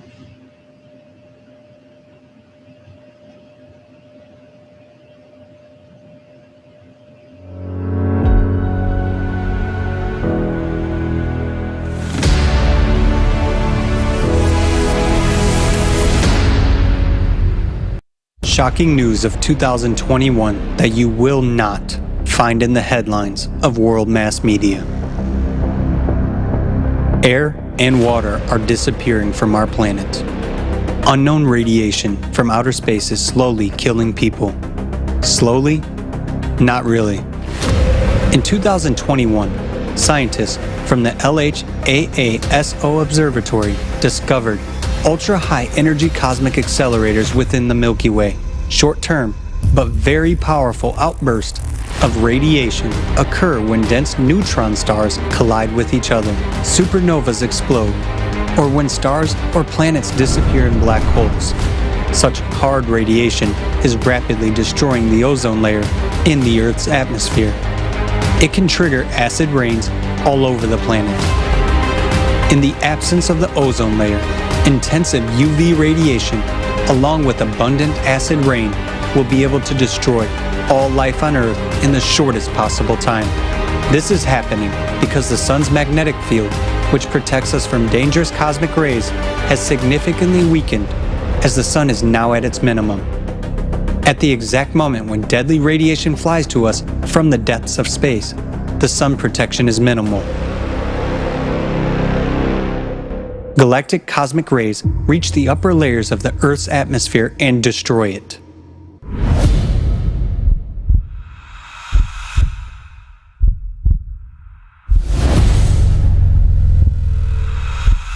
This is accompanied by increased volcanic activity, earthquakes, and extreme weather events. But worst of all, we're at risk of losing oxygen and water. After all, it is the atmosphere that keeps the conditions for life on Earth. And the situation gets even more serious due to the fact that the Earth's magnetic field, the protective dome that protects us against threats from outer space, has begun to burst at the seams. There are already huge areas where the protection has critically weakened. Thus, the Brazilian magnetic anomaly, in fact, an energy hole, has increased to an unprecedented size. It is already reaching the west coast of Africa and continues to grow. The strength of the magnetic field over the Western Hemisphere is weaker than over the Eastern Hemisphere, and it continues to destroy itself. It is also anomalous that at the moment the drift velocity of the magnetic North Pole has increased sixfold. In addition, the magnetic field itself is rapidly weakening. This indicates that the magnetic poles are beginning to invert, during which the magnetic field may even disappear completely for a period of time. Solar shielding is minimal. The Earth's electromagnetic field is weakened, and the stratosphere, which preserves oxygen, has decreased by 400 meters because of our activities. What is the danger to us? A little more, and cosmic radiation will kill us all. Doesn't this news deserve front-page coverage in every publication in the world? Does it not deserve that we all pay attention to it? While our attention is directed to making money, the race for alpha superiority, conflicts, the destruction of life and atmosphere is taking place. Even a child understands that we will not survive without air. Many people dream of flying to Mars, a planet without atmosphere and life. Very soon, Martian landscapes could be seen on our planet. To save life on Earth, or to remain indifferent to its destruction. Life or death of all humankind. This is the choice every one of us is facing now.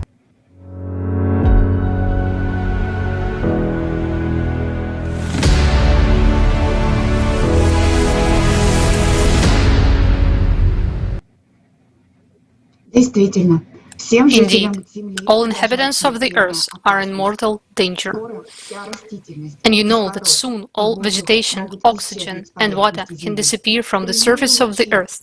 Direct gamma rays are headed straight towards our planet right now, and this is connected to the solar minimum dip that renders us absolutely helpless against the deadly radiation. This is related to the position of our planet in outer space. At the moment, the solar system and the Earth are moving throughout the Orion arm of the Milky Way galaxy. And this destructive force are influencing the Earth, which leads to the destruction. Inside the Earth, eventually, there is an energy which heats up volcanoes, oceans, and awakens, causing earthquakes. This radiation destroys the heart of the Earth, the Earth's core. Besides this destructive effect, it also affects the atmosphere. Atmosphere is the only defense, and the volume of the atmosphere lately decreasing, and it means that the air decreases as well. It means that cosmic galactic radiation, in essence, destroyed our Earth from the inside, as well as it affects our outer shell, the atmosphere. And the result of this impact you see outside your window. And this is exactly what takes place right now when all protective mechanisms of Earth are weakened. We are influenced by this deadly rays, and the consequences of this rays are almost irreversible. We can talk for long about what might happen, and many people believe that they can save themselves in shelter underground, but the situation as follows: that air and water can disappear from the surface of the planet. So how people will be able to survive? People, think about it. What are we doing with our planet? The air is disappearing, and we continue to fight for territories, power, and influence. The influence, the impact of galactic cosmic rays, this is a serious global problem. We need such technologies of completely different level. The time is precious. Let's use it for searching solutions, developing technologies. I choose creative society and the conditions in which we can implement it. And what do you choose? Thank you, Anastasia. This is a very acute question, and every person needs to answer for himself. Now, let's watch a fragment from a video with participation of Igor Mikhailovich Danilov, which will help with the answer to this question.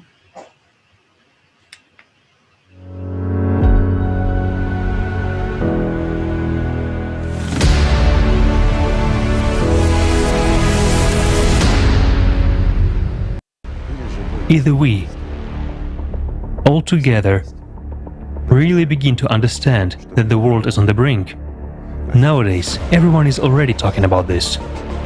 We are not talking about economics, geopolitics, wars, and so forth. We are talking about our planet, which we, as humanity, have eaten, destroyed, poisoned, and basically killed. But we can still do something. So, either we take it on and do something, but all together, or let each of us mind our own business. There is no other alternative. Let's solve our unresolved problems. Someone hasn't planted a tree yet. Someone hasn't finished building a house.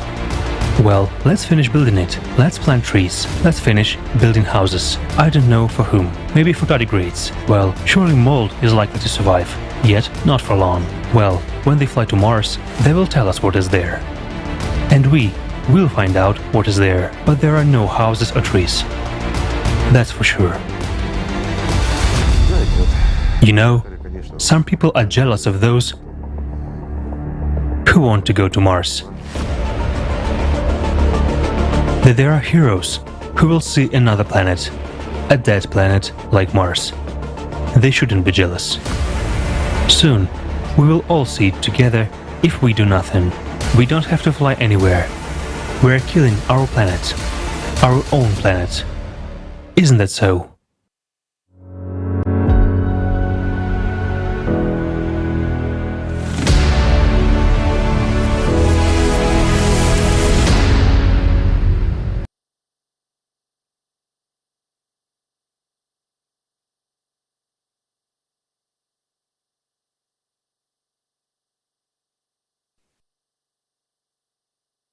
We see how serious is the situation today.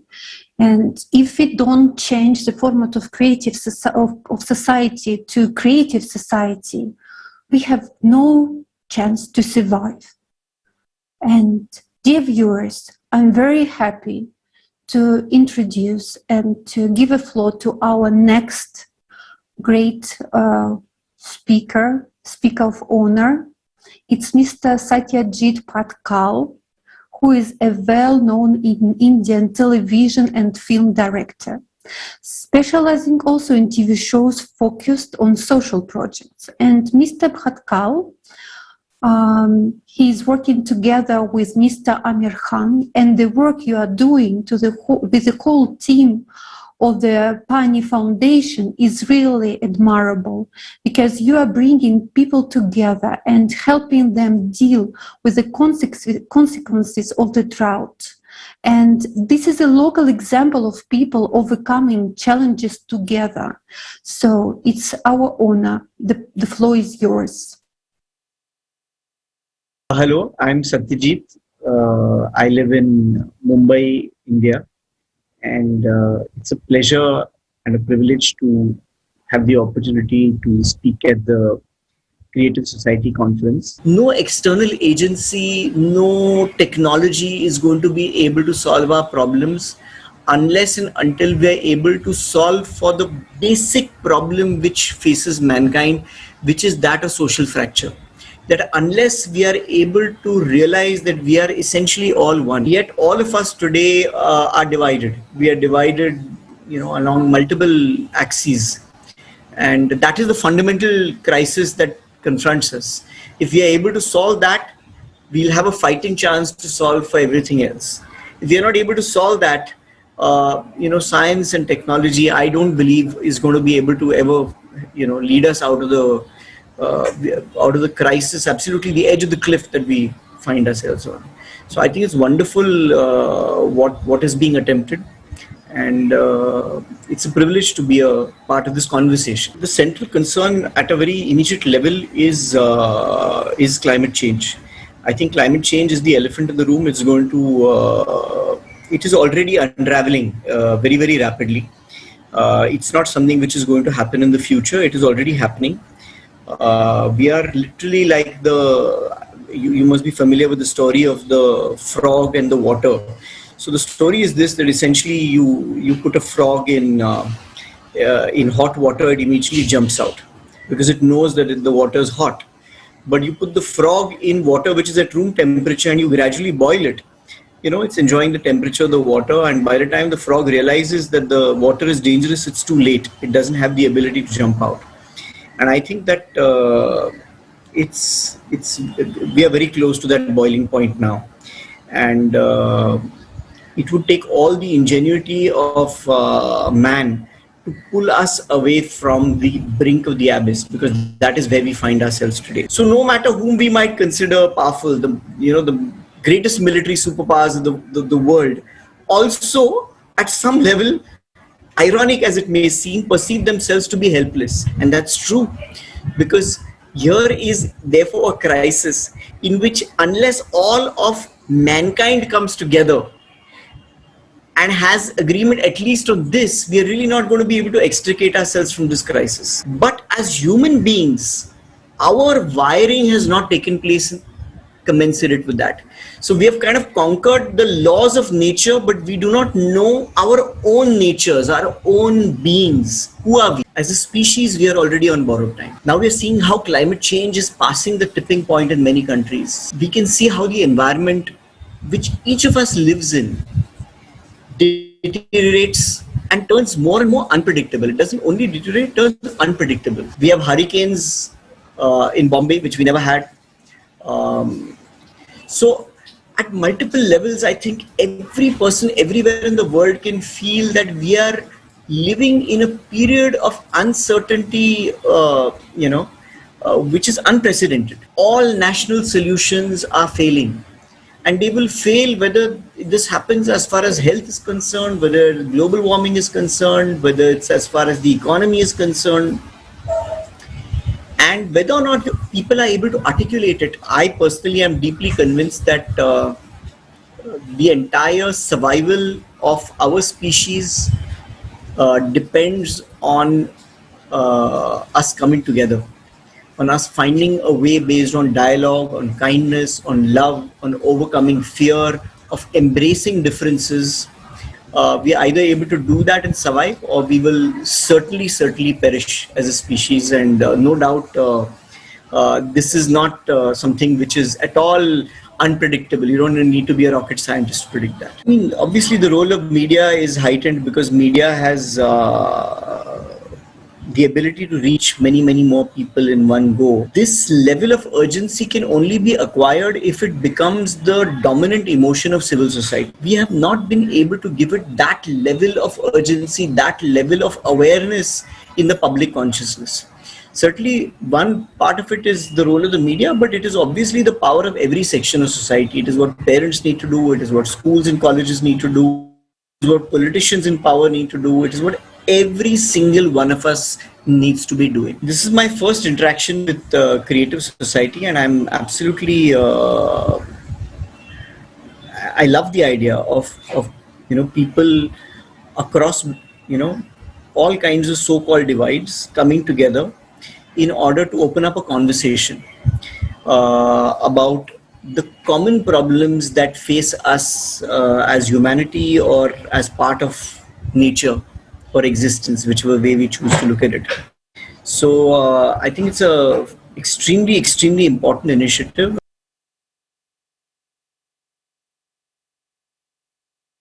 Thank you very much. Thank you, Mr. Bhatkal, for supporting Creative Society, for being part of this amazing movement. And now I would like to give a floor to Her Royal Highness, Queen Nadia Harihiri. Queen Nadia is Ambassador at Large for UN Affairs at the International Human Rights Commission, World President of Ada Dona Nurir, the Pro-Counsel Rockfield College of Science, and founder and CEO of Success World One.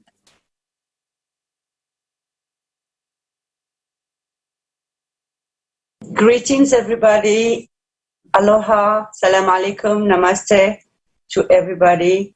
I am Queen Nadia.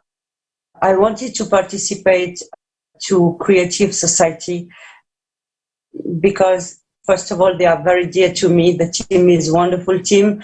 All over the world, they are making a great job, and their goal is to bring all people together and to be united and to treat the causes of humanity and to build a sustainable change for everybody. And because it is also one of my fights, I found in Creative Society a family to join. All together, we are strong. You know, when I look at this world, I can see that there's only crisis everywhere. We have problem of poverty, problem of violence of human rights, non-respect of human rights, problem of this COVID, problem of aggressivity. We have created a consciousness based on ego. And because we have created that, we have completely changed our environment with our attitude, with our corruption, with our violence, with our judgment, with our aggressivity. We have just destroyed this world. Regarding the climate change, if we are not bringing love to this planet, if we are not bringing solidarity and unity together, the scientists can do nothing. Because if we continue like that, it will be the extinction of humanity. We are destroying one another. We are killing one another because we have not understood exactly what is our real identity. I want to thank everybody in Creative Society for the great work they are doing. So to bringing everybody together, bringing peace, sharing love, and fighting for justice. This is what our world needs. What I love in Creative Society is that everybody is answering present because everybody wants the change. Everybody wants love and peace in this world. And Creative Society is making it possible because we understood that without this unity, nothing is possible.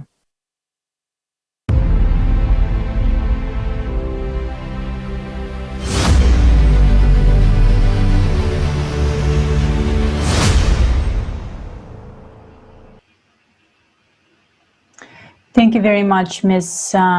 Queen Nadia Harihiri. It is a pleasure to have you here with us today.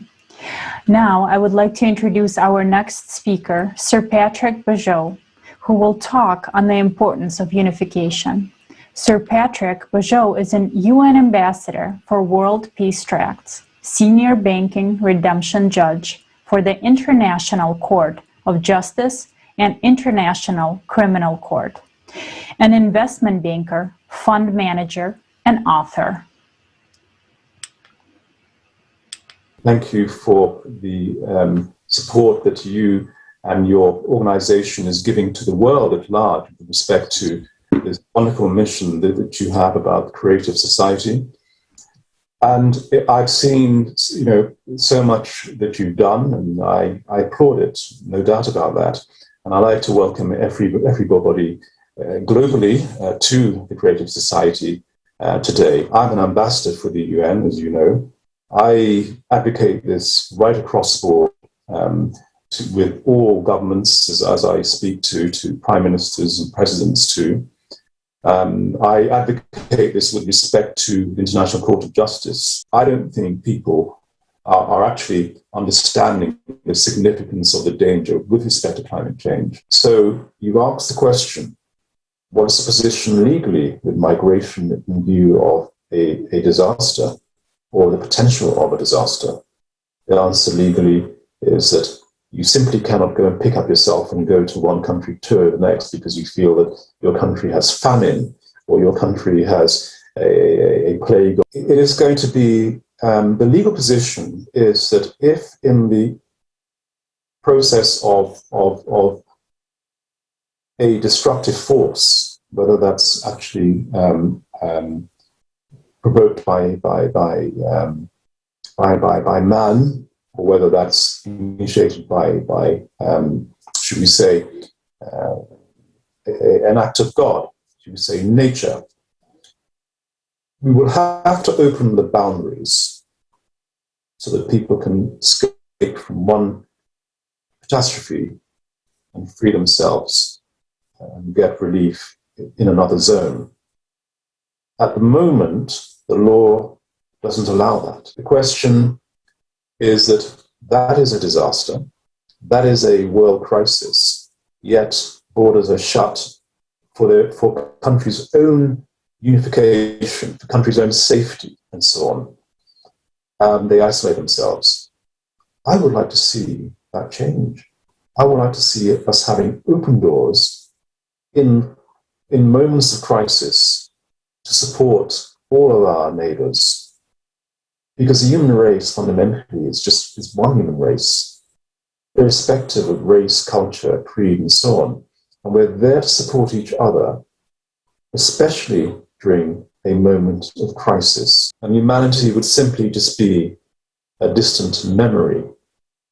It's a shame that people want to put monuments up about themselves, when in reality, there would be nothing there ultimately for them to be remembered by. Give our children's children a chance to live in a world on a planet that we once enjoyed and we could have enjoyed. Let's not destroy their legacy.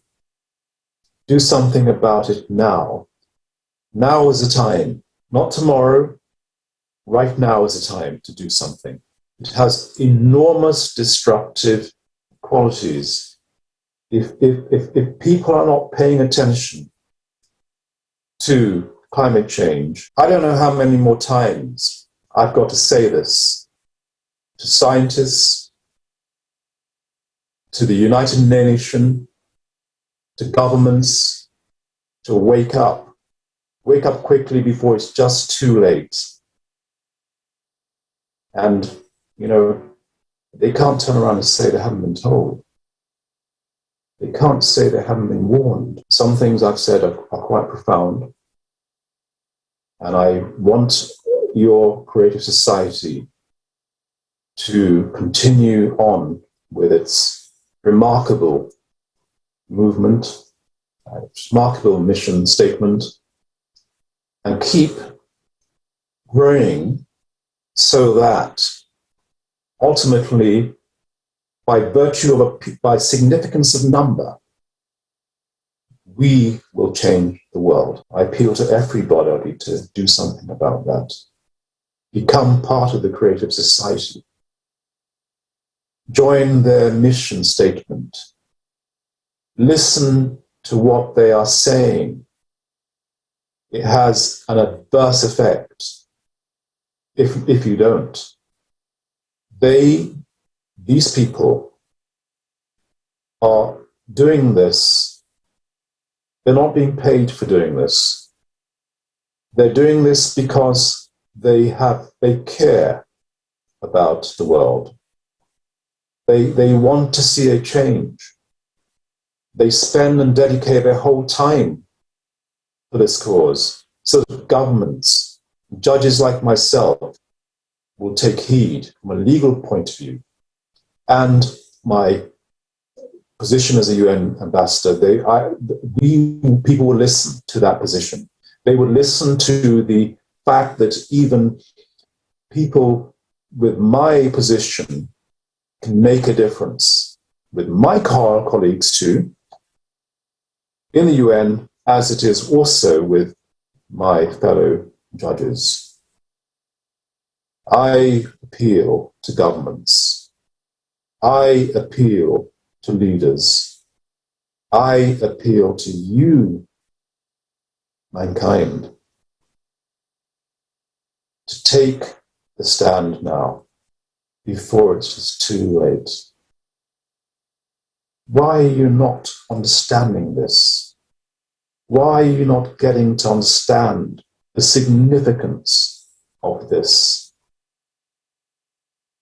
It is absolutely detrimental to the humankind if we do not take heed and follow the direction of the creative society.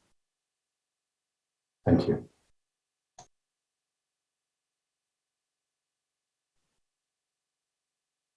Thank you, Mr. Bijou, and thank you for your appeal and for being with us today.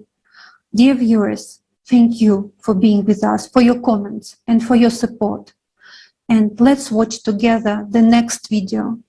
And I'm sure it will not leave any one of us indifferent.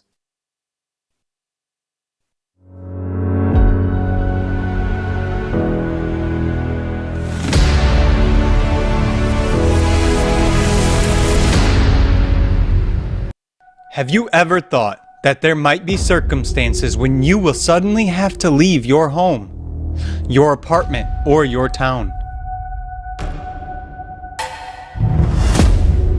Leave forever. And the reason for this would be neither traveling, nor vacation, or a planned moving, but the necessity to survive.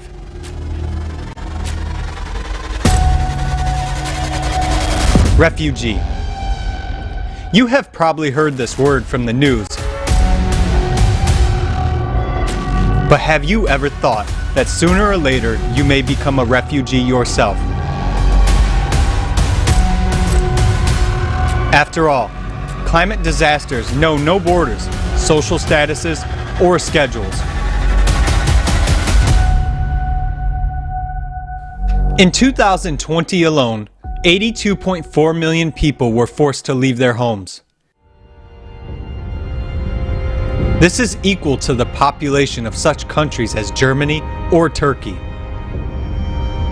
This is more than the population of Great Britain or France. Refugees are people who are fleeing a deadly threat. But today, there is no place for them to run to. Their lives are exposed to danger and risk wherever they get to. Among them, there are millions of people, climate refugees, who have no protection of the law. Neither the Refugee Convention nor the international law oblige countries to accept climate refugees. On January 21st, 2020, the UN Human Rights Committee ruled that countries cannot send people back to their home country who have faced climate changes. It ruled, but actually rejected the world's first complaint filed by Loan Tessiota against New Zealand, which violated his right to life by being deported to his home country of Kiribati. After the deportation of Loan's family, one of his children suffered from a serious case of blood poisoning.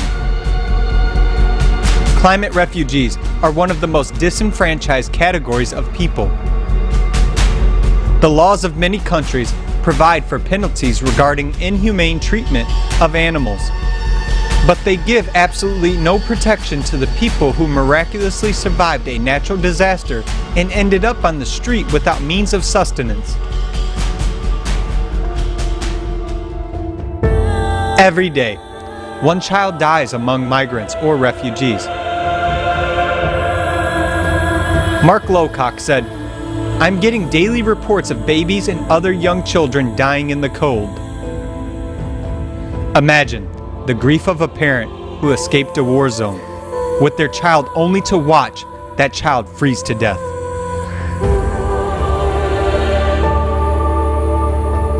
We build shelters for homeless animals, but we refuse to help people in need. Not only do we refuse to help these people, all kinds of violence against refugees are permitted.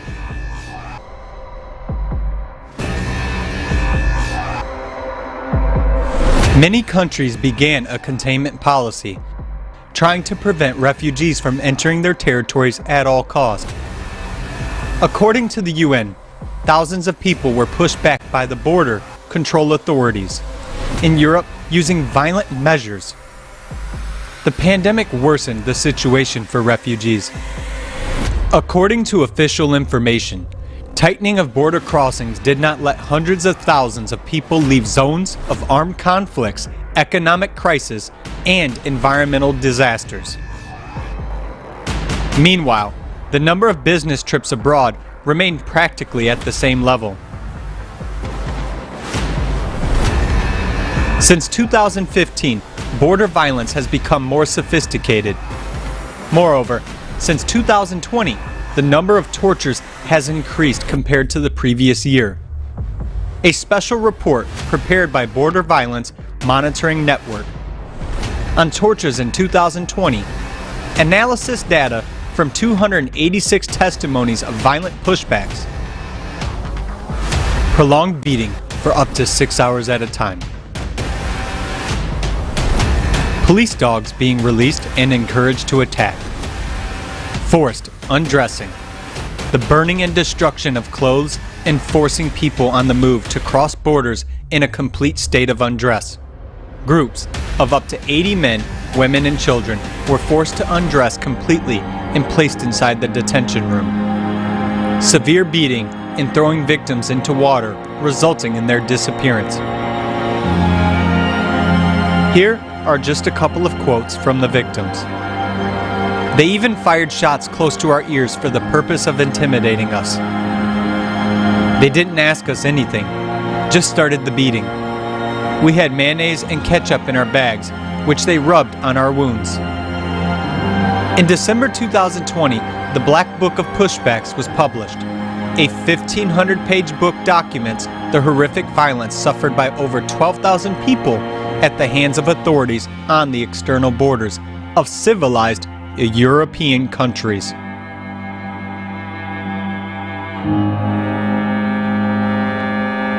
Oxfam International published a similar report in 2018. Police detain children as young as 12 in cells without water or food and removed SIM cards from their mobile phones. Changing their birth date on statements, illegitimately pushing them back across the border, cutting the soles off their shoes so they wouldn't try to come back. There is clear evidence of an increased sexual and gender-based violence against women and girls, both during and after disasters. Multiple cases of sexual abuse of children have been documented. Elderly people are also at increased risk of violence, exploitation, and abuse.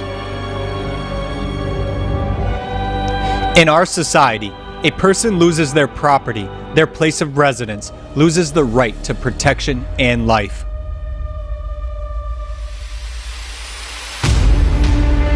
Refugee camps have appalling conditions.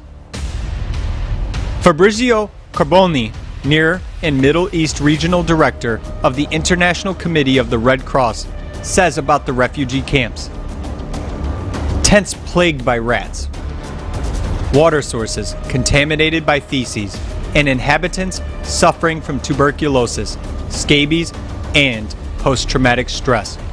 Hundreds of children, mostly boys, some as young as 12, are detained in adult prisons, places they simply do not belong.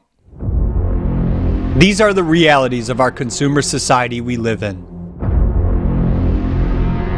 Considering the trend of escalating climate disasters, are you sure disasters won't come to your home tomorrow? Are you prepared to be in those people's shoes? Or shall we change things together? Nobody values human life in a consumer society. But in the creative society, human life is of the highest value.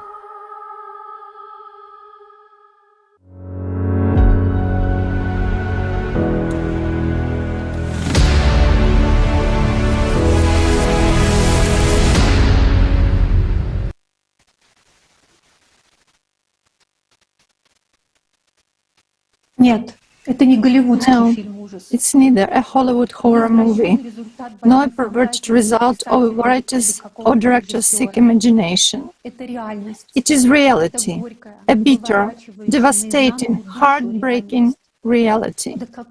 What kind of society's degradation have we reached? Would any of us watching this conference in our warm rooms want to be in their shoes? Or do we want our children to be in their shoes? Undeniable scientific evidence has been preserved to us today, indicating that what is happening to climate now is only the beginning. Right now, climate migration, to be honest, is not so large-scale. The planet has started collapsing, but it will collapse even more. What kind of a world are we going to find ourselves in if we don't change anything? Think of this yourselves. All of us are sensible people. You can get together facts, collect them. More and more people will get into such inhumane conditions. As the scale of climatic cataclysms is increasing, as we already see on TV, even in June and July of 2021, the number of climate refugees will increase in proportion. Therefore, the horror will increase just as much, the one which we've seen right now. It's not difficult either to see the conditions for refugees with the current format of society will only get worse in all respects. Aggression, inhumane conditions of survival will only increase exponentially relative to the number of casualties and the scale of infrastructure ruin. If what we have just seen is a horror, it is extremely painful for every single person who cares, for mothers and parents. Then what words can be used to describe the prospects? Apocalypse. The most dangerous thing now is to think that nothing like this will happen to you. We are actually in the same boat, and don't you think that refugees will come to you? It is quite possible that it is you and your children who will have to migrate. And on our planet today, there is no single place that is guaranteed to be safe, not a single one. When we understand this, we will be able to stop playing and doing foolishness. Then we will be able to unite, because today, as never before, we need the entire scientific potential of our planet to be ready to save people, but we should be ready for that in advance, but not when it is too late. And this is possible only in the format of creative society. And this is clear to everyone already. Hello. After what I've seen, I have the following association. If we think of our society as a single organism and compare it to the human body, it is like cutting off our left hand in the hope that there will be more room for the right one. This is absurd. Instead of solving the problem together, we fence ourselves off from the people facing the tragedy in the hope that we will live more comfortably. A false system of values was imposed on us and we supported it. And that's what it leads to. The situation in Haiti was a shocking example for me. On January 12, 2010, there was a massive earthquake there. The most terrible thing is that a lot of people died not because of the disaster itself, but because of the struggle for the piece of bread and a sip of water. I visited this country 3 years after the cataclysm, working on a sea vessel that delivered rice there. I will always remember this picture of hungry people trying to get under the cover of night for this rice, while armed guards were driving them away. We brought in rice, while neighboring ships brought tanks to contain population. It was impossible to leave the port because you would simply be kidnapped. At the entrance to the port itself, a huge number of people were crowding, hoping to get a job for food. And this was already 3 years after the cataclysm. There are cases when people killed each other for rice. Looking at them then, I could not even imagine that all of us would be like that soon. At least they were provided with rice, but no one will provide it to us. Having lost everything, in the lack of food and water, we will also be like that, and we will cut our organs from the stomach and eat each other. Are there any doubts? Look at the examples in modern history. There is an opinion that the trouble will unite us all. But the truth is that extreme conditions strengthen in a person what dominates him every day. Take a look around and pay attention to how we behave today. What prevails in us every day? The issue of climate refugees is not new, but there is still no legal regulation on the issue. Even today, there are no complete statistics on the exact number of people who require immediate help, despite the fact that there are statements about the need to accept climate refugees. In fact, they and their families are being deported back to their home country with unsuitable living conditions due to climate change. Who should raise these questions? Shouldn't we, the people ourselves?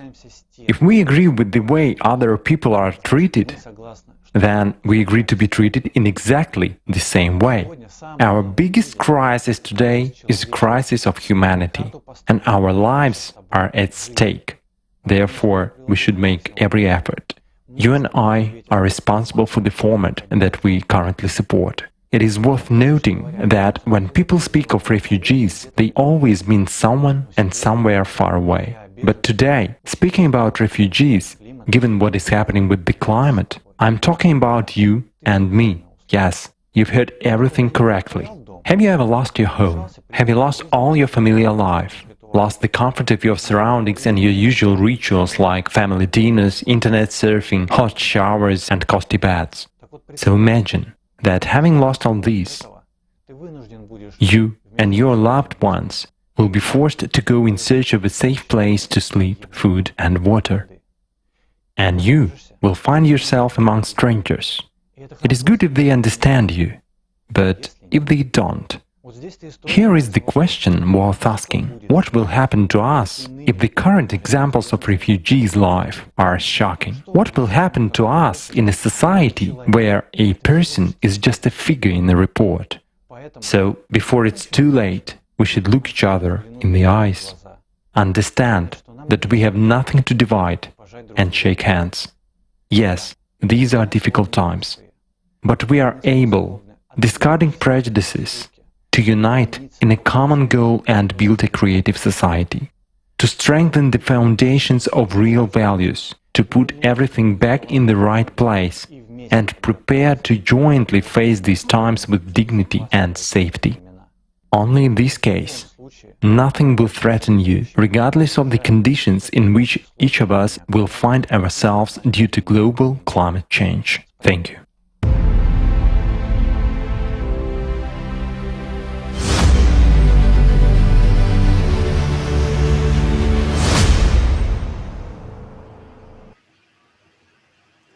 Thank you very much, Dennis. It is very important that people do not remain silent. And after the information that was voiced today, how can you still be silent about everything that's going on with our world? But we have long been taught to follow someone else's absurd decisions and believe the lies imposed on us. On top of that, to never ask any question. But the time has come when the truth must be told. And now I would like to give the floor to Arman from Kazakhstan. Arman, the floor is yours. Yes, friends. What has just been said is shocking. What we have heard is a serious reason that gives all of us a pause to think about it. Because it really affects everyone on planet Earth. As has been said many times today, we have destroyed the planet so much that we can only assassinate it, and the planet will not recover on its own. The situation will not get better.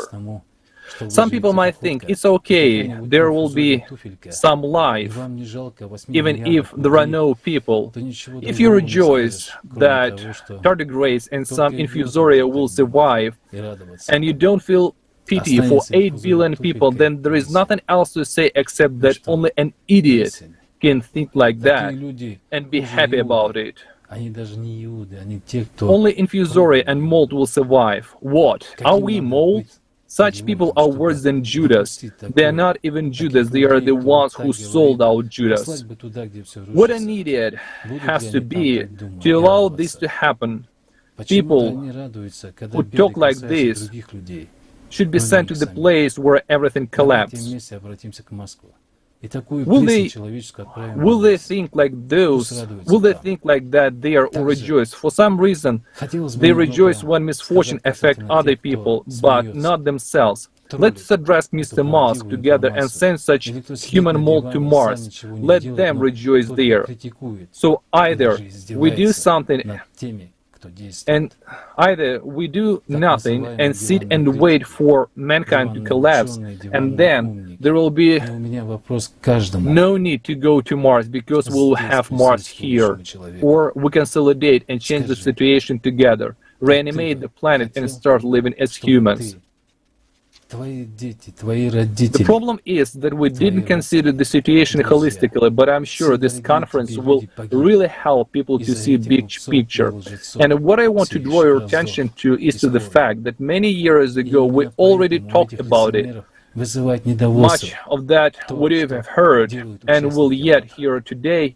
For example, in 2014, the ALLATRA movement published a report on climate called On the Problems and Consequences of Global Climate Change and Earth Effective Ways to Solve These Problems. And what was said there is already happening. It's a fact. Even the most skeptical people who laughed at it back, even they already acknowledge this fact. And many scientists have already started talking about it. They're talking about what was said in the ALLATRA climate report years ago. Thanks to those for whom science, honor and dignity are not just words, and for whom all this is more than grants or any degree in the scientific community. Also, I would like to say a little concerning those who laugh and troll at this truthful information, or who sit on the sofa doing nothing else but only criticizing or making fun of those who act the so-called couch critics, couch scientists, and couch smart Alex. Today, the fact is such that these men of little faith and fools have nothing much to stand up for their lies and their laughter with. Why do you use the word lies in the first place and, in fact, call them liars? Because only those who are ignorant of all this issue of the highest importance for the entire humanity, but their unbelief, they don't care attitude. I don't care attitude other people as well. But this is the most serious issue. It concerns no less than the survival of all humanity. Today must sound the truth from everyone, from the priests, from politicians, that if we don't change, we will start killing each other, we will be eating each other.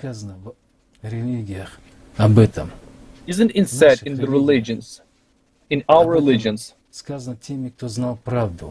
it was said by those who knew the truth.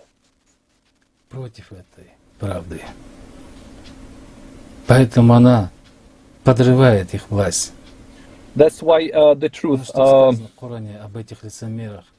blows up their power. In the second surah, ayat 10th, there is sickness in their heart. And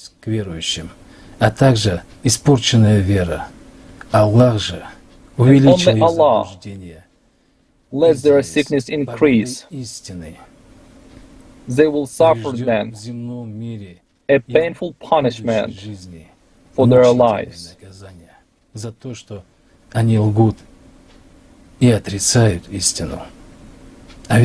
Because they deny truth.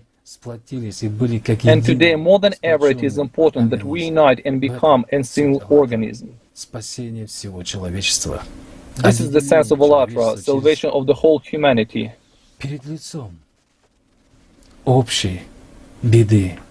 In the face of common disaster, the catastrophe that awaits all of us, if we do not change anything. The problem is that for centuries we were not taught how to believe in us. But we are able to change everything. Isn't today's conference is an example of it? As we, people ourselves, organize this conference, such a conference that cannot be organized by anyone else in the world, even if they have a budget over billions of dollars. But we, together with our own efforts, organized it because we understand the truth and we understand what is happening now. We understand the importance of our unity and the importance of building the creative society. And also we understand. And we also understand the importance for people to hear this truth. So even those who are disorganized, so that even those people understood the fact that even after this conference, even after this conference, people will continue to destroy, then in the end it will not lead us, it will not bring us to anything positive. But if everyone will share this information with his colleagues, with his friends, with his members of the family, then we all become part of this process of changing. Because there is only one way to resolve our problem. Is to change the format of our society, and then all technological advantages start serving the society.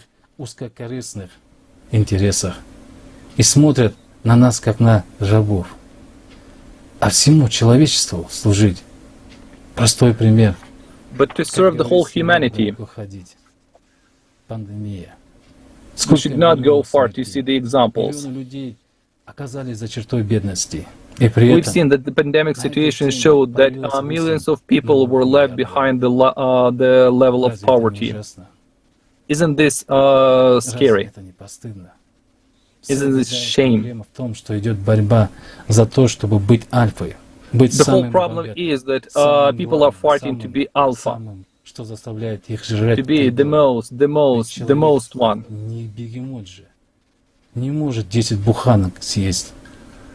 But the human is not a hypo. He cannot eat 10 loaves of bread.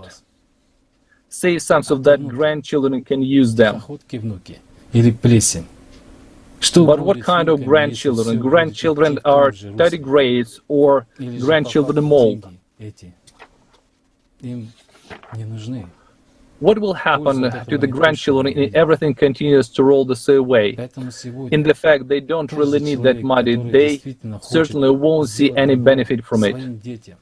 That's why today every person who really wants to do good to their children and descendants must do everything possible to build the creative society. If we don't change the format of relations in society, if we don't change the values, everything will eventually lead to the fact that humanity will perish.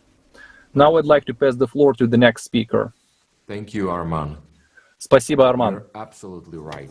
Вы абсолютно... If we take an honest and open-minded look at the state of affairs today, the dead end of the consumer society is obvious.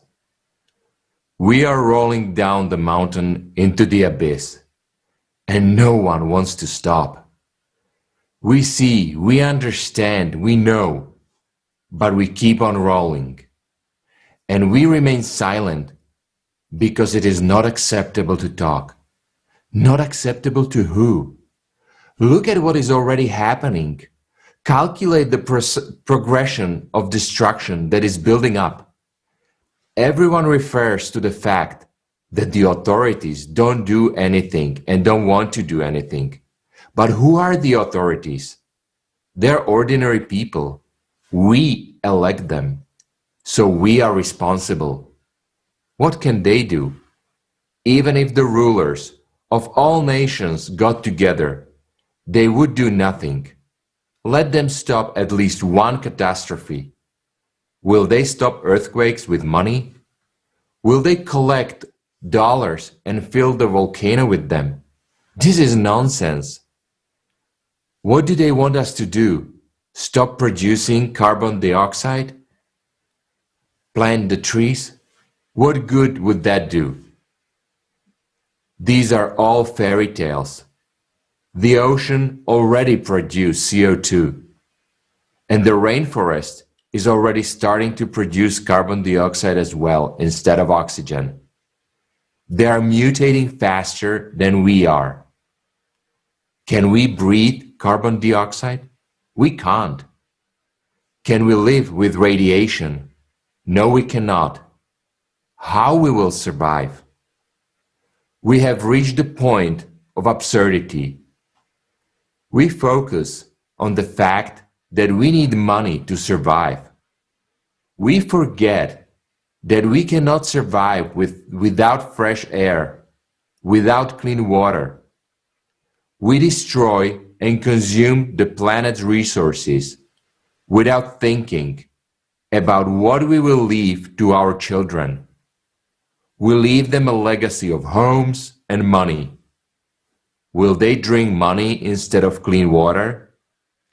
Where will those houses and homes be tomorrow if planet is destroyed? The Indians of North America have a saying, if you notice that you're riding a dead horse, it is important to change it. We are now riding a dead horse.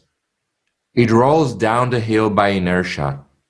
The dead horse we are all sitting on, in a desire to squeeze the maximum out of it for personal, short-term gain, we can lose our last chance. The trouble is, we all know this, but we keep doing it and don't want to change anything. out of habit, because of money, sold out. Everybody wants to arrange somehow better for themselves. That's what keeps us from being humane.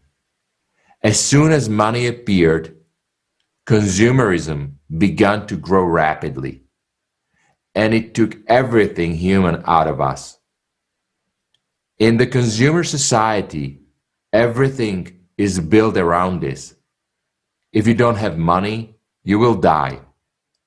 And you can't do anything while money gives you benefits. Just a little longer, and everyone will see what those benefits really are. Soon, everyone will be hungry, barefoot, naked, because of consumerism, when everyone wants to be the strongest on the dead horse. And this absurdity is on everyone's minds. Everyone can see what's going on, but they keep doing stupid things. If we come our senses too late, then nothing and no one can stop the catastrophe. We are the broken trough on a dead horse. Are we going to fight for a piece of bread on this dead horse? After all, we are the generation that will see it through. Either we can stand up to it, or it will end with us. Everyone's talking about it behind the scene. Thank God we can talk about it openly. Why should we hide it? What's the point if it affects everyone? If there's still something we can do, should we keep quiet for the benefit of the consumer society? We don't need wars and disasters. We will simply die because the planet is dying out. That's one of the options. Another option is that at first, we will all end up on the street because artificial intelligence will do our work. A beautiful world will be lived only by the few, who will be allowed by L, those who are less than 1%, and the rest of us will wish they were dead. This is the reality that awaits us now. You don't have to be an idiot not to see it.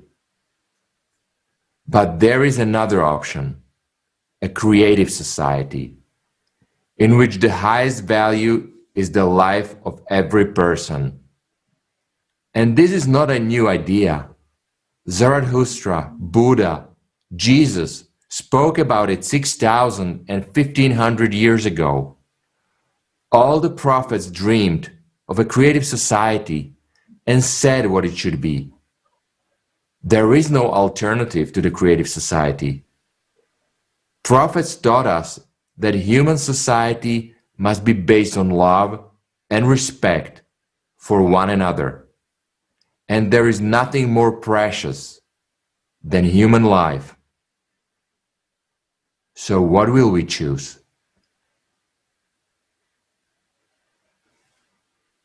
Thank you. And I would like to pass the word to Irina.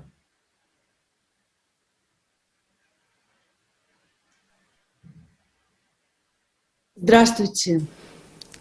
Hello.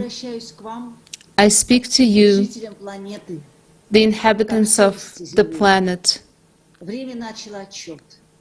The bell is already ringing. The time has started counting down.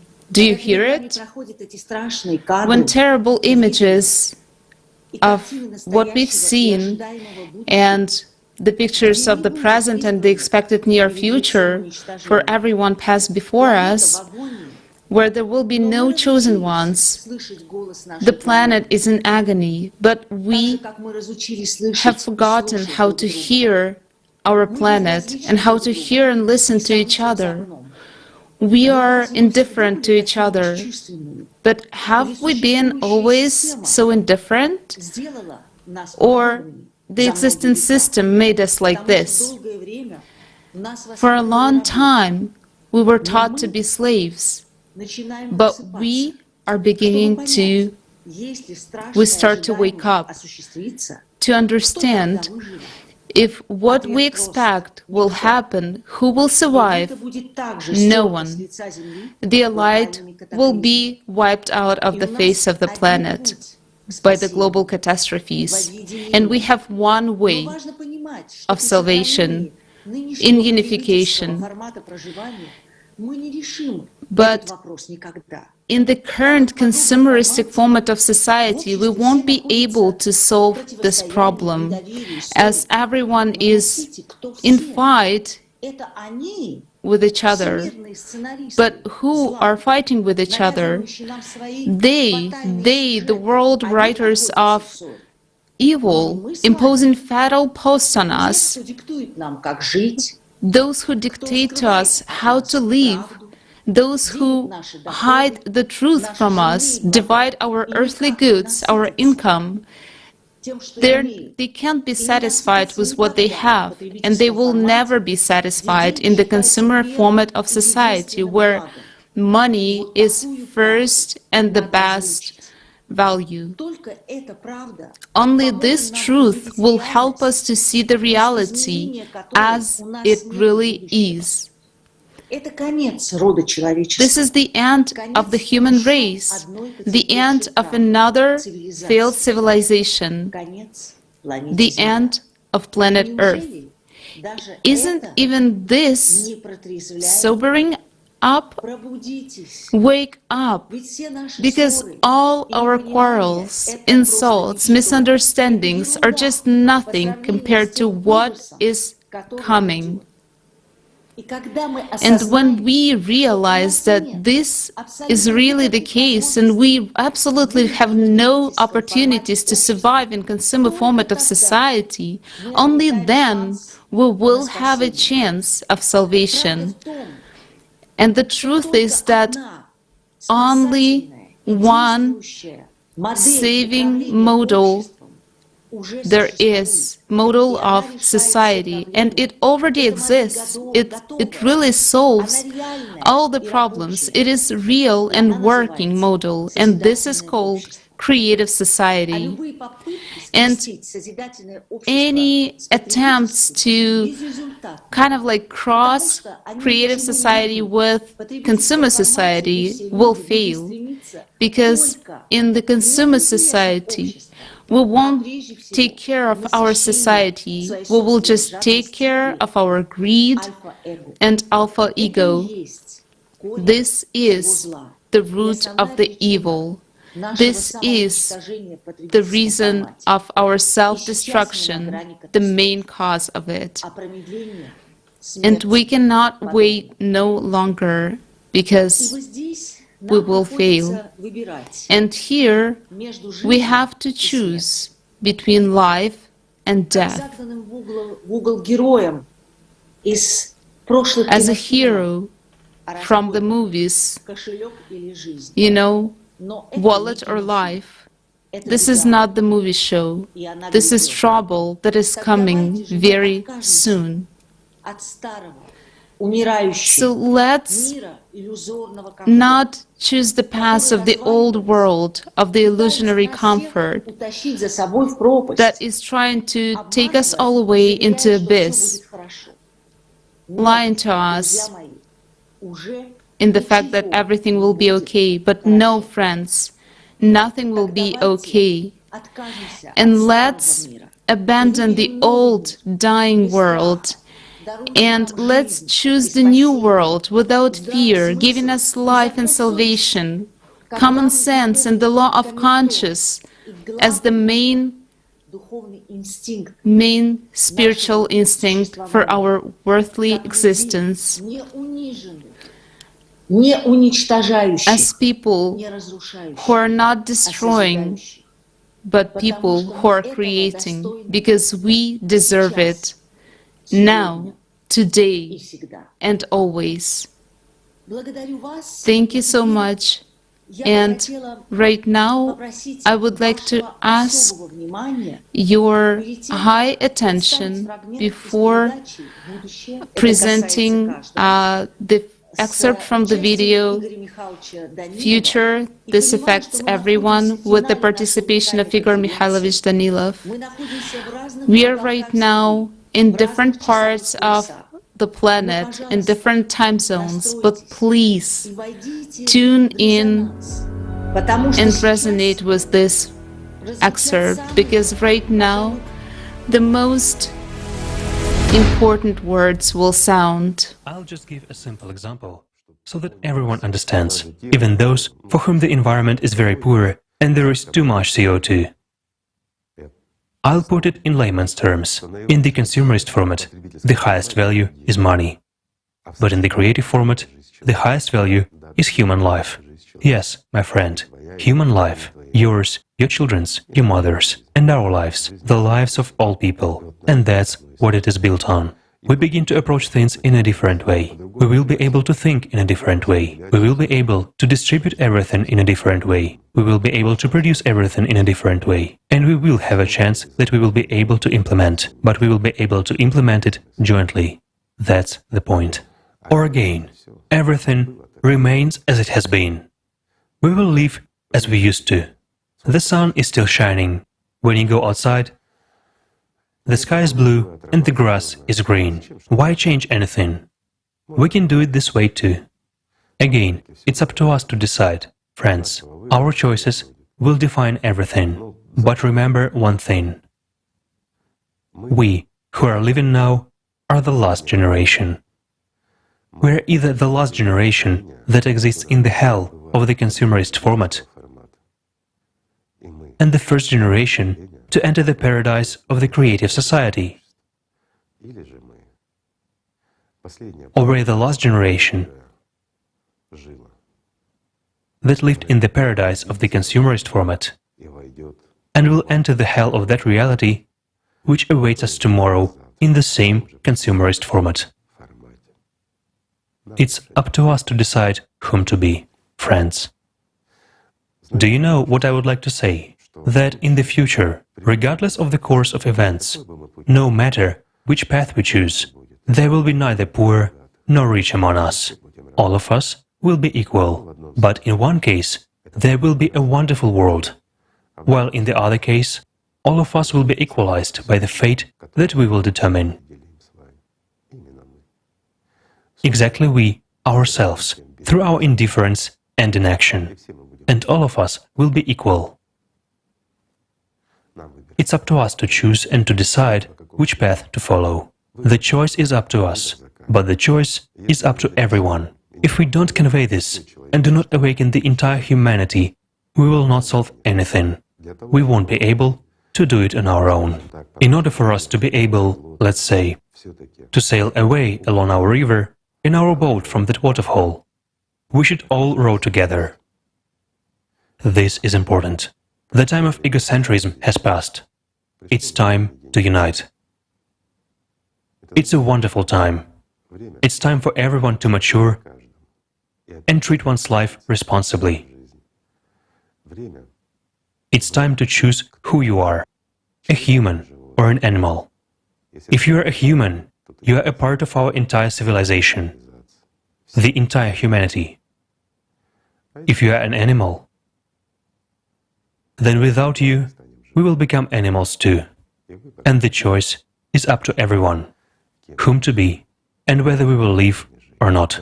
You know, like in the classic, to be or not to be. And everyone makes this choice now, every one of us.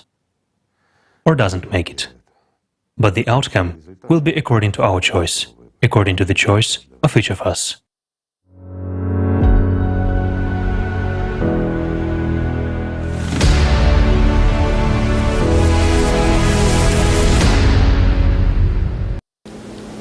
Dear friends, today, an event of global significance has taken place. The International Online Conference, Global Crisis. This already affects everyone, where many acute problems of our time have been highlighted. In addition, we discussed the cause and effect relationships between disasters and crises that are already taking place, and those that will all inevitably face in the near future. The world is standing on the brink. The mindless consumerism of our ancestors have destroyed our future. We have practically killed our planet with our excessive consumption. We humans, like a cancer in the body of our planet, continue to destroy our only home, our planet Earth, faster and faster. Right now, our planet is in the process of a global climate change, which we, as humankind, are no longer able to influence. At the same time, the world is on the threshold of a technological revolution. It would seem that technical progress is the expected necessary leap in the development of our civilization. It opens up infinite opportunities for human beings. But, as we have heard today, if the consumerist format of relations in society is preserved, the development of that very superintelligence will turn out to be the global catastrophe for humankind. Artificial intelligence will replace everything and everyone. The consequences will affect everyone. The loss of jobs, the loss of a possibility to provide even basic needs, the loss of security of tomorrow, as well as the loss of a chance for each of us to exist, will be inevitable. Survival like animals, total distrust in each other, and frightening uncertainty. This is what awaits us in the consumerist format. In order to better understand where this will lead, it is enough to have a sober look at the reality of today with open eyes. Already today, during the global crisis, the issue of unemployment is extremely acute. Crises in society always have been accompanied by social instability, growing chaos, social unrest, riots, and mayhem. Let's recall the large-scale protests in the United States that led to mass riots. Yes, eventually they were forcibly suppressed to preserve public peace. But why do they happen? Is it not because of that very hopelessness, the instinct of survival, racial discrimination, and dissatisfaction with living standards force people into the streets to be heard in order to survive when they really want to live? Harsh conditions of existence contribute to people's lack of objective perception, narrowing their thought process to the point of their own survival. As a consequence, an initially peaceful procession of people turns into an aggressive animal herd that destroys everything in its way. After all, you and I have repeatedly observed this. So what can we expect from a society with a consumerist, selfish worldview, when in the near future everyone will find themselves in a situation of survival, on the brink of life and death?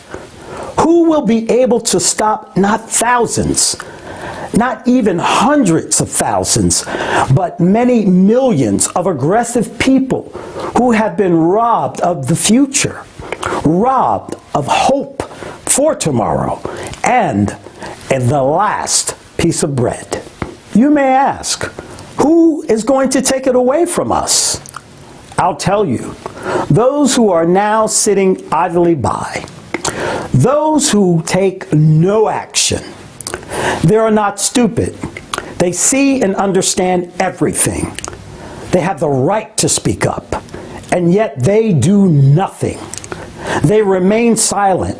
Our future is being taken away from us right now by the passive citizens of our society. To date, there is no greater harm than indifference. Such people don't care about humanity. They don't care about their planet. These egoists disregard even their loved ones and their children. These Judases sell our future for 30 pieces of silver. But we all remember how Judas eventually ended up. Their selfishness has obscured their vision, and they do not see now that in the near future, with their today's indifference, they not only kill themselves, but also become killers of billions, killers of all humankind. I'm appealing to you. Think about it. Do you want to deprive your children of a future? Do you want your own loved ones to die? Do you want to kill our entire civilization by your inaction? Think about it. Why this influences an inaction bordering on suicide is prevalent in our today's consumer society. You have to admit that if this continues to prevail in our society, then the negative outcome for all of us is absolutely fair. It means we deserve it because we are choosing such a destructive path right now by our indifference. Do we want such a course of events for ourselves? Or do we want to build a society of peace and creation? Every sensible person should ask himself this question. Only together can we resist what is already happening and what will happen if we want a future for our loved ones, our children, and first of all, ourselves. So are we going to continue to be slaves of the consumer's thinking and hide like cowards in the crap of our own selfishness, pretending that it doesn't affect us? I say no. The time of lies and empty hopes is over. The sun of the truth has risen. The time has come for everyone to take personal responsibility for their choices. The time has come for us to become real people, heroes, men of honor, conscious, and dignity. We are humans. Together, we can do a lot. Hard times awaits us ahead. But we must remember that we ourselves shape the outcome of our events and create it at this very moment with our own choices. It is in our own power not only to overcome the coming misfortunes, but also to build a true civilization, a civilization of peace and goodness for the prosperity of future generations. Everything depends on our choice, on the dominant priorities in our heads, and on our fortitude. However, we are human beings first and foremost, and we can each reach out to each other and unite in creative interaction now. Then we will endure, we will survive, we will be reborn. We can create a better society peacefully without any victims or losses. We can create, not destroy. However, an objective look at the present day state of society says a lot to those who are able to look ahead. What predominates in our society? That which predominates in our heads. Conflicts, wars, confrontation, desire for power and money. Already now, we can observe an aggravation of social, political, military, economic, interethnic, religious, and other conflicts in the world. This is simply an anthropological disaster. It is a destruction of everything humane in a human. It is clear to intelligent people that considering the development of a new technological era, new strategic risk and threats to the entire humanity will also arise, which are incomparable to the previous challenges, and it will simply be impossible to overcome them if the consumerist format is preserved. Thus, in the end, humanity will destroy itself. For this very reason, I consider it essential to emphasize that the problem of our wars and conflicts is quite serious and requires from us global rethinking of their true causes. Just think, over a short period of the 21st century, already more than 50 big military conflicts are taking place in the world. And the geography of such conflicts and local wars which destabilize our world is only expanding. To this, you can add global statistics of daily robberies, murders, and assaults. Plus, there is a fear of terrorism, loss of jobs and social status, racial discrimination, and racial violence. Racial violence. Just think of this.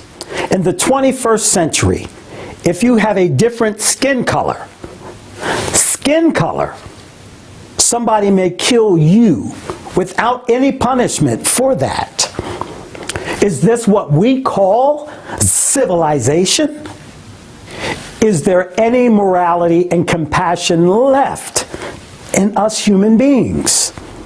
Or has money corrupted the minds of us all? Look at what is happening in religious organizations that are seemingly our last hope for justice. More than once in history, we have seen how greed and arrogance of just one man, a representative of a particular religious organization, can destroy peace in a society and lead to bloody armed clashes between entire nations. Unfortunately, the struggle for power and domination does not cease in religious organizations either. Even though all prophets called on people to live in peace and love, meaning in the creative society, yet the consumerist format still rules our minds due to religious contradictions and the exorbitant greed of priests. A great mass of people has already died. And up to this day, people keep dying. All of us should ponder over what kind of slaughterhouse of conflicts we now exist and what awaits us all tomorrow. Yet, what is the cause of all these wars and conflicts? They respond to us. Business. It is merely business. In other words, it is somebody's private interest. That same Judas desire to sell the future of civilization for 30 pieces of silver and spend them on nothing but junk. But who has begotten these Judases? We, the consumers. We have created a world of consumerism where business dominates over common sense. We do everything possible to earn money not thinking about the consequences. We ourselves create conditions that destroy humanness in people. We, the consumers, have divided the world into poor and rich. We, the consumers, stimulate greed, pridefulness, avarice, an endless pursuit of a profit in some people, and envy, hatred, struggle for survival, and narrowed thinking in others.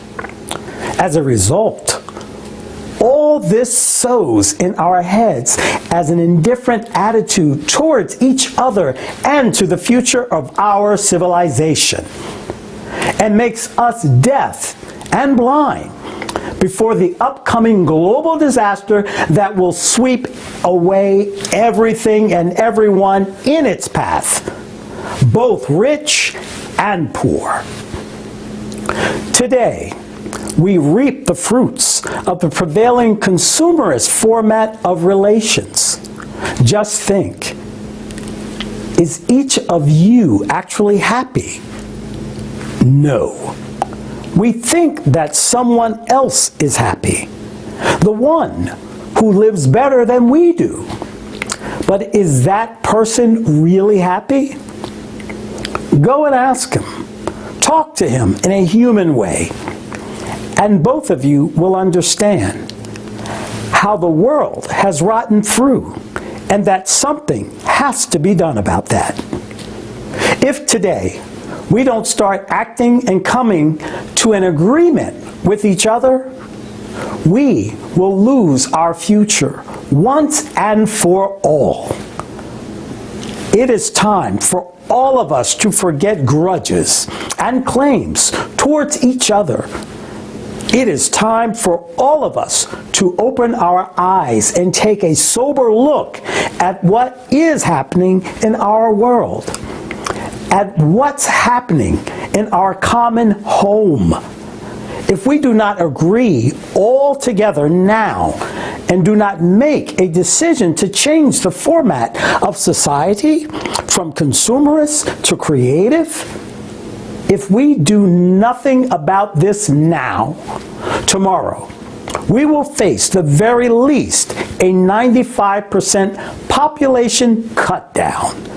No matter how terrible and inhumane this might sound, this means that all of us, I emphasize all of us, our families, our friends, and people around us, all of us will no longer exist tomorrow. You will say that this is not fair. But in the consumerist format, given the current ongoing technological revolution, the replacement of human labor with robots, a population cut down of 95%, is a forced measure to prevent disastrous consequences.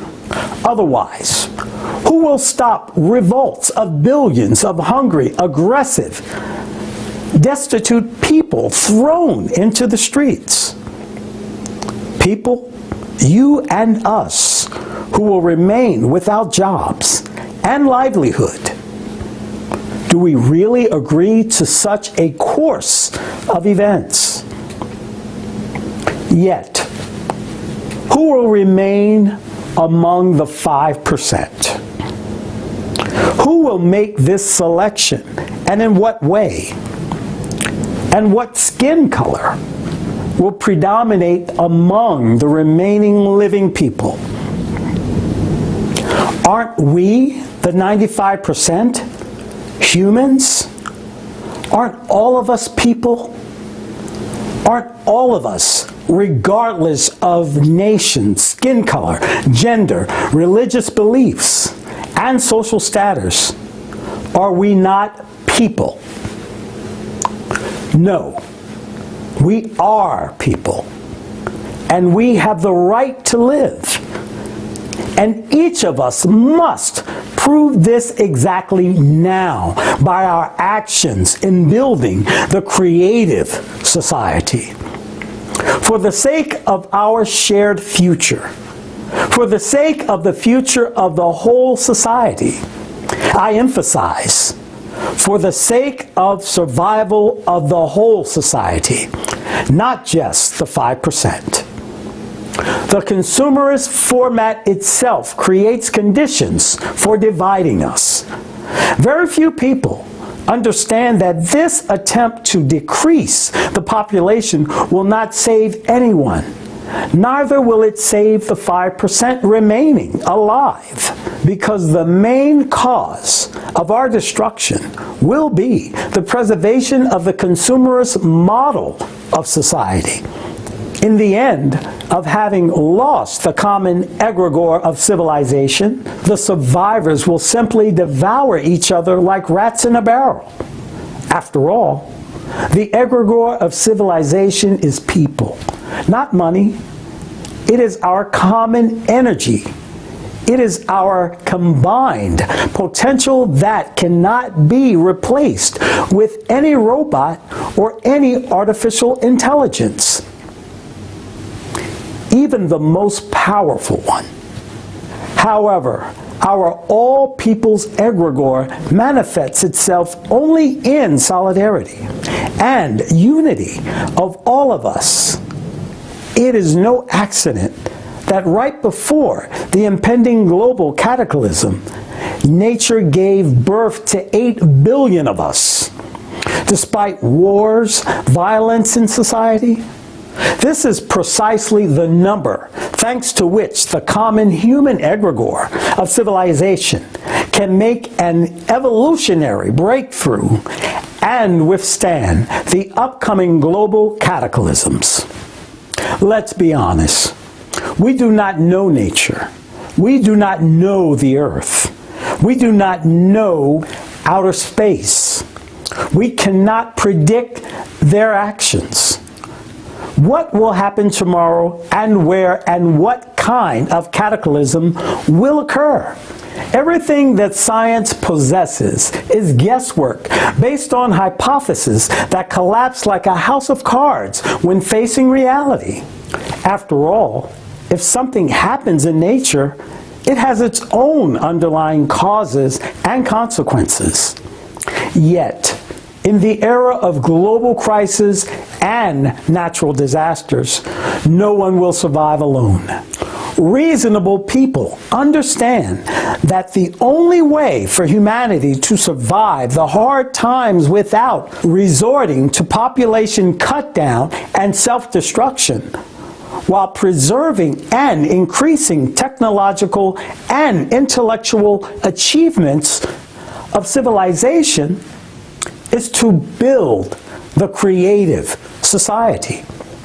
Creation of a better future is possible only worldwide, with the participation of the majority of our planet's population in building the creative society. The time of slavery of the consumerist format has come to its end. Now the time for conscious choice of every person is coming. It is the beginning of a new era of our all-human creative interaction. It is the beginning of our true acquaintance with each other. Many people talk about a better world, but they merely talk. At the same time, being idle. After all, over the 6,000 years of consumerist format, no one has ever moved further than making promises. No one has built a wonderful world for people, but only improved one's own well-being at the expense of taking other people's lives. And today, no one but us will do that. Today, no one but us will save the world drowning in its lies. You will agree that there is nothing simpler than making empty promises. It is much harder to tell the truth, not only to the world, but also to yourself. It is much harder to step over your selfishness and unite.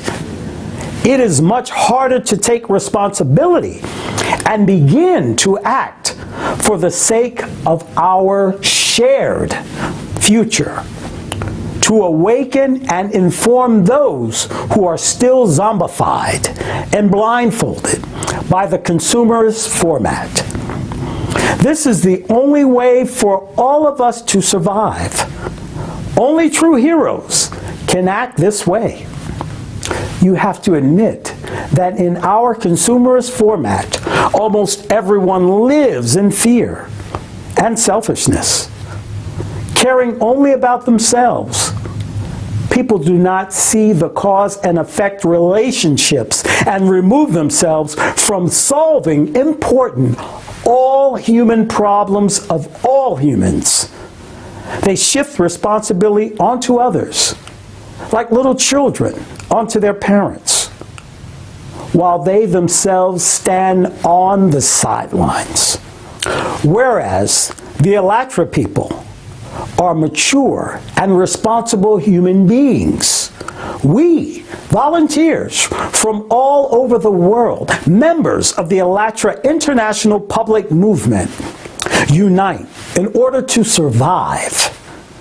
We do it for humanity, for all of us, for the benefit of everyone, in a peaceful and civilized way only, not through destruction, but through creation. It's impossible to build peace through destruction. Everyone is important now. The ALLATRA people do a lot, but without you, my friend, our opportunities are much fewer than with you. Only together can we withstand the impending disaster if we want a future for our children, for our loved ones, and first of all, for ourselves. Only together, only in consolidation, can we become a truly united civilization. You know, kids once asked me, what is a feat? And I wondered, what is actually a feat in a consumer society? After all, the term feat in the history of humanity refers to many battles, to events of various wars. How much blood has been shed? How many lives have been lost? And all for what? History recounts multiple examples, but their global essence is the same, reinforcing the power of the consumerist format to our human blood. Maybe we no longer need such feats, and at such a price. Maybe we should stop calling the history of the past written with our human blood a feat. Maybe it is better to do the feat of eliminating any precedents for violence, starvation, and killing of people, of restricting vile qualities and reviving everything humane in people. We can accomplish the feat of uniting and building a normal, healthy society, a creative society, where no child in the world will ever become an orphan, and mother will never have to suffer the heartbreak of a loss.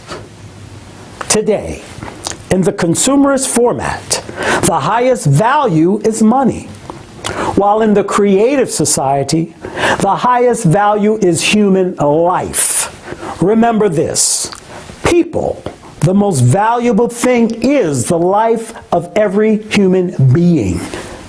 People's lives, including yours and mine. The first foundation of the creative society states, there is not and never can there be anything else more valuable than a human's life. If one human is valuable, then all people are valuable. It's time to reclaim our true goals and values. Our choice is peace and creation. Our main value is the life of every human. Our pillar is humanists. Our focus is the future of our children. Our goal is creative society. ALLATRA is the last stronghold of humanity. That's the purpose of ALLATRA, so that we all survive. That's the essence. That's what ALLATRA was created for. Not for someone, not for something, but for the entire humanity. That's the point of the Creative Society Project. It is the only way of salvation for the entire humanity. ALLATRA is a unique example of the global unification of humanity. Representatives of different races, nationalities, and religions have united here. Those who understand the whole current situation have a sober look at the world and the impending disasters, and are active in building the creative society. No matter what, true people have come together here, true heroes indeed. They strive to convey the truth to people. Unlike others, they see the future and are now doing everything to save humanity.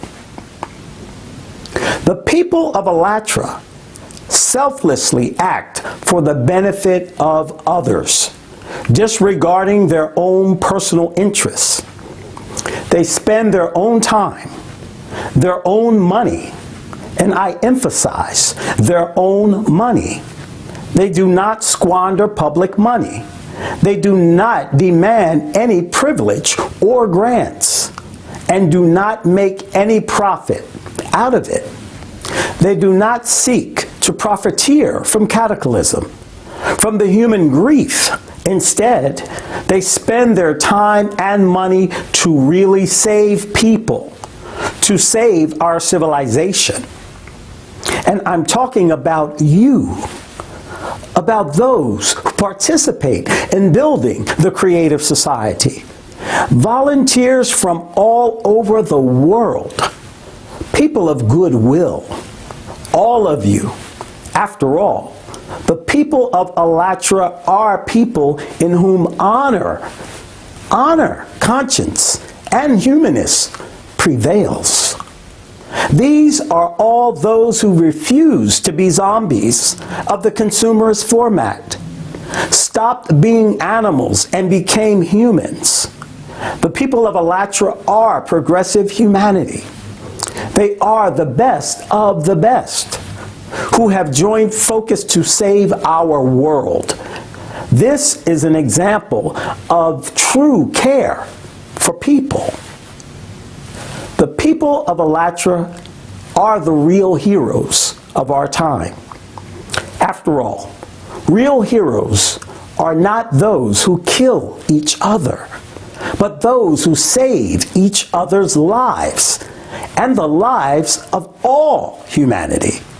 And that is the meaning of the ALLATRA movement itself. To move toward life. The International Online Conference Global Crisis, this already affects everyone, has become possible thanks to you, the people of ALLATRA, thanks to the participants of the Creative Society Project, thanks to the intelligent and progressive people who understand the need to act now for the benefit of the future of humanity. Their great merit is that they are not silent.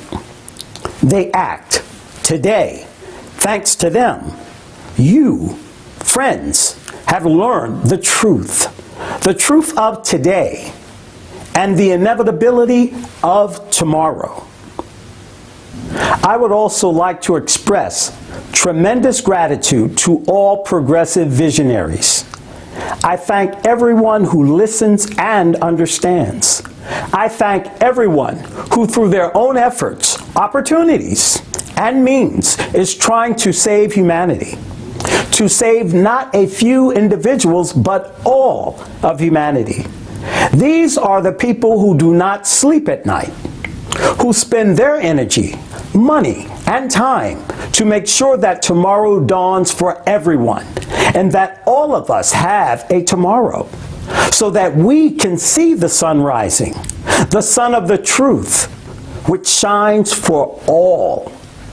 Today, the world is divided into those who destroy our world by their own influence, silence, greed, and inhumane attitude.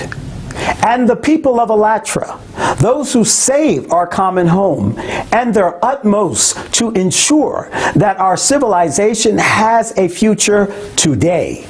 The world is divided into black and white, and there will be no more gray. We, the people of ALLATRA, devotedly follow the path of saving humanity, all of us, and we will follow it until justice rises out of the storms of misery of our time. Until the whole world is safe, we are trying to shout out loud to be heard by the deaf and to the heartless with our own heartbeats. We are trying to give a chance to those who refuse it, because only together can we survive. Only together can we all become a united civilization. Today, everyone must make a decision. Either we leave everything as it is, come what may, and with our indifference derail the train called humanity, destroying ourselves, or we make every effort to save our planet, our dear and near people, relatives and friends, our children, and ourselves. If we don't do that, or if we leave everything as it is, if we let things run themselves in the hopes that someone else will do that for us, our days are numbered. No one will make this choice instead of us. No one but us. If our hearts don't ache for every person in this world, for every destitute child, then who are we? First of all, we need to answer ourselves, looking into the eyes of our children, looking into the eyes of our mothers and our loved ones. Should we save this world? To answer this most important question, which all of humanity faces today, but every one of us must answer it. So should we save this world or not? I'll speak for all reasonable people on our planet. Yes, we should. And now, I would like to address you, my friend. The salvation of all humanity is in your hands. Yes, my friend, precisely in your hands. You already know that the current state of the world is more than critical, and it's impossible to save this world without you. This is a reality today, when the choice is inevitable, either death or life. Our strength and our salvation is in the unity of our self-organization. Only by building the creative society will we defeat death and gain an opportunity to live. But without you, my friend, we will build nothing and we will save no one, neither you, nor ourselves, nor humanity. We are human beings. We deserve the creative society. It's worth building. It is the future of our children, our descendants, and for the future of all humanity. So, friends, let us finally unite and allow the era of justice, the era of the triumph of life to come. It takes all of us